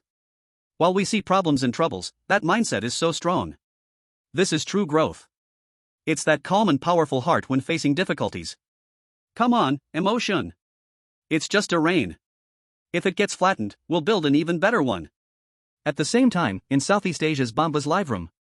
Bomba's situation is truly miserable. He curled up in the corner of a cave, wrapped in a wet rabbit skin, shaking from the cold. At the cave entrance, his precious pile of firewood had completely turned into wet wood and wouldn't ignite at all. The cave was full of water, and he didn't even have a dry spot to stand. He tried several times to start a fire by drilling wood, but the damp air and soap would made all his efforts useless. Finally, he could only despairingly give up, hugging his knees and staring blankly at the gray sky outside the cave. His face was filled with hunger, cold, and despair. At this moment, Bomba didn't speak, he missed his mother and wanted to go home. Global Live Room. Oh my god, look at Bomba, he's so pitiful. I feel like he can't hold on much longer. This is the difference. Lin Mo from Dragon Country has already solved the problems and enjoyed grilled meat for lunch. But Bomba, he can't even start a fire. I said yesterday that Bomba was doomed. In the north, lacking foresight is like waiting to die. He underestimated the environment here too much. Don't say anything, I'm starting to feel sorry for him. He must regret not moving the firewood into the cave earlier. Ah, no comparison means no pain. This saying is indeed true. Seeing Bomba's miserable state and then looking at our Emotion, I just feel so comfortable. Basic skills, don't mess it up, all sit. Our Emotion is professional. What's called prediction? This is called prediction. Emotion, it's raining? Perfect, time for a hot pot at home. The rain stopped? Great, time to clean up. The whole process highlights calmness. Bomba's experience tells us a truth, you think a cave is a home, but it's just a leaky pit. The house you built yourself is the most reliable. Chapter 65, take a deep breath, take a deep breath. In the evening. Lin Mo was crouching by a bush that had been washed by the rain, carefully setting up a new snare trap. This was the leeward side of a small hill, the terrain was relatively dry, and there were several clear rabbit footprints on the ground, making it a good ambush spot. He had just placed the last stick to trigger the 4 mechanism and was about to use some small fallen leaves for camouflage. At that moment, his peripheral vision suddenly caught sight of something white trembling slightly in the nearby bushes. Lin Mo immediately stopped his movements, his body tensed up, and his eyes became alert. He quietly stood up and slowly pushed aside the branches in front of him. There, at the base of the bush, a pure white bird was curled up. Its feathers were soaked by the rain, sticking to its body in clumps, looking quite miserable. Its body shook uncontrollably, unable to stand firm, and when it saw Lin Mo approach, it could only weakly flap its wings a couple of times. But he didn't even have the strength to fly. Lin Mo's eyes suddenly brightened. Thunderbird? He pulled out the Guide to Known Species of the Northern Wilderness from his pocket, quickly confirming the identity of the bird. This is a kind of bird that is very common in the northern region, feeding on tender plants and berries, with delicious flesh. This bird gets its name because it makes a thunder-like call during the mating season, and the thunderbird's feathers change with the seasons. In summer, they are brown with spots, and in winter, they turn pure white to blend in with the snowy environment. Clearly, this poor thunderbird couldn't withstand the sudden drop in temperature and heavy rain earlier. Its body temperature was seriously low, and it was on the verge of death. This was practically meat delivered right to his doorstep. Lin Mo's mood instantly shifted from the exhaustion of hard work to the wild joy of a fortunate catch. He didn't even need to use any tools. He simply walked up carefully, stretched out his hand, and before the thunderbird could react, he pinned it down. Breathe deeply, feeling dizzy is normal," Lin Mo murmured. The thunderbird struggled symbolically in his palm twice, then completely stopped moving. Lin Mo could clearly feel the icy temperature and weak heartbeat coming from its body. "Sorry, brother, survival of the fittest, the law of this forest," Lin Mo silently murmured in his heart, then cleanly snapped its neck. A plump thunderbird weighing at least 4 to 5 Gene was easily in his hands. Haha, after working hard all afternoon, finally a bit of reward. Lin Mo held this unexpected bounty, feeling great joy, his steps even lightened. He no longer continued setting traps but turned around and walked towards the campsite. As evening fell, the cold wind howled. It was time to go home and enjoy a warm feast. Back in the familiar wooden house, Lin Mo closed the door, thoroughly shutting out the cold and desolation outside. He skillfully carried several handfuls of dry pine from the fuel reserve number 1 and stuffed them into the fireplace. With the abundant help of dry tinder, a bright orange flame joyfully flickered up with a puff. Soon, the warm glow of the fire dispelled the chill inside the house, illuminating the entire little wooden cabin. Lin Mo took off his cold coat and changed into dry spare clothes, feeling completely revived. He began to process today's spoils. Plucking the feathers from the thunderbird, gutting it, and cleaning it thoroughly. Then, he took a few root vegetables resembling carrots, which he had previously stored from the grain storage number 1, and chopped them into chunks. He tossed the processed thunderbird meat pieces and vegetable chunks into the ceramic pot he had crafted himself, filled it with water, sprinkled a bit of salt and a few wild onions, covered the pot, and placed it directly on the fireplace over a low flame to simmer. Glug glug. Before long, tempting sounds came from the ceramic pot. The delicious aroma of the thunderbird meat mixed with the faint sweetness of the root vegetables spread through the warm air. That smell could practically penetrate to the bones. Lin Mo sat by the fire, sharpening his flint knife with a whetstone, occasionally taking a deep breath with a look of ecstasy on his face. So fragrant, so fragrant. He felt his mouth was about to water. Outside, the cold wind whipped up the dry leaves, producing a hoo-hoo howling sound. Inside, the bonfire blazed brightly, crackling as the pot of meat soup rolled to a boil, sending waves of warmth. This strong contrast filled Lin Mo's heart with an indescribable sense of happiness and security. This little house he built with his own hands from logs was, at this moment, like a sturdy lighthouse in a storm, providing him with the warmest and safest refuge. And this pot of hot soup was a reward for all his hard work today. The best reward. Thank you for nature's gifts. After more than an hour, he guessed it was about time, and lifted the pot lid. A richer aroma rushed towards him. The soup in the pot had turned a beautiful milky white, the thunderbird meat was stewed to tenderness, separating easily with a gentle poke from a stick. Those plant roots had soaked up the meat broth, becoming soft and sweet. Lin Mo couldn't wait to scoop a spoonful of soup with a wooden ladle, blew on it, and put it into his mouth. Mum. A flavor that was hard to describe exploded on his taste buds in an instant. The meat broth was warm and rich, carrying the unique wild taste of the thunderbird and the sweetness of the plants, sliding down his throat into his stomach, sending warmth spreading through his limbs. So comfortable. Lin Mo let out a happy sigh, feeling completely revitalized. He picked up a piece of the tender bird leg, blew on it, and stuffed it into his mouth. The meat was delicate, melting in his mouth, even better than any meat he had eaten before. He ate another piece of root, the soft texture combined with the delicious meat broth was so good he almost swallowed his tongue. At that moment, he felt like the happiest person in the world. All the hard work, all the effort, was worth it in front of this bowl of delicious meat soup. He didn't want to do anything, just wanted to stay quietly like this, listening to the sound of the wind outside, drinking the hot soup in his bowl, enjoying the calm after the storm. After eating and drinking his fill, Lin Mo took out his survival manual, and began to record what he saw and heard today in the firelight. Day 28, evening. Sharp drop in temperature after the rain, increased wind speed. Stream water level has surged, need to replan fishing and hunting spots. Some traps were damaged by rain, and the damp environment presents a huge challenge to the stability of the traps and starting a fire. He wrote in detail, documenting all the impacts of this weather change and his responses one by one. He knew this knowledge could save his life in the future. Dragon Country Live Room. At this moment, the live room was free of the previous teasing and jokes, enveloped in a warm atmosphere. I can't take it anymore. Emotion is eating all by himself again. Whoa, watching Emotion drink soup, Why does it feel better than when I drink? So healing. Outside is a storm, inside is a campfire and meat soup. This scene is exactly what my dream winter looks like. I felt a bit heartbroken watching him brave the cold rain this afternoon. Now seeing him enjoy such a warm meal, I can finally relax. Yeah, all the effort has not gone to waste. This cozy little house and this pot of hot soup is the best reward for him. This is real living. There are challenges, there are difficulties, but there are also gains, and there is enjoyment. Suddenly feeling so happy, we can safely sit at home, watching emotion fight for all of us in another world. Go for it, our hero. This feeling of happiness is simply overflowing. Watching emotion eat makes me feel like my life isn't so hard anymore. Chapter 66, The Warm Sunshine Inside the House.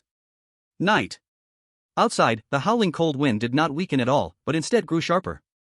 Inside, the flames in the fireplace were roaring brightly, the orange-red light danced joyfully, illuminating the whole house, warm as spring.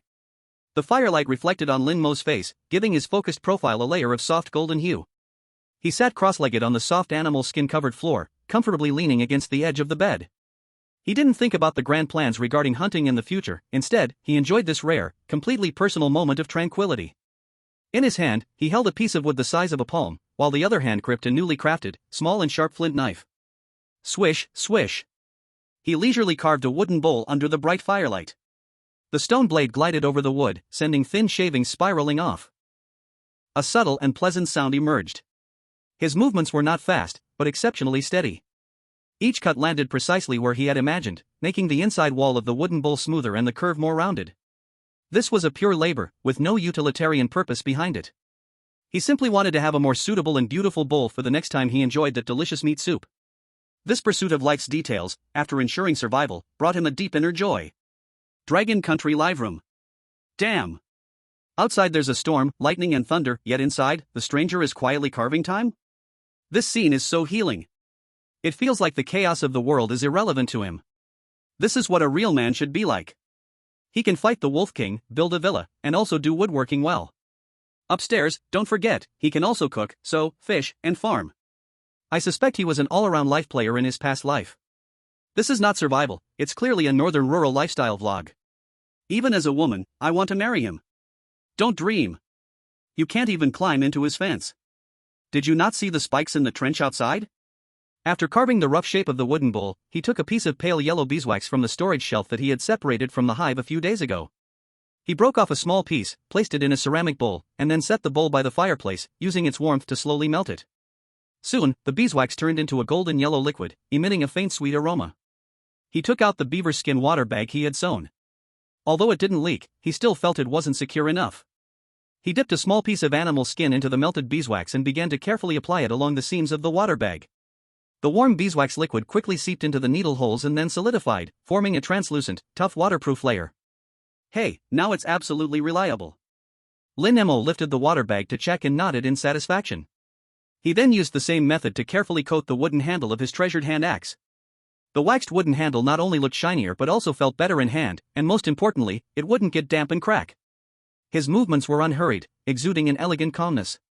From the surface to the points, and then to every gap in the stitching, he applied it meticulously. Ding! You are performing meticulous care on leather goods, your manual dexterity becomes more coordinated. Skill handicraft proficiency +2. The prompt sound in his mind gave Lin Mo even more motivation. He simply took out all his wooden tools and began to polish them one by one. He lowered his head, his expression focused. The firelight from the fireplace illuminated his youthful face. On that face, which still carried a hint of student air, there was now more determination and steadiness. His movements were not fast, but every action was done with great seriousness. The warm firelight, soothing beeswax, and focused man created a scene filled with a calm yet powerful sense of strength. After completing all of this, Lin Mo contentedly placed his freshly renewed leather boots by the fire to dry. He stood up, stretched lazily, and looked around his home. The fire in the fireplace burned brightly, providing an endless source of light and warmth. In the fuel reserve drywood was piled up like a mountain, enough for him to burn for a long luxurious time. On the beams above, rows of smoked wolf meat, rabbit meat, and fish jerky reflected a tempting sheen in the firelight, which was his most solid confidence. On the storage shelf, jars contained clean drinking water, golden honey, and dried berries. On the ground, several pieces of treated animal skins, giving off a faint smoky aroma, were neatly stacked. Waiting to be made into warmer clothes. Having food at home, I'm not anxious. Lin Mo again let out this classic sigh. But this time, in his heart, besides feeling secure, there was more of an indescribable sense of pride. Everything was created bit by his own hands, from nothing to something. He walked to the door and listened attentively. Outside, the sound of wind and rain was still fierce, as if it wanted to tear the whole world apart. But these sounds didn't frighten him, instead, they served as a contrast. The more violent they were, the more they highlighted the precious peace inside the house. Lin Mo cracked a silent smile. This feeling was damn refreshing. He returned to the bedside, lying on his bed covered with soft animal skins, and covered himself with a quilt made of the same material, the soft fur sticking to his skin, bringing him ultimate comfort. Listening to the wind and rain outside, feeling the warm sun inside, he quickly fell into a deep sleep. In his dream, he seemed to return to that afternoon with the hot pot, steam rising and the room filled with fragrance. Dragon Country, National TV Station, Evening News. According to our station's report, since the Civilization survival game began, our country's player Lin Mo has performed excellently. His steady performance has brought continuous and significant national fortune increase for our country. According to the latest report released by the National Development Research Center, recently our country has shown a steady rise in multiple fields such as agriculture, basic resources, and national health. On the screen, the host read the news clearly. Then, a senior commentator with gray hair and glasses appeared on the screen. We can see that compared to other countries where players have either radical or conservative strategies, our player Lin Mo has exhibited a very rare combination of steadiness and wisdom. He never takes unprepared risks but also never misses any opportunity for development. From building a solid shelter to establishing a complete food storage system, to proactively upgrading tools and weapons, every step he takes is thoughtful and purposeful. This strategy of first establishing an unassailable position, then seeking victory, is the crystallization of our dragon country's wisdom over thousands of years. We have reason to believe that this young player will continue to bring us surprises in the upcoming challenges. We are full of confidence in him. At the end of the news, the screen froze on Lin Mo sitting by the fire pit, his warm and focused silhouette as he recorded in the survival manual. Words of praise resounded throughout the entire dragon country. Chapter 67 Rainy Day Routine. Lin Mo woke up naturally after a good night's sleep. He opened his eyes, and the first thing he heard was the sound of rain softly falling outside. The rain outside not only hadn't stopped but was getting heavier. Still coming down. He mumbled as he lazily crawled out of his warm bed. He no longer felt any anxiety about being unable to go out. On the contrary, he even enjoyed this feeling of being trapped indoors. It gave him plenty of uninterrupted time to focus on his handicrafts. After a simple breakfast of grilled fish and honey water, Lin Mo cleared the central space in the house. Then, he took out the hides he had previously accumulated in the corner but hadn't had time to process. There were 7 or 8 complete snow rabbit skins and 2 previously caught, fat beaver skins. Today's task was clear: systematically tanning the leather to stock up on materials for making close-fitting clothes for the upcoming deep winter. He still chose the most classic and physically demanding brain tanning method. He first laid a beaver skin on the ground and began to clean the fat and connective tissues left on the hide with a newly made, crescent-shaped flint scraper. This is a dirty and exhausting job. The layer of fat on the beaver skin is very thick, sticky and greasy when scraped, requiring a considerable amount of strength. But Lin Mo works meticulously. He lays the animal skin on a smooth log and scrapes it down, applying effort consistently and evenly. Soon, a small pile of yellow-white fatty tissue begins to collect on the ground in front of him. After cleaning the skin board, he takes out the beaver brain and rabbit brain he set aside earlier. Mashing them into a paste with a stone mortar, then spreading it evenly over the skin board, rolling it up, and setting it aside to steep, allowing the lecithin in the brain matter to fully break down the leather fibers. Next comes the most tedious yet crucial step: kneading. When the leather absorbs enough tanning agent, becoming damp and heavy, Lin Mo begins the lengthy process of physical softening. Bare-chested, wearing only a pair of animal skin shorts, he moves like a coiled machine. He repeatedly stretches, folds, and twists a piece of rabbit skin in his hands with great force. Every muscle in his body works in unison, sweat sliding down his defined back, reflecting a healthy sheen in the warm firelight. Ding! You are undergoing high-intensity leather softening treatment, your movements are more coordinated, and your strength is used more efficiently. With the system's subtle corrections, the quality of the leather you are tanning is steadily improving. The prompt in his mind invigorates him even further. He even comes up with some lazy methods. For example, he stretches a sturdy vine between 2 pillars in the middle of the room and hangs the damp leather over it, gripping both ends with his hands and sawing back and forth. Using the friction between the vine and the leather board, he replaces some of the manual kneading. This method is much more efficient than just using his hands. One piece after another. From morning to noon, Lin Mo hardly took a break. The heavy rain outside became his best background music. He is completely immersed in this focused, creative labor. As his movements become more skilled, he can clearly feel that the quality of the leather he is tanning is undergoing a qualitative change. At first, the leather he tanned was soft but felt a bit stiff and uneven. Now, the leather he has processed, whether rabbit or beaver, has turned into a piece as dense and thick as a heavy blanket. The leather board is pure white, the fur full and fluffy, giving it a velvety touch that is hard to put down. Ding! Through a large amount of systematic practice, you have completely mastered the entire brain tanning process from scraping fat, tanning to softening and stretching. The skill leather processing has been upgraded to Proficient 1/500. Leather processing, Proficient. You are now a qualified tanner, capable of consistently tanning soft, durable medium-sized animal skins. You have a deeper understanding of different leather properties. Finally Proficient. Lin Mo stopped his work and let out a long sigh of relief. He picked up a freshly tanned, nearly perfect snow rabbit skin and smiled with satisfaction. He had already planned the uses for these new materials. These soft, lightweight rabbit skins are excellent for making warm underclothes and glove linings. And the two larger, thicker, more wear-resistant beaver skins could be used to make a windproof and waterproof vest, or several pouches for carrying tools. He almost envisioned himself in the near future, wearing a coat he had sewn himself, crafted entirely from top-quality fur, galloping through the icy wilderness in style. He. Thinking of this, he couldn't help but chuckle. Dragon Kingdom Live Room. On a rainy day, a day for sleeping, while Lin Mo was doing manual labor, I shed tears of shame. Lin Mo, as long as I don't exhaust myself, it can roll over anyone to death. This tanning process is too hardcore. It makes my arms ache just watching.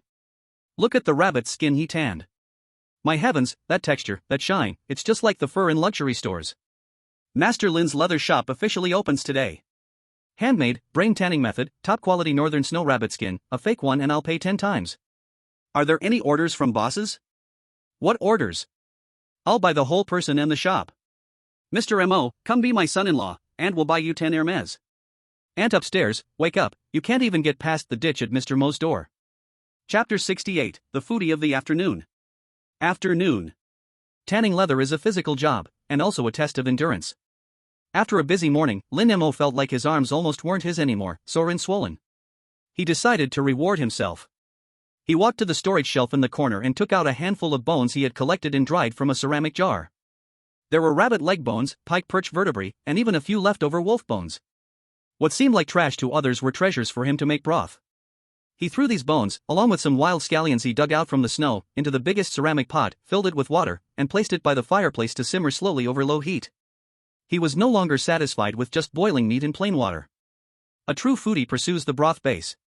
Gurgle, gurgle. As the temperature rose, the marrow and gelatin in the bones began to dissolve into the water little by little. Soon, a pot of clear water gradually turned into an enticing milky white. A rich and thick aroma of bone broth, mixed with the unique spicy scent of wild scallions, began to spread throughout the warm wooden cabin. This scent, more layered than just meat, provoked even more appetite. Lin Mo took a deep breath, his face revealing an expression of bliss. This is the taste. He felt as if he had returned to his past life, sitting in his favorite old lamb soup shop on the street corner. While waiting for the broth to be ready, he began preparing today's dipping ingredients. First, he took out the piece of fish from yesterday, using a sharp flint knife, once again displaying a skill like the butcher's knife cutting beef, slicing the fish into paper-thin pieces and neatly arranging them on a clean wooden board. Then, he took out some previously picked and clean cold-resistant wild vegetables from another ceramic jar. One of them was the recent find tender leaves of Arctic nettle. This plant is covered in tiny stinging hairs but can be safely eaten after being scalded with boiling water, with a smooth texture and fragrant taste. He even extravagantly took out a small piece of edible lichen found in his stored food. This lichen has a texture somewhat like tremella, crisp, and can add a different crunch to this hot pot. As the bone broth in the pot became as thick as milk and fragrant, Lin Mo knew that his luxury hot pot was ready to be served. He took the ceramic pot off the fire and placed it in front of him. Then, he picked up a slice of tender fish, immersing it in the boiling milky broth with a sense of ritual. 1, 2, 3. After just 3 seconds of cooking, he quickly lifted the fish slice out.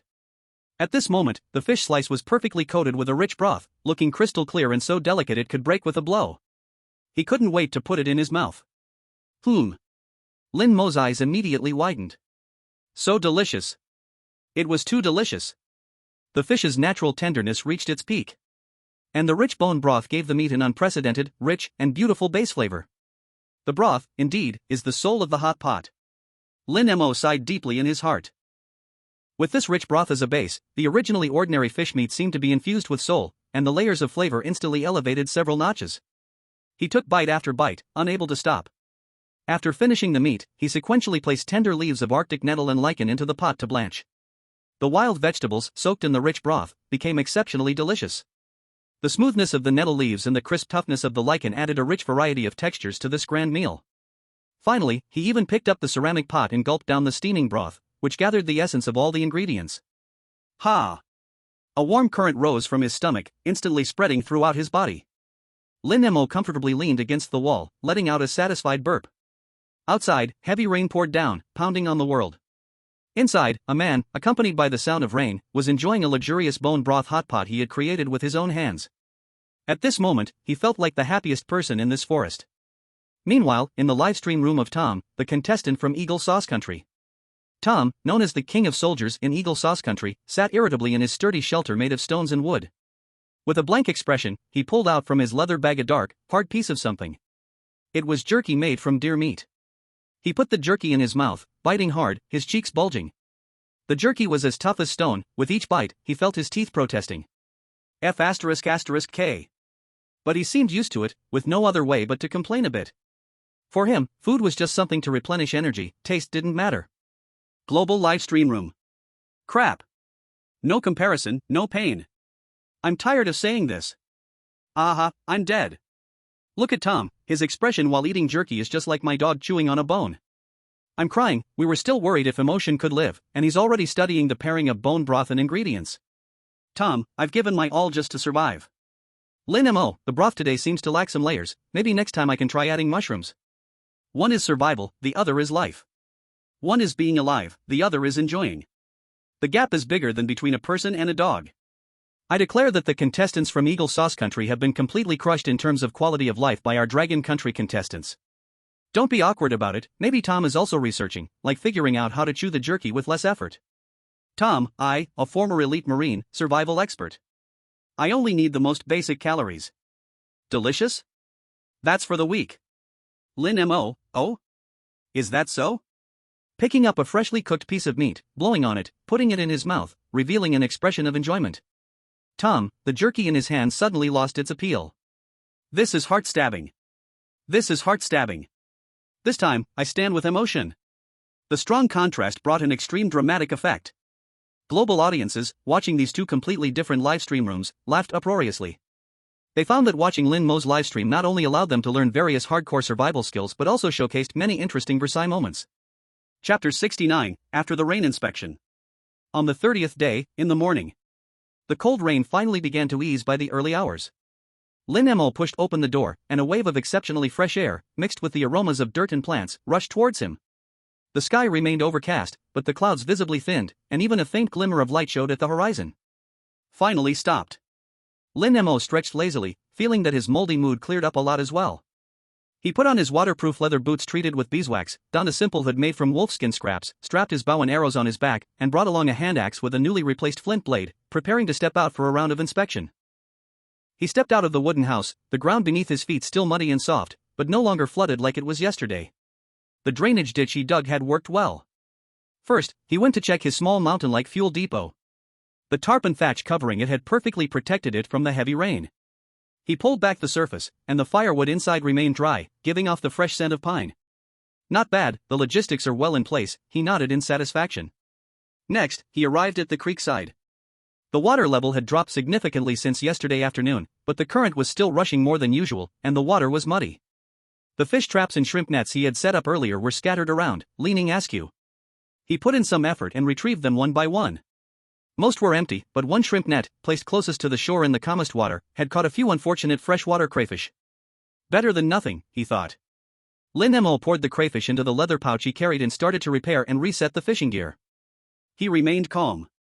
First, he carefully examined the terrain of the creek after the rain and quickly found several new eddies with relatively gentle currents. Then, using the vines he brought, he reinforced the damaged fish traps again. Throughout the whole process, he appeared relaxed, methodical, and steady. It was as if this was not an emergency but just a routine maintenance task he had planned. Just as he was setting up the last trap and getting ready to leave, he suddenly caught sight of something unusual out of the corner of his eye, not far from the shore. It was a section of riverbank that had recently collapsed after being washed away by the rain. Between the exposed soil and tree roots, a dark, wriggling object caught his attention. Lin Mo's heart stirred, and he immediately walked over cautiously. Upon getting closer, he couldn't help but laugh. It was a plump beaver. This beaver was bigger than the one he had caught before, with shiny fur, looking incredibly fat. It seemed its den had been flooded by the rising creek, causing it to escape in a panic, only to get trapped by the collapsed soil and roots. One of its hind legs was stuck in a gap between the roots, and it couldn't get free, frantically digging in the mud. This was a golden opportunity. And it came with top-quality fur and thick fat. Lin Mo didn't even need to use his bow and arrow. "My friend, don't be afraid, I'll help you get free." He grinned and walked up, swinging his hand axe and giving the beaver a clean, swift hit on the back of its head with the blunt side. Splash! The world went silent. One hit, and it was dead. It didn't suffer any pain. Lin Mo whistled and easily dragged the hefty creature, weighing at least 10 pounds, out of the mud and onto his shoulder. A gift from nature. He weighed the heavy burden on his shoulder, feeling today was another day full of harvest. Carrying his prey, he returned to the camp. When he pushed open that familiar wooden door again, a wave of warm, dry air enveloped him instantly. Lin Mo tossed the beaver on the ground, took off his somewhat damp coat, and comfortably leaned against the wall, exhaling deeply. At this moment, he cherished the home he had built with his own hands more than ever. It was this sturdy house that gave him a place to settle during the storm. It was this warm harbor that provided him a place to rest after hard work. This feeling was more satisfying and solid than capturing any prey at all. Dragon Country, Survival Game Command Center. Fantastic! The commander couldn't help but slap his thigh as he watched Lin Mo take down the beaver on the screen. This kid is getting bolder and bolder. It has become stronger and stronger. The old expert next to him also nodded with a smile. Yes. Report. A messenger stood up. We just received news that Tom, the contestant from Eagle Sauce Country, slipped and twisted his ankle while going out after the rain. Although it is not serious, it will at least affect his movement for 3 to 5 days. Oh? The commander raised an eyebrow. Even that muscle-bound guy can trip up sometimes? Yes. Also, Watanabe, the contestant from Cherry Blossom Country, has not eaten for 2 days and is showing serious signs of exhaustion. Our medical experts assess that if he doesn't replenish food and water soon, he could face organ failure within 48 hours.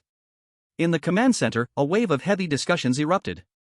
It's only the 30th day, and so many people are already struggling. Yeah, compared to them, our Xiaolin seems like he's on vacation. The commander waved his hand to signal everyone to quiet down. His gaze returned to the big screen. On the screen, Lin Mo was skillfully working on that giant beaver with his sharp flint knife. His movements flowed like water, full of power and beauty. A smile of relief spread across the commander's face. Dragon Country, official news channel. The latest social opinion survey shows that after experiencing the nationwide heavy rainfall, our citizens have significantly decreased their anxiety in facing sudden situations like road flooding and traffic jams compared to the same period in previous years. In the footage, a sociologist was being interviewed. We found that the public's mindset has become more calm and optimistic. Many people are no longer just complaining, but actively sharing traffic information, helping each other, and even in some flooded areas, we can see humorous scenes where citizens find joy in hardship. The expert paused, a hint of meaningful smile appeared on his face. This positive change in the national mindset is a very interesting phenomenon. We have reason to believe that this is related to the spirit shown by our contestant Lin Mo in the Civilization survival game, who calmly faces any dilemma and responds positively, forming a wonderful mirroring effect. He shows us all that difficulties are not frightening. What is frightening is losing our calm and optimistic mindset. In a sense, he is injecting a powerful spiritual force into our entire nation. The news footage switched back to Lin Mo's live streaming room. In the frame, he was humming a tune, skillfully handling the plump beaver. Calm and confident. Chapter 70, Enjoying Tea at Leisure. Afternoon. Inside the wooden house, warmth filled the air. The fire in the fireplace burned bright, and Lin Mo was bare-chested, beads of sweat on his forehead. He was squatting on the ground, focused on processing the large beaver he caught in the morning. His movements could already be described as flowing like water. The sharp flint blade seemed to come alive in his hands. Swish! He gently sliced along the beaver's abdominal midline, and a straight cut opened up. Then, using both hands, he started skinning along the cut. His fingers danced as if playing a delicate instrument, sometimes pulling, sometimes pressing, and sometimes lightly teasing apart the membranes with the tip of the knife. Ding! You are performing the dissection of a large rodent, your technique is more precise, and your understanding of biological structure has deepened. Skill dissection processing proficiency +5. In less than 10 minutes, a complete, nearly undamaged beaver skin was perfectly peeled away by him. This is top-notch clothing material, with warmth and waterproof properties. Lin Mo satisfiedly placed the skin aside, preparing to turn back and proceed with tanning. Then, he began to cut the beaver meat. He sliced off large chunks of leg and tenderloin meat suitable for making steaks. Once again, he divided the thick fat from the beaver's belly, preparing it for oil extraction. The remaining bones and scraps of meat were excellent materials for making soup. After the whole process, this beaver, weighing at least several pounds, was handled with precision, leaving no waste at all. After dealing with his prey, Lin Mo felt sticky, uncomfortable all over. He placed a big steel pot over the fire and boiled a large pot of hot water.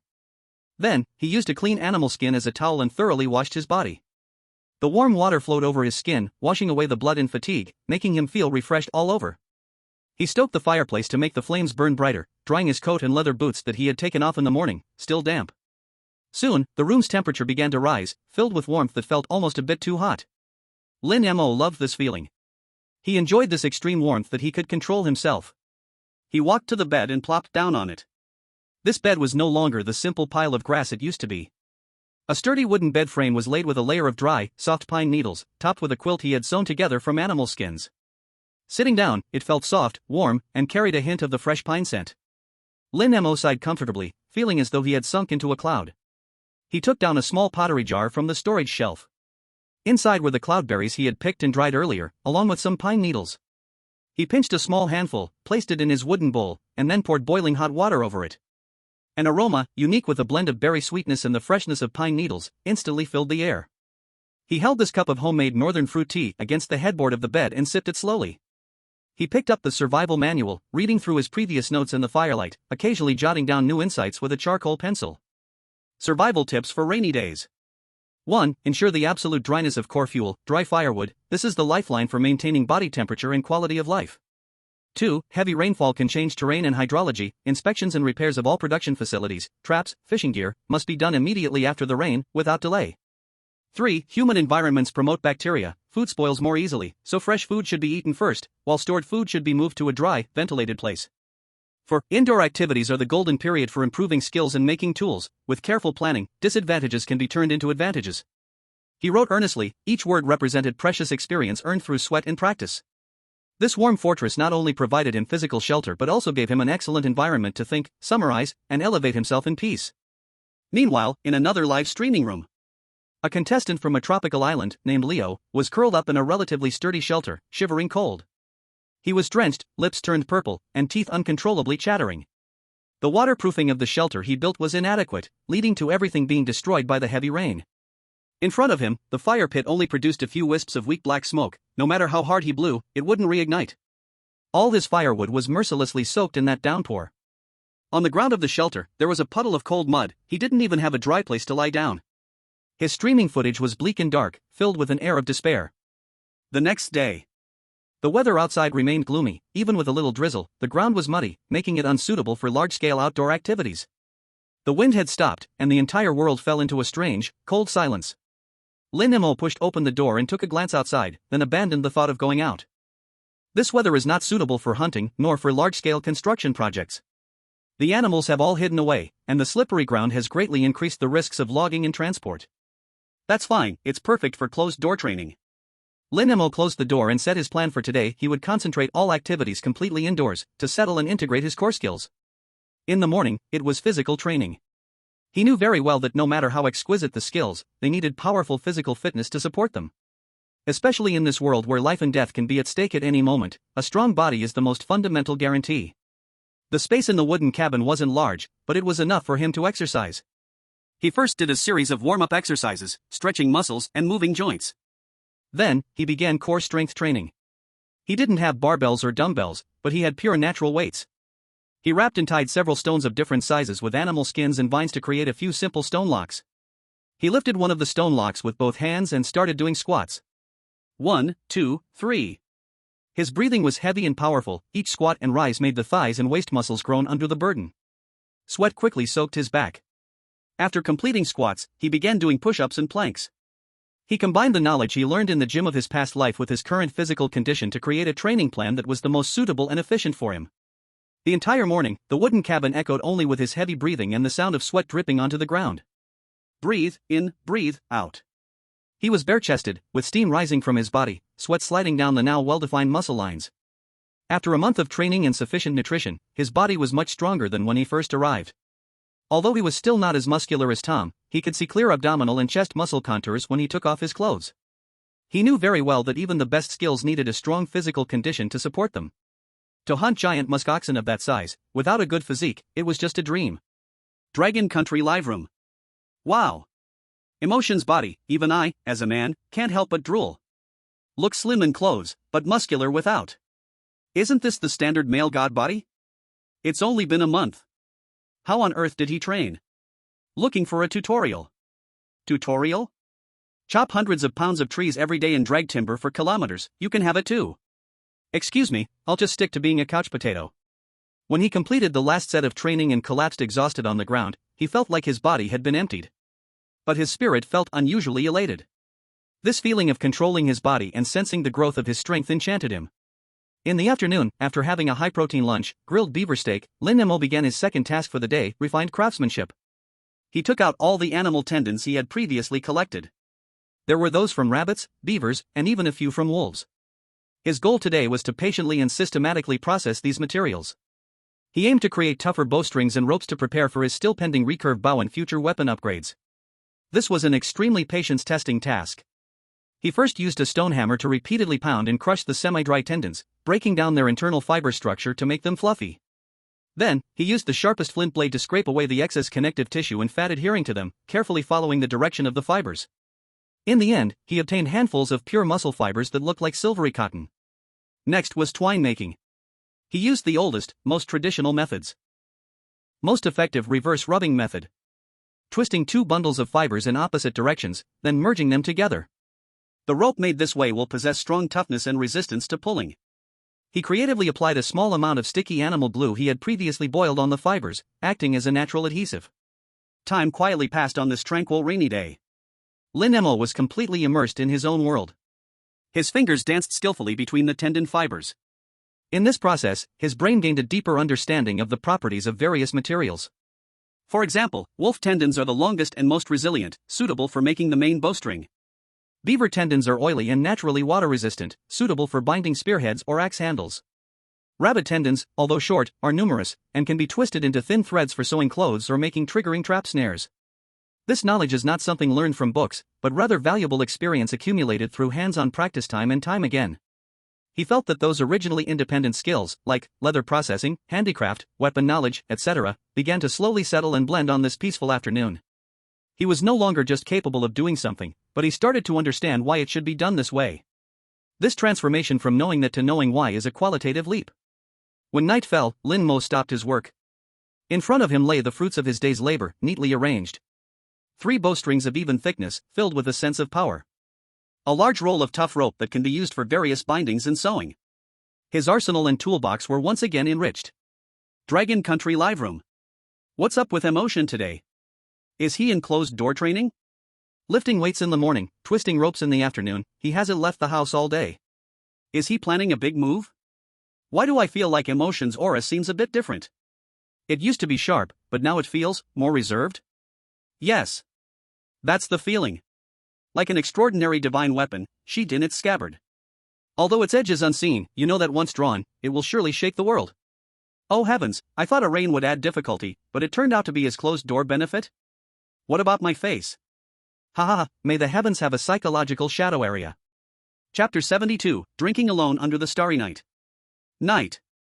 The rain finally stopped completely at dusk. The howling cold wind that had blown for a day and night gradually calmed down. When Lin Mo opened the door, a colder chill hit him harder than ever. Lin Mo took a deep breath. The air was filled with the fresh scents of earth, grass, and trees, mingled with a unique, indescribable feeling of dampness after the rain. He looked up and saw that the heavy clouds had scattered, revealing a deep, inky night sky. Countless stars, like polished diamonds, twinkled with a cool and brilliant light on the velvet backdrop. A crescent moon hung high in the sky, with its bright light spilling over the rain-soaked forest and grass, reflecting shimmering, dreamlike glimmers. It's so fucking beautiful. Lin Mo stood at the door, gazing at this pure and pristine starry sky, never polluted by modern civilization, and couldn't help but exclaim. He returned inside and stoked the fire in the fireplace. He took out a few previously dried, sweet and sour cloudberries from the storage jar, and from the windowsill, pinched a small amount of fragrant dried pine needles. He placed these 2 things into the wooden bowl he carved by hand and poured boiling hot water over them. A unique aroma, mingling the sweet and sour of the berries with the refreshing scent of pine, immediately spread through the warm air. He held the steaming bowl of the deep red special hot drink once again approached the door. He did not step outside, but found a dry animal hide to lay on the threshold before sitting down. Behind him was the warm, spring-like cabin. Before him was the cold, tranquil starry sky. He gently blew on the steam rising from the bowl and carefully took a sip. A warm liquid, sour and sweet with a hint of bitterness, mixed with the unique fragrance of pine needles, slid down his throat. The taste was not particularly good and was even somewhat strange. Yet, under this cold starry night, being able to drink such a warm, flavorful beverage was, in itself, a luxurious pleasure. Lin Mo leaned against the doorframe, sipping his hot drink slowly while quietly gazing at the stars above.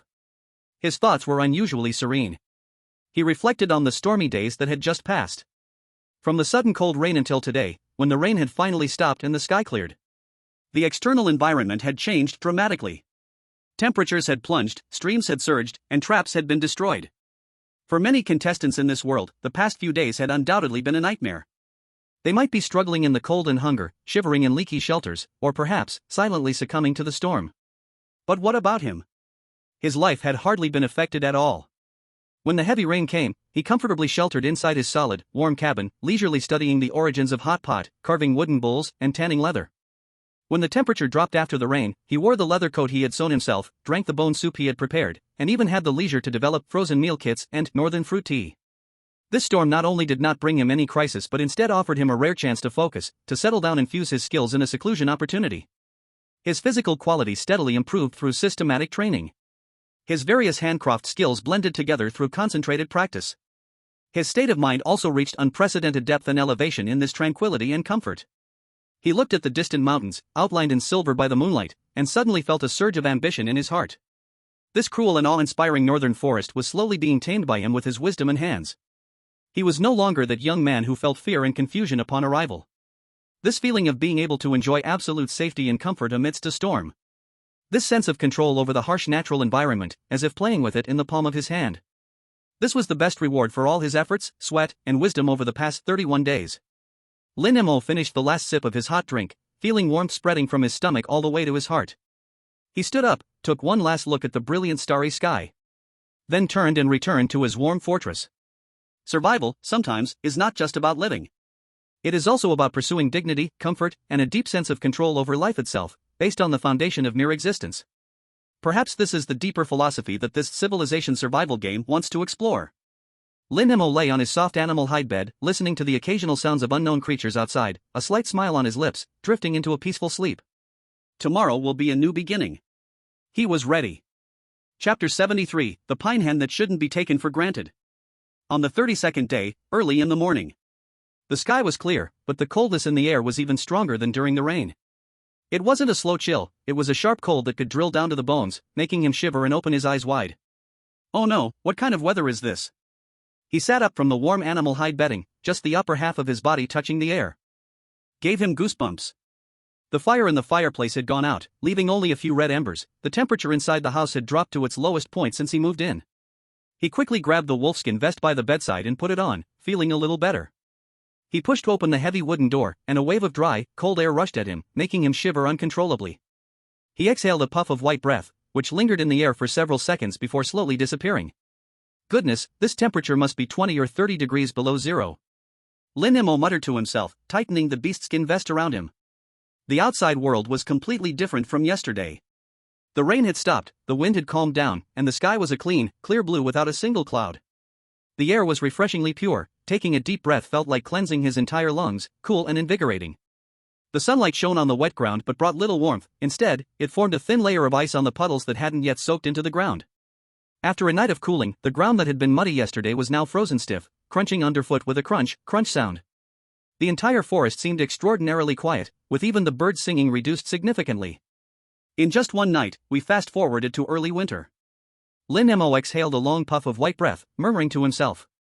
It seemed the comfortable days were over, and the real test was coming. However, he felt no panic at all in his heart. He first skillfully rekindled the fire in the fireplace, watching the orange-red flames dance back to life, quickly warming the room, making him feel alive again. After drinking a bowl of hot water and nibbling on 2 pieces of smoked fish, Lin Mo dressed neatly, strapped his upgraded flint hand axe to his waist, and slung his strong bow and quiver over his back, ready to head out for a patrol. He first took a leisurely walk around his camp, like a lord inspecting his territory. The drainage ditch was functioning well, and the ground around the house was dry and firm. The firewood pile was securely covered and safe. The defensive fence and ditch remained sturdy after enduring the wind and rain. The project quality is solid, he said to himself with satisfaction. Then, he started his routine work for the day, checking the traps. After the heavy rain, the animals' activity paths would definitely change. He didn't hold out much hope, he just went with a mindset of inspection and repair. He first arrived at the creek, where the fish baskets and shrimp traps, which had been washed away, were now securely placed in several new eddies thanks to his repairs and rearrangement yesterday. He gently lifted one of the shrimp traps and was pleasantly surprised to find 5 or 6 lively freshwater crayfish inside. Hey, not bad, Lin Mo smiled widely, pouring the crayfish into his pouch. Even a little mosquito is meat, he could add a dish for dinner tonight. After checking the water traps, he walked into the woods. In the rain-soaked forest, the fallen leaves were packed down hard, no longer whispering underfoot. The air was filled with the smell of earth and decomposing wood. He arrived at the location of the first snare trap. The trigger mechanism was intact, but the snare was empty. Normal, he thought, skillfully resetting the mechanism, deliberately using new fallen leaves for better camouflage. The second trap was empty. The third trap was still empty. After checking 3 in a row and finding them all empty, he noticed that one of the trigger mechanisms had been disturbed. It appeared that a small animal had passed by but hadn't been caught. A little clever, but not much, Lin Mo pouted, muttering as he expertly reset the mechanism, carefully scattering more small leaves around for better hiding. Just as he was inspecting the fourth trap, his eyes suddenly lit up. Got it! Not far from him, beneath the bushes, was a carefully arranged 4 snare trap. A tightly stretched branch had lifted the noose high, and on the other end hung a gray-brown, plump bird. It was a pine hen. It seemed this unfortunate pine hen had come out to forage after the rain, only to stumble into Lin Mo's trap. The bird flapped its wings, clearing a patch of snow around it, but it was clearly losing strength. Not bad. My skills haven't declined. Lin Mo felt a surge of joy and quickly walked over. Hey, buddy, stop struggling, the sooner you go, the better. With one swift motion, he grabbed the still flapping pine hen and cleanly broke its neck. The world instantly became quiet. He untied the pine hen, weighed it in his hands, and it was at least 3 or 4 pounds, enough for a hearty meal. This proved that his improved trap design still maintained high efficiency even after drastic weather changes. It seemed yesterday's hard work was not in vain. He checked and maintained all his traps. Holding the catch, Lin Mo's mood lifted considerably. He did not venture deeper but turned back to the camp. Back in the warm wooden house, he didn't immediately process the pine hen. Instead, he took out the rabbit and beaver hides he had tanned a few days ago and hung them outside on a rack to dry and ventilate. After being stewed in the house during the rainy days, these hides had become soft but still retained a dampness and a faint smell of brain matter. With the sun shining now, it was the perfect time to air them out and let them soak up some sun, though the sun didn't have much warmth. As he dried the hides, he hummed a little tune that didn't quite have a melody. The sunlight fell on him, and he squinted his eyes, feeling lazy all over. This feeling was not like surviving, it felt more like living a leisurely rural life back at his old home. Once the hides were dried, he sat back on the wooden stump at the door and started to process the pine hen. Plucking feathers, gutting, cleaning. The whole process flowed smoothly. He carefully plucked the most complete and beautiful feathers from the pine hen's wings and tail, laying them neatly aside. After finishing the pine hen, he picked up an arrow shaft he had previously carved and took out a newly made, small, sharp flint arrowhead to start crafting a new arrow. His previous arrows had their feathers attached in the simplest and most brute way. While they could fly, they always felt unstable. Today, he wanted to try something new.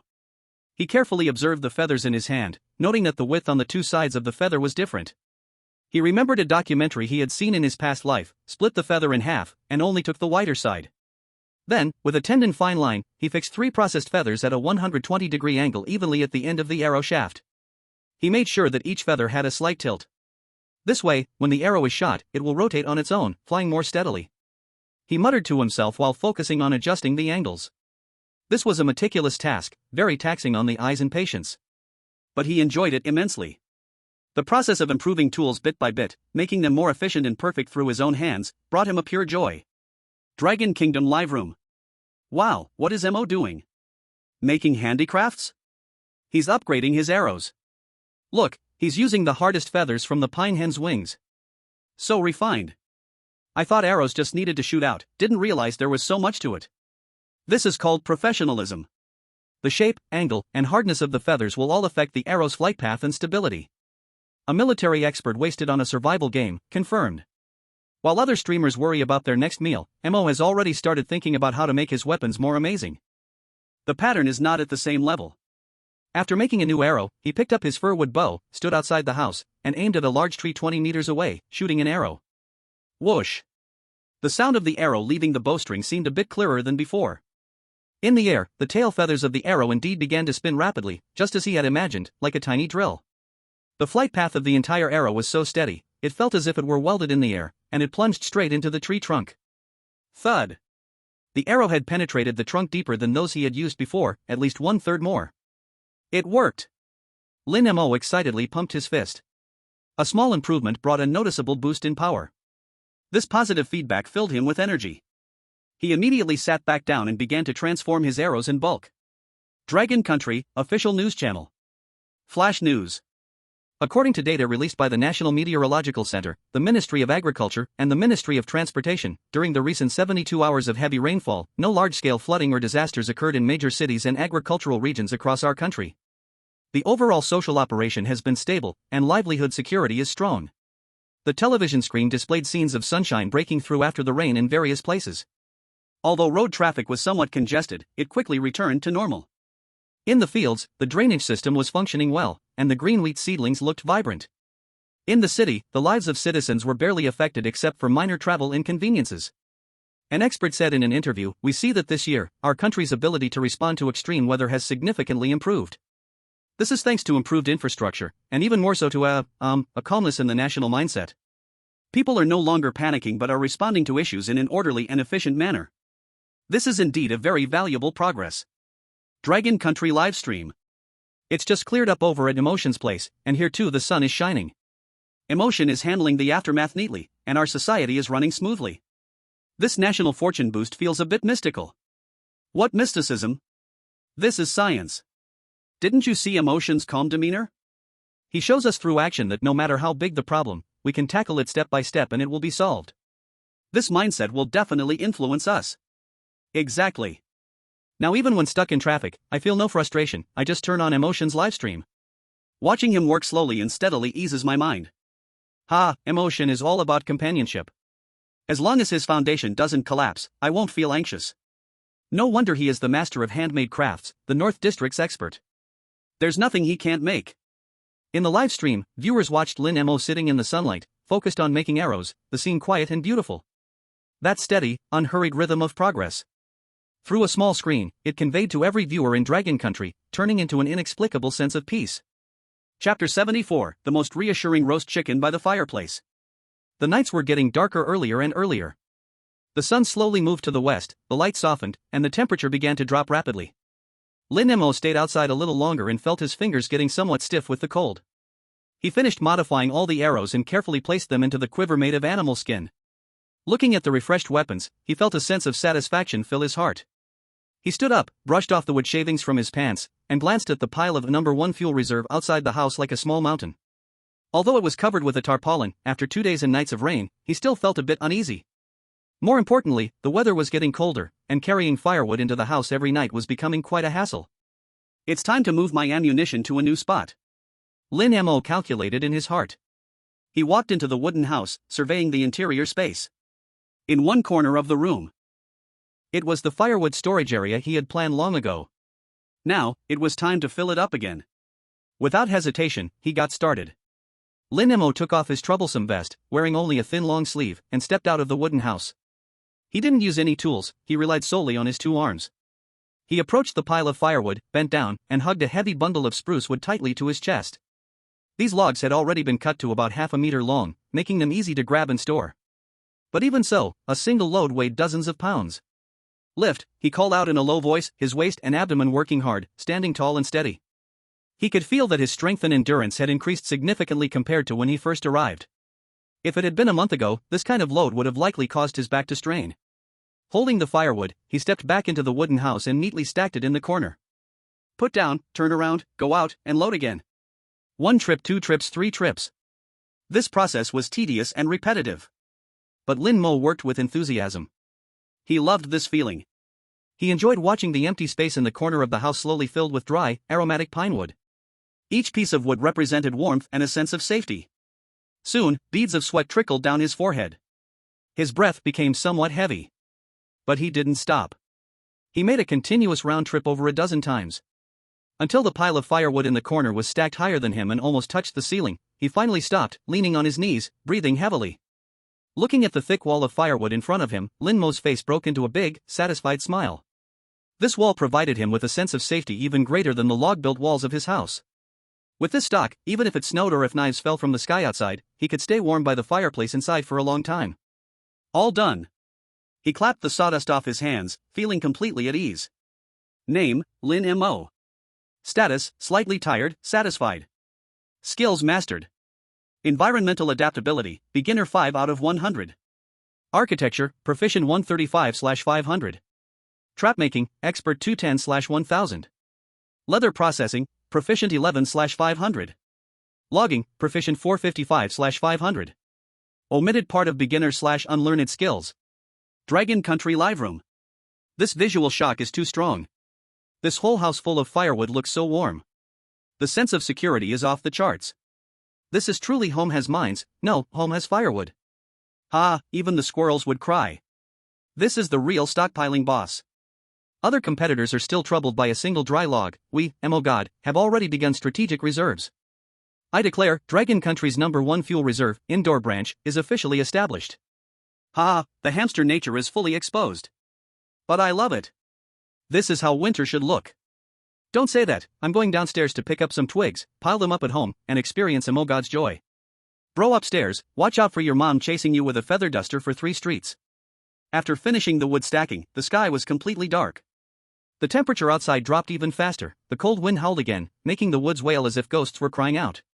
Lin Mo closed the door, completely blocking out the severe cold. He walked to the fireplace and added several thick pine logs. Soon, the flames blazed even brighter, and the orange-red glow illuminated the entire wooden house warmly. It was time to prepare dinner. Today's dinner featured the plump pine chicken he had caught that morning. He didn't make soup or hot pot, instead, he chose the most primitive and straightforward cooking method that showcased the ingredients' original flavor, roasting. He used a sharpened stick to skewer the whole pine chicken and then evenly spread a thin layer of salt water on it, along with some crushed, spicy plant roots. He didn't rush to put the chicken over the fire. Instead, he first accumulated a large amount of red-hot charcoal in the fireplace. When there was enough charcoal, he placed the stick with the roast chicken on top of the fireplace. There was no open flame cooking, only the stable and intense heat emitted from the charcoal. Zzzzzzzzz. Soon, the fat under the chicken skin began to melt, dripping onto the sizzling charcoal, making a series of tempting sounds and releasing mouth-watering meat aromas. The chicken skin quickly shrank under the high temperature, turning golden and crispy. Lin Mo occasionally turned the stick, ensuring that every part of the chicken received even heat. He did nothing but sit quietly by the fireplace, watching the delicious food take shape little by little. The light reflected on his face, and his expression was calm and satisfied. At this moment, he clearly felt that he was no longer the contestant desperately trying to survive. He had fully adapted to the environment here, to the routine of working at sunrise and resting at sunset. He even began to enjoy this life. Enjoying the pure joy of creating everything with his own hands and then relishing it guilt-free. He was slowly transforming from a survivor into the master of this land. During the day, he patrolled his territory, hunted, gathered, and built. At night, he returned to his warm and sturdy castle, lit the fireplace, enjoyed a sumptuous dinner, and then peacefully fell asleep. This feeling made him incredibly secure and powerful. After more than half an hour, the roast chicken was finally done. The whole chicken had turned an enticing caramel color, its skin crispy and glistening with oil. A gentle slice with a small knife produced a crisp sound, and then tender chicken meat and hot juices eagerly flowed out. Lin Mo ripped off a chicken leg, blew on it, and eagerly took a big bite. Crack! The crispy skin shattered between his teeth. Then, tender, juicy, and piping hot chicken meat followed. So delicious. Lin Mo happily squinted his eyes, gasping from the heat but reluctant to let go. So tasty. The skin was aromatic and crispy, while the chicken meat was tender and flavorful. With only the simplest salt and spices, it perfectly highlighted the unique, wild deliciousness of the chicken. He devoured it and quickly polished off an entire chicken leg. Then came the chicken wings and chicken breast. He ate with grease all over his mouth, sweat breaking out on his forehead. After finishing the meat, he picked up his wooden bowl and took a sip of the hot drink infused with cloudberry and pine needles. The tangy sweetness perfectly cut through the grease of the roasted meat. Burp. Lin Mo contentedly burped, comfortably leaning against the wall.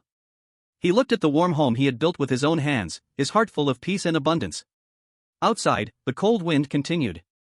But Lin Mo knew that this winter, no matter how cold, couldn't freeze him anymore.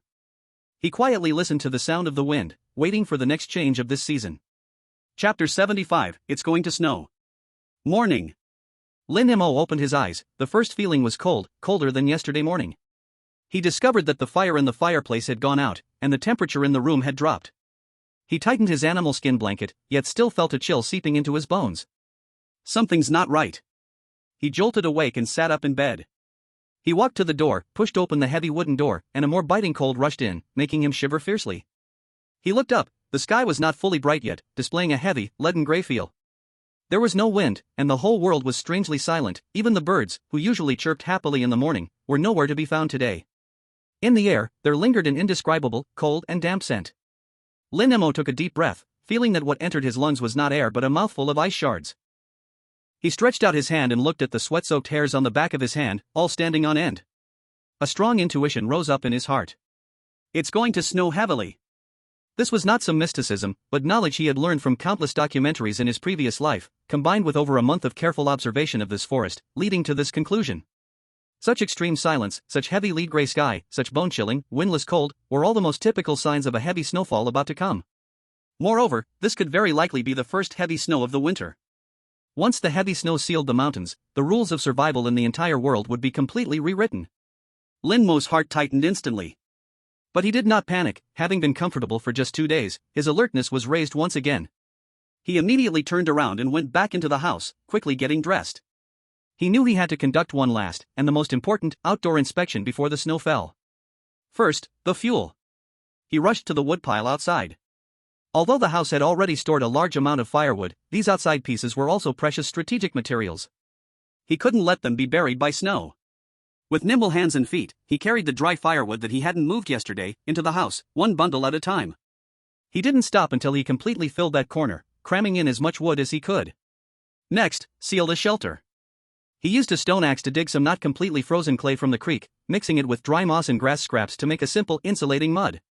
Then, he stepped on wooden stakes, climbed onto the roof, and carefully sealed every gap between the logs on the roof with the insulating mud. Next was the walls. Although his mortise and tenon structure had been constructed quite tightly, he was still not at ease. He carefully checked every corner and joint of the walls, and as soon as he found even the slightest hint of a gap that might let in the wind, he unhesitatingly sealed it with the insulating mud. He used a thick layer to ensure that no corner that might let in the wind was overlooked. After a busy round, sweat had already formed on Lin Mo's forehead, but he didn't have time to wipe it off. He walked around his house, meticulously checking one last circle. Only after confirming everything was perfect did he return inside. He did not rest. Instead, he started checking his weapons and tools. He took out the hand axe that had accompanied him the longest and the heavy spear that had earned great achievements. Using a whetstone, he sharpened their blades once again. In the reflection of the firelight, the newly sharpened flint axe blade and spear tip gleamed with a cold, deadly light. He checked his bow and arrows again, confirming the elasticity of the bowstring and the firmness of the arrowheads. Once the heavy snow comes, animals will have a hard time finding food. Starving beasts can do anything. As he sharpened the spear tip, Lin Mo calmly analyzed in his heart. He had to be prepared for any emergencies that might arise due to sudden changes in the weather. For instance, a pack of starving wolves or a ravenous, crazed brown bear. When he had finished inspecting and maintaining all his weapons and tools, placing them in the most convenient spots, the sky had turned even gloomier. The lead gray sky pressed lower, as if he could reach out and touch those cold clouds. All was silent. The world seemed to be holding its breath, waiting for something. Lin Mo had finished all his preparations. He boiled a large pot of hot water, filling all his containers. He also roasted a large piece of beaver meat, replenishing enough energy. Then, he quietly sat by the fireplace, holding the cold heavy spear, and closed his eyes. He had done everything he could do. The rest was up to fate. It's just waiting. Waiting for this harsh test from the north. Dragon Country livestream. Damn, the sky looks so oppressive. Why does it feel like the end of the world? What's wrong with emotion today? Since morning, he's been acting crazy, chopping wood and plastering walls. What's he up to?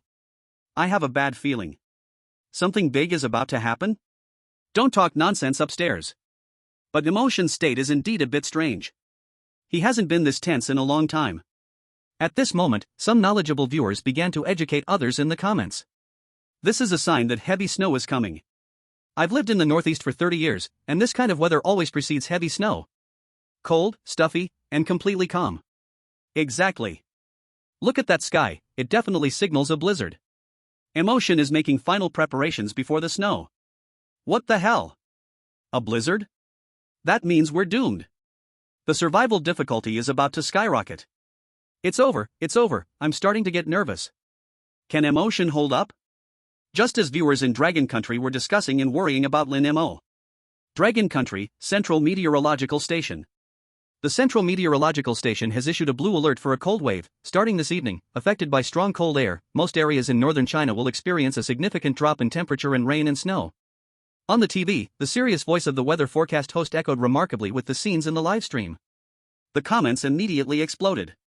It's going to snow over there. We're about to have a temperature drop too. My mom has already told me to dig out my thermal pants. This can't be a coincidence, right? This is definitely a national luck connection.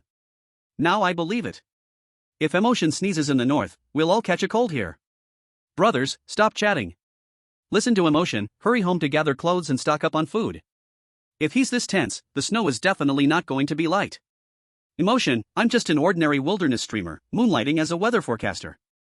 Haha, the most hardcore weather forecast in Dragon Country, only in the survival game livestream. Everyone click to follow, the host will let you feel Siberia's greetings in advance. The tense atmosphere was a bit eased by the netizens' teasing. But everyone's heart was hanging just like Lin Mo's. They waited quietly with him for the first snowflake to fall. Chapter 76. The first snowflake falls. Afternoon. Time ticks by second. Lin Mo sat by the fireplace. The room was warm, the fire in the fireplace blazed brightly, and the dry pine wood crackled softly. He had already finished all the preparations he needed to make. Now, all he could do was wait. He felt calm inside, even a little excited. He really wanted to see how the snow in this world was different from the snow of his past life. Time kept flowing second by second. Around 2 in the afternoon, the dead silence outside was broken by a faint, almost inaudible rustling sound. Lin Mo paused, quickly raising his head. He listened closely, the rustling sound grew denser and denser. It's coming. He stood up and quickly walked to the door, pulling open the heavy wooden door. A wave of colder air mixed with ice crystals rushed toward him. He squinted and looked up at the sky. He saw tiny, white particles beginning to float down from the lead gray sky. Not that fluffy snow, but dry snowflakes like grains of salt. They landed on the leaves, on the ground, making a rustling sound. At first, they were sparse. But soon, they became denser and more urgent. Lin Mo stretched out his hand, and a few cold snowflakes fell into his palm, chilly and quickly melting away. He grinned. This feeling was wonderful. He knew that from this moment on, the survival rules of this forest would be rewritten once again. Autumn had come to a complete end. The harsh, long winter had officially arrived. Lin Mo stood at the door, quietly watching. Tiny snowflakes quickly turned into large, fluffy snowflakes. They swirled in the air, slowly and silently, drifting down. He stretched out his hand, opening his palm. A few cold snowflakes landed in his palm. They did not melt immediately, but rested briefly in his hand, clearly showing their sharp, crystalline structure. He felt the cold, real sensation, with no trace of fear or panic in his heart. Instead, there was a strange, peaceful connection with the world around him. The snow kept falling, getting heavier. Tiny snowflakes gradually transformed into soft snowfall. They circled and danced in the air, then gently landed on the treetops, on the grass, and on the wooden roof. The whole world was quickly stained pure white, visible to the naked eye. Those dry yellow grasses, those bare branches, those muddy lands. All traces of desolation and ugliness were softly covered by the pure white snow. The world became silent and majestic. So beautiful. Lin Mo looked at the quiet and magnificent snow scene he had never seen before, and couldn't help but sigh in his heart. He no longer felt the initial fear and unease of being in a new place. Instead, there was an indescribable tranquility, a unity with this land. He seemed to feel the breathing of this land. He was no longer an invader here, but a part of this painting. Lin Mo stood at the door for a long time, until he felt his cheeks getting slightly numb from the cold, then he slowly retreated indoors. Creak. He completely shut the heavy wooden door and bolted it securely. Clatter. At the moment the bolt fell, the cold, silent, snow-swept white world outside was completely isolated. The light inside the house immediately darkened. Only the orange-red flames in the fireplace burned steadily and tirelessly, spreading warmth and light throughout this small space. Just one door away, yet 2 entirely different worlds. He walked to the fireplace, adding a few thick pine logs into the fire. The flames leaped up with a whoosh, making a more robust and comforting crackling sound. The temperature in the room rose a few more degrees. He stretched out his hands, which were slightly stiff from the cold, feeling the warmth of the flames. A warm current quickly spread throughout his body from his fingertips.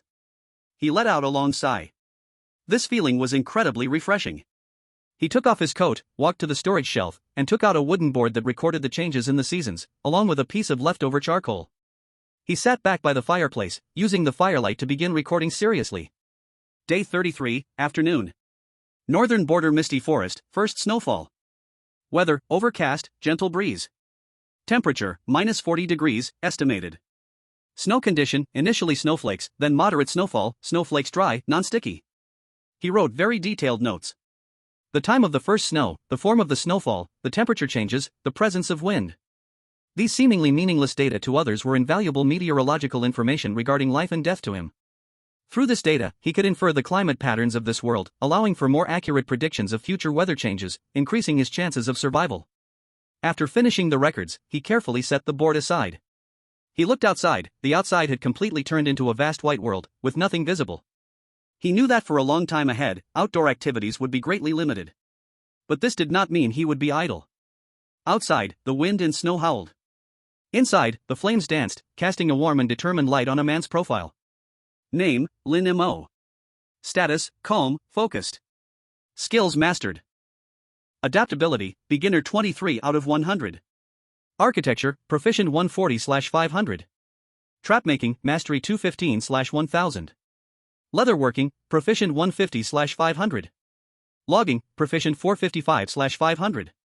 Archery, proficient 95/500. Weapon making, proficient 45 out of 500. Omitted part of entry /not entered skills. Dragon Country Live Room. It's snowing. It's really snowing. Wow, this snow scene is beautiful. Like a movie. Beautiful my ass. This is a blizzard in the Arctic Circle. Didn't you see how gloomy the sky is? This is just the beginning. Ma Shang is so calm, still has the mood to record the weather. If it were me, I'd probably be scared to death. Calm? You have a huge pile of firewood, so much meat, and a villa with a fireplace. You'd be calm too. Go for it, Ma Shang. You stay alive over there, we'll live well here. Together, for the fortune of Dragon Country, let's contribute. I've decided, I will wake up early to work tomorrow, won't be late. This is also a contribution to the national fortune. Go for it, Ma Shang. Go Dragon Country. On the screen, countless warm and positive comments floated by like snowflakes. At this moment, the hearts of all viewers from Dragon Country were tightly connected. They saw in Lin Mo a spirit of resilience, calmness, and never giving up. And this spirit was quietly and silently passing to everyone through this small screen. Chapter 77, Footprints in the Snow. Day 34, morning. A night of wind and snow. Lin Mo opened the door and was stunned by the sight before him. Outside was a world of white. The scene took his breath away. The snow pile outside was almost up to his knees. The whole world seemed to have been reformatted. All he could see was pure, thick, untainted white. In the distance, the forest turned into a silver-clad snow coral. Every branch was heavy with thick snow, bending the branches down. Wow, this snow is really coming down. Lin Mo exhaled, feeling the air was several degrees colder than yesterday. He took a deep breath of the fresh air after the snow, feeling it was icy in his lungs. He returned indoors and began to fully arm himself. He put on soft and warm inner garments made of rabbit fur, thick bearskin pants, and a wolf fur vest over his outer jacket. On his feet were boots treated with beeswax for ultimate waterproofing. On his head, he wore a wolf fur hood that protected his ears and neck. He also made a simple mask for his mouth and nose using a piece of rabbit fur. Finally, he picked up his hand axe and spear, with a bow and a quiver of arrows slung on his back. After all that, he stepped cautiously into the knee-deep snow. Walking in the snow was much harder than he imagined. Each step required him to lift his leg with effort, then stomp down heavily. The soft snow sapped most of his strength. After only a few steps, he felt his thigh muscles beginning to tire, his breath becoming heavy. Ding! You are walking in a snowy environment with high intensity. Your endurance, balance, and leg strength are slowly improving. Skill adaptability proficiency +1. This damn place, even walking can level me up. Lin Mo thought humorously. He didn't rush to check the traps but instead decided to patrol around his camp for necessary checks. This heavy snow was a disaster for animals but the best gift for a hunter. Because this vast white snow was like a giant, natural recording paper. It would record all the living creatures that passed through here last night. Before long, he made a discovery. In a relatively flat area of snow, he found a series of small, plum blossom-shaped footprints. A rabbit's. He recognized it at a glance. He followed the footprints forward and soon found another, smaller set. Denser footprints extended all the way into the hollow of a big tree. A fox, or something like a weasel. The snow revealed clearly the tracks of these neighbors that usually hide in the dark. He walked a bit further, arriving at the area where he had set traps. The situation was about what he expected. Most of the snares set on the ground were covered by a thick layer of snow, completely losing their effectiveness. What a hassle, I have to dig them all out and reset them. Lin Mo frowned. This was no small task. He had to dig them out one by one, clean them up, and then, according to the new landscape after the snow and the potential new paths of animals, reset them. Just when he was feeling a bit disappointed after digging out the third useless trap. At the fourth trap, he was pleasantly surprised to find that the trap had been triggered. Under a young tree bent by the weight of the snow, a spruce grouse was caught tightly in the rope. It was obvious that it had lost its way on the snowy night and had rushed in a panic. Ha, a chicken gift from the snow. Thanks to nature's generosity. Finally, my hard work paid off. Lin Mo whistled, freeing the frozen grouse and lifting it in his hand. Now, lunch and dinner were both taken care of. This unexpected harvest brought him great joy. He hung the frozen chicken on his waist and started to clear and reset the traps buried by the heavy snow. This was a tiring and tedious job. He needed to dig the traps out of the snow, clear off the accumulated snow and ice chunks. Then find suitable paths that animals might take after the snow and reset the traps, finally camouflaging them skillfully with snow. By the end of the morning, he had only managed to fix less than half of the traps and was already panting, covered in sweat. He sat on a stump, took a sip of hot water from his skin bag, feeling rejuvenated. Ding! You have gained a deeper understanding of techniques for traversing snowy terrain and stamina allocation through long-term, high-intensity trekking in extreme environments and precise environmental analysis. Skill Environmental Adaptability has been upgraded to Beginner, 55/100. Name, Lin Mo. Status, Moderate Fatigue, Spirit Revived. Skills Mastered. Lumberjack, Proficient 361/500. Architecture, Proficient 225/500. Trapmaking, Expert 118 of 1000. Bow and arrow usage, Proficient 95/200. Environmental adaptability, Beginner 55/100. Other skills omitted. Hearing the prompt in his mind, Lin Mo wiped the sweat off his forehead and grinned. This toil was not in vain. He lifted the spruce grouse and turned around, starting to head back to the camp. There was still a huge pile of work waiting for him back home. Dragon Country livestream. Wow, walking in such thick snow looks exhausting. Mo's stamina is incredible. This is no longer just about stamina, it's about willpower. If it were me, I'd probably want to lie in the snow after just a few steps. Look at how he analyzes the footprints, he looks so professional. Just like the old hunters here. The advantage of being a biology major is showing. His understanding of animal behavior is ingrained in his bones. Mo's gear looks so cool. That fur outfit looks warm. And that new bow, I can't wait to see it in action. Yeah. I wonder how powerful that bow is. It seems much stronger than the previous one. I feel for Mo, he worked hard all morning and only caught one chicken. Finding food in this heavy snow is so tough. Be grateful. Having one is already great. Did you see the other contestants? They can't even get out of their door. Our Mo has already started to take the initiative, adapting to the new environment. Exactly. That's what's truly amazing. He never passively waits for the environment to change, but actively adapts and takes control. The audience watched Lin Mo in the vast snowy expanse, that tiny, yet determined figure. The figure, unwavering and steady, step by step, filled everyone's heart with admiration. Chapter 78 This is a trial. At noon. Lin Mo trudged for over half an hour, with 1 foot deep and 1 foot shallow, until he finally returned to his familiar camp. The first thing he did was pick up a wooden shovel and start clearing the snow piled in front of the door. He had to ensure that, no matter how heavily it snowed, the entrance and exit of the shelter would always be unobstructed. This was not only for convenience, but also for safety. In case of any emergencies, like a fire or a beast attack, being blocked by heavy snow would leave him helpless. He cleared the snow in front of the door, making a pathway over a meter wide, and then casually swept some of the snow off the roof too. He didn't want the house he had worked so hard to build to be crushed by heavy snow. After finishing all of this, he looked a bit disheveled. Frost clung to his eyebrows. The warm air he breathed out condensed into tiny ice crystals at the edge of his hood. His fur coat was also covered in snowflakes. He stood at the door and stomped his feet hard, shaking off the snow from his boots. Then he patted off the snow on his body. Only then did he push open the door and walk into his wooden cabin. Whew! A wave of warm, dry air, carrying the scent of pine wood, instantly enveloped him. At that moment, Lin Mo felt so comfortable that he almost moaned.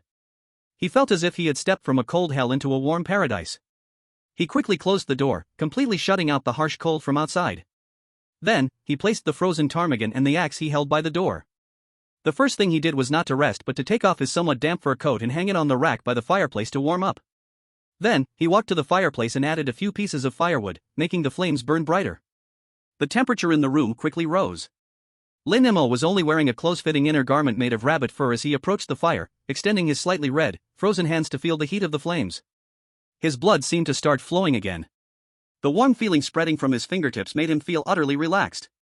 I'm alive again. He breathed a long sigh of relief. Only when he felt completely warm did he begin to prepare his lunch. He did not immediately deal with the ptarmigan but took out the frozen meal pack he had made a few days ago from the corner. That was the pot filled with wolf bone soup and chunks of meat, frozen like a big stone. He carefully tapped the edge of the pot with the back of the axe. Crack! A large piece of meaty, milky white gelatin fell off. He tossed this piece of gelatin into his steel pot, added some snow water, and placed it directly over the fire in the fireplace. Soon, a sizzling sound came from the pot. The gelatin rapidly melted under the high temperature, turning back into a pot of fragrant, rich bone soup. A familiar aroma, mixing with the scent of meat and wild onion, spread throughout the little cabin once again. Lin Mo scooped a spoonful of hot soup with a wooden spoon, blew on it, and then brought it to his mouth. Ha! A warm current rushed from his mouth to his esophagus and then to his stomach, instantly dispelling the last trace of coldness within him. He felt every pore in his body open up. He added no vegetables, simply holding the steel pot, enjoying the soup and the meat, eating with great delight. After working hard outside for half a day, cold and tired, to return to such a warm shelter and have such a hot, high-calorie meal. This feeling of happiness was simply beyond words. While eating, Lin Mo deeply understood the truth behind the 4 characters work first, then relax. If he had not spent a lot of time and energy earlier to build this sturdy shelter. Go gather that mountain of firewood, go make these long-lasting foods. So now, he is likely struggling for survival in the icy world just like the other contestants. Thinking of this, the pride and sense of security in his heart grew even stronger. At the same time, in the live broadcast room of Universa contestant Park Jong-woo, the atmosphere was one of gloom and despair. He had built a shelter that was passable and stocked up some firewood. But his problem was that his food reserves were severely lacking, having only caught a few snow rabbits over several days. The lack of sufficient fat intake made him appear listless, with deep-set eyes, and he had lost a significant amount of weight since he arrived. At this moment, he was wrapped in 2 layers of animal skins, shivering by the fire. In the pot, a few pieces of bland rabbit meat were boiling, with not a trace of oil in sight. Universa live broadcast room. Ah, Appa looks so haggard, it's so heartbreaking. This damned weather, just eating rabbit meat won't hold up. He needs fat. Why doesn't he go hunt deer or wild boar? Those animals have plenty of fat. Easier said than done. With his little archery skill, would you have him go provoke them? That's just asking for death. At this moment, a group of comments with the Dragon Country emblem popped up. Oh, isn't this Universa's strongest man, Master Park? How have things gone after a few days? Stop the forced criticisms, he's experiencing immersive wilderness survival, focusing on reality. Laughing to death, real enough to almost starve. At this rate, a gust of wind will blow him away. Bro, don't just eat the rabbit heads, at least add some spicy cabbage for flavor. The Universo audience felt indignant seeing these comments and quickly began to retaliate. You Dragon Country folks just know how to bully people. If you're so capable, let your mysterious god try the hardships faced by Universa contestants. Exactly, mysterious god is definitely cheating, running around in this weather? Your Dragon Country contestants are cheating, obviously have insider help. The comments section quickly fell into chaos, with various languages attacking each other, and some even escalating to national levels. Then, the audience's attention shifted to the nearby Lin Mo's live broadcast room. In the frame, Lin Mo was bare-chested, in a warm wooden cabin, holding a pot of steaming hot food, eating in a sweat. Behind him was a thick wall made of firewood. His face was filled with a look of satisfaction and comfort. These 2 scenes, lined up together, formed an extremely ironic and shocking contrast. Damn! Without comparison, there's no happiness. I'm tired of saying this. I declare that our Dragon Country contestant Lin Mo's home is the only 5-star hotel in the Northern Forest. Welcome global contestants to stay, with free food and lodgings, just shout Dragon Country is awesome.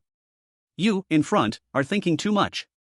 The moat in front of Mo's house isn't something everyone can cross. The place is filled with sharpened sticks.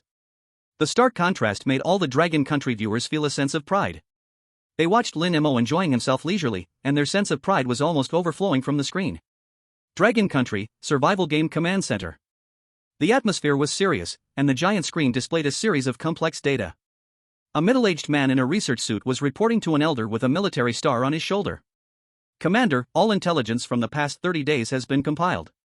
The conclusion is the situation is very abnormal. His tone was very calm, but the content made everyone present's heart sink. Be specific. The elder's voice was steady and strong. First is the weather. The previous instances of abnormal weather and environment do not match any known ecological environment or physical laws on our planet. It's as if it has been artificially set. Secondly, is the elimination rate.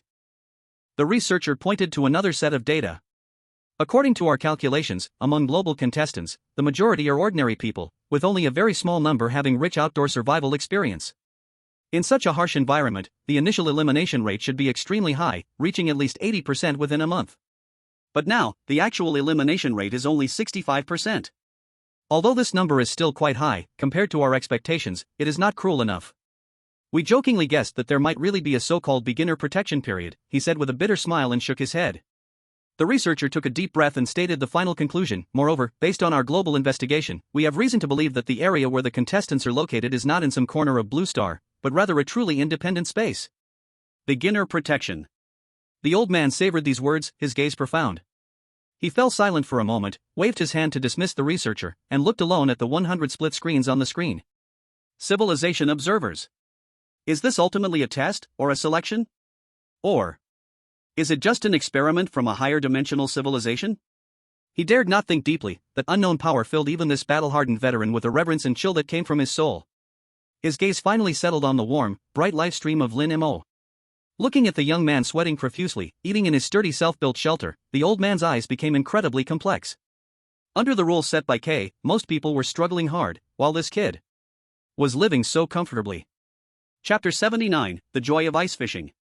The 35th day, morning. The weather continued to clear. But the temperature showed no signs of warming, instead, it kept dropping. Lin Mo estimated that the outside temperature was at least below minus 50 degrees. The breath he exhaled instantly formed a layer of white frost on the mask. He got up very early today because he had a new idea he wanted to test. He put on his thickest gear, grabbed his hand axe and fishing gear, and walked straight toward the stream. He had not walked far when he discovered that the small stream, which had been gently flowing, had now completely changed. The entire stream was completely sealed by a thick layer of ice that glowed with a bluish-white light. Only in a few places where the water flowed fastest could he see a little bit of black water swirling beneath the ice. It's really frozen solid. Unfortunately, the fish basket and shrimp trap are completely ruined. Lin Mo walked to the edge of the stream and stepped on the ice, feeling it was harder than stone. What he needed to do was to create a new and stable food source for himself on this hard ice. Ice fishing. He chose a relatively calm backwater where the water was deeper, and fish liked to gather in such places. First, he used his foot to stomp hard on the ice. Bang! Bang! Bang! The ice made a solid sound, not moving an inch. The thickness is good. Lin Mo estimated that this layer of ice was at least a dozen centimeters thick, enough to support his weight. He found a suitable spot, crouched down, swung his hand axe, and began to chop the ice. Clang! Clang! Clang! The sharp flint axe blade struck the hard ice surface, producing a series of crisp sounds, only causing a few small ice shards to fly. The ice was thicker than he had imagined. Hey, not bad, pretty hard. Lightning whirlwind chop. Lin Mo spat into his palm, rubbed his hands together, and mustered all his strength to continue chopping. He didn't chop randomly. Instead, he first used the axe blade to draw a circle about 30 centimeters in diameter on the ice surface, then along this circle, he chopped down hard, one stroke at a time. This was purely a physical work, and also a technical skill. If the strength was too small, he couldn't move it. If the strength was too big, he feared the ice surface would crack, and he would fall in. He controlled his breathing and force. Rhythmically, once, and again. Ding! You are completing ice-breaking tasks, your strength control and endurance are improving. Skill woodcutting proficiency +1. Wow, chopping ice can increase my woodcutting proficiency? Lin Mo felt pleased and worked even harder. After nearly 20 minutes, he finally broke through the ice layer with a puff. A blast of cold air, mixed with the smell of water plants, surged from the ice hole. Cold stream water appeared before his eyes. A perfect ice fishing hole was completed. Finally done. Lin Mo tossed away the stone axe, plopping down on the snow beside him, feeling like his arms were no longer his own. He rested for a while before he caught his breath. He leaned over to the edge of the ice hole and looked inside. The stream water below was clear to the bottom, even showing the stones and swaying water plants underwater. He took out the fishing gear he had prepared from his leather bag. The fishing line was still that core of the umbrella rope. The fish hook was freshly sharpened from animal bones, smaller and sharper than the previous iron wire hook. And the bait was a small piece of chicken liver he had set aside yesterday. This thing had a strong blood smell, penetrating well underwater, making it a perfect tool for attracting fish. He carefully attached the bait, gently lowered it down the ice hole. Then, he dragged out a simple cushion made of hay and animal skin from behind him, sat down, and began the long wait. Ice fishing tests a person's patience the most. In the frigid cold of -10 degrees, you cannot move, for any movement would disturb the fish underwater. You can only sit quietly, like a statue, feeling the cold wind like a knife cutting across your cheeks. Time passed, second by second.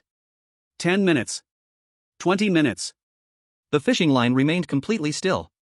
Lin Mo felt like his hands and feet were almost frozen. Damn it, have the fish here gone into hibernation, he began to doubt.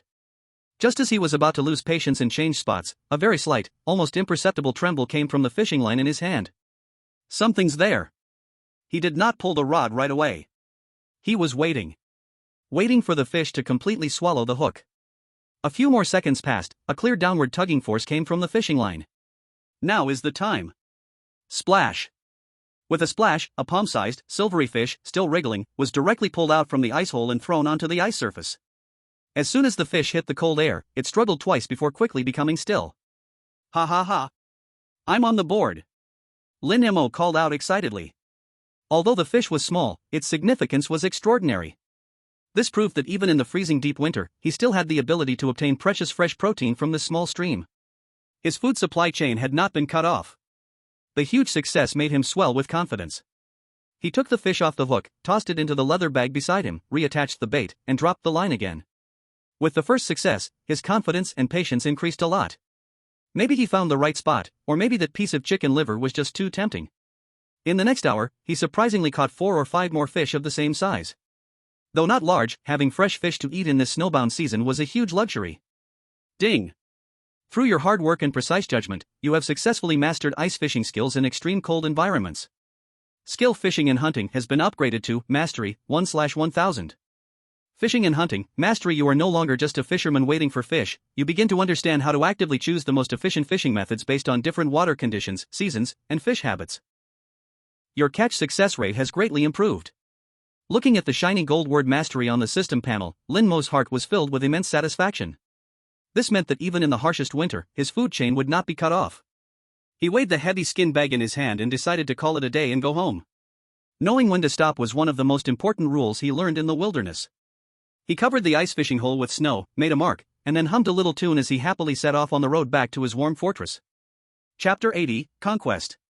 Afternoon. Heavy snow blocked the roads, greatly limiting outdoor activities. Apart from necessary patrols and water retrieval, most outdoor activities were forced to halt. After enjoying a delicious fish soup made with the fish caught that morning, Lin Mo found himself with plenty of idle time. This feeling was quite novel for him, the Roll King, who had been busy since the day he came through. He chose not to engage in any crafts or projects. He decided to give himself a break. He comfortably leaned against the fireplace, with a pile of firewood behind him and a soft, warm animal hide beneath him.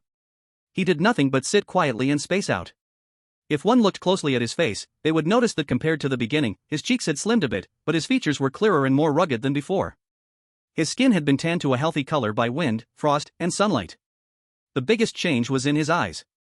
Those eyes, once filled with the unique confusion and restraint of a graduate, were now calm and deep. Like a still ancient well, undisturbed.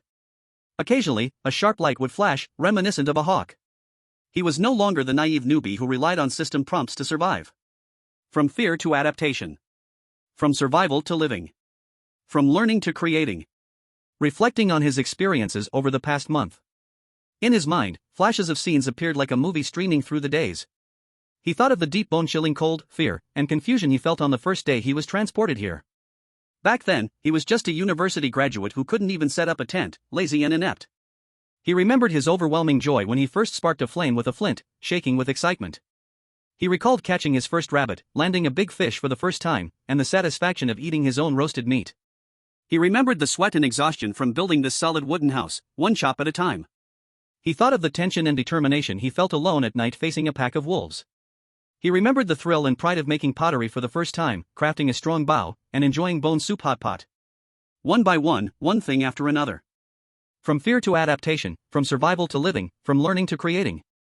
He could clearly feel the transformational changes he underwent in just these few short days. His body had become stronger and more powerful. The slight fat from his student days had long been replaced by solid muscle. His hands had become rougher yet more skillful. These hands could fell trees, build houses, tan hides, sew clothes, create refined tools, and lethal weapons. But the biggest change was in his heart. The initial anxiety and insecurity he felt when he first arrived had completely vanished. In its place was an unprecedented, powerful confidence and calmness. This confidence didn't come from the Heaven's Way rewards diligence system, but from himself. From the sharp weapons he had forged with his own hands. From the mountains of food and fuel he had gathered by himself. He used his own hands and wisdom, little by little, to transform this dangerous, unknown wilderness into a safe, comfortable, and warm home. A strong, indescribable sense of belonging arose from deep within his heart. He no longer felt like a lone survivor in this land. He felt that he was the master of this place. He was the true master of this snowy forest, this frozen river, this warm wooden house. He stood up, walked to the door, and pushed it open. The afternoon sunlight shone on the endless snowfield, reflecting dazzling light. Lin Mo squinted his eyes, gazing at the distant, snow-covered mountains, feeling a sense of calm and strength inside. He knew that he was no longer that naive, sheltered college student Lin Mo. He was Lin Mo of the North. He was the conqueror of this land. Name, Lin Mo. Status, calm, confident. Skills mastered. Environmental adaptation, beginner 55/100. Architecture, proficient 225/500. Trap making, master 220/1000. Leather processing, proficient 180/500. Fishing and hunting, master 15/1000. Archery, proficient 95/100. Weapon crafting, proficient 55/100. Some beginner/unlearned skills omitted. Dragon Kingdom livestream. Why has Emotion been daydreaming this afternoon? Is he homesick? It's possible, staying in a place like that for over a month without breaking down is already impressive. Woo, seeing him sitting there alone, suddenly, I feel a bit heartbroken. Look at his expression. He's smiling. He's so happy. I feel like his aura has changed again. Before, he was confident, but now.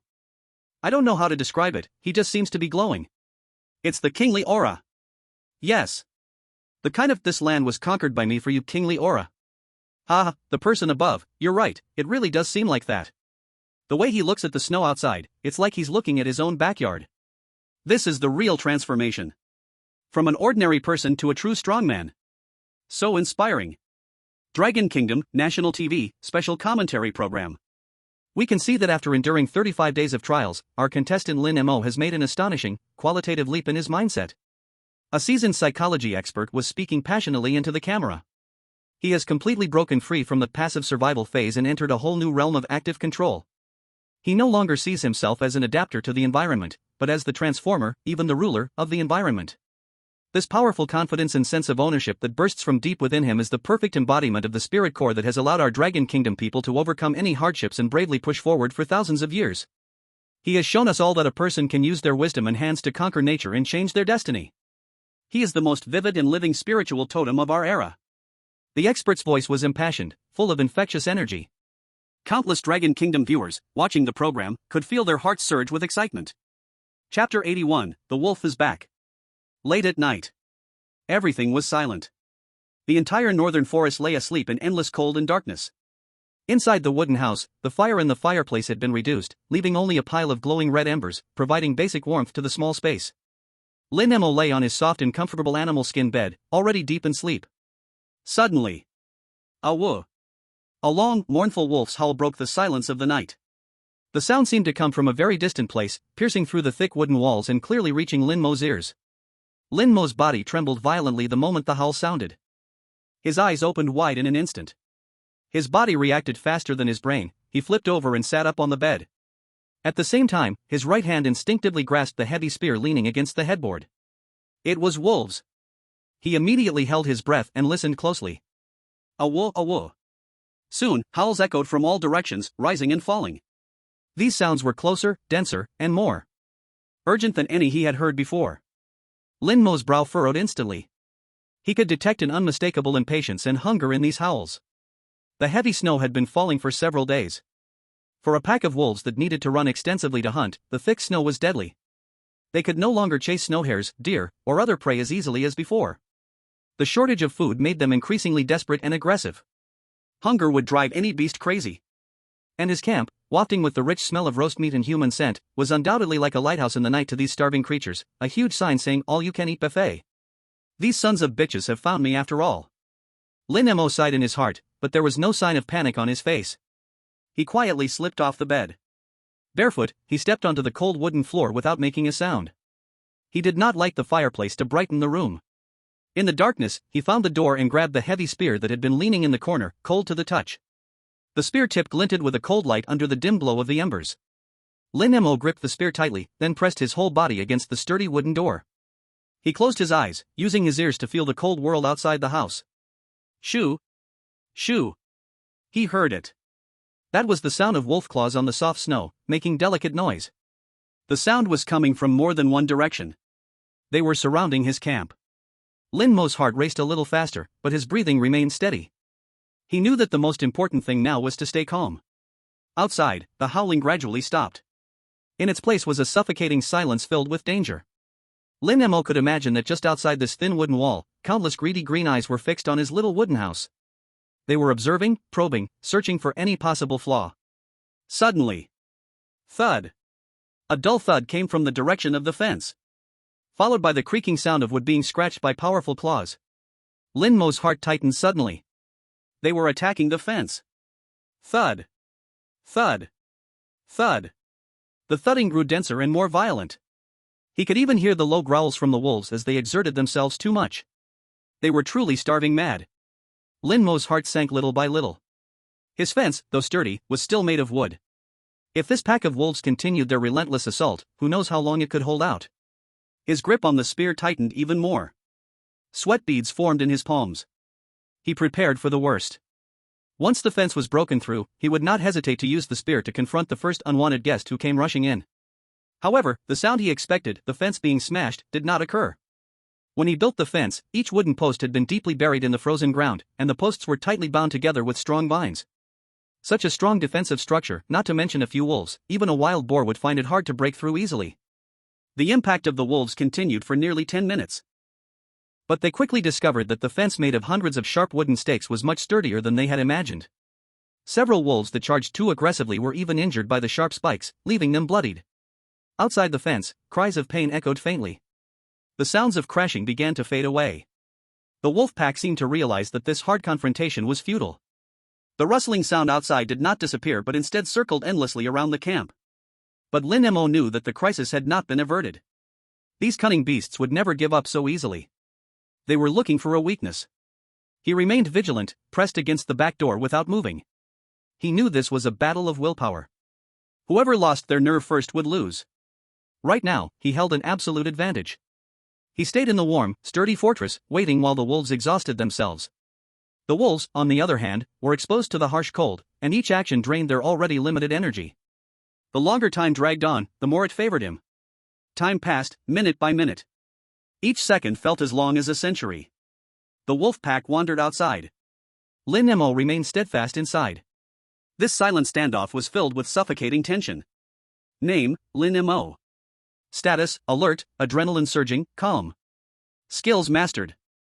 Lumbering, skilled 362/500. Architecture, skilled 228/500. Trapmaking, expert 231/1000. Archery, skilled 95/200. Other skills omitted. Time passed, but Lin Mo couldn't tell how long it had been, maybe half an hour, maybe an hour. It had been long enough for Lin Mo to feel his legs beginning to go numb. Outside, the circling footsteps finally began to fade away. Next, a howl, filled with anger and unwillingness, sounded again. Awo. Then, all sounds vanished. They were gone. They gave up. Lin Mo did not immediately relax his vigilance. He stayed quietly behind the door for another 10 minutes. Only after confirming that there were no unusual sounds outside did he let out a long, silent breath.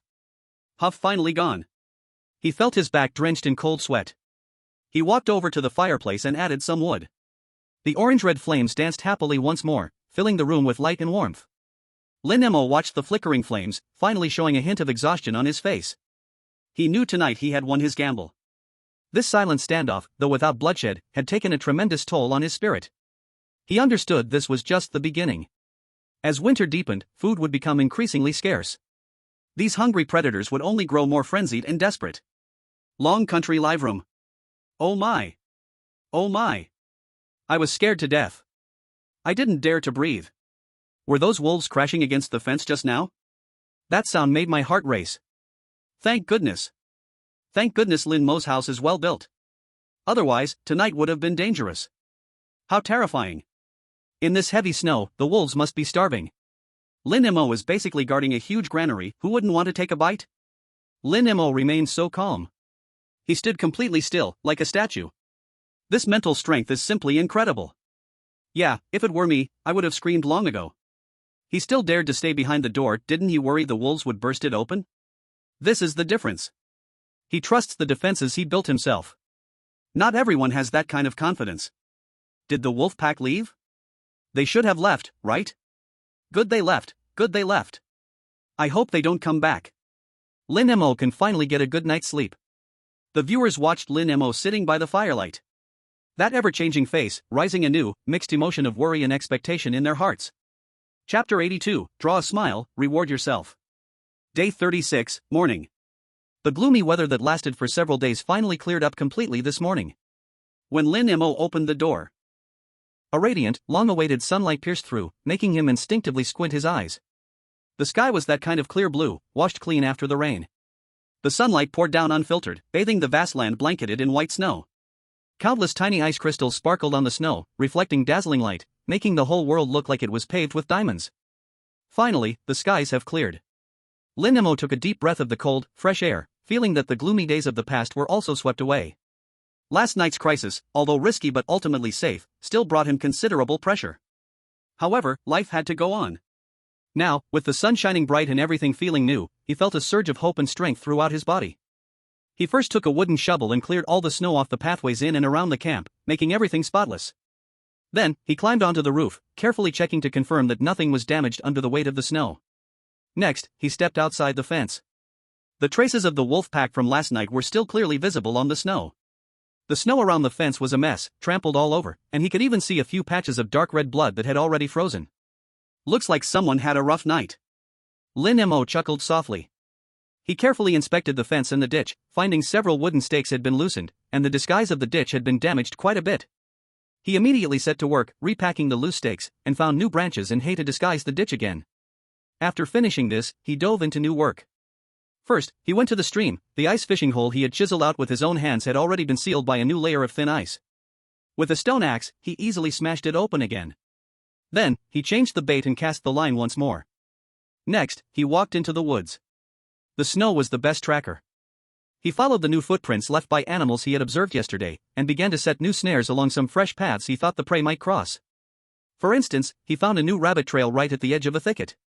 He immediately set a highly sensitive snare trap there. He also discovered a series of footprints that appeared to belong to a fox under a big tree. He thought for a moment, then decided to set up a trigger-weight trap in the tree. He worked very carefully. He was busy and sweating profusely. The sun shone warm on him. Although tired, he felt full of vigor and hope inside. Because he knew that every bit of hard work would bring him rich rewards in the future. Every trap's location was carefully thought out. Either beside the roots of some plant that snow hares loved to nibble on, or under a bent bush that was easy to hang a snare from, weighed down by the snow. He even creatively placed some traps under thick snow, leaving just a tiny, inconspicuous disguise on the surface. After he set the last trap, it was already noon.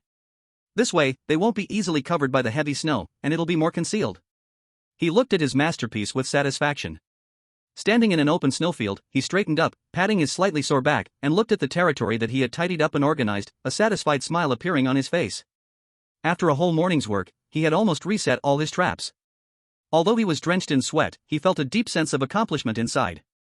After finishing all this, he stood on a wide expanse of snow, looking at the fruits of his labor, feeling very good. He raised his foot, walking to and fro on the smooth snowfield.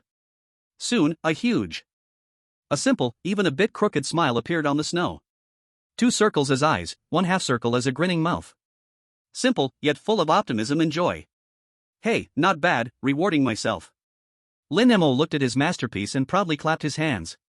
He stood next to the smile, hands on his hips, looked at his big creation, and couldn't help but chuckle. In the tense moments of survival, this occasional humor made him feel years younger. Dragon Country Live Room. Put. Did I see that right? Emotion actually drew a smiley face in the snow. How cute.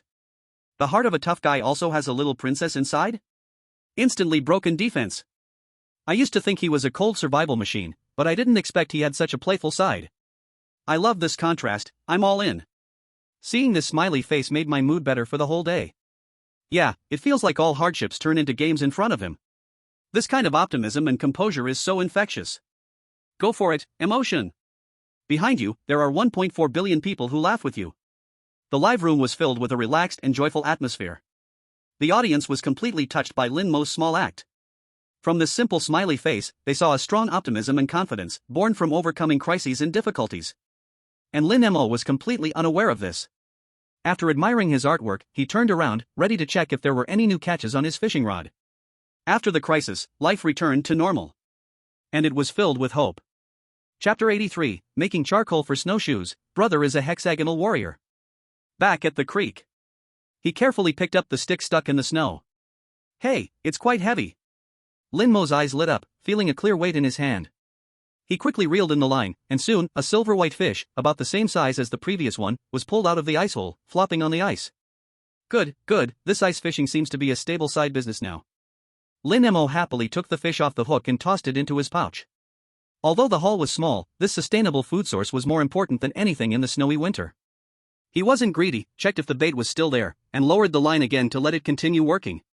He hummed a little tune, walking towards the camp with a mix of deep and shallow steps. In the afternoon, after enjoying a hot fish soup, Lin Mo felt his whole body's cells relaxed.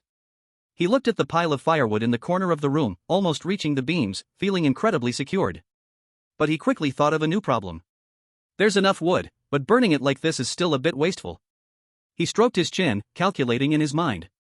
Burning logs directly produces a lot of smoke, heat loss is also fast, and the burning efficiency is low, leaving a big pile of ash. In the past life, when watching survival videos, the big shots often had a more advanced thing in the later stages, charcoal. Charcoal has many advantages. It has a high calorific value, burns slowly, and produces little smoke. Whether in winter for heating indoors or later doing some fine work like forging, it's 100 times better than burning wood directly. It's a risky investment and initial input for later enjoyment. Lin Mo muttered to himself, this move won't lose.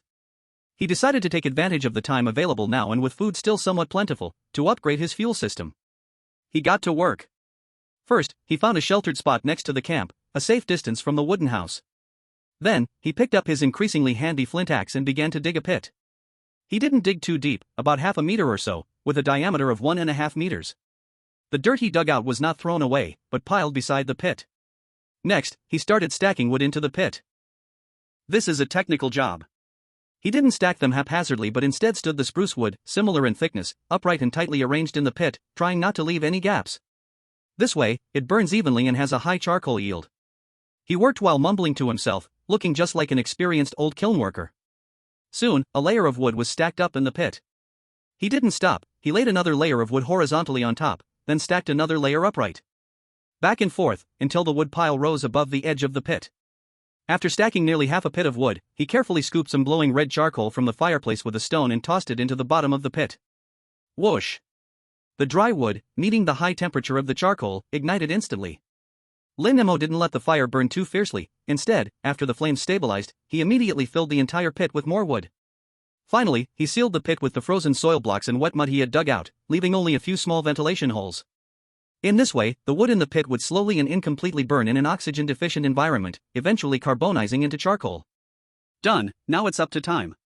Lin Mo clapped the dirt off his hands, looking at the soil pit that was continuously emitting faint white smoke, with an expression of anticipation on his face. This afternoon, the soil pit would work on its own, and he couldn't stay idle. Last night's Wolfpack night raid had reminded him. Although his defensive works were strong, he had to be tough enough himself. Especially on this snowy day, movement was greatly restricted. If something really happened in the wild, he wouldn't be able to run away quickly.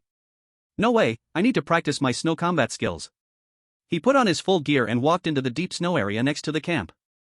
One foot stepped in, and the snow directly covered his calf. He tried to run a couple of steps, but with a thud, he fell flat on his face, tasting a mouthful of snow. Damn! This is tough. He awkwardly got up, spat out the snow in his mouth, cursing inwardly. Moving quickly in the snow was much harder than he had thought. Every time he lifted a leg, it felt as heavy as if it were filled with lead. Balancing his body was also extremely difficult. He didn't believe in evil, got back up, and continued to try. Running, stopping suddenly, turning, lying down, getting up. After a series of tactical movements, he was already exhausted, panting heavily, drenched in sweat. The hot air inside his clothes mixed with the cold air outside at nearly 0 degrees, making him feel like a moving sauna, surrounded by mist. Ding! You are practicing high-intensity tactical movements in a snowy environment. Your adaptability, balance, and core strength are improving. Skill adaptability proficiency +3. Not bad, it wasn't in vain. Lin Mo supported himself on his knees, looking at the system's message, feeling a bit balanced inside. He caught his breath and began to practice archery in the snow.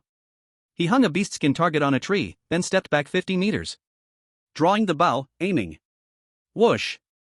The arrow flew out, but because he was standing in the soft snow with an unstable base, the arrow went who knows where. Damn, I need to practice more. He adjusted his stance, spreading his feet apart, firmly pressing down on the snow beneath him to stabilize himself. Here we go again. Whoosh! This time, the arrow finally hit the target, but it was still miles away from the bullseye. For an entire afternoon, he competed against himself in this snowy field. Falling down, getting back up. If he couldn't hit the target, he kept shooting. Just when he was about to collapse from exhaustion, a light bulb suddenly went off in his head. I'm such a fool. He slapped his thigh. Didn't they teach me? Without snowshoes, why not make one myself? He clearly remembered watching survival shows in his past life. The experts in the snow would use branches and ropes to weave something like a large badminton racket to wear on their feet.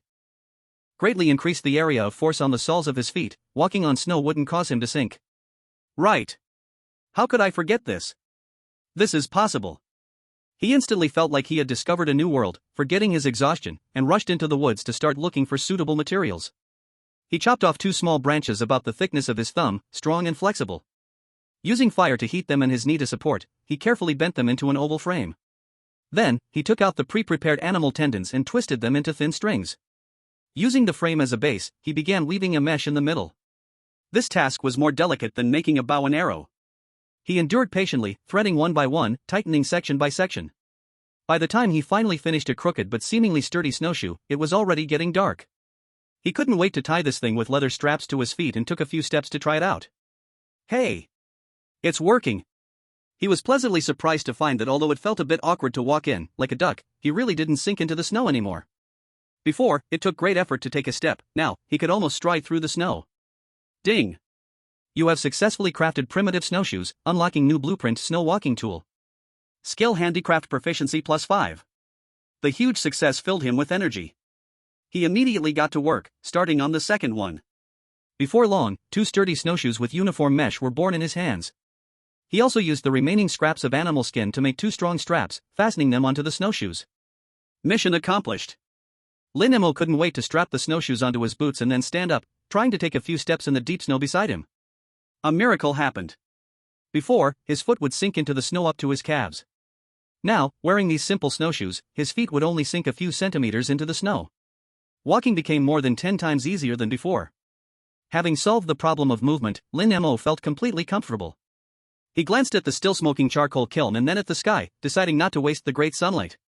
He began conducting snow battle training in the open space outside the camp. He started practicing archery in the snow again. Whoosh!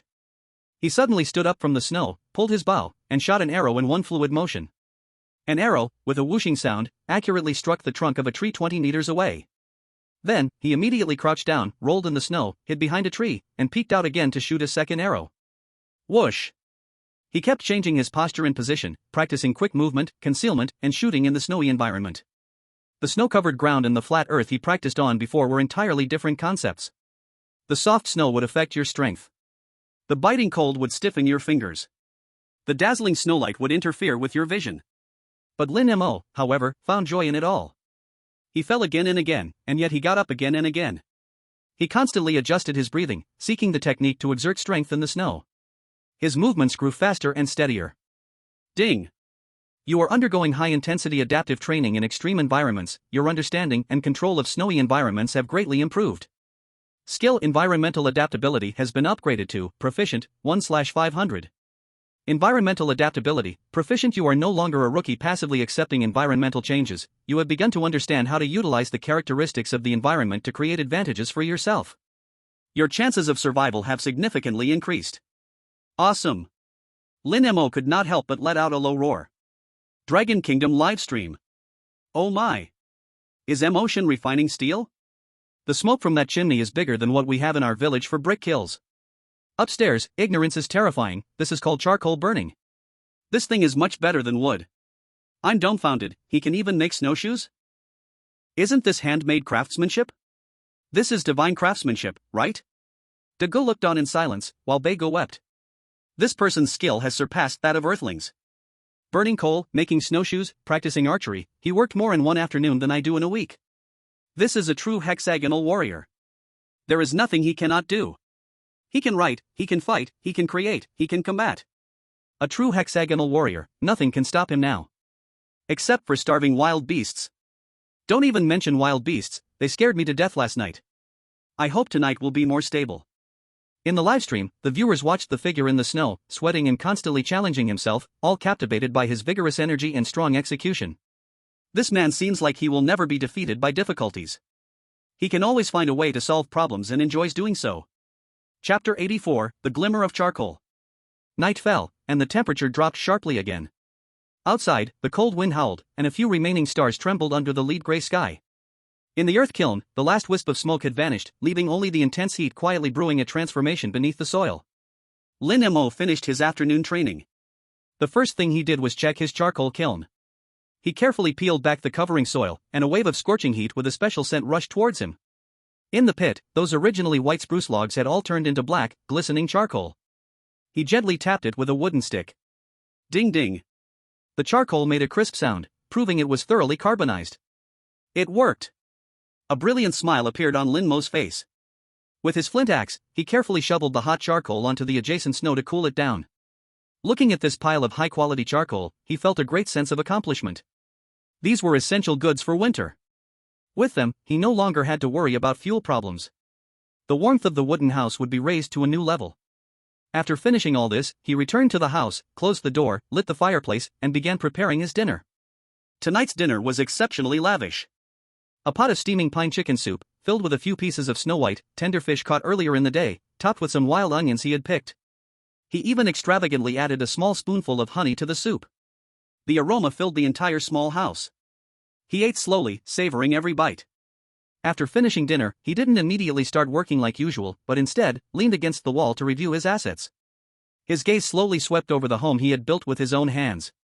To the far left of his view, stacked like a small mountain, were firewood and freshly made charcoal, emitting a dry and warm aura. These fuels were enough for him to indulge in for 2 months. Even if outside was a freezing blizzard, he could stay warm as spring inside. Next to the fuel wall was his storage area. On several shelves made of wooden boards, all his belongings were categorized and stored. On the top shelf hung glistening, beautifully tea-colored smoked fish and strips of game meat. These were his strategic reserves for extreme situations. In the outdoor grain depot, there was also enough food stored to last him 7 days. Outside food was unprocessed since the weather now made the outdoors a natural refrigerator. On the middle shelf were several pots he had crafted by hand, crooked yet very practical. One jar contained golden, fragrant beaver oil. Another jar held the sweet, cloying honey he had taken from the hive. And another jar was filled with dried cloudberries and pine nuts. On the bottom shelf were the various animal pelts he had processed. In the corner, there stood a weapon rack. On it were all his tools.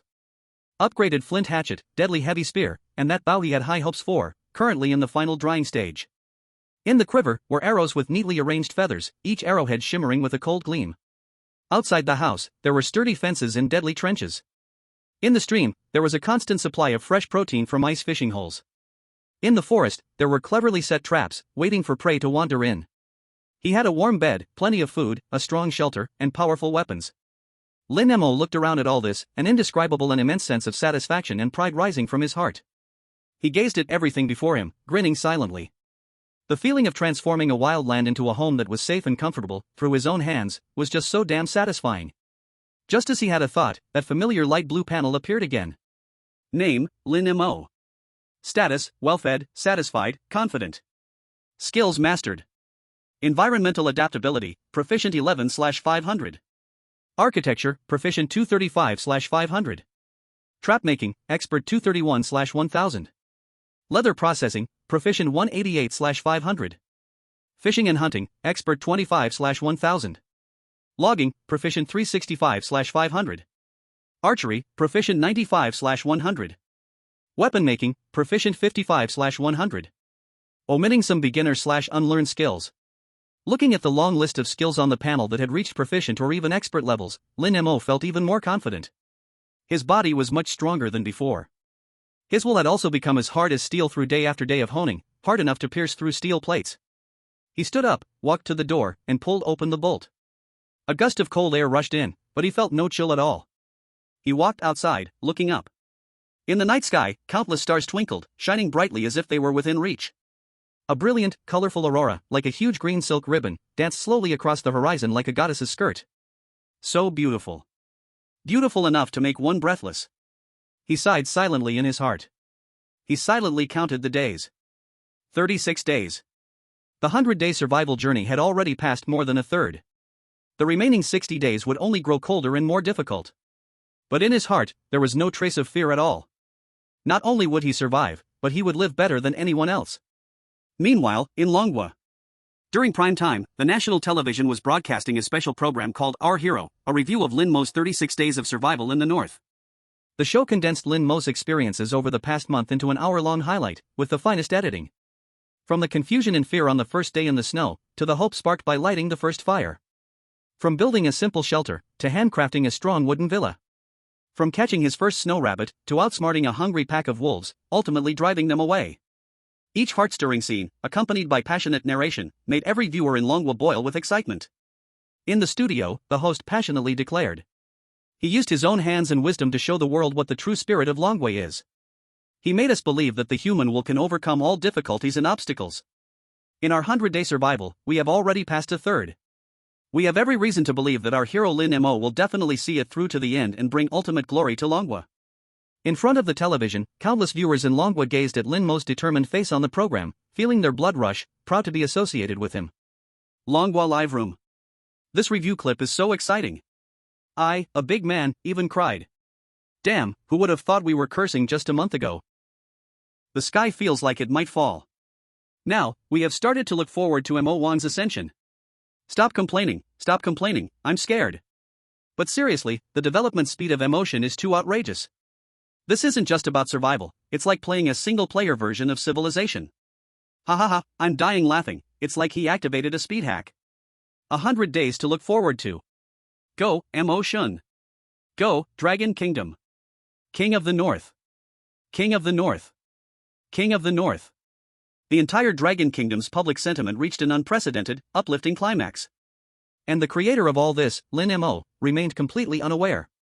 He watched the aurora for a while, feeling a bit cold, then turned back to the warm wooden house, closed the door, and peacefully fell asleep. Tomorrow, even more important things are waiting for him. Chapter 85, The Great Accomplishment of the Divine Bow. Morning. The sun shone brightly, and the sky was cloudless. Lin Mo got up early, and after having breakfast, the first thing he did was carefully take out the recurve bow that had been drying in the corner for several days. Recurve bow. This bow condensed all the essence of the skills he had mastered over the past month. The best spruce wood made the bow limbs, the toughest beaver tendons formed the reinforcement layer, and with the most time-consuming tendon pasting technique, it was glued together bit by bit, then dried and solidified over several days. You could say this was the most technically demanding and the most anticipated piece he had created so far. He held the bow blank in front of him, carefully examining it. After these few days of drying and shaping, the animal glue smeared on the bow limbs had completely dried, becoming crystal clear and hard as stone, like amber. On the back of the bow, the silver-white fibrous layers made from beaver tendons perfectly blended with the deep brown spruce wood bow limbs, creating a pattern full of strength and primal beauty. The whole bow emanated a faint, unique fragrance of mixed pine resin and animal glue. It's time. Come on, let me see your true power. He took down the bowstring made from dozens of tendons, thick as a thumb, from the storage rack. Next was the most crucial step, stringing the bow. He took out a bowstring, also made from beaver tendons, which was full of resilience and had been prepared in advance. First, he firmly fixed one end of the bowstring in the string groove at the lower end of the bow limb. Then, he sat down, placing the middle of the bow's back against his thigh. With his left hand holding the upper end of the bow limb and his right hand gripping the other end of the bowstring, he took a deep breath and suddenly exerted all his strength. Ha! He mobilized all the muscles in his body, his waist, abdomen, back, and arms, all his strength focused at one point. Under his immense force, the bow began to slowly bend, forming a thrilling arc. He could clearly feel a terrifyingly powerful and stubborn force of rebound coming from the bow limbs, almost knocking him off his feet. Wow! What a force! Lin Mo's face turned red, with veins bulging on his forehead. The draw weight of this bow was far greater than he had imagined. He gritted his teeth, exerting all his strength, leaning back. He finally managed to get the other end of the bowstring into the upper string groove. Snap! A crisp sound resonated. The bowstring securely settled into the string groove. Lin Mo exhaled a sigh of relief and slowly straightened up.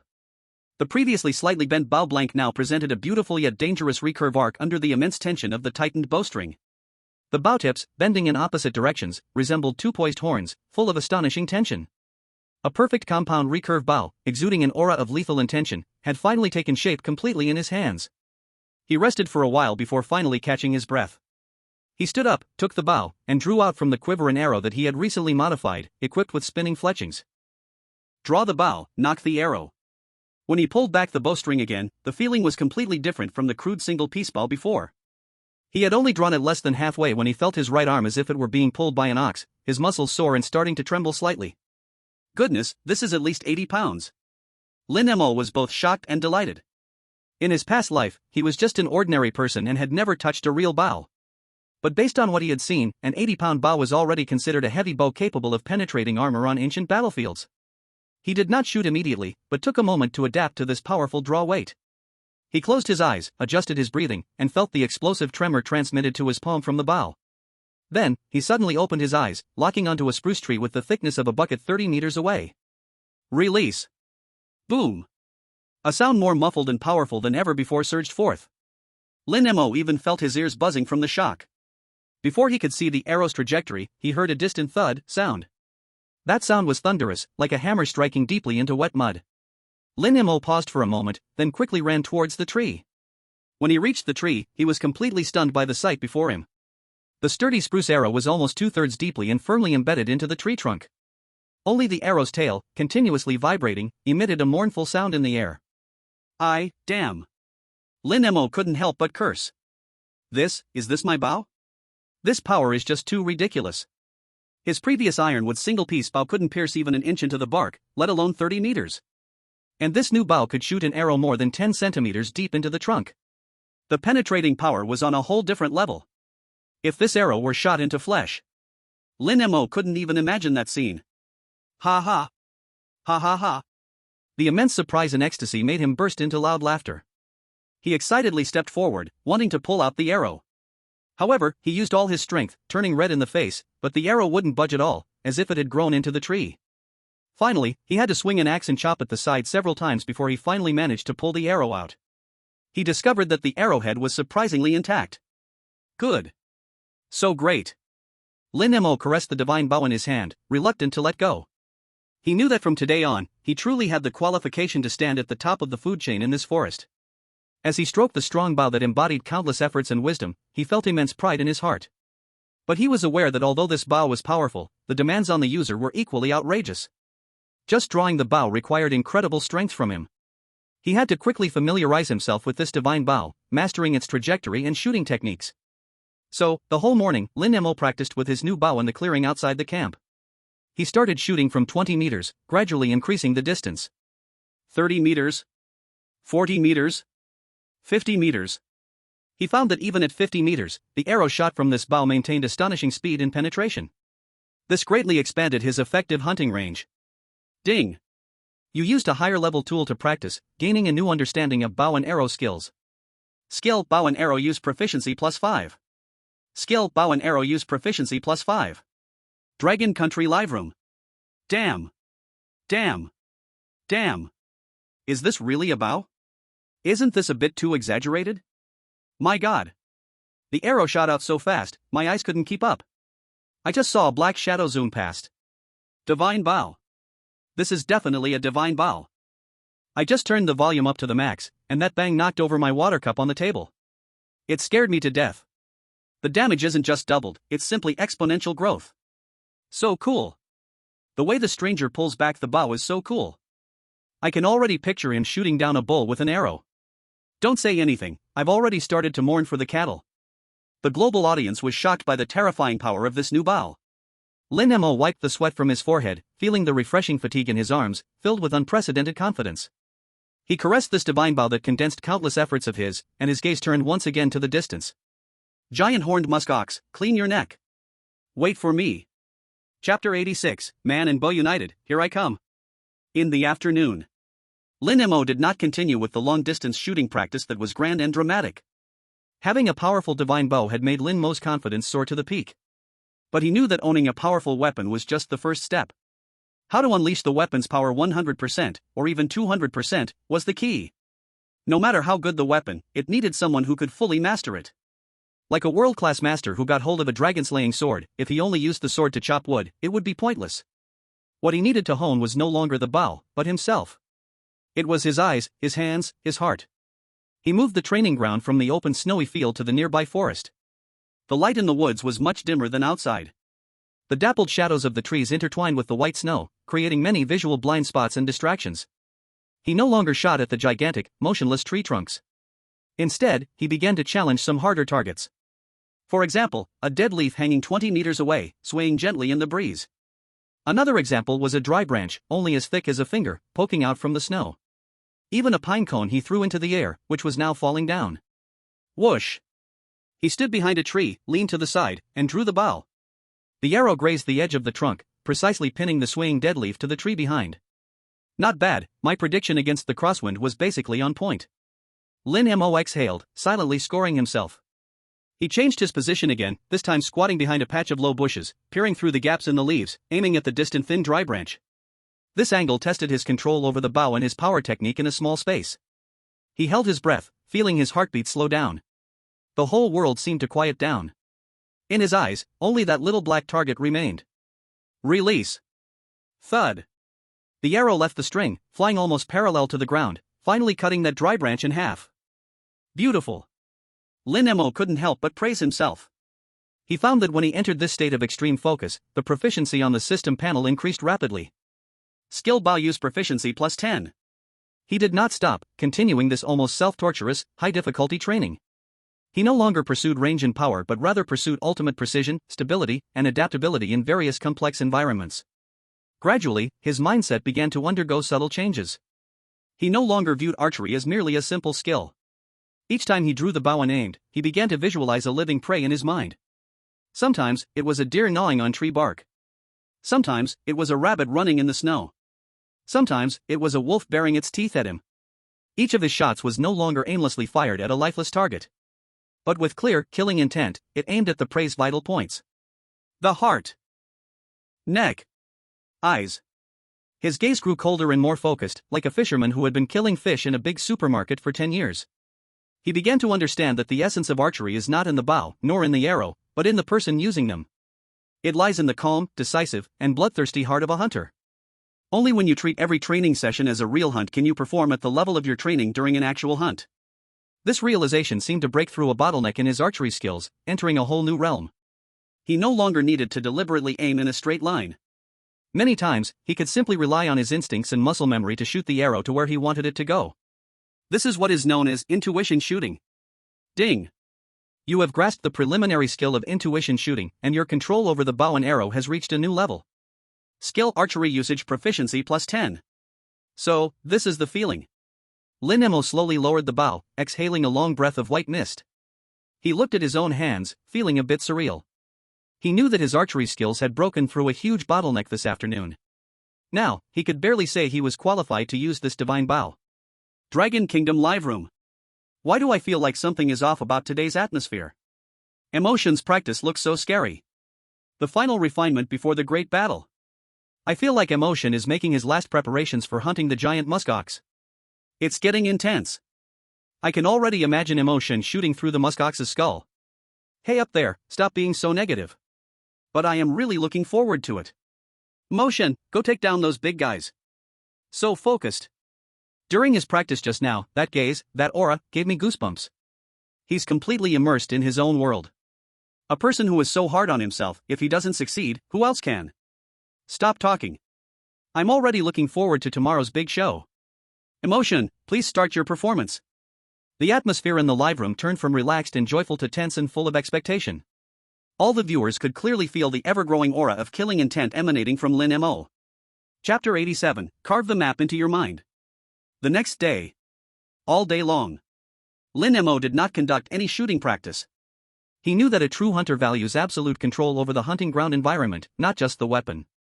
Today, what he needed to do was conduct the last and most detailed reconnaissance of the tundra that was about to become the battlefield.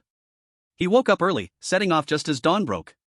He did not carry a heavy spear but instead had his new bow, enough water, a small piece of smoked jerky, and a wooden board along with a piece of charcoal for taking notes. He wore the snowshoes he had made himself, moving more than twice as fast as before. He did not go directly to the ambush point he had observed earlier but instead took a big detour, starting his reconnaissance from the other side of the tundra. He was no longer satisfied with just finding a safe route. This time, he aimed to carve every detail of this area into his mind. He arrived at a ridge, which he had chosen as observation point A. He did not stand but lay directly in the snow, hiding his body completely behind a rock. From this angle, he observed the open tundra below. From here to the place where the muskox likes to graze, the distance is approximately 400 meters, exceeding the effective range of the bow. However, the visibility is excellent, allowing observation of the entire herd's movements. He took out the wooden board and quickly sketched a map with the charcoal, marking several key pieces of information. Then he stood up and headed for the next location. He came to a low-lying area, where half-human-high, withered yellow shrubs grew. He crouched down and found that these shrubs could perfectly hide his figure. Point B, backup hiding spot. About 150 meters from the salt and alkaline land. If the herd moves here, it can serve as a temporary attack position. He added new marks on the wooden board. He even began to measure the distance with his footsteps. From point B to his preset final ambush point, the natural pass, he walked step by step, steadily, counting silently in his heart. 1 step, 2 steps, 327, 328. 328 steps, calculated at 75 centimeters per step, is about 240 meters. Running at normal speed takes 1.5 minutes. If on snow, the time doubles, at least 3 minutes. These seemingly boring figures, in his eyes, were crucial information related to life and death. He continued onward, arriving at the pass he had high hopes for. He didn't stay at the pass but climbed a small hill beside it. This was the sniper position he had chosen. Lying on the top of the hill, he found a natural depression, like a foxhole, that could hide his whole body. From here, he gazed down at the entire pass. 50 meters away, perfect range. Wind direction, from west to east, side wind, little effect. Lighting, from 3 to 5 in the afternoon, the sun will be behind me at an angle, not blinding, while the target will be fully exposed to sunlight. He recorded all the information meticulously. He even started to simulate how the aged and weak musk ox, targeted by him, would run after being shot. Injured hind legs, poor stamina. After being shot, it definitely won't run uphill, that would be too exhausting. His gaze followed the pass to the other end. Its only choice is to rush down the slope along the pass, then enter that small forest. Because animals, when injured, instinctively look for places to hide. And in that small forest, the terrain is flat, making it easy for me to pursue and deal with it. A complete loop, from reconnaissance to ambush, then pursuit, and finally to recovering the prey, fully formed in his mind. He stood up, looking at the wooden board with its map full of strange symbols, arrows, and numbers, nodding with satisfaction. This map was no longer flat. In his mind, it had transformed into a three-dimensional model that could be zoomed and rotated at will. Where were the highlands, where were the lowlands? Where could one hide, where was suitable for shooting? Where was the safe route, where were the death traps? Everything was clear as day. Ding! Through extreme exploration of the complex terrain and deep analysis of the environmental information, your understanding and utilization of the environment has reached a new height. Skill reconnaissance has been upgraded to mastery, 355/1000. Looking at the prompt on the system panel, Lin Mo grinned. He knew that in this hunt, he had already won half the battle. He put away the wooden board and turned to go down the hill. The sunset stretched his shadow long on the snow. He didn't go straight back to camp, instead, he took a detour to that thicket of rotten-smelling grass. He carefully collected a large amount of rotten-smelling grass, wrapped it in a piece of animal hide, and carried it on his back. This was a crucial part of his entire plan. After completing all this, he contentedly set off on his way back. Tonight, he would sleep well. Dragon Country Live Room. This level of professionalism is beyond my understanding. Drawing maps and measuring distances again. This is called professionalism. This is know yourself and know your enemy, and you will never be defeated. He has rehearsed all possible accidents in advance. So frightening, I feel that the musk ox has already been laid out clearly by him. From where it will be shot. Wherever he falls, he has calculated it. This is no longer a hunter, this is a master of tactics. I would call him the Northern Masu. Ugh, I mean the Northern Juga. Haha, Masu is fine, but are you trying to get Emotion killed? Emotion, I can't believe you. You old rascal. Honestly, I'm not worried at all about his failure now. I only worry that he will win too easily, and it won't be exciting. Is this Versailles? Don't believe me?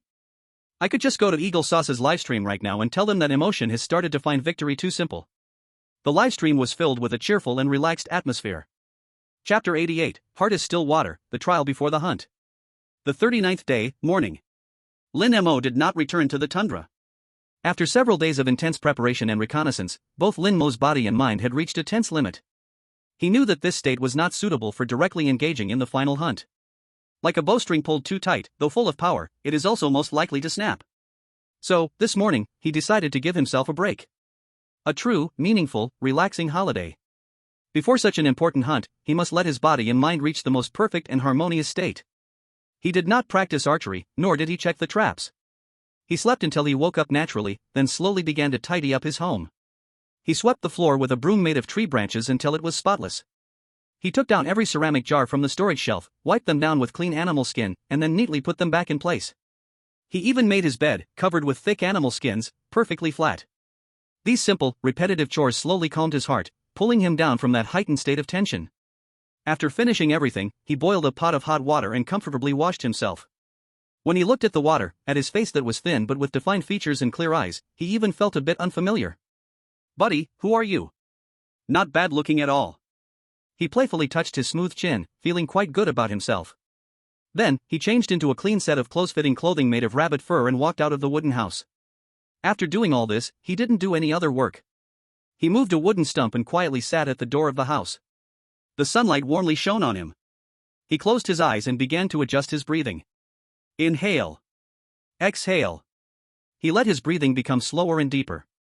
He simply sat quietly, feeling the warmth of the sunlight. Feeling the flow of the wind. Feeling the breath of this vast and silent land beneath him. He could feel that, with the adjustment of his breathing, his heart, which had been restless due to excitement and tension, gradually calmed down. He began to think. To think about the meaning of this hunt. Is it for food? No. The food he has stored is enough for him to eat steadily for a while, and besides that, he has traps and ice fishing to continuously gather food, there is no risk at all. So, it is not for food. Is it for glory? Is it to achieve something like a global first kill, to let the Dragon Kingdom gain more national fortune, to have the audience and the livestream cheer for him? He thought about it, this is indeed part of the reason. As the only contestant from the Dragon Kingdom, he carries the expectations of 1.4 billion people. This responsibility, he has never forgotten. But this is not all. He can feel that deep within his heart, there is a more primal, more pure impulse. It is an ultimate validation of his own abilities. He looked up and gazed into the distance. He seemed to see that giant, like a black fortress, the giant horned musk ox. Standing tall with its head held high, above the snowy plain. It was the king of this land. With its massive antlers and strong body, it ruled this area. And I, as an outsider, wanting to live here, even hoping to become the new master of this place. I must challenge it. And defeat it. This battle, I will use to tell all the creatures in this forest, and to the civilized observer watching from above. I, Lin Mo, have arrived. I am the new king of this northern land. Thinking of this, his heart was free of any distractions. No fear of failure, no longing for success remained. Only a will as calm, pure, and hard as the ice and snow of the north. He slowly opened his eyes. His gaze was as serene as a bottomless lake. Calm, pure, yet filled with boundless power. He was ready. Dragon Kingdom live broadcast. What's wrong with Emotion today? Is he going to cultivate? Shoo. Don't speak, look at his expression. I feel like he's completely different from yesterday. It's the aura. His aura has changed. He feels more dangerous. The calm before the storm. My God, why do I feel tenser than he is? Upstairs, stop with the mysterious stuff. All I know is, Emotion looks incredibly cool right now. Go, Emotion. Tomorrow, let the whole world see what a true Northern King looks like. The audience in the live broadcast room, although not understanding exactly what Lin Mo was doing, could clearly feel his strong confidence and steadiness radiating from within, infecting everyone through the screen. Chapter 89, Sand Table Simulation, Foolproof. In the afternoon, Lin Mo felt better than ever. His spirit felt cleansed, clear, and focused. But he did not stop there. A perfect mental state needs perfect tactical execution to match. He decided to conduct the most realistic full-process simulation exercise just before the hunt began. He set the battlefield right outside his camp. Alright, let's start now. He glanced at the sky and said to himself. He quickly put on all his gear. Unlike his usual slow pace, he moved with lightning speed. Putting on his leather pants, throwing on a windbreaker, donning a wolf fur hat, and securing his snowshoes. Each motion was quick as lightning, yet made not a sound. Then came the item checks. He opened the little backpack made of beaver skin and confirmed each item. Water bladder, full.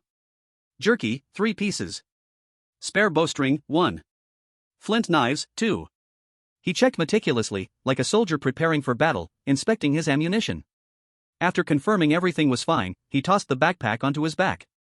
Then, from the weapon rack, he took down the cold-feeling recurve bow and the quiver filled with arrows. Simulation begins. He silently thought, and his body instantly moved. He did not take the main road but kept low, like a raccoon, silently slipping into the woods beside the camp. He simulated the route in his mind, heading toward the ambush point. Sometimes bending, sometimes crawling, perfectly utilizing every tree, every rock, every contour of the land to hide his figure. His snowshoes made it feel like walking on flat ground, barely making a sound. He quickly arrived at a preset transfer point under a giant, fallen spruce tree. He paused, kneeling on the ground, mimicking the action of observing enemy movements. Good, from here to the sniping position, there's still 100 meters. In between, there's an open area that needs to be crossed quickly. He calculated the time and then suddenly burst from behind the tree. In the snow, he used a unique, short-stepping method. Running at high speed. This running style minimizes body bumps, keeping the upper body stable. He covered a distance of 100 meters in less than 25 seconds. He dove into the natural foxhole located on the small hill, then instantly drew his bow. The entire process flowed like clouds in water, full of strength and beauty. He lay in the foxhole, resting the bow on a stone, simulating the action of drawing the bow and aiming. His gaze locked onto a tree stump in the distance. That tree stump was his imagined elderly giant musk ox. He adjusted his breathing, feeling the wind direction. Then, he simulated the shot. Bang! He even made a sound with his mouth to accompany himself. After shooting, he did not stay in place but immediately lowered his body and quickly retreated along another safe route, filled with cover, that he had planned long ago. A complete set of tactics, from infiltration to ambush, and then to retreat, he simulated meticulously. After the drill, he did not immediately rest but returned to the campsite to make final adjustments to his equipment. He checked the bowstring again and found a slight wear on the notch due to repeated use. Without hesitation, he reinforced that spot with tendon threads, wrapping it several times. He also treated all his leather gear, including snowshoes, backpack, and quiver, with animal oil, carefully applying it. This not only maintains the leather but also keeps it soft in low temperatures, preventing it from becoming stiff and noisy. Finally, he took out a whetstone and sharpened his flint knife and the tip of his heavy spear again. The edge gleamed with a chilling light in the afterglow of the sunset. When he finished all this, the sky had completely darkened. He stood up, feeling his current state. His body was strong. His will was firm. His weapons were sharp. His plans were thorough. Man, equipment, environment, plan. At this moment, they perfectly merged into one. He knew he had reached the peak state he could achieve. Dragon Kingdom Live Room. Details. All details. Look at him oiling the leather, reinforcing the bowstring. He has considered every possible detail that could go wrong. This is an art of hunting, filled with the aesthetic of violence. I am so nervous my palms are sweaty. It feels too immersive. I feel like I am the one going to battle tomorrow. The anticipation is off the charts. Emotion, tomorrow, please give us an epic hunt. All the audience's emotions were stirred to the extreme. Chapter 90, An Unexpected Interlude. On the 40th day, early morning. This was the 40th day since Lin Mo came to this world. According to plan, today he would officially set out to challenge the giant muskox he had long coveted. However, a small twist before dawn disrupted his original rhythm. Before the sun had risen, Lin Mo was already awake. He did not linger in bed but immediately got up to make final preparations. First, he added enough firewood to the fireplace, ensuring that when he returned, the house would still be warm. Then, he began preparing his pre-battle meal.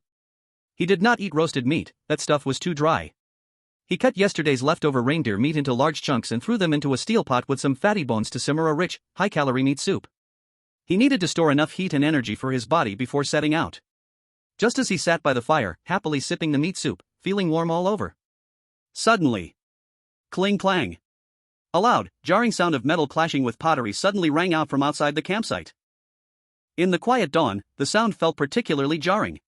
Lin Mo's movements instantly froze. He held the bowl, stunned for a second, then his gaze suddenly sharpened. His simplest warning trap, set around the fence, had been triggered. Something was coming. His body reacted faster than his brain. Without any hesitation, he threw away the wooden bowl, not caring that soup splattered everywhere. He sprang up from the ground in a fluid motion. At the same time, his right hand swiftly grabbed the compound bow resting against the wall. His left hand reached into the quiver and pulled out an arrow. Knocking the arrow, drawing the bow. The whole motion flowed seamlessly, without a pause. He didn't bother to open the door, that would be too foolish. He took a few quick steps to the window, crouched down, and peered through the gap. This position and angle, carefully designed by him, allowed him to observe the area that triggered the alarm. He held his breath, reducing his presence to the minimum. Through the peephole, he looked outside. The sky was still dim, but with the reflection of the snow, he could barely make out the scene outside. He saw the alarm made of ceramic jars shaking in the snow. Beside the alarm, a muscular shape, snow-white with only the tips of its ears and tail black, larger than a wolf, crouched on the ground.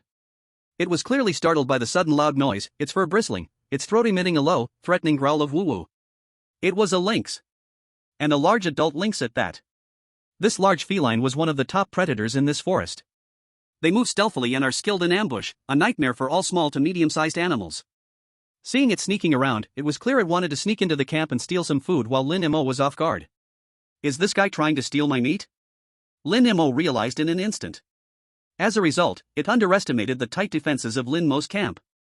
The lynx was obviously startled by the loud noise, it was clumsily trying to shake off the rope tangled around its feet.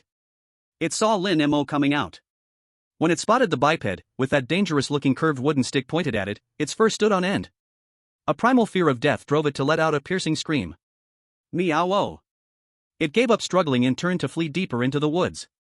But it was too late. Lin Mo's gaze was as cold as frost. He didn't even aim at all. In the moment the lynx turned, he relied on his hunter's instinct to predict its next move. Release. Boom. The bowstring erupted. The arrow, like a streak of black lightning, tore through the air with a sharp whistling sound, crossing over 20 meters in an instant. Thud. A muffled sound. The lynx, in a desperate dash, suddenly stiffened and let out a short, mournful howl of pain.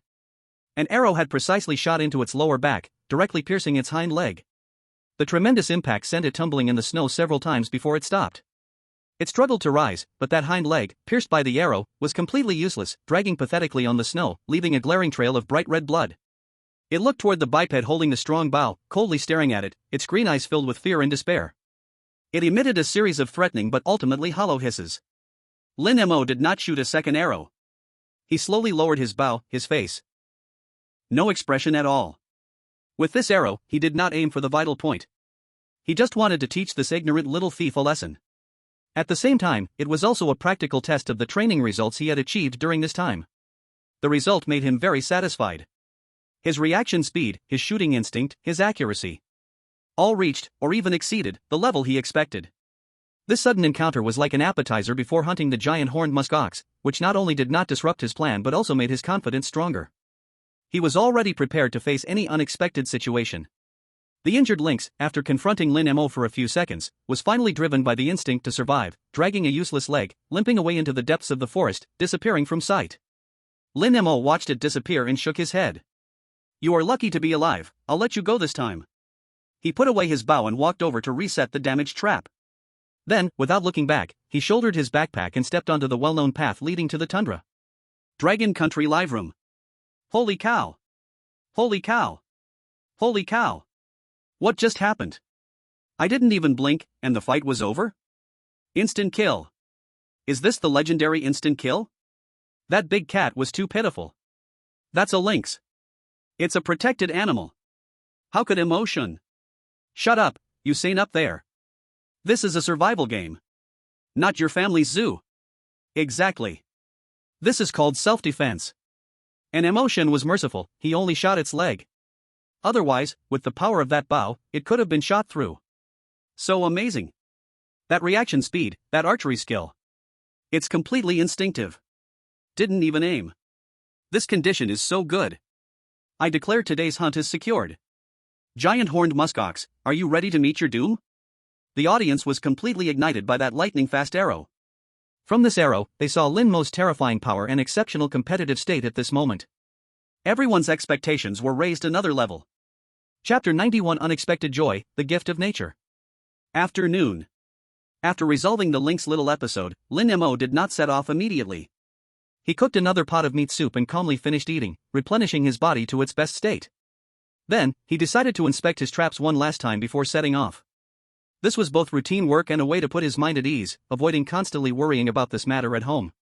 He put on snowshoes, shouldered his bow, and walked into the snow-covered forest along the familiar path. The sunshine was just right, casting long shadows of trees onto the snowy ground, spotty light and shadow all around. He first arrived at the stream. The ice fishing hole he meticulously maintained was still intact. He lifted the fishing line, but it was empty. Normal, fish don't bite much during the day, he thought to himself. Next, he entered the woods, starting to check each of the snares one by one. He arrived at the first trap, a snare he set at the edge of the bushes. It was empty. Normal, he thought, expertly checking and resetting the mechanism. The second one was a heavy object trap he set in a tree. Still empty. He checked several in a row, and there were no gains at all. After the heavy snowfall, animal activity had indeed decreased significantly. He was not disappointed, he simply patiently checked and maintained every trap. Just as he was about to check the last and farthest trap and then head home. Walking on the edge of a clearing, his nose suddenly twitched. A faint, elusive smell wafted into his nostrils with the wind. It wasn't the stench of living creatures, nor the smell of decay. But a unique scent. Lin Mo's footsteps came to an immediate halt. He instantly became alert, his right hand instinctively gripping the bow. He lowered his body, like an experienced old hunting dog, moving cautiously against the wind toward the source of the scent. He walked slowly and lightly, his snowshoes making no sound at all. He rounded a huge spruce tree and was stunned by what he saw ahead. A large animal with a pair of beautiful, branching antlers was lying quietly on a snowy patch not far away. Half of its body was buried in thick snow. It was a reindeer. An adult male reindeer. Lin Mo's heart raced suddenly. He did not rush over immediately but instead cautiously observed from his position for a long time. He carefully checked the area around the reindeer and found the snow was very smooth, with no signs of struggle or fight. He then examined the reindeer's body. He discovered that while the reindeer was quite large, it was very thin, and the outlines of its ribs were clearly visible. Its teeth were severely worn down. Its hooves were also cracked in several places due to long travels. Lin Mo quickly reached a conclusion.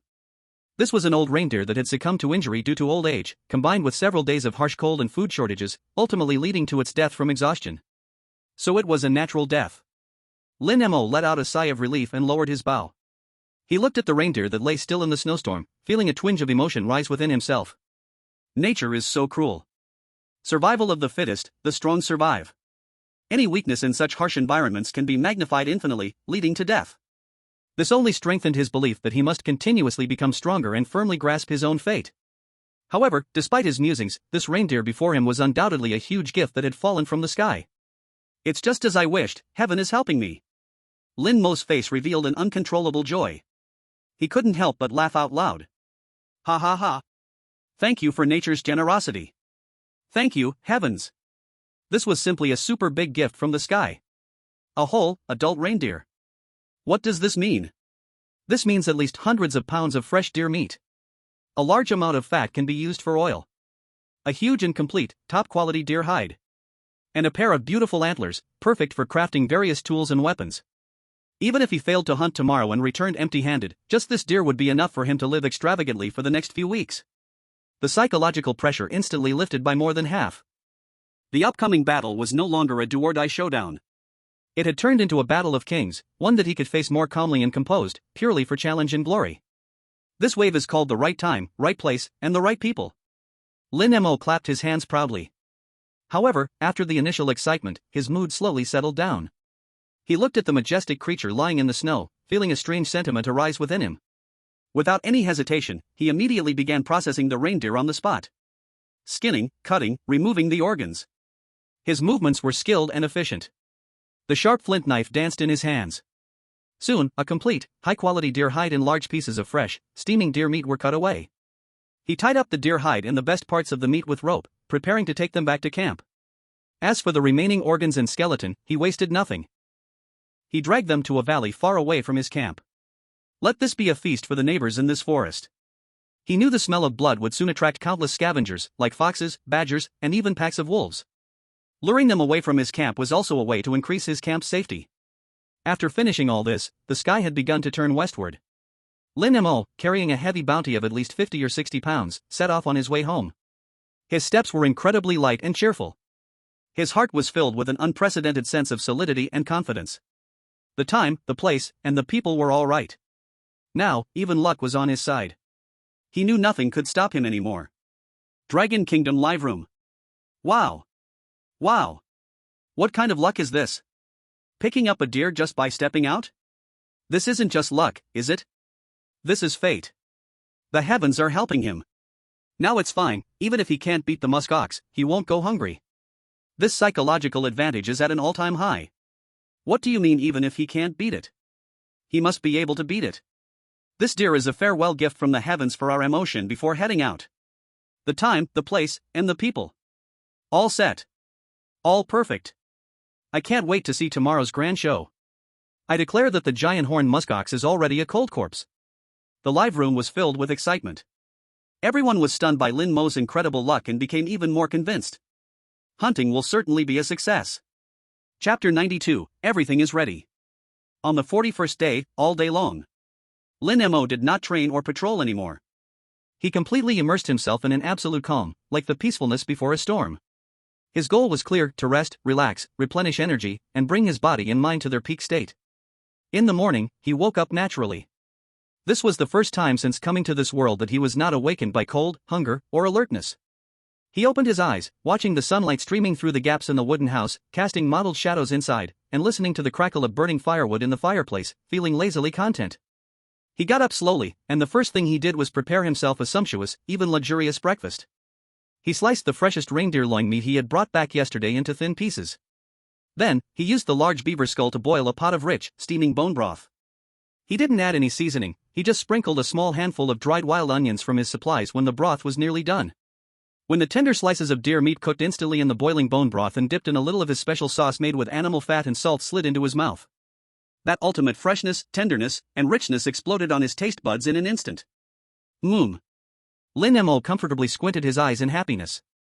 He did nothing but sat in the house, holding the pot, taking bites of meat and sips of soup, eating from morning until noon. He wanted to fill his body like a gas tank completely. After eating and drinking his fill, he felt completely lazy, even a bit drowsy.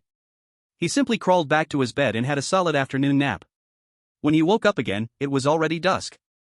The evening sun's afterglow poured through the wall's cracks, casting rays of golden light inside the house.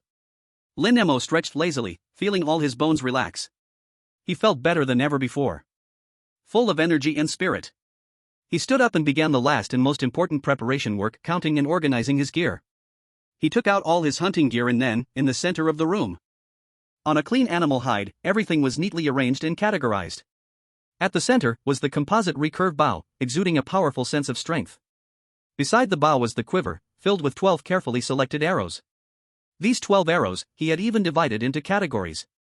6 were heavy arrows, designed specifically for armor piercing, with thicker tips, while the other 6 were standard arrows, made for greater flight stability and precision. Next to the quiver was his heavy spear, the one that had accompanied him in earning his great victories. Its spearhead had been resharpened by him, so sharp it could easily cut through animal hide. Next to it was his razor-sharp flint skinning knife, a water skin filled with water, and several pieces of dried smoked meat wrapped in leaves. He carefully checked every piece of equipment one last time. Confirming the bowstring showed no wear, the arrow's tips were secure, the knife was sharp enough, and nothing was missing from his pack. Then, he carefully placed them all in the most convenient spots by the door. He stretched out his hand and gently, softly, touched each piece of equipment. Feeling the tension of the bow, the sharpness of the arrows, and the weight of the spear shaft. These were all things he had created, little by little, with his own hands and intelligence. They were his most reliable companions. They were also the foundation of his confidence, the strength that allowed him to conquer this cruel wilderness. After finishing this, he walked to the door, pushed it open, and took one last look at the weather outside. The sky was clear and bright, not a cloud in sight. The wind had almost stopped. Tomorrow would surely be a perfect, hunting-friendly day. He glanced again at the wooden board on the wall, which he used as his calendar. On it, 41 deep scratches had already been carved. Tomorrow will be the 42nd day. Tomorrow, it's finally here, he said to himself. He closed the door, cutting off the outside world. The entire camp was filled with a suffocating calm, like the stillness before a storm. He didn't eat anymore, just drank some hot water, then, he lay back down early, closed his eyes, and forced himself into sleep. He knew tomorrow would be a long and tough battle. He had to make sure he had 100% of his energy to face it. He quickly fell asleep. He slept deeply, peacefully. Meanwhile, Lin Mo's livestream had already become the global focus. The number of viewers was rising at a terrifying speed, skyrocketing. The eyes of the whole world were focused at this very moment on the small wooden cabin deep in the northern forest. All news channels, all social media, were discussing the same thing. Dragon Kingdom contestant Lin Mo will, tomorrow, challenge one of the top predators in the northern maize forest, the giant horned muskox. This is the first time a human contestant has actively challenged a top-tier creature in the game. Will he succeed? Or will he become the first contestant to fall before a top-tier creature? Countless speculations, endless discussions, and boundless expectations. The global atmosphere was pushed to its peak. Everyone held their breath, waiting for the sun to rise tomorrow. Waiting to witness this legendary hunt that would undoubtedly go down in history. The night gradually deepened. In his dream, Lin Mo smiled slightly. He dreamt of standing on a mountain made of giant beast bones, with endless snowfields beneath his feet. Above him, the dazzling aurora danced. He was the only king in this land. Chapter 93, The Expedition. On the 42nd day, at dawn. The sky had just begun to show a hint of pale white, and the entire world was still shrouded in a misty grayish blue. Inside the wooden cabin, the fire in the fireplace crackled, emitting soft crackling sounds, bringing a touch of warmth to the cold silence. On the bed, Lin Mo opened his eyes. He didn't immediately get up, but instead lay in the warm animal hide blanket for 5 minutes, quietly listening to the wind outside. He got out of bed and walked to the open space in the middle of the room, starting a set of warm-up exercises he did every day. Chest expansion, torso twist, lunging leg stretches. Every movement was done slowly and correctly. He could clearly feel his muscles and joints gradually awakening, his stiff body becoming flexible and full of strength again. After finishing the warm-up, a light layer of heat had already risen on his body. Time to work, he told himself. Today is the day. Today was the day he had planned to hunt the giant muskox. He walked to the door and carefully put on all the prepared gear, piece by piece. First, a layer of soft, close-fitting underwear made of rabbit fur, warm and sweat-absorbing. Then, the set of jackets and pants that had accompanied him until now, topped with a vest made of wolf fur, protecting his most important chest and abdomen. On his feet were thick furry socks and hiking boots. Finally, he tightly fastened the snowshoes he had made by hand to his boots. After getting fully dressed, he didn't set out immediately, but walked to the fireplace and took down the pot of thick reindeer meat soup that had been simmering since last night. He gulped the soup down, eating the tender, well-cooked deer meat inside. High-calorie, high-fat food was the best fuel to resist the cold and support high-intensity activity. After finishing the hot soup, the steaming broth slid down his throat into his stomach, and a warm flow instantly spread throughout his body, driving away the last bit of sleepiness and chill. Burp. Lin Mo satisfiedly burped, casually wiping the oil from the corners of his mouth with animal skin. Finally, he put on a hat made of beaver fur to protect his ears and neck. He wrapped a newly made fur scarf around his neck, leaving only his eyes visible. He stood up and walked to the weapon rack by the door. First, he picked up the beautifully crafted recurve bow, checking the bow body and string carefully, confirming there were no issues. Then, he slung the quiver filled with 12 carefully selected arrows over his back. Next, he grabbed the heavy spear that had accompanied him in driving off wolf packs. The spearhead shimmered with a chilling and heart-stopping light in the fire's reflection. Finally, he put on a small backpack made of animal skin, filled with essentials like a water bag, smoked jerky, spare bowstring, and flint knife. Everything was ready. Lin Mo stood at the door of the cabin, taking one last look at this home he had built with his own hands and feet. The warm fireplace, the piled firewood, the hanging smoked meat, and the bed covered with thick furs. Everything here represented safety and comfort. And now, he was about to leave this cozy nest, stepping into the treacherous wilderness, to challenge one of the most powerful creatures in this land. For what? For food? He had enough food stored to last a month even if he lay flat every day. For glory? Maybe. But Lin Mo knew deep down, it was more about a craving for conquest and challenge that came from the depths of his soul. Today, he would go as a hunter, a conqueror, to challenge the king of this land. He wanted to hold a grand ceremony of victory to establish his claim to this land. Taking a deep breath, he no longer hesitated, reaching out to pull open the heavy wooden door. Creak! A blast of biting cold air rushed in, making him shiver uncontrollably. Outside, dawn was just breaking, and the morning light cast a faint blue hue over the vast snowfield. The whole world was terrifyingly quiet, only the sound of the wind could be heard. Lin Mo's gaze, at this moment, became as calm and resolute as the ice and snow beneath him. He didn't look back, stepping out of the cabin and into the cold, magnificent dawn. His figure quickly blended into the distant woods, disappearing from sight. Only the clear and resolute footprints left behind in the snow extended into the distance. Dragon Nation Live Room. At the moment Lin Mo's figure vanished into the forest, the once calm live room was instantly flooded by a tsunami of bullet comments. He's gone. Emotion has set out. Damn. The moment Emotion opened the door, that look. So incredibly handsome. This outfit is so cool. This is a true northern hunter. I don't know why, but here I am, a big man, all nervous with sweaty palms.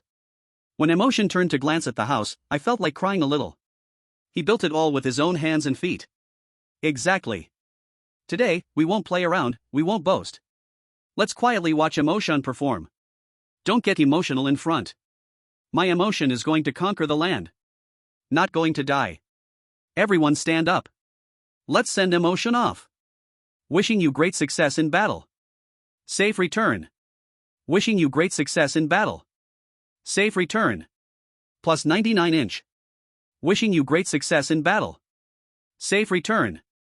Plus 10,086. Brothers, type victory on the screen. Victory. Victory. Victory. In an instant, the entire Dragon Nation live room was completely dominated by bullet comments of great success in battle and victory. 14 billion people of Dragon Nation, at this moment, entrusted all their hopes and blessings to that solitary young figure stepping into the wilderness. In the highest command center of the Dragon Nation survival game, the atmosphere was tense to the extreme. The commander-in-chief and all the experts, advisors, were staring intently at the main screen. All analysis teams, pay attention, from now on, enter the highest level of combat readiness. The commander's voice was steady and powerful. Track Lin Mo's position in real time, and pinpoint all environmental data to 3 decimal places. 3D Behavior Modeling Team, be ready at any moment to conduct tactical simulations based on the movement of the herd. Yes. Communications Team, prepare backup information.